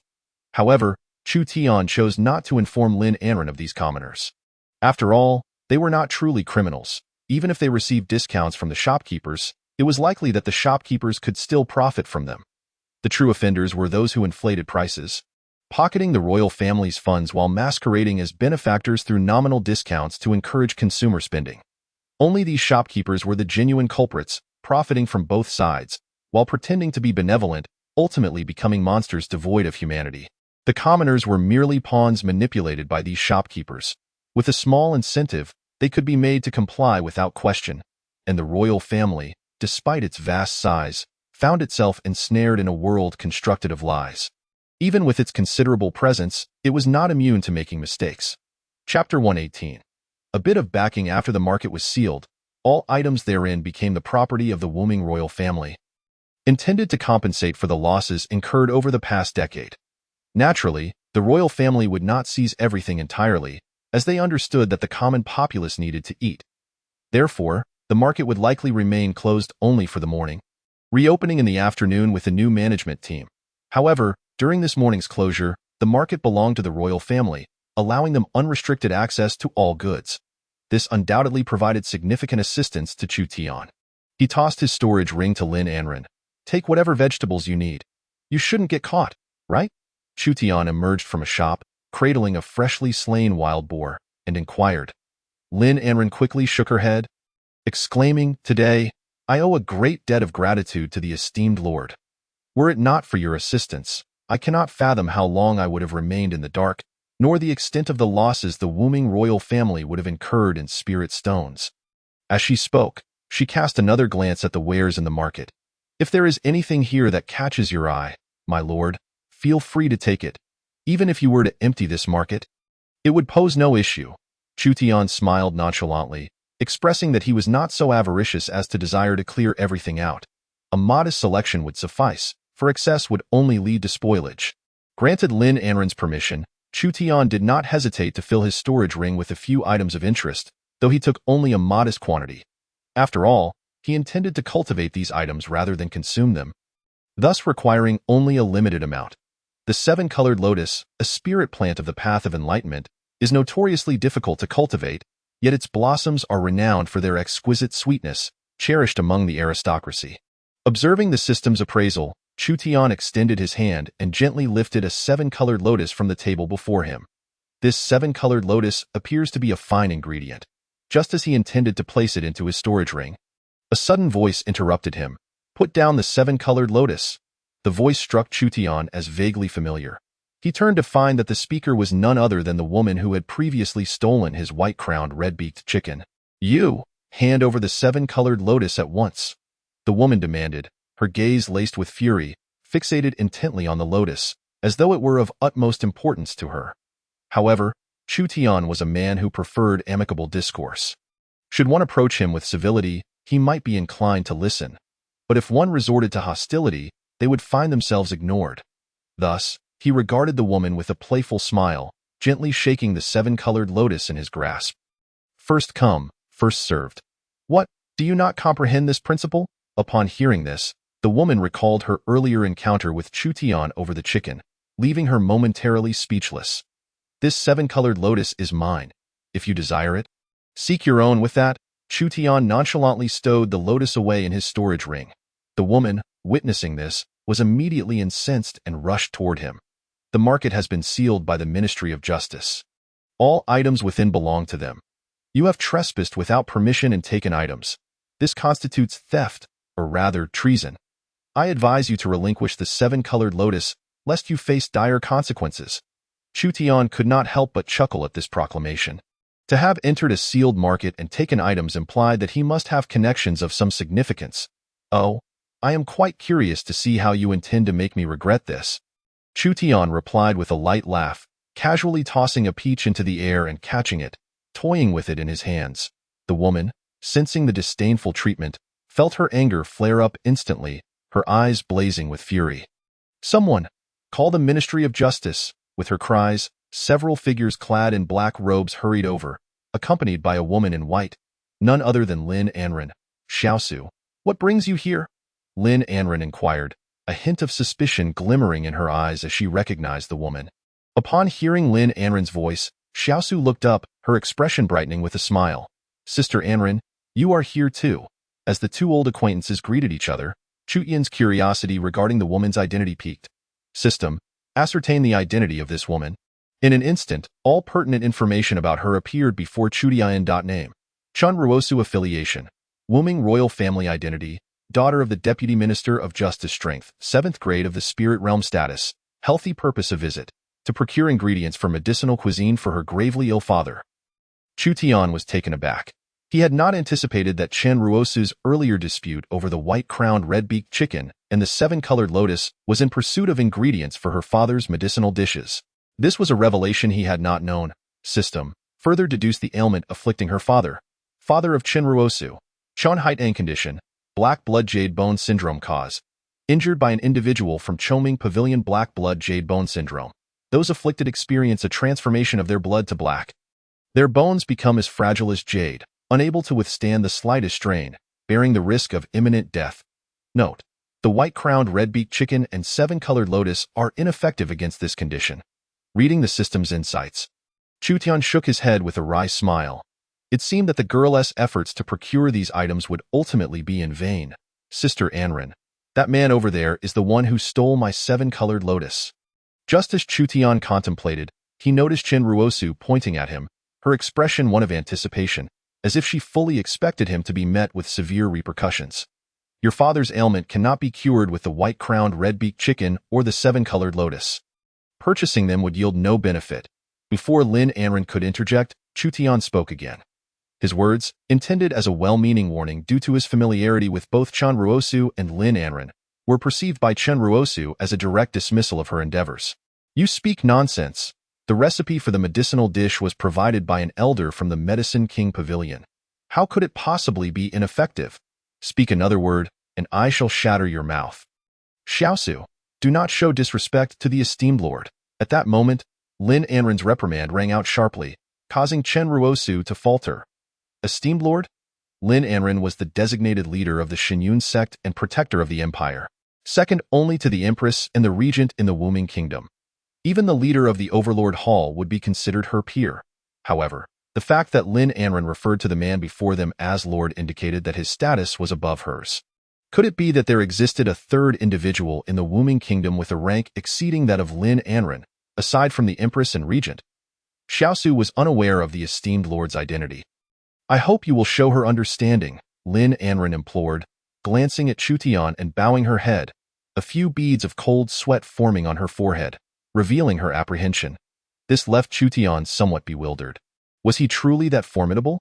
How had he come to be perceived as a ruthless demon in Lin Anren's eyes?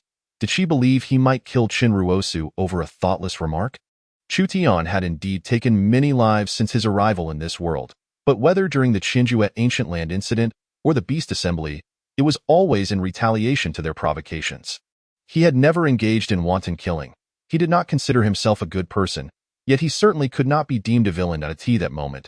Chu Tian recalled an incident when Lin Anren and Xia Yun had visited the Tiangong Pavilion, where the Danjia had obliterated several individuals from the Choming Pavilion. Surely Lin Anren did not believe that was his doing.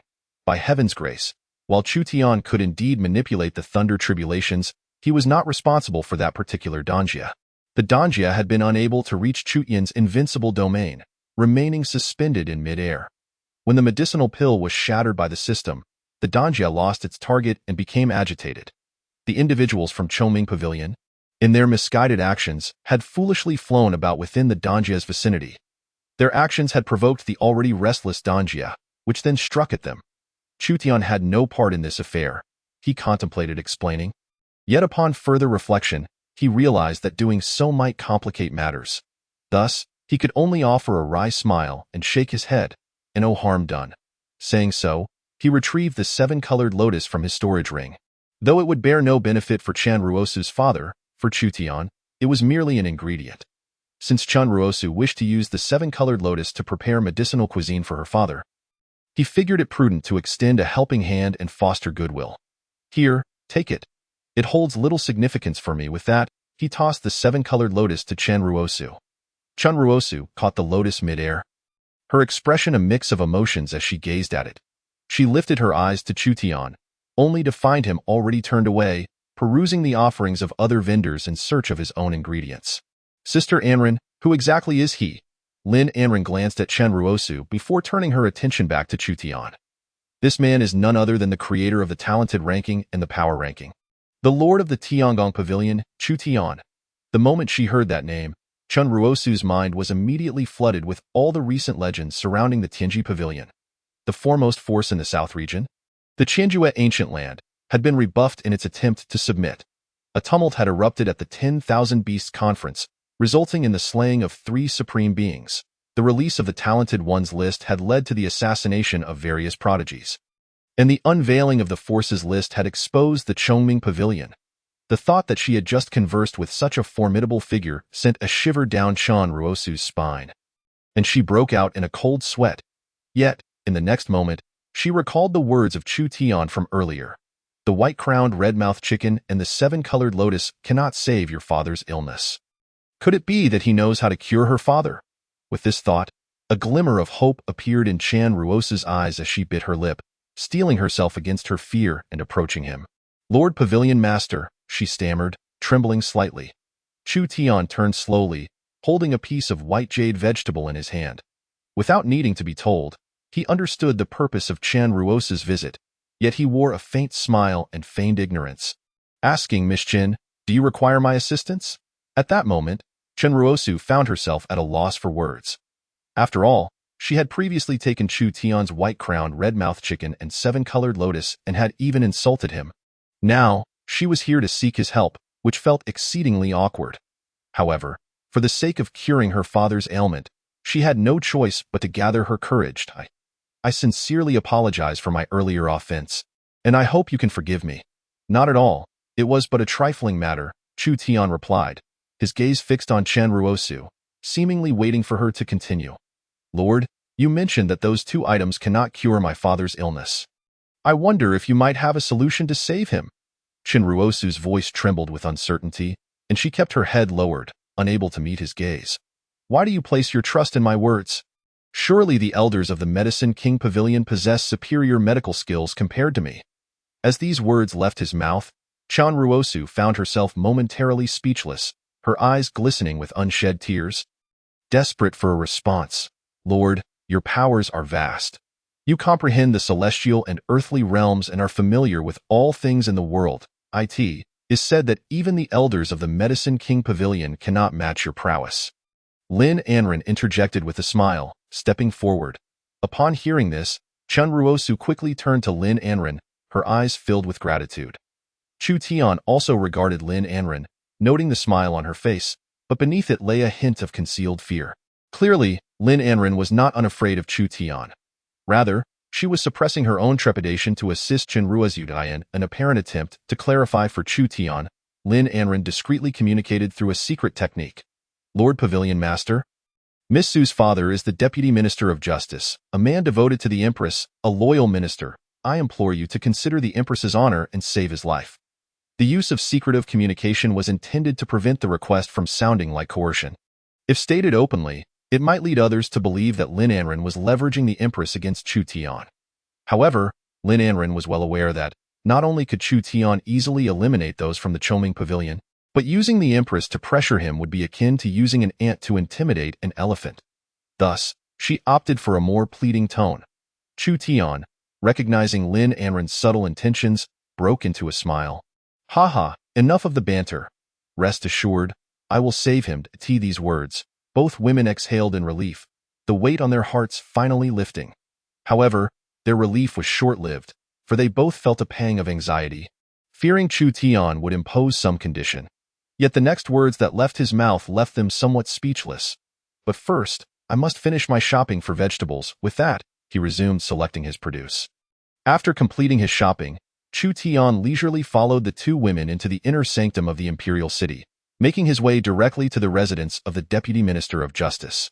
As they traversed the opulent surroundings of the imperial city, Lin Anren elaborated on its layout.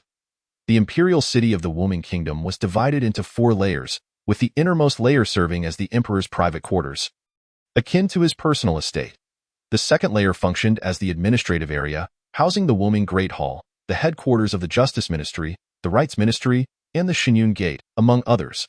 The third layer contained stately residences for the kingdom's officials, including the Minister of Rights and the Deputy Minister of Justice. The fourth and largest layer, far exceeding the combined area of the previous 3, was home to the common populace and various marketplaces. Upon entering the third layer, Chu Tian immediately felt the stark contrast between this area and the fourth. Every brick and stone was meticulously placed, as if chosen with care and precision. Yet, even so, everything here paled in comparison to the grandeur of the Tianji Pavilion. Chu Tian would confidently assert that even the innermost layer, the emperor's quarters, could not rival the opulence of the Tianji Pavilion. After a few minutes of walking, the trio finally stopped before a grand residence. Chu Tian looked up to see a plaque above the door emblazoned with the words Deputy Minister of Justice's Residence. Upon pushing open the door, they were immediately greeted by a servant who approached with urgency. "Miss, you have returned. The master has just coughed up blood, and the elders from the Medicine King Pavilion and the royal physician have already arrived inside."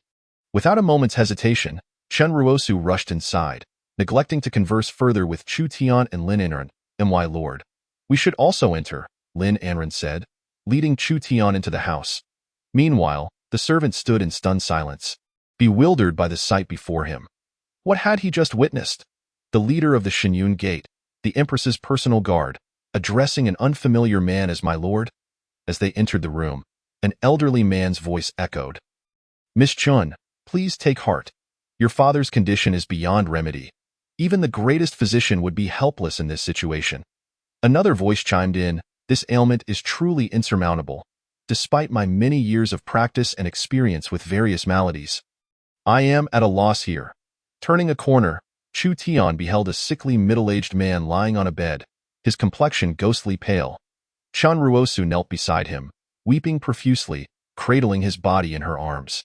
Two elderly doctors in gray robes stood by the bed, while several middle-aged officials donned in formal attire bore sorrowful expressions. One of the officials approached Chen Ruosu, gently placing a hand on her shoulder.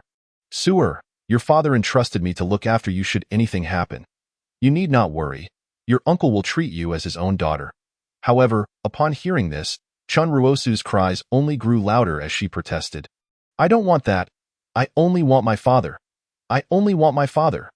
Chu Tian approached slowly, drawing the attention of those gathered around the bed. As they turned to regard him, their expressions shifted from surprise to curiosity. Pondering his identity, "Lord, is my father? Is he already gone?"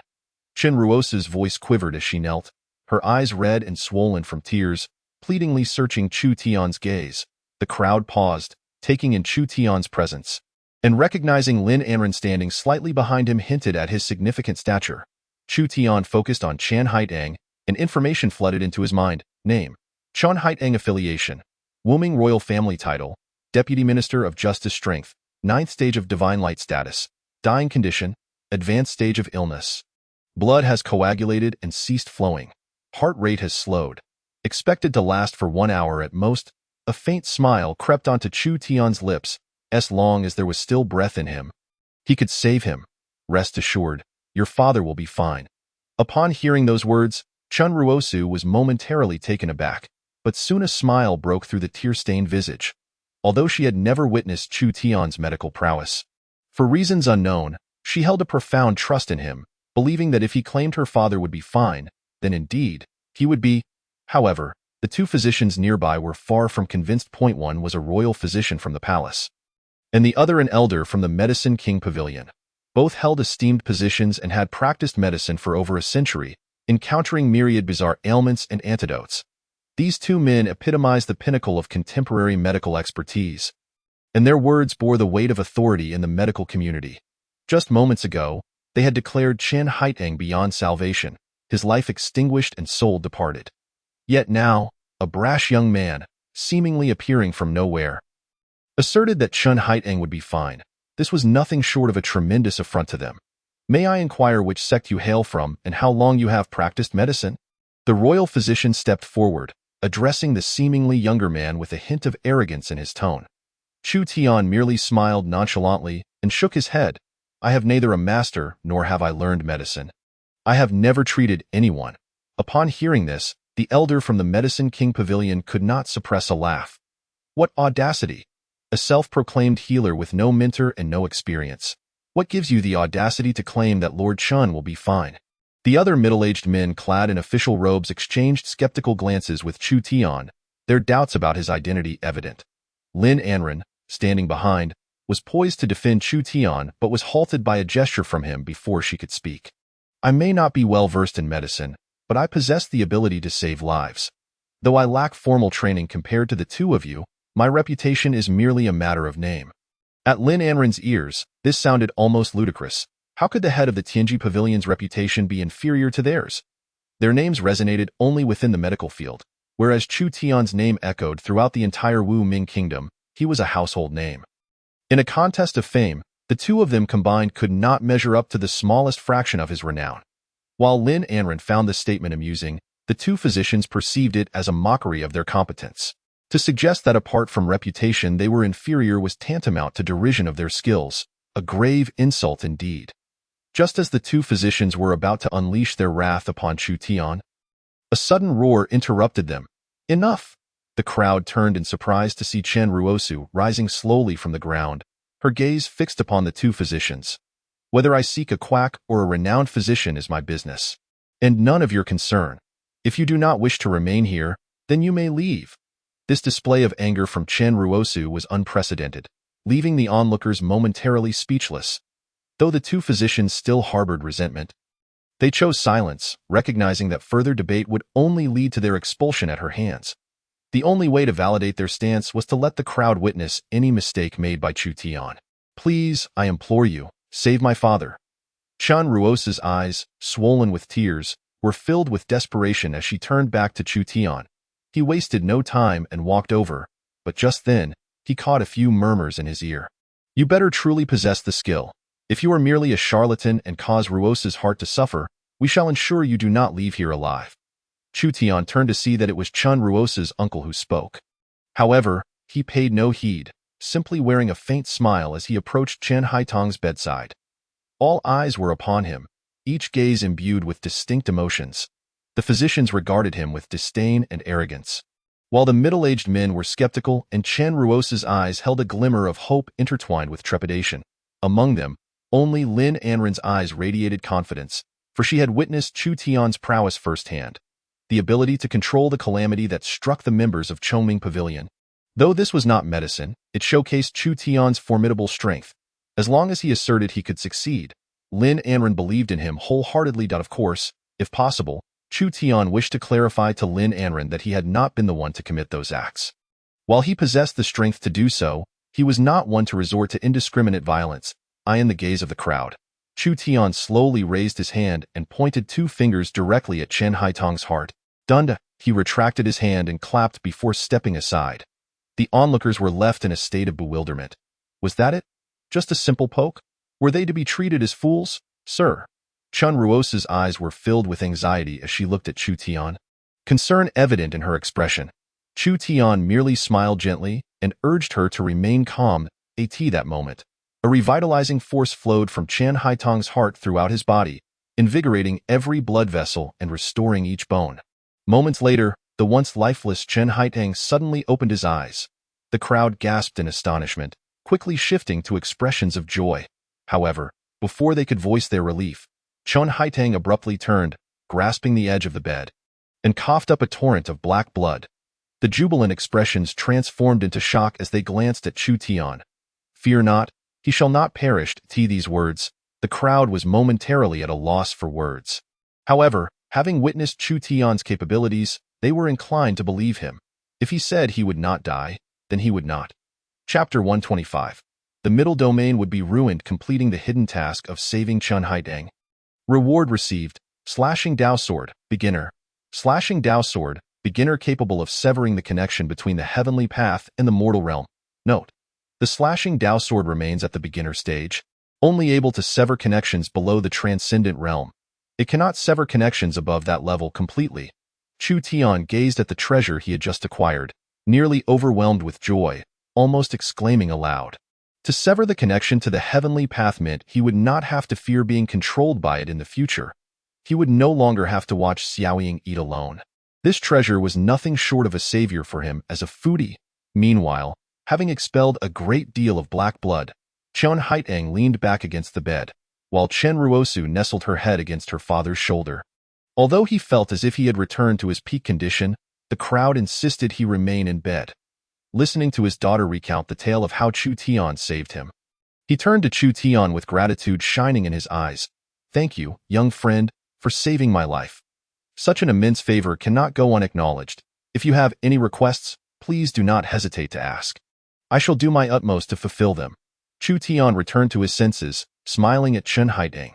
Lord Chen, you are too gracious. I have no demands. Saving you was simply due to our fateful connection. For Chu Tian, receiving the Slashing Dao Sword was sufficient. He truly had no other desires. Even if Chen Haitong offered the most precious of treasures, It was unlikely that Chu Tian would be interested. Fate, indeed. Ah, young friend, you possess a delightful sense of humor. However, one must repay kindness with courtesy. Regardless, I must express my gratitude. With that, he slowly retrieved a small box from his storage ring. This item was discovered by me in a secret realm during my youth.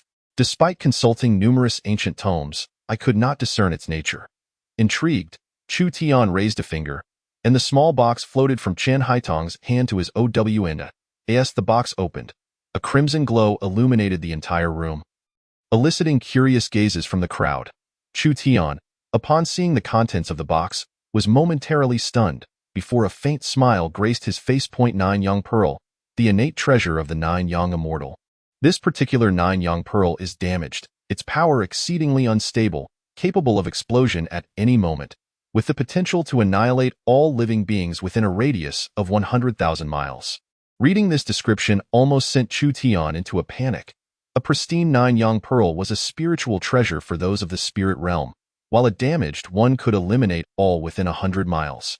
Had the 9 Yang Immortal crafted this treasure to be used as a projectile? The consequences were catastrophic. Not just the royal city, but the entire middle domain would be obliterated. Dao Intent True Words. Bind? Upon invoking his Dao Intent True Words, the space around the 9 Yang Pearl instantly solidified, stabilizing its power, and the radiant glow gradually dimmed. Witnessing this, Chen Haitong regarded Chu Tian with newfound curiosity. Young friend, you can control this pearl? Do you perhaps know what it is? Chu Tian grasped the Juyang Pearl in his hand, a hint of helplessness gracing his smile. The Juyang Pearl, a precious artifact forged by the legendary Juyang Zhenren, was fortunate to remain unignited. Otherwise, the entire central domain would have been obliterated. Upon hearing this, those present instinctively took a step back, apprehensive of the potential devastation such a trinket could unleash. Was this seemingly innocuous object truly so formidable? Chapter 126. Power rather than obligation. As Chu Tian stowed away the Juyang Pearl, he turned his gaze towards the individuals within the room, noting with surprise that Lord Qin's ailment had been cured. In that case, I shan't impose any longer, he declared, preparing to depart. Just then, the physician from the Yaowang Pavilion, who had remained silent until now, suddenly stepped forward. Might I inquire if you are, perchance, the esteemed leader of the Tianji Pavilion? This inquiry instantly drew the attention of everyone present back to Chu Tian. The head of the Tianji Pavilion, the one whose name had recently become the talk of the town. Not only were the onlookers taken aback, but even Chu Tian himself felt a twinge of surprise at the physician's perceptiveness. He had never disclosed his identity since his arrival, so how had this individual deduced it? Could it be that he possessed some form of divination? However, in that moment, a memory flashed through Chu Tian's mind. Approximately 10 days prior, he had visited the Gi sect to save Zhong Zhengtian, and the physician who had declared the latter beyond salvation was also affiliated with the Yaowang Pavilion. Holding the rank of a supreme elder. It seemed likely that this elder had mentioned Chu Tian upon returning to the Yaowang Pavilion. Indeed, that is correct, Chu Tian acknowledged. A look of elation spread across the elder's face. Esteemed Pavilion Master, upon the return of our supreme elder, he spoke of your extraordinary capabilities, claiming you could bring the dead back to life, something he had never encountered before. After examining Lord Qin's condition, I believed no one could remedy it, yet you effortlessly restored him to health. There is no one but the Pavilion Master of the Tianji Pavilion who possesses such prowess, as the elder extolled Chu Tian's virtues. His admiration flowed forth like an unending river, seemingly forgetting his earlier derision. Meanwhile, several middle-aged men clad in official robes grew increasingly discomfited, their expressions reflecting their unease. They were well aware of the name of the Pavilion Master of the Tianji Pavilion and what it signified. Just moments ago, Chen Ruosu's uncle had threatened them, and now, in retrospect, they felt an overwhelming sense of trepidation. Fortunately, Chu Tian chose not to hold their earlier remarks against them. Otherwise, their meager strength would have likely led to their swift eradication at his hands. Lin Anren, witnessing this scene, bore a smile. The demeanor of these individuals had certainly shifted, particularly Chen Haitong, who had been so familiar moments ago, now dared not meet Chu Tian's gaze. Esteemed Pavilion Master, would you be interested in visiting the Yaowang Pavilion with me? Our Supreme Elder has expressed a longing to see you since your last parting, the Elder proposed, his eyes glimmering with hope. Yet, Chu Tian merely shook his head. Perhaps another time. The supreme elder of the Yaowang Pavilion was likely seeking Chu Tian's aid for his own ailment. Chu Tian's approach to healing was not bound by rigid principles. He simply acted based on his inclinations. If he found someone unworthy of his aid, no amount of pleading would compel him to assist. The supreme elder had not left a favorable impression on Chu Tian, and thus he had no intention of offering his services. After all, possessing a certain ability is a right of the individual, not an obligation, and Chu Tian saw no issue with this stance. Chapter 127. Recruitment. Upon departing from the residence of the Deputy Minister of the Punishment Department, Chu Tian soared towards the southern domain. However, shortly after crossing out of the borders of the central domain, he sensed a force steadily approaching. A smile crept across Chu Tian's face. Without the need for a system prompt, he could surmise that the approaching individuals were from the Chongming Pavilion. Since Chu Tian had left the Tianji Pavilion and traversed from the southern domain to the central domain, stopping at a market, and then to rescue someone from the deputy minister's residence, they had been observing him all along. And he was fully aware of it. Now, their presence drew nearer, gradually ceasing to conceal their intent, seemingly wishing to make their presence known. Since you have revealed yourselves to such an extent, why not come forth and converse? Chu Tian halted his flight, turning to face the sky. Moments later, several figures emerged from the clouds above, descending before him. Tianji Pavilion, Chu Tian, Pavilion Master, at last, we meet, proclaimed an elderly man with white hair, stepping forward in that instant. All pertinent information about Chu Tian materialized before him. Name. By Choshan Affiliated Forces. Chongming Pavilion, Shenzhen Sect Position. Leader of Chongming Pavilion, Supreme Elder of Shenzhen Sect Strength. Half-Step Transcendent. Upon seeing the term Half-Step Transcendent listed under Strength, Chu Tian couldn't help but be taken aback. To achieve such a level within the confines of the Wuming Kingdom, a place sealed off from spiritual energy by the absolute spirit formation, was beyond his expectations. Though Half-Step Transcendent was leagues away from true transcendence, it nevertheless represented a stark contrast when compared to the pinnacle of the divine light realm. Though forcibly cultivate to Half-Step Transcendent under such extreme conditions spoke volumes of Bai Choshan's talent and determination. Had he been fortunate enough to be born elsewhere, rather than in the Wuming Kingdom, his current abilities would likely be significantly greater.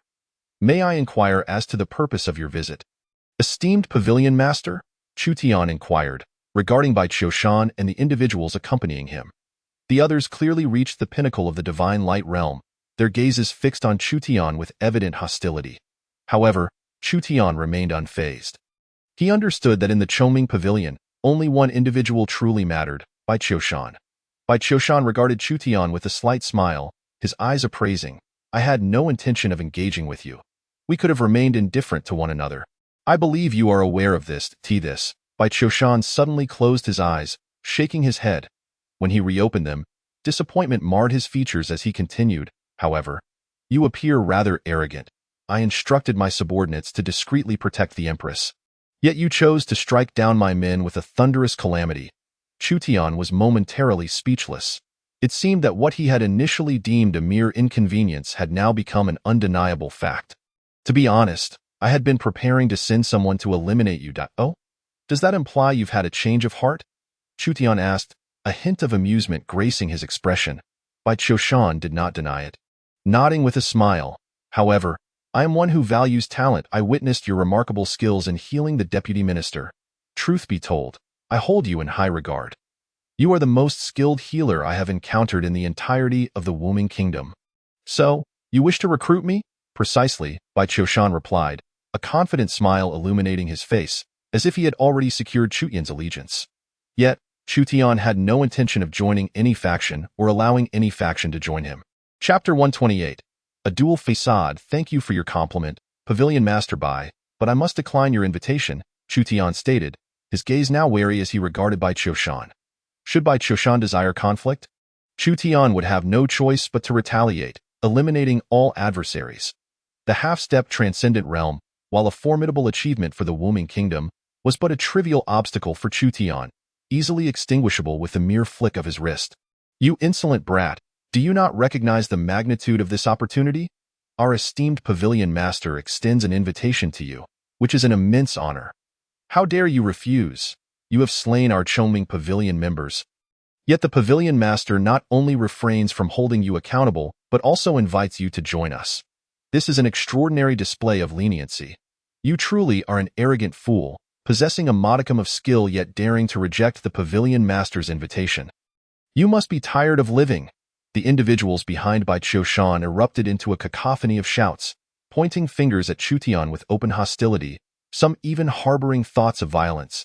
At that moment, however, Bai Qiushan raised a hand. Turning to regard his subordinates, upon seeing his gesture, they fell silent, their eyes still blazing with fury as they glared at Chu Tian. Very well, since you have made your choice, I shall not impose further. I hope you do not come to regret your decision. With that, he turned and departed alongside the members of the Chongming Pavilion. Chu Tian, witnessing this turn of events, felt a tinge of astonishment. Bai Qiushan had chosen to let him go just like that? Chu Tian initially believed that after he declined the invitation to join, Bai Qiushan would likely eliminate him. After all, keeping him alive would only bolster Xia Yun's strength, making Chongming Pavilion an even more formidable adversary. However, it now seemed that Bai Qiushan had grown exceedingly confident in his own capabilities, to the extent that he believed even Chu Tian could not alter the current situation in the slightest. Chu Tian found himself anticipating the upcoming month when the Chongming plan would be set into motion. He wondered what expression Bai Qiushan would wear upon encountering Xia Yun again. He wished he could skip over this tedious month and fast forward to the day the Chongming plan commenced. With that thought, Chu Tian smiled and continued his flight towards Tiangue Pavilion. But before he had soared very far, a message from the system suddenly flashed before him. Detected that a crowd is approaching the host, numbering 58 individuals, all at the pinnacle of the divine light realm, affiliated with Chongming Pavilion. Seeing this, Chu Tian paused momentarily, but his eyes soon glinted with murderous intent, a cold smile curling at the corners of his mouth. Chongming Pavilion, what a masterful display of duplicity! No sooner had he spoken than the 58 formidable figures surrounded him, encircling him entirely, daring to refuse the invitation of the Pavilion Master. You truly are courting death. Today, you shall pay the price for your arrogance and ignorance, one of them declared, leading the charge of their group towards Chu Tian. Yet, Chu Tian exhibited no sign of panic. Instead, he calmly smiled and, with a flick of his wrist, summoned a long sword into his grasp. The sword measured 3 feet in length and 2 fingers in width, its blade gleaming silver, while the hilt was crafted from redwood. Appearing rather unremarkable, akin to any ordinary long sword, however, upon closer inspection, one could perceive a unique, mysterious energy radiating from the blade, reminiscent of a cataclysmic upheaval, invisible yet palpable, akin to surging waves that seemed calm yet were tumultuous. Perfect, let me test this newly acquired sword of severance on you, Chu Tian proclaimed, raising the sword with the tip directed skyward.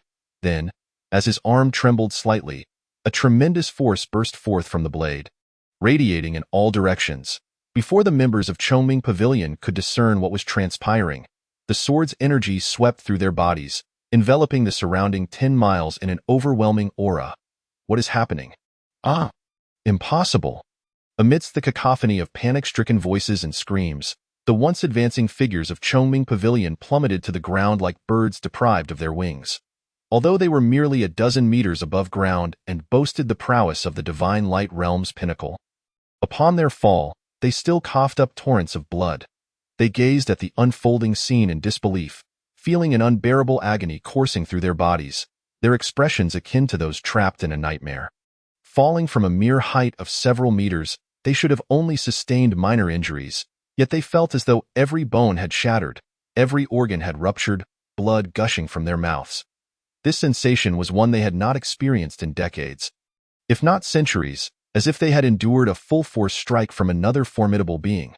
But the horror did not end there. They observed their once firm skin growing slack, resembling the shedding skin of a snake. Their vision blurring, teeth falling one by one in mere seconds, they transformed from youthful individuals in their 30s into frail centenarians. Their withered bodies made their garments appear oversized, as they were now encased in the clean yet tattered clothing of decrepit, diminutive figures. A wave of despair washed over them, enveloping them completely, mingling with fear and confusion. They exerted every ounce of strength to move their aged forms, shaking their heads as if attempting to awaken from a nightmare. But the nightmare persisted, and they had not awakened. Some had entirely lost the ability to perceive their surroundings. Darkness engulfed them. A silent death descended upon them. Others still clung to life, breathing laboriously, yet had lost the power to scream. Remaining in a state of silence, Chu Tian hovered in midair, observing the chaos with a detached demeanor.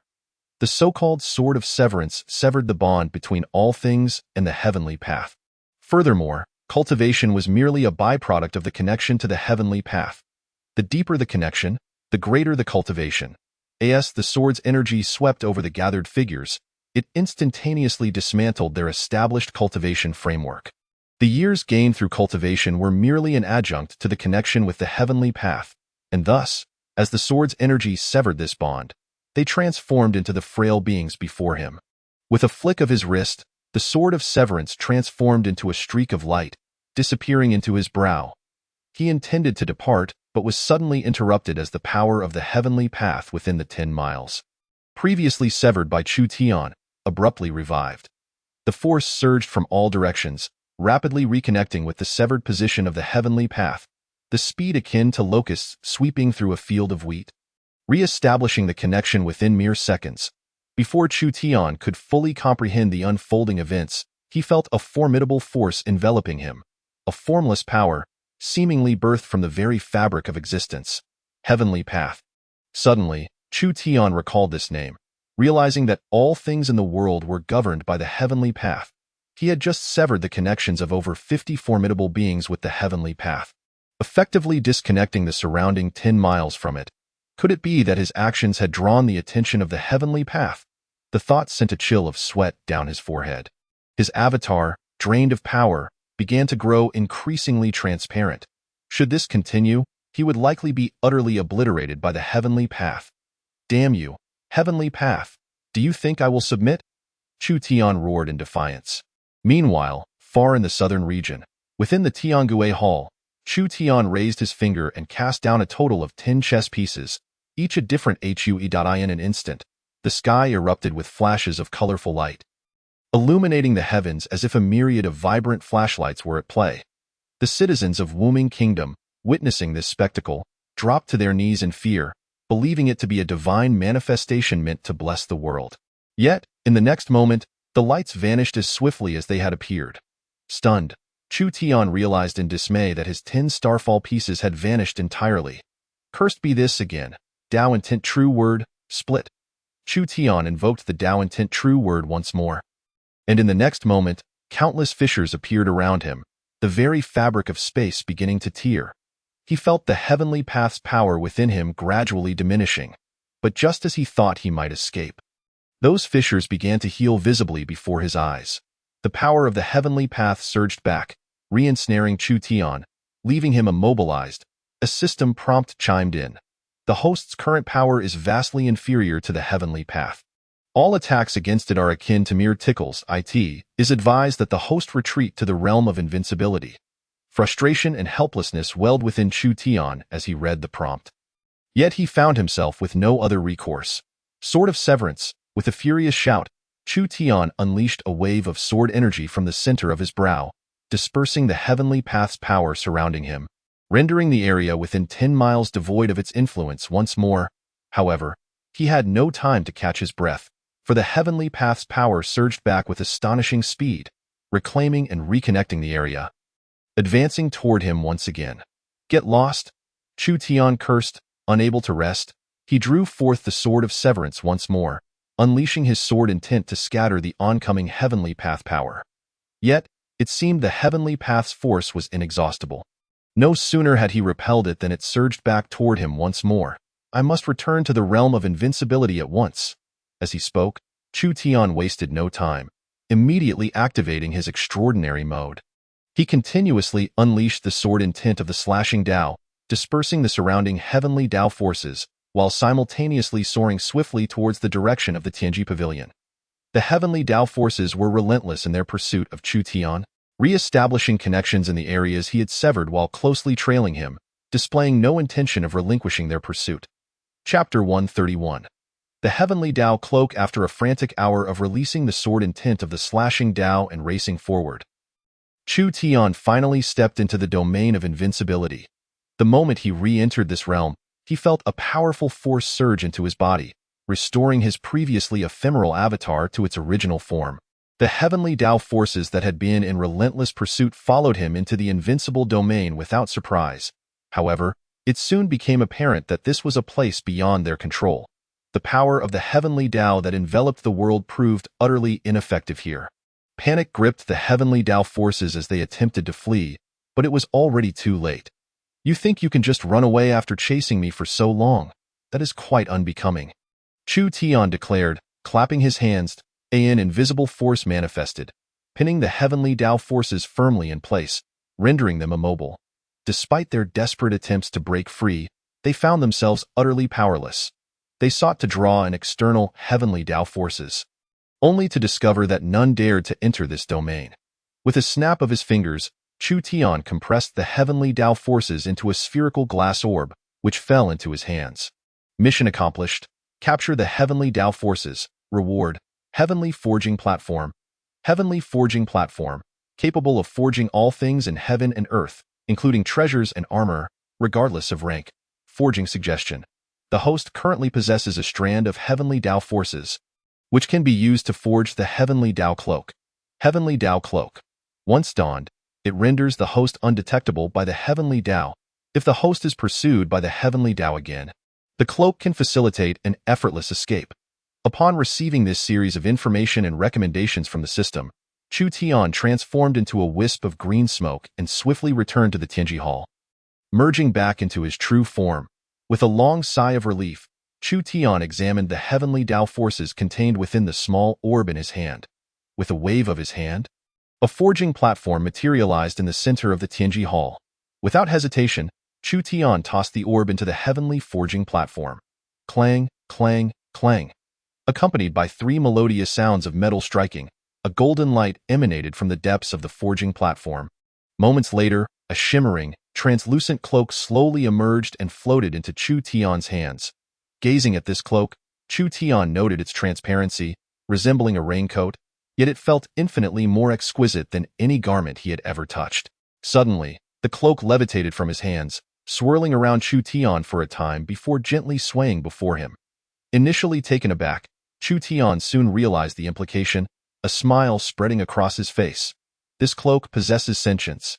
Born from the heavenly Tao forces, the heavenly Tao cloak not only inherited the original power of the heavenly Tao, but also its wisdom. However, unlike the original heavenly Tao forces, the cloak would be exclusively loyal to its host. Reading the system's explanation, a smile graced Chu Tian's face. Loyalty to a single individual was a trait he greatly appreciated. Chapter 132.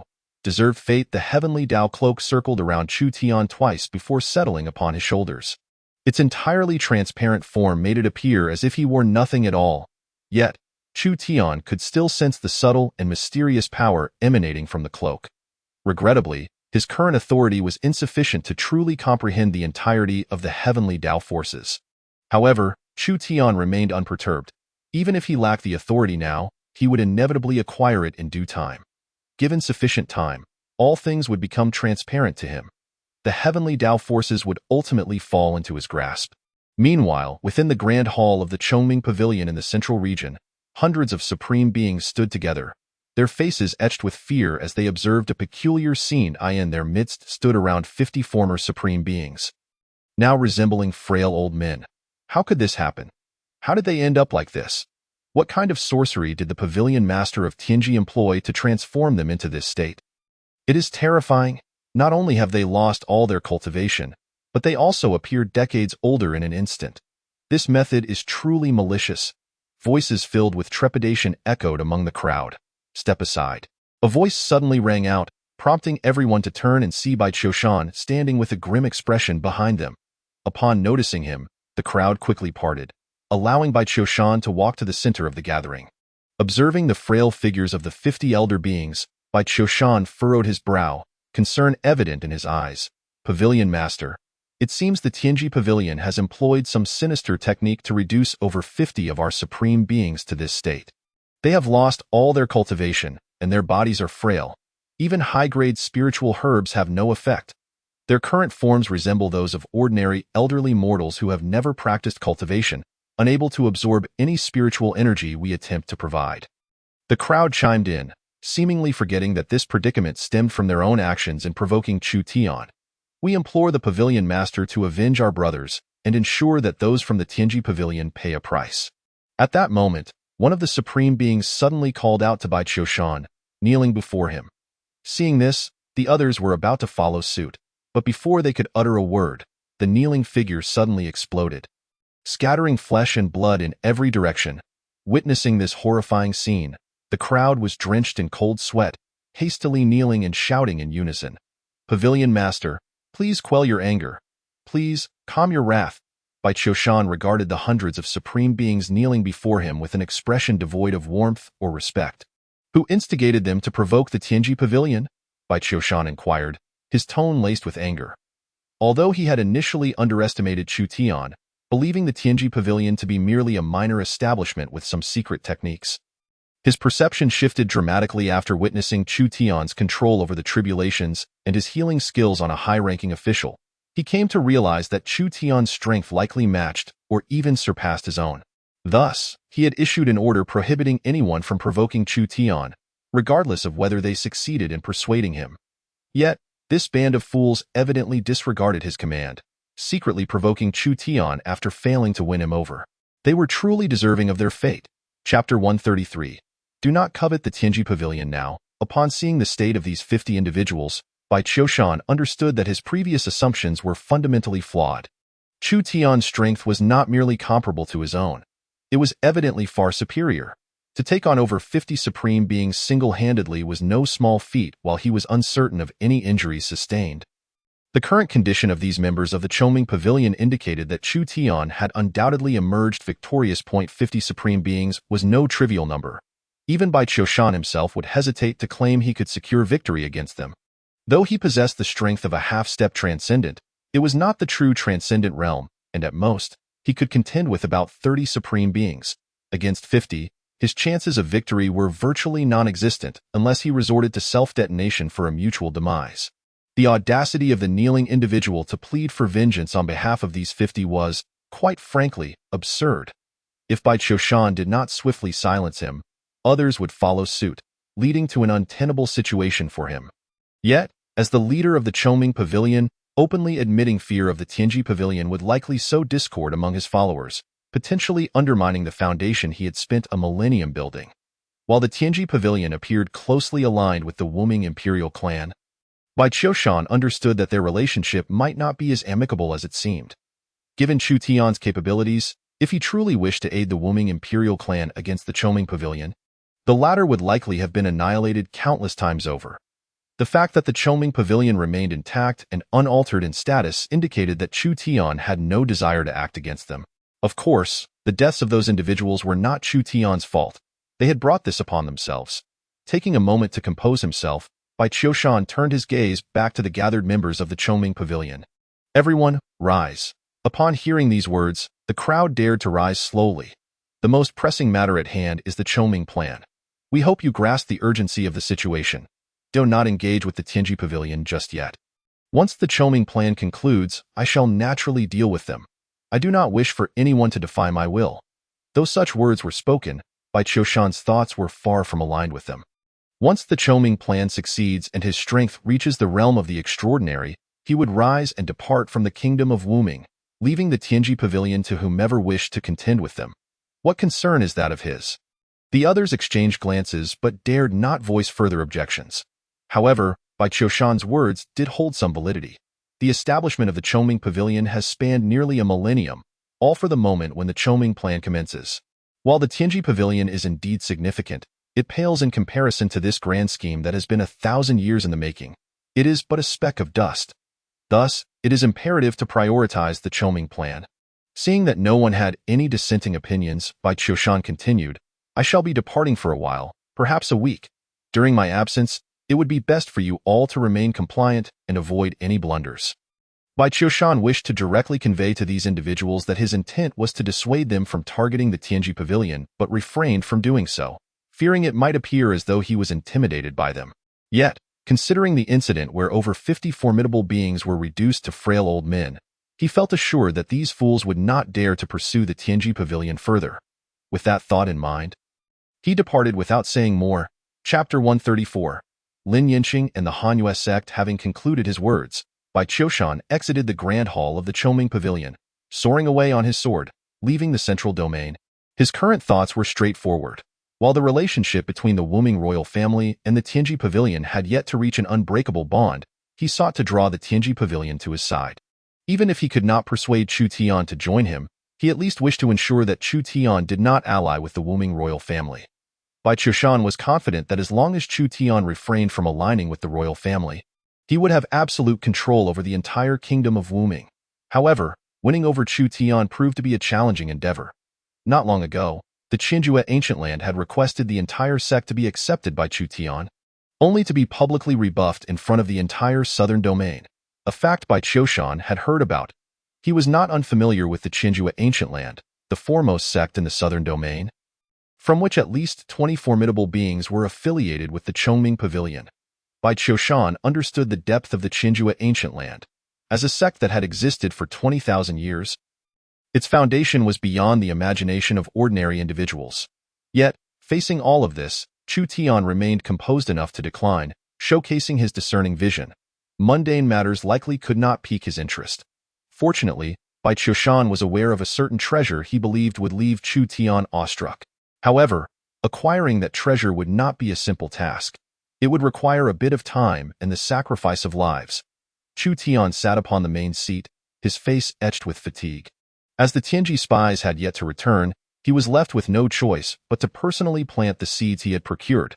He then constructed shelters for the chickens and ducks. It was a stark contrast to his usual stature as the master of the Tianji Pavilion, capable of effortlessly annihilating numerous formidable beings with a mere gesture. Now he found himself constructing abodes for poultry. Just as he pondered this, the system suddenly displayed an image before him. Within a swirling snowstorm, a man wielding a longsword stood resolute amidst the elements. The cold wind billowed his tattered and blood-stained garments. Surrounding him were dozens of corpses clad in white robes, their blood staining the surrounding snow crimson. Initially taken aback, Chu Tian thought it might be a classic scene from a film, but upon closer inspection, he recognized the man in the image, Lin Yinqing, the leader of the Tianmu sect who had visited him a few days prior. Could it be that Lin Yinqing had arrived at the Hanyue sect in the northern domain? Just then, several individuals in white robes rushed into the frame, brandishing their swords as they charged at Lin Yinqing. Yet, Lin Yinqing showed no signs of panic. He raised his sword and met their advance. Despite being outnumbered, he held his ground, countering their attacks with equal fervor, even seemingly gaining the upper hand. If the battle continued in this manner, it would only take a few more exchanges before Lin Yinqing could defeat them and claim victory. However, in the next moment, the scene abruptly shifted, revealing hundreds of individuals in white robes standing silently, observing Lin Yinqing and the engaged disciples. Chapter 135.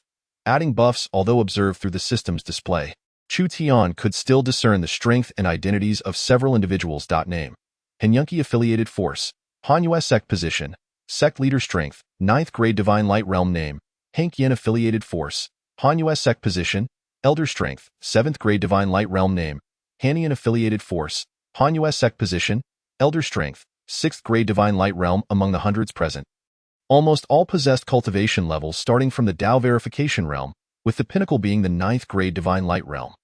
While there were no formidable beings present, for Lin Yinqing, who was at the 7th Grade Divine Light Realm, defeating Henyunki at the 9th Grade Divine Light Realm was utterly impossible. Furthermore, the Hanyue Sect strategy of engaging in a war of attrition left Chu Tian feeling that Lin Yinqing would likely not even have the opportunity to contend with Henyunki. Watching the image of Lin Yinqing being continuously wounded by the Hanyue Sect disciples, Chu Tian found himself in a dilemma. Should he intervene or merely observe? The system would not present such a scene without reason. Its display indicated a desire for him to assist Lin Yinqing, or at least to take some action. However, the question remained, how could Chu Tian lend his aid? The northern domain and southern domain were separated by vast distances. And even if he rushed over now, by the time he reached the Hanyue sect, Lin Yinqing's body would likely be cold. The power of his Dao intent had distance limitations. Being too far would render it ineffective. Utilizing the Starfall chessboard was also infeasible, as the northern domain lay outside his invincible range. and he was not present on site to employ the Dao intent for power reduction. Any piece he placed would likely obliterate the entire Hanyu sect, leaving no one present with the means to escape. In the midst of his exasperation, an idea suddenly struck him, and his gaze brightened as a scepter materialized in his hand. This scepter was the Tianji enhancement staff he had obtained from completing a task. The Tianji enhancement staff not only amplified those on the leaderboard, but could also bestow enhancements upon those not listed. However, without a leaderboard, the enhancements would be somewhat limited. They could not be excessively potent. Regardless, Chu Tian felt it would suffice. After all, he had not intended for Lin Yinqing to rely solely on these buffs to vanquish the Hanyu sect. The Hanyu sect was, after all, a hidden power. Even if Han Yunqi, the sect leader, and a number of elders were slain, they would still possess hidden trump cards and various concealed figures. On the Wuming power rankings, the Hanyu sect was positioned 14th. While the foremost sect in the southern domain, Qinjue Ancient Land, was ranked merely 22nd. A force with such a high ranking could not be underestimated. They likely possessed 5 or 6 extraordinary beings. For Chu Tian, that number was easily manageable, but for Lin Yinqing, it represented a grave threat. Come, let me bestow upon you countless buffs. With that, Chu Tian concentrated his thoughts, and the gem atop the scepter radiated a dazzling light as a multitude of enhancements began to envelop Lin Yinqing. Attack power increased by 25. Defense increased by 25. Mental acuity increased by 25. Speed increased by 25. Recovery rate increased by 25. Chapter 136. Having endured for half an hour, Lin Yinqing completed the buffs for Chu Tian, who immediately conjured a doppelganger draped in the robe of the Heavenly Way and dashed towards the northern region with fervor. The distance between the southern and northern regions spanned thousands of miles. Had it been anyone else, even the mightiest of warriors would likely require an hour or two to arrive at their destination at full speed. However, it appeared that the robe of the Heavenly Way bestowed upon Chu Tian a modicum of additional power. This world was inherently constructed by the Heavenly Way, and upon donning the robe, Chu Tian felt an effortless ability to manipulate the laws of heaven and earth with a mere gesture. He even harbored a vague sensation that with a simple wave of his arm, the distant mountains could be reduced to mere plains. Chu Tian deeply sensed the myriad benefits conferred by the robe of the Heavenly Way. Yet he was acutely aware that such feelings were akin to a mirage, elusive and unattainable. The power of the Heavenly Way contained within the robe was far too limited, insufficient to exert control over the interconnected phenomena of the Heavenly Way. However, Chu Tian was certain that if he could accumulate more of this power, the feat of moving mountains with a wave of his arm would not be beyond reach. While the current power within the robe fell short of achieving such a feat, it nonetheless granted him a significant boost in speed. If all went as anticipated, he would reach the territory of the Hanyu sect in no more than half an hour. Yet, this also implied that Lin Yinqing would have to endure everything on his own during that time. With the multitude of buffs bestowed by Chu Tian, it seemed reasonable to believe that enduring until then would not pose a significant challenge. Of course, this was contingent upon the Hanyu sect not summoning formidable opponents like Han Yunqi to confront Lin Yinqing directly. Yet, reality often plays out in a manner that aligns with one's greatest fears. Lin Yinqing continued to eliminate nearly 50 disciples of the Hanyu sect without exhibiting a hint of fatigue. Han Yunqi furrowed his brow. Han Qian, go join him for some practice, Han Yunqi commanded the elder beside him. Yes, sect master. With no time for hesitation, Han Qian drew his longsword and leapt forward, landing before Lin Yinqing. Although Lin Yinqing had been bolstered by an array of buffs from Chu Tian, he appeared somewhat fatigued after the relentless assault on over 50 disciples of the Hanyu sect. Fortunately, his opponent was not Han Yunqi, but rather Han Qian. At this moment, Lin Yinqing still held a sliver of hope against Han Qian, but facing Han Yunqi would certainly lead to his demise. Allow me to test your skills? Han Qian declared, brandishing his sword, Cold Wind Sword Chi. He tightened his grip on the long sword and unleashed a sweeping strike towards Lin Yinqing. A blade of icy, frosty energy surged forth, adorned with glistening snowflakes, resembling a gust of wind laden with snow. Although the Cold Wind Sword Chi appeared exquisite, its potency was formidable. If struck, Lin Yinqing could face severe injury or even death, compelling him to regard it with utmost seriousness. Sword barrier. Lin Yinqing raised his longsword and executed a powerful downward slash, conjuring a formidable wave of sword energy that transformed into a thick curtain of darkness. Han Qian's cold wind sword chi collided with the sword barrier. Spectators anticipated a violent explosion. However, reality defied their expectations. Upon impact, the sword chi dissipated as if a massive stone had plunged into the ocean, creating only ripples before vanishing into the depths. The sword barrier, akin to the sea, effortlessly absorbed the powerful cold wind sword chi. Chapter 137. To think I would witness one of the Heavenly Curtain sect's supreme techniques. The sword barrier, so soon, Han Yunqi remarked. His gaze fixed intently on the barrier, seemingly intrigued by its presence. The sword barrier, I recall now.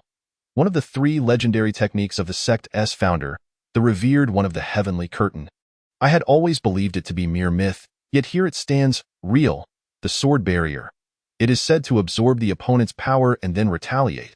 But why do I only see absorption and no retaliation?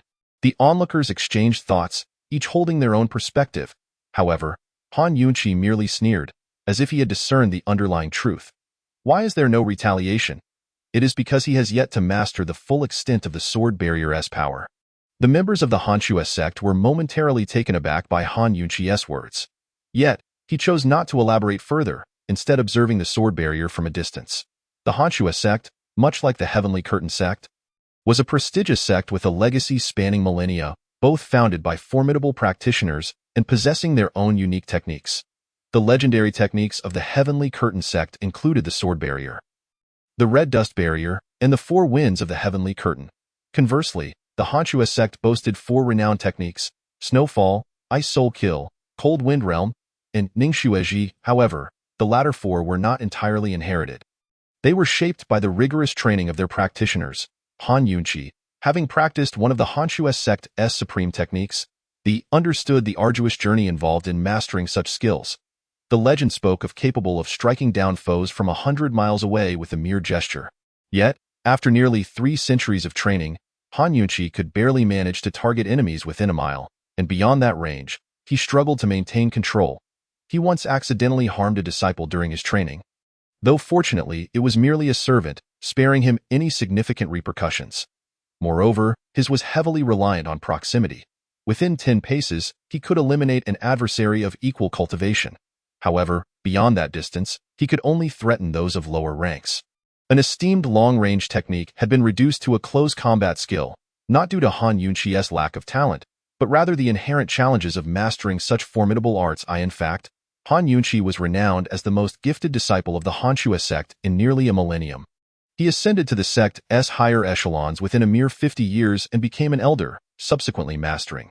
After another century, he rose to the position of sect master, holding that title for the past 150 years. 300 years may not seem long for a practitioner, but transforming from an ordinary individual into the leader of a sect and a peak cultivator within that time frame is a testament to extraordinary talent. Yet, even for such a prodigy, spending 2 centuries mastering a supreme technique yielded limited results, underscoring the immense difficulty of such practices. This was to be expected, given that these techniques were crafted by the powerful revered ones. The term revered one evokes a sense of history that may feel distant, yet one truth remains clear. They are called revered ones because their status, achievements, and prowess transcend the realm of mere saints. Referring to them as saints would be a disservice. Only by calling them revered ones can one truly honor their legacy and exalted stature. Chapter 138. Lin Yinqing's ascension to the position of sect master of the Heavenly Curtain sect was attributed to his unique abilities. After engaging in a fierce exchange with Han Qian for several dozen rounds, he seized the moment, striking at Han Qian's vulnerability with a decisive blow. Lin Yinqing's attack was relentless and unyielding, aiming directly at Han Qian's throat, assuring certain death upon impact. Yet, Han Qian was evidently taken by surprise at Lin Yinqing's sudden aggression, his expression morphing to one of sheer terror, his complexion paling drastically. Suddenly, a brilliant white light streaked across the air, striking Lin Yinqing's right shoulder without warning. In the next instant, Lin Yinqing felt an overwhelming force propel him backward, causing his long sword to slip from his grasp as he crashed heavily to the ground. A sharp pain radiated from his injured shoulder, and through gritted teeth, he glanced at his wound, only to discover that it was gradually succumbing to a freezing effect. The icy strands crawled like tiny insects from the wound, spreading rapidly in all directions. By the time Lin Yinqing registered the situation, Half of his arm was already entangled in the icy threads, and the encroachment showed no signs of abating. Ningshui, Lin Yinqing's expression suddenly turned grave as an important realization struck him. He promptly raised his uninjured left hand and, with a decisive motion, cleaved it towards his right shoulder in the wake of a splatter of blood. His entire right arm was severed, soaring into the air. The arm spun a few times before crashing down with a resounding thud, shattering into countless ice shards. Clap, clap, clap. A round of applause echoed, and Lin Yinqing gritted his teeth as he turned to see Han Yunqi, the leader of the Cold Snow sect, standing there with a smile, applauding him. What a courageous act of self-sacrifice. The sect leader truly lives up to the title of a hero. I wonder, though, if you sever your head, will you still have a chance to survive? As he spoke, he raised his hand again, conjuring a layer of frost upon his fingers. Lin Yinqing's face was filled with fury as he gazed at Han Yunqi. Realizing he had underestimated the Cold Snow sect, landing himself in dire straits. Just as he was about to utter his final words, he suddenly felt a hand rest upon his shoulder. He looked up in astonishment to find that it was none other than the master of the Heavenly Machine Pavilion. Master, is that you? Lin Yinqing could hardly believe his eyes, struggling to comprehend why the pavilion leader would appear at such a critical moment. Without further explanation, Chu Tian initiated the resurrection of all things, channeling power directly into Lin Yinqing's body. Soon after, Lin Yinqing's severed arm began to regenerate at a visibly rapid pace. Han Yunqi, witnessing this scene from a distance, was taken aback. While there were indeed many treasures and spiritual artifacts capable of regrowing limbs, he had never heard of one that could do so with such swiftness. Realizing the unprecedented threat posed by Chu Tian, Han Yunqi instinctively redirected his frosty point, aimed at Lin Yinqing, towards Chu Tian. Unleashing it with fervor, the white beam of light shot forth like an arrow, seemingly poised to strike Chu Tian in the next instant. However, at that moment, Chu Tian suddenly turned his head. The Taoist's true words dissolved as soon as his words fell. The white light, nearly reaching his forehead, was instantly dispersed into a flurry of small snowflakes that danced before him. Witnessing this, Han Yunqi's forehead broke into a cold sweat.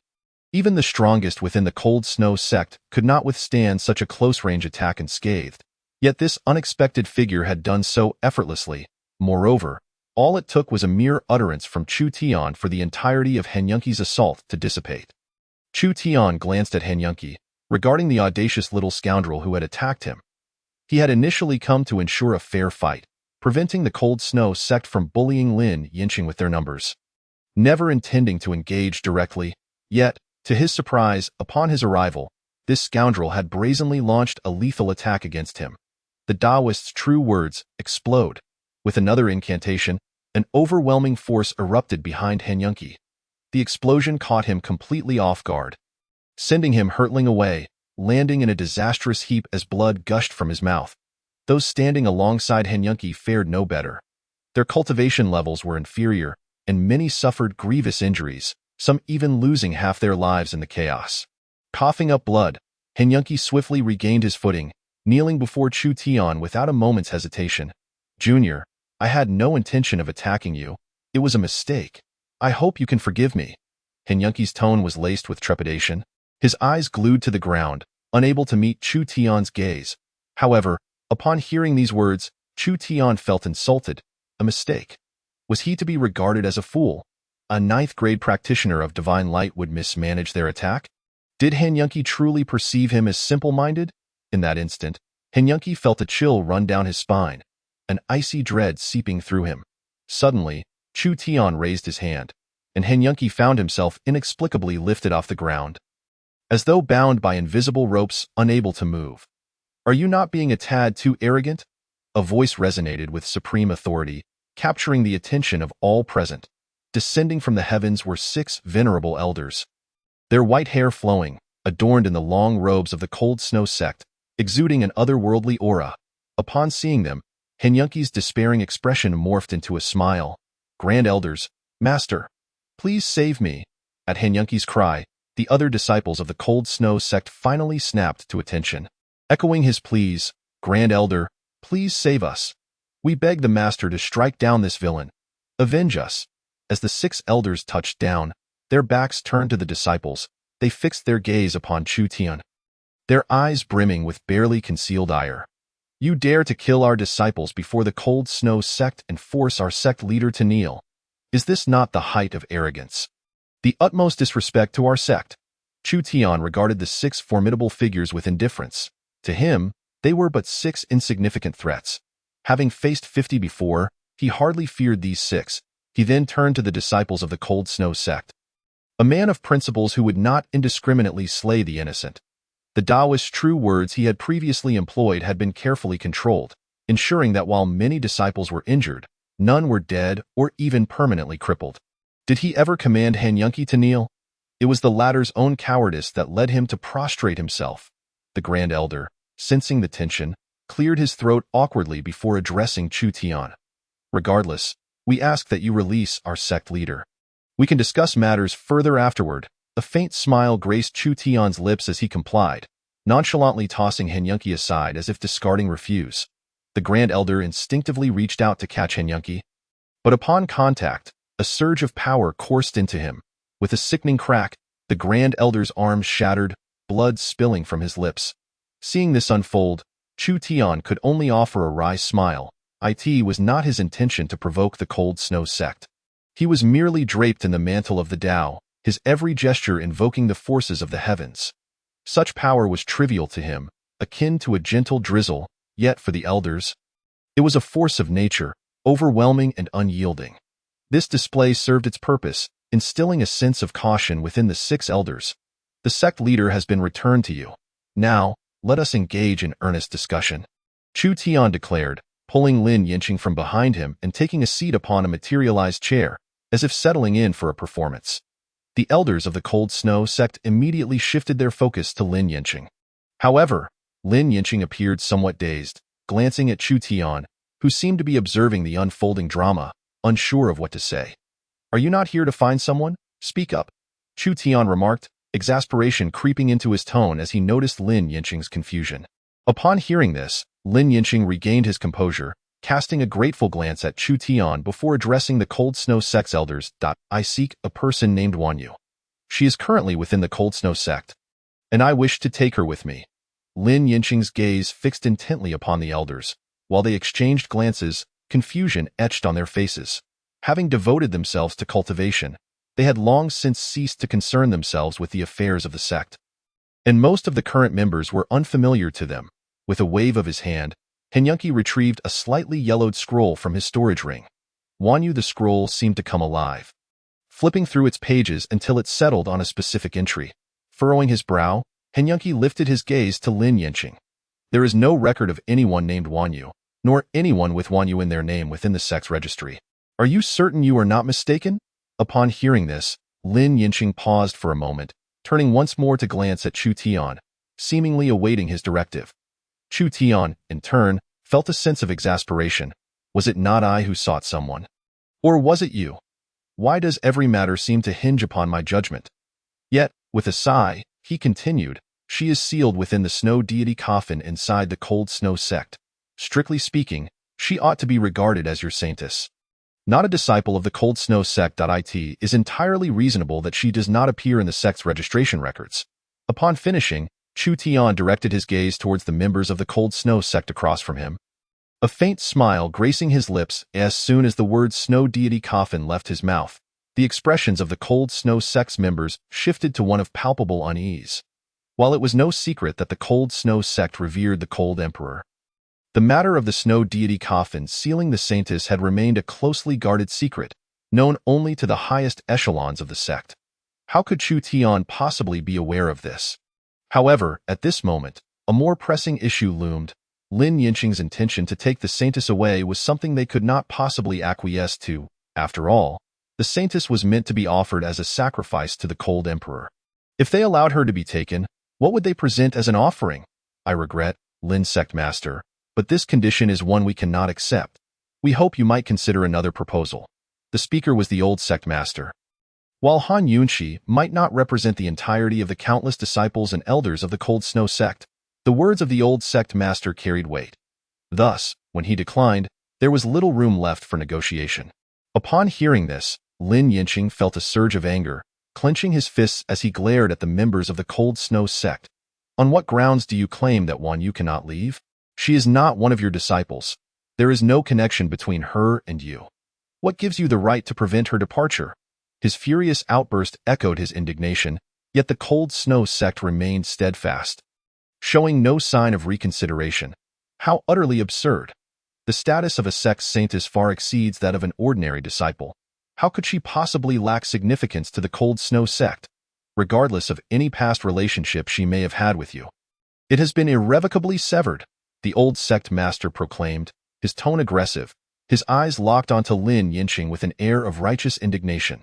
To this point, Lin Yinqing's fury reached a boiling point, and he was overwhelmed by the impulse to charge forward and eliminate these scoundrels. However, he refrained, fully aware that with his 7th-grade divine light realm strength, he stood no chance against a formidable opponent. Let alone 6 of them. To act upon his anger would only lead to his demise, and if he were to perish, Yu would surely be sacrificed by this wretched lot. Meanwhile, Chu Tian sat calmly in his chair, observing the unfolding drama while instructing the system to retrieve various information. System, was Yu's joining of the Cold Snow sect voluntary? Not at all. 10 years ago, after receiving guidance from the Cold Emperor, the Cold Snow sect sought her out in the southern region, hoping she would join. However, she declined. When the Cold Snow sect's ambitions remained unquenched, they resorted to knocking her unconscious and forcibly bringing her back, sealing her within the snow deity coffin until today. Upon receiving the system's explanation, a cold smile crept across Chu Tian's face as he regarded the members of the Cold Snow sect. What a despicable act by the Cold Snow sect, a hidden power with a legacy spanning millennia, engaging in such underhanded dealings. Should this information come to light, the world's perception of them would surely plummet. Old sect master, if I recall correctly, your saintess was rather unwilling to join your ranks. You outright knocked her out and abducted her, did you not? Chu Tian's words struck the gathering like a thunderclap, rendering everyone present momentarily speechless, especially Lin Yinqing. He had assumed Yu's decision to become the saintess stemmed from youthful naivety, unaware of the sacrificial nature of the role. Yet now, upon hearing that she had been forcibly taken, an overwhelming wave of rage surged through him, leaving only a burning desire for vengeance in his eyes. The old sect master and the other formidable figures were at a loss for words. They had believed their scheme to be flawlessly executed, having chosen a secluded location to ambush the saintess, ensuring they would not be discovered. Yet here was Chu Tian, effortlessly exposing their secret with just a few words, sending them into a state of disarray. Furthermore, if he was privy to this secret, what other hidden truths might he also know? Over the course of several millennia, among the 10 or so saintesses, only 2 had become part of the Cold Snow sect without knowledge of their impending sacrifice. The others had all been brought in through similarly dubious means, including the granddaughter of the Grand Elder of the returning Unity sect, the fiancée of the Medicine King Pavilion's leader, and a female disciple from the Chenjua ancient land. If such revelations were to surface, it would not merely be the saintesses at stake. The entire sect might face annihilation. Initially, Chu Tian was unaware of this information, as he had never inquired about the past lives of the saintesses. However, the old sect master's involuntary recollection prompted the system to relay all these thoughts to Chu Tian, forcing him to confront the grim reality. System, investigate the lineage of the Cold Snow sect's past saintesses. Find as much as you can, and ideally, compile a complete list. Almost as soon as Chu Tian finished speaking, the system's voice resonated in his mind once more. Since the establishment of the Cold Snow sect 12,500 years ago, one saintess has been sacrificed every century, totaling 124 sacrifices to date. The list is as follows. Then, a screen materialized before Chu Tian, displaying the names and affiliations of each generation of saintesses. First generation saintess, Yang Jiao Jiao, affiliated sect, Zishuan sect, status, inner disciple, sacrifice age, 18 years. Second generation saintess, Han Luoyan, affiliated sect, Cold Snow sect, status, core disciple, sacrifice age, 18 years. Third generation saintess, Xia Ting, affiliated sect, Wuming royal family, status, 8th princess of the Wuming royal family, sacrifice age, 18 years. 149th generation saintess, Zhao Yi, affiliated sect, hailing sect, status, granddaughter of the Grand Elder, sacrifice age, 18 years. 150th generation saintess, Lin Wanyu, affiliated sect, freelance, status, freelance, sacrifice age, not yet sacrificed. Gazing at this information, Chu Tian could not help but draw in a sharp breath. The audacity of the Cold Snow sect was astounding. They had abducted royal daughters, sect disciples, and daughters of powerful figures alike. Should this list be made public, it would not suffice for the Cold Snow sect to perish 100 times over. How about this? I propose a solution. Observing the stalemate among the crowd, Chu Tian stepped forward and declared. All eyes turned to him in anticipation of his next words. In a world that reveres the strong, where power reigns supreme, if we cannot reach an agreement through dialogue, why not settle it with a duel? His suggestion stunned everyone present. Was this truly a matter that could be resolved with fists rather than words? However, upon reflection, it seemed there was little alternative to such a course of action. To ensure fairness, I suggest that both sides nominate a single representative for the battle, with straightforward rules. All treasures and medicines may be used. The victory condition is simple. If the opponent concedes, victory is yours. Should they refuse to yield, eliminating them will also count as a win. As Chu Tian outlined the rules, the members of the Cold Snow sect grew increasingly animated, their strongest fighters appearing eager for the challenge. Yet, it was clear to Chu Tian that he could not allow these scoundrels to take the field. Pitting a formidable opponent against someone at the 7th grade of the Divine Light Realm would be tantamount to bullying the innocent. Thus, he turned his gaze to the formidable figures of the Cold Snow sect and quietly proclaimed, "Should any of the strongest wish to step in, they shall face me directly." Upon hearing this, several of the Cold Snow sect's powerful figures hastily retreated a step, pushing Han Yunqi forward. Engage in combat with Chu Tian? What nonsense! Although they remained unaware of Chu Tian's true strength, the fact that he had effortlessly neutralized Han Yunqi's frosty finger and wounded the old sect master made it abundantly clear that his prowess far surpassed their own. Engaging in combat with Chu Tian, they felt they could hardly endure even 10 rounds. Moreover, within Chu Tian's statement lay an exceedingly significant piece of information. He had just mentioned that those below the peak realm could engage him directly, implying that anyone who was not a peak cultivator could confront Lin Yanchen. After all, there were only 2 individuals on Chu Tian's side. Either it was Chu Tian or Lin Yanchen, leaving no room for speculation. On the other hand, the foremost cultivator beneath the peak realm on the side of the Han Shui sect was Han Yunqi, a 9th-tier practitioner of the Divine Light Realm. More importantly, Han Yunqi had observed the battle between Lin Yanchen and the disciples, having already discerned Lin Yanchen's attack patterns and techniques. Now, as Han Yunqi faced Lin Yanchen, he not only possessed a superiority in strength, but also an advantage in martial skills, making his victory virtually assured. Of course, it was not only the members of Han Shui sect who thought this way. Lin Yanchen himself was acutely aware of this fact. He understood that if he were to confront Han Yunqi, defeat was inevitable. However, just as he felt lost in thought, Chu Tian's hand once again rested upon his shoulder. "Do not worry. Everything will be fine." Following this, Chu Tian promptly instructed the system in his mind to calculate several powerful yet easy-to-learn martial techniques, which were then directly transmitted into Lin Yanchen's consciousness. Moments later, Lin Yanchen felt an overwhelming influx of over 10 martial techniques in his mind, each remarkably simple, the kind one could master with a single glance or practice just once to become proficient. Lin Yanchen stared at Chu Tian in disbelief, yet Chu Tian merely smiled lightly, saying nothing. Chapter 144. The duel. The Han Shui sect swiftly chose Han Yunqi, who confidently agreed to the duel. The peak cultivators from Han Shui sect immediately presented their respective treasures and elixirs to Han Yunqi. The wounds inflicted on him by Chu Tian's Dao intent had been treated with top-tier elixirs by the old sect master. Upon witnessing this scene, a slight smile crossed Chu Tian's face. Earlier, when Han Yunqi had attempted to kill him, he could have easily taken his life, which would have been justifiable both emotionally and rationally. And he had indeed contemplated such an act. However, he later realized that if he had slain Han Yunqi, the foremost cultivator beneath the peak realm would have become Han Qian, someone who could not overcome Lin Yanchen even in Lin Yanchen's injured state. Therefore, Chu Tian understood that had he killed Han Yunqi, the Han Shui sect would certainly refuse to agree to a one-on-one duel afterward. Thus, he chose to spare Han Yunqi's life to facilitate this agreement. Of course, even if Chu Tian had, in a fit of rage, killed Han Yunqi, rendering the arrangement unfeasible, He could have relied on his own formidable strength to compel the Han Shui sect to release Wan Yu. Yet, this was not Chu Tian's true intention. Whether it was Yu Qingxian, Xia Yun, or Lin Yanqian, everyone sought Chu Tian's assistance. These issues were trivial for Chu Tian, easily resolvable with a mere wave of his hand. He need not go to such lengths to orchestrate everything. Yet, he refrained from doing so, fully aware that the essence of these matters being resolved by him versus Lin Yanqian and the others resolving them themselves was fundamentally different.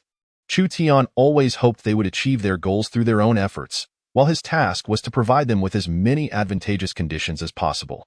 After the combatants were determined, Chu Tian rose from his seat, waved his hand, and a radiant object flew from his material ring, landing upon the icy surface. Suddenly, the ice transformed into pure black iron, rising several centimeters to form a colossal battle platform. The onlookers were left dumbfounded by this spectacle. Even those peak cultivators who had lived for millennia had never encountered such a method capable of transforming ice into iron and creating such a vast battleground. At that moment, the fear of Chu Tian deepened in the hearts of several peak cultivators. "Step forth," Chu Tian commanded, returning to his seat and slowly sitting down. In response, Han Yunqi and Lin Yanqian exchanged no further words. Leaping onto the battle platform, each wielding their respective treasures, fixated on one another. The surrounding air seemed to freeze as the previously falling snowflakes abruptly vanished. Everyone involuntarily held their breath, not daring to exhale. On the platform, the two stood facing each other, their eyes locked in a piercing gaze, seemingly assessing one another, waiting for the other to make the first move. Beads of sweat slid down their cheeks, freezing into crystalline ice upon contact with the ground. The tense silence created an uncomfortable atmosphere for the spectators, who grew increasingly anxious as the two remained motionless. Condensing snow finger, sword curtain, in an instant. Both combatants unleashed their attacks simultaneously. A black curtain of swords rose, resembling a wall of darkness that obstructed Lin Yanqian's path. White streams of light surged forth, crashing against the sword curtain, which absorbed the impact before dissipating entirely. At that moment, Lin Yanqian, wielding his long sword, charged fiercely from behind the curtain. Chapter 145. It has only just begun as Lin Yanqian advanced towards him. Han Yunqi, wary and unyielding, swiftly waved his hand. Retrieving a disc-shaped treasure from his storage ring. Heavenly Origin Shield, activate. No sooner had he spoken than a brilliant light erupted from the disc, enveloping Han Yunqi in a protective circular array. Observing this, Lin Yanqian immediately produced a small purple dart from his storage ring, a ray-breaking dart. The dart struck the circular shield, which shattered instantaneously, causing the disc in Han Yunqi's grasp to break apart completely. With Lin Yanqian poised to strike, Han Yunqi realized there was no time to evade, so he reached once more into his storage-ringed, ice-condensing armor. In the next moment, a translucent, smoke-emitting light armor appeared upon him. As Lin Yanqian's long sword collided with the armor, it failed to cleave through, merely leaving a shallow scratch across its surface. Blizzard strike, Han Yunqi shouted, raising his right fist to deliver a direct blow to Lin Yanqian's chest. Alarmed, Lin Yanqian tightened his expression and swiftly raised his free left hand. Cloud transformation palm. Lin Yanqian's left palm grasped Han Yunqi's right hand firmly. Upon witnessing this, Han Yunqi's expression shifted, fear dawning upon him. Though his blizzard strike was not an ultimate technique, its power was undeniably formidable. Within the Han Shui sect, only a few peak cultivators could withstand it. Yet here was Lin Yanqian, effortlessly nullifying his attack. How could this be possible? But Han Yunqi's astonishment did not end there. Twisted bone hand, grasping Han Yunqi's hand, Lin Yanqian executed a series of simple twisting motions. The next moment, an excruciating pain shot through Han Yunqi's arm. "Ah, bastard! What have you done?" Han Yunqi roared, his eyes filled with rage and fear. Ice cloud explosion. With a furious shout, a small white orb erupted from Han Yunqi's storage ring, detonating between the two. This attack was nearly suicidal, as Han Yunqi had not considered his own safety, solely intent on escaping Lin Yanqian's grasp. The explosion indeed inflicted significant damage on Lin Yanqian, propelling him 5 to 6 meters away, where he fell heavily onto the battle platform. Lin Yanqian was drenched in blood, his tattered clothing reduced to mere rags after the skirmish. In contrast, Han Yunqi, though also at the epicenter of the blast, fared comparatively better due to his ice-condensing armor. sustaining lighter injuries. However, his right arm now hung motionless, seemingly beyond his control. Glancing at his arm, Han Yunqi revealed a cold smile, slowly turning to face Lin Yanchen. "Do you think this is the end? That you can win?" With that, he retrieved a medicinal pill from his storage ring and swallowed it whole. Almost immediately, his wounds began to heal, and the previously broken bone in his right arm restored itself in mere seconds. Han Yunqi flexed his newly healed arm, his smile growing increasingly sinister. "We have only just begun." Chapter 146. This life belongs to Chu Tian. The peak cultivators from Han Shui sect could not help but smile at this spectacle. Though the sect leader of Tianmu sect is powerful, it is evident that our Han Shui sect possesses greater depth. As an eminent hidden sect, it must be acknowledged that Tianmu sect's foundation indeed pales in comparison to ours. Truly, when compared to our Han Shui sect, Tianmu sect falls short in many respects. Listening to the cold mockery of the powerful individuals from the Han Shui sect, Lin Yanqing quietly raised his head to gaze at Chu Tian, his eyes betraying a hint of resentment. Although the Tianmu sect originally possessed a considerable number of magical artifacts, a significant portion had been swiftly taken away by Chu Tian and Xiao Ying. Presently, Lin Yanqing found himself with merely 4 extraordinary artifacts in his possession. Chu Tian, clearly aware of the meaning behind Lin Yanqing's gaze, awkwardly cleared his throat a couple of times, then, with a flick of his finger, a faint, nearly imperceptible light shot into Lin Yanqing's body. In the next moment, the wounds adorning Lin Yanqing began to heal at a visible pace, and within less than 3 seconds, he was completely restored. Witnessing this scene, the onlookers were momentarily taken aback, clearly astonished that Lin Yanqing could return to his former state without the aid of pills or artifacts. System: devise a formidable armor-breaking martial technique that is easy to learn and possesses great power. Chu Tian spoke once more. The martial technique he had previously imparted to Lin Yanqing did not include an armor-breaking skill. Had it been available, the duel would have likely concluded with that initial strike. Calculation complete. The Destruction Sword Technique. An extraordinary realm sword skill capable of unleashing immense power upon shattering an enemy's armor, simultaneously inflicting severe injury upon the foe within. Upon reading the introduction of the Destruction Sword Technique, Chu Tian wasted no time in transmitting the skill directly to Lin Yanqing.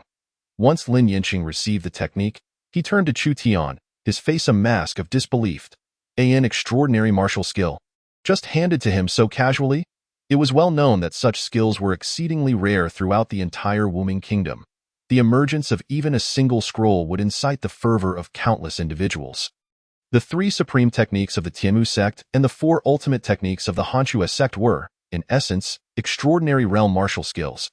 However, the key difference was that those extraordinary skills were not complete, which was precisely why Lin Yanqing had struggled to master the counterattack of the sword screen. Yet the scroll given to him by Chu Tian was not only of the extraordinary realm but also remarkably complete, as if it had just been created. Lin Yanqing looked at Chu Tian, his eyes now filled with a sense of confusion. After their earlier conversation, he had thought he had gained some understanding of this man. Yet today, he had suddenly appeared, saving him from what should have been his demise at the hands of Han Yunqi, restoring his arm in mere seconds, and bestowing upon him a wealth of martial techniques that could become treasures of the sect. And now, granting him an ultimate skill, Chu Tian had helped him immensely throughout, and the value of these gifts was beyond mere calculation in spirit stones or the like. Lin Yanqing gazed at Chu Tian. Gratitude shining in his eyes, in his heart, he silently vowed that if he survived this duel, his life would henceforth belong to Chu Tian. Chapter 147. An opportunity. Meanwhile, Chu Tian, seated upon a chair, observed the thoughts within Lin Yanqing's mind through the system interface, feeling a sense of helplessness. In truth, his visit to Lin Yanqing was not solely due to the system revealing this scene. A significant part of his motivation stemmed from the artifacts that Xiaoying had taken. He felt somewhat guilty for having taken advantage of others, consuming their resources while appropriating their artifacts, which felt rather excessive. Although Chu Tian had told Lin Yanqing it was a form of compensation, even he felt a twinge of guilt looking at the over 10 artifacts he had acquired. While these artifacts held little use for him, he was acutely aware of their value within the Wuming Kingdom. Each hidden sect typically possessed only a handful of extraordinary artifacts, perhaps 10 at most.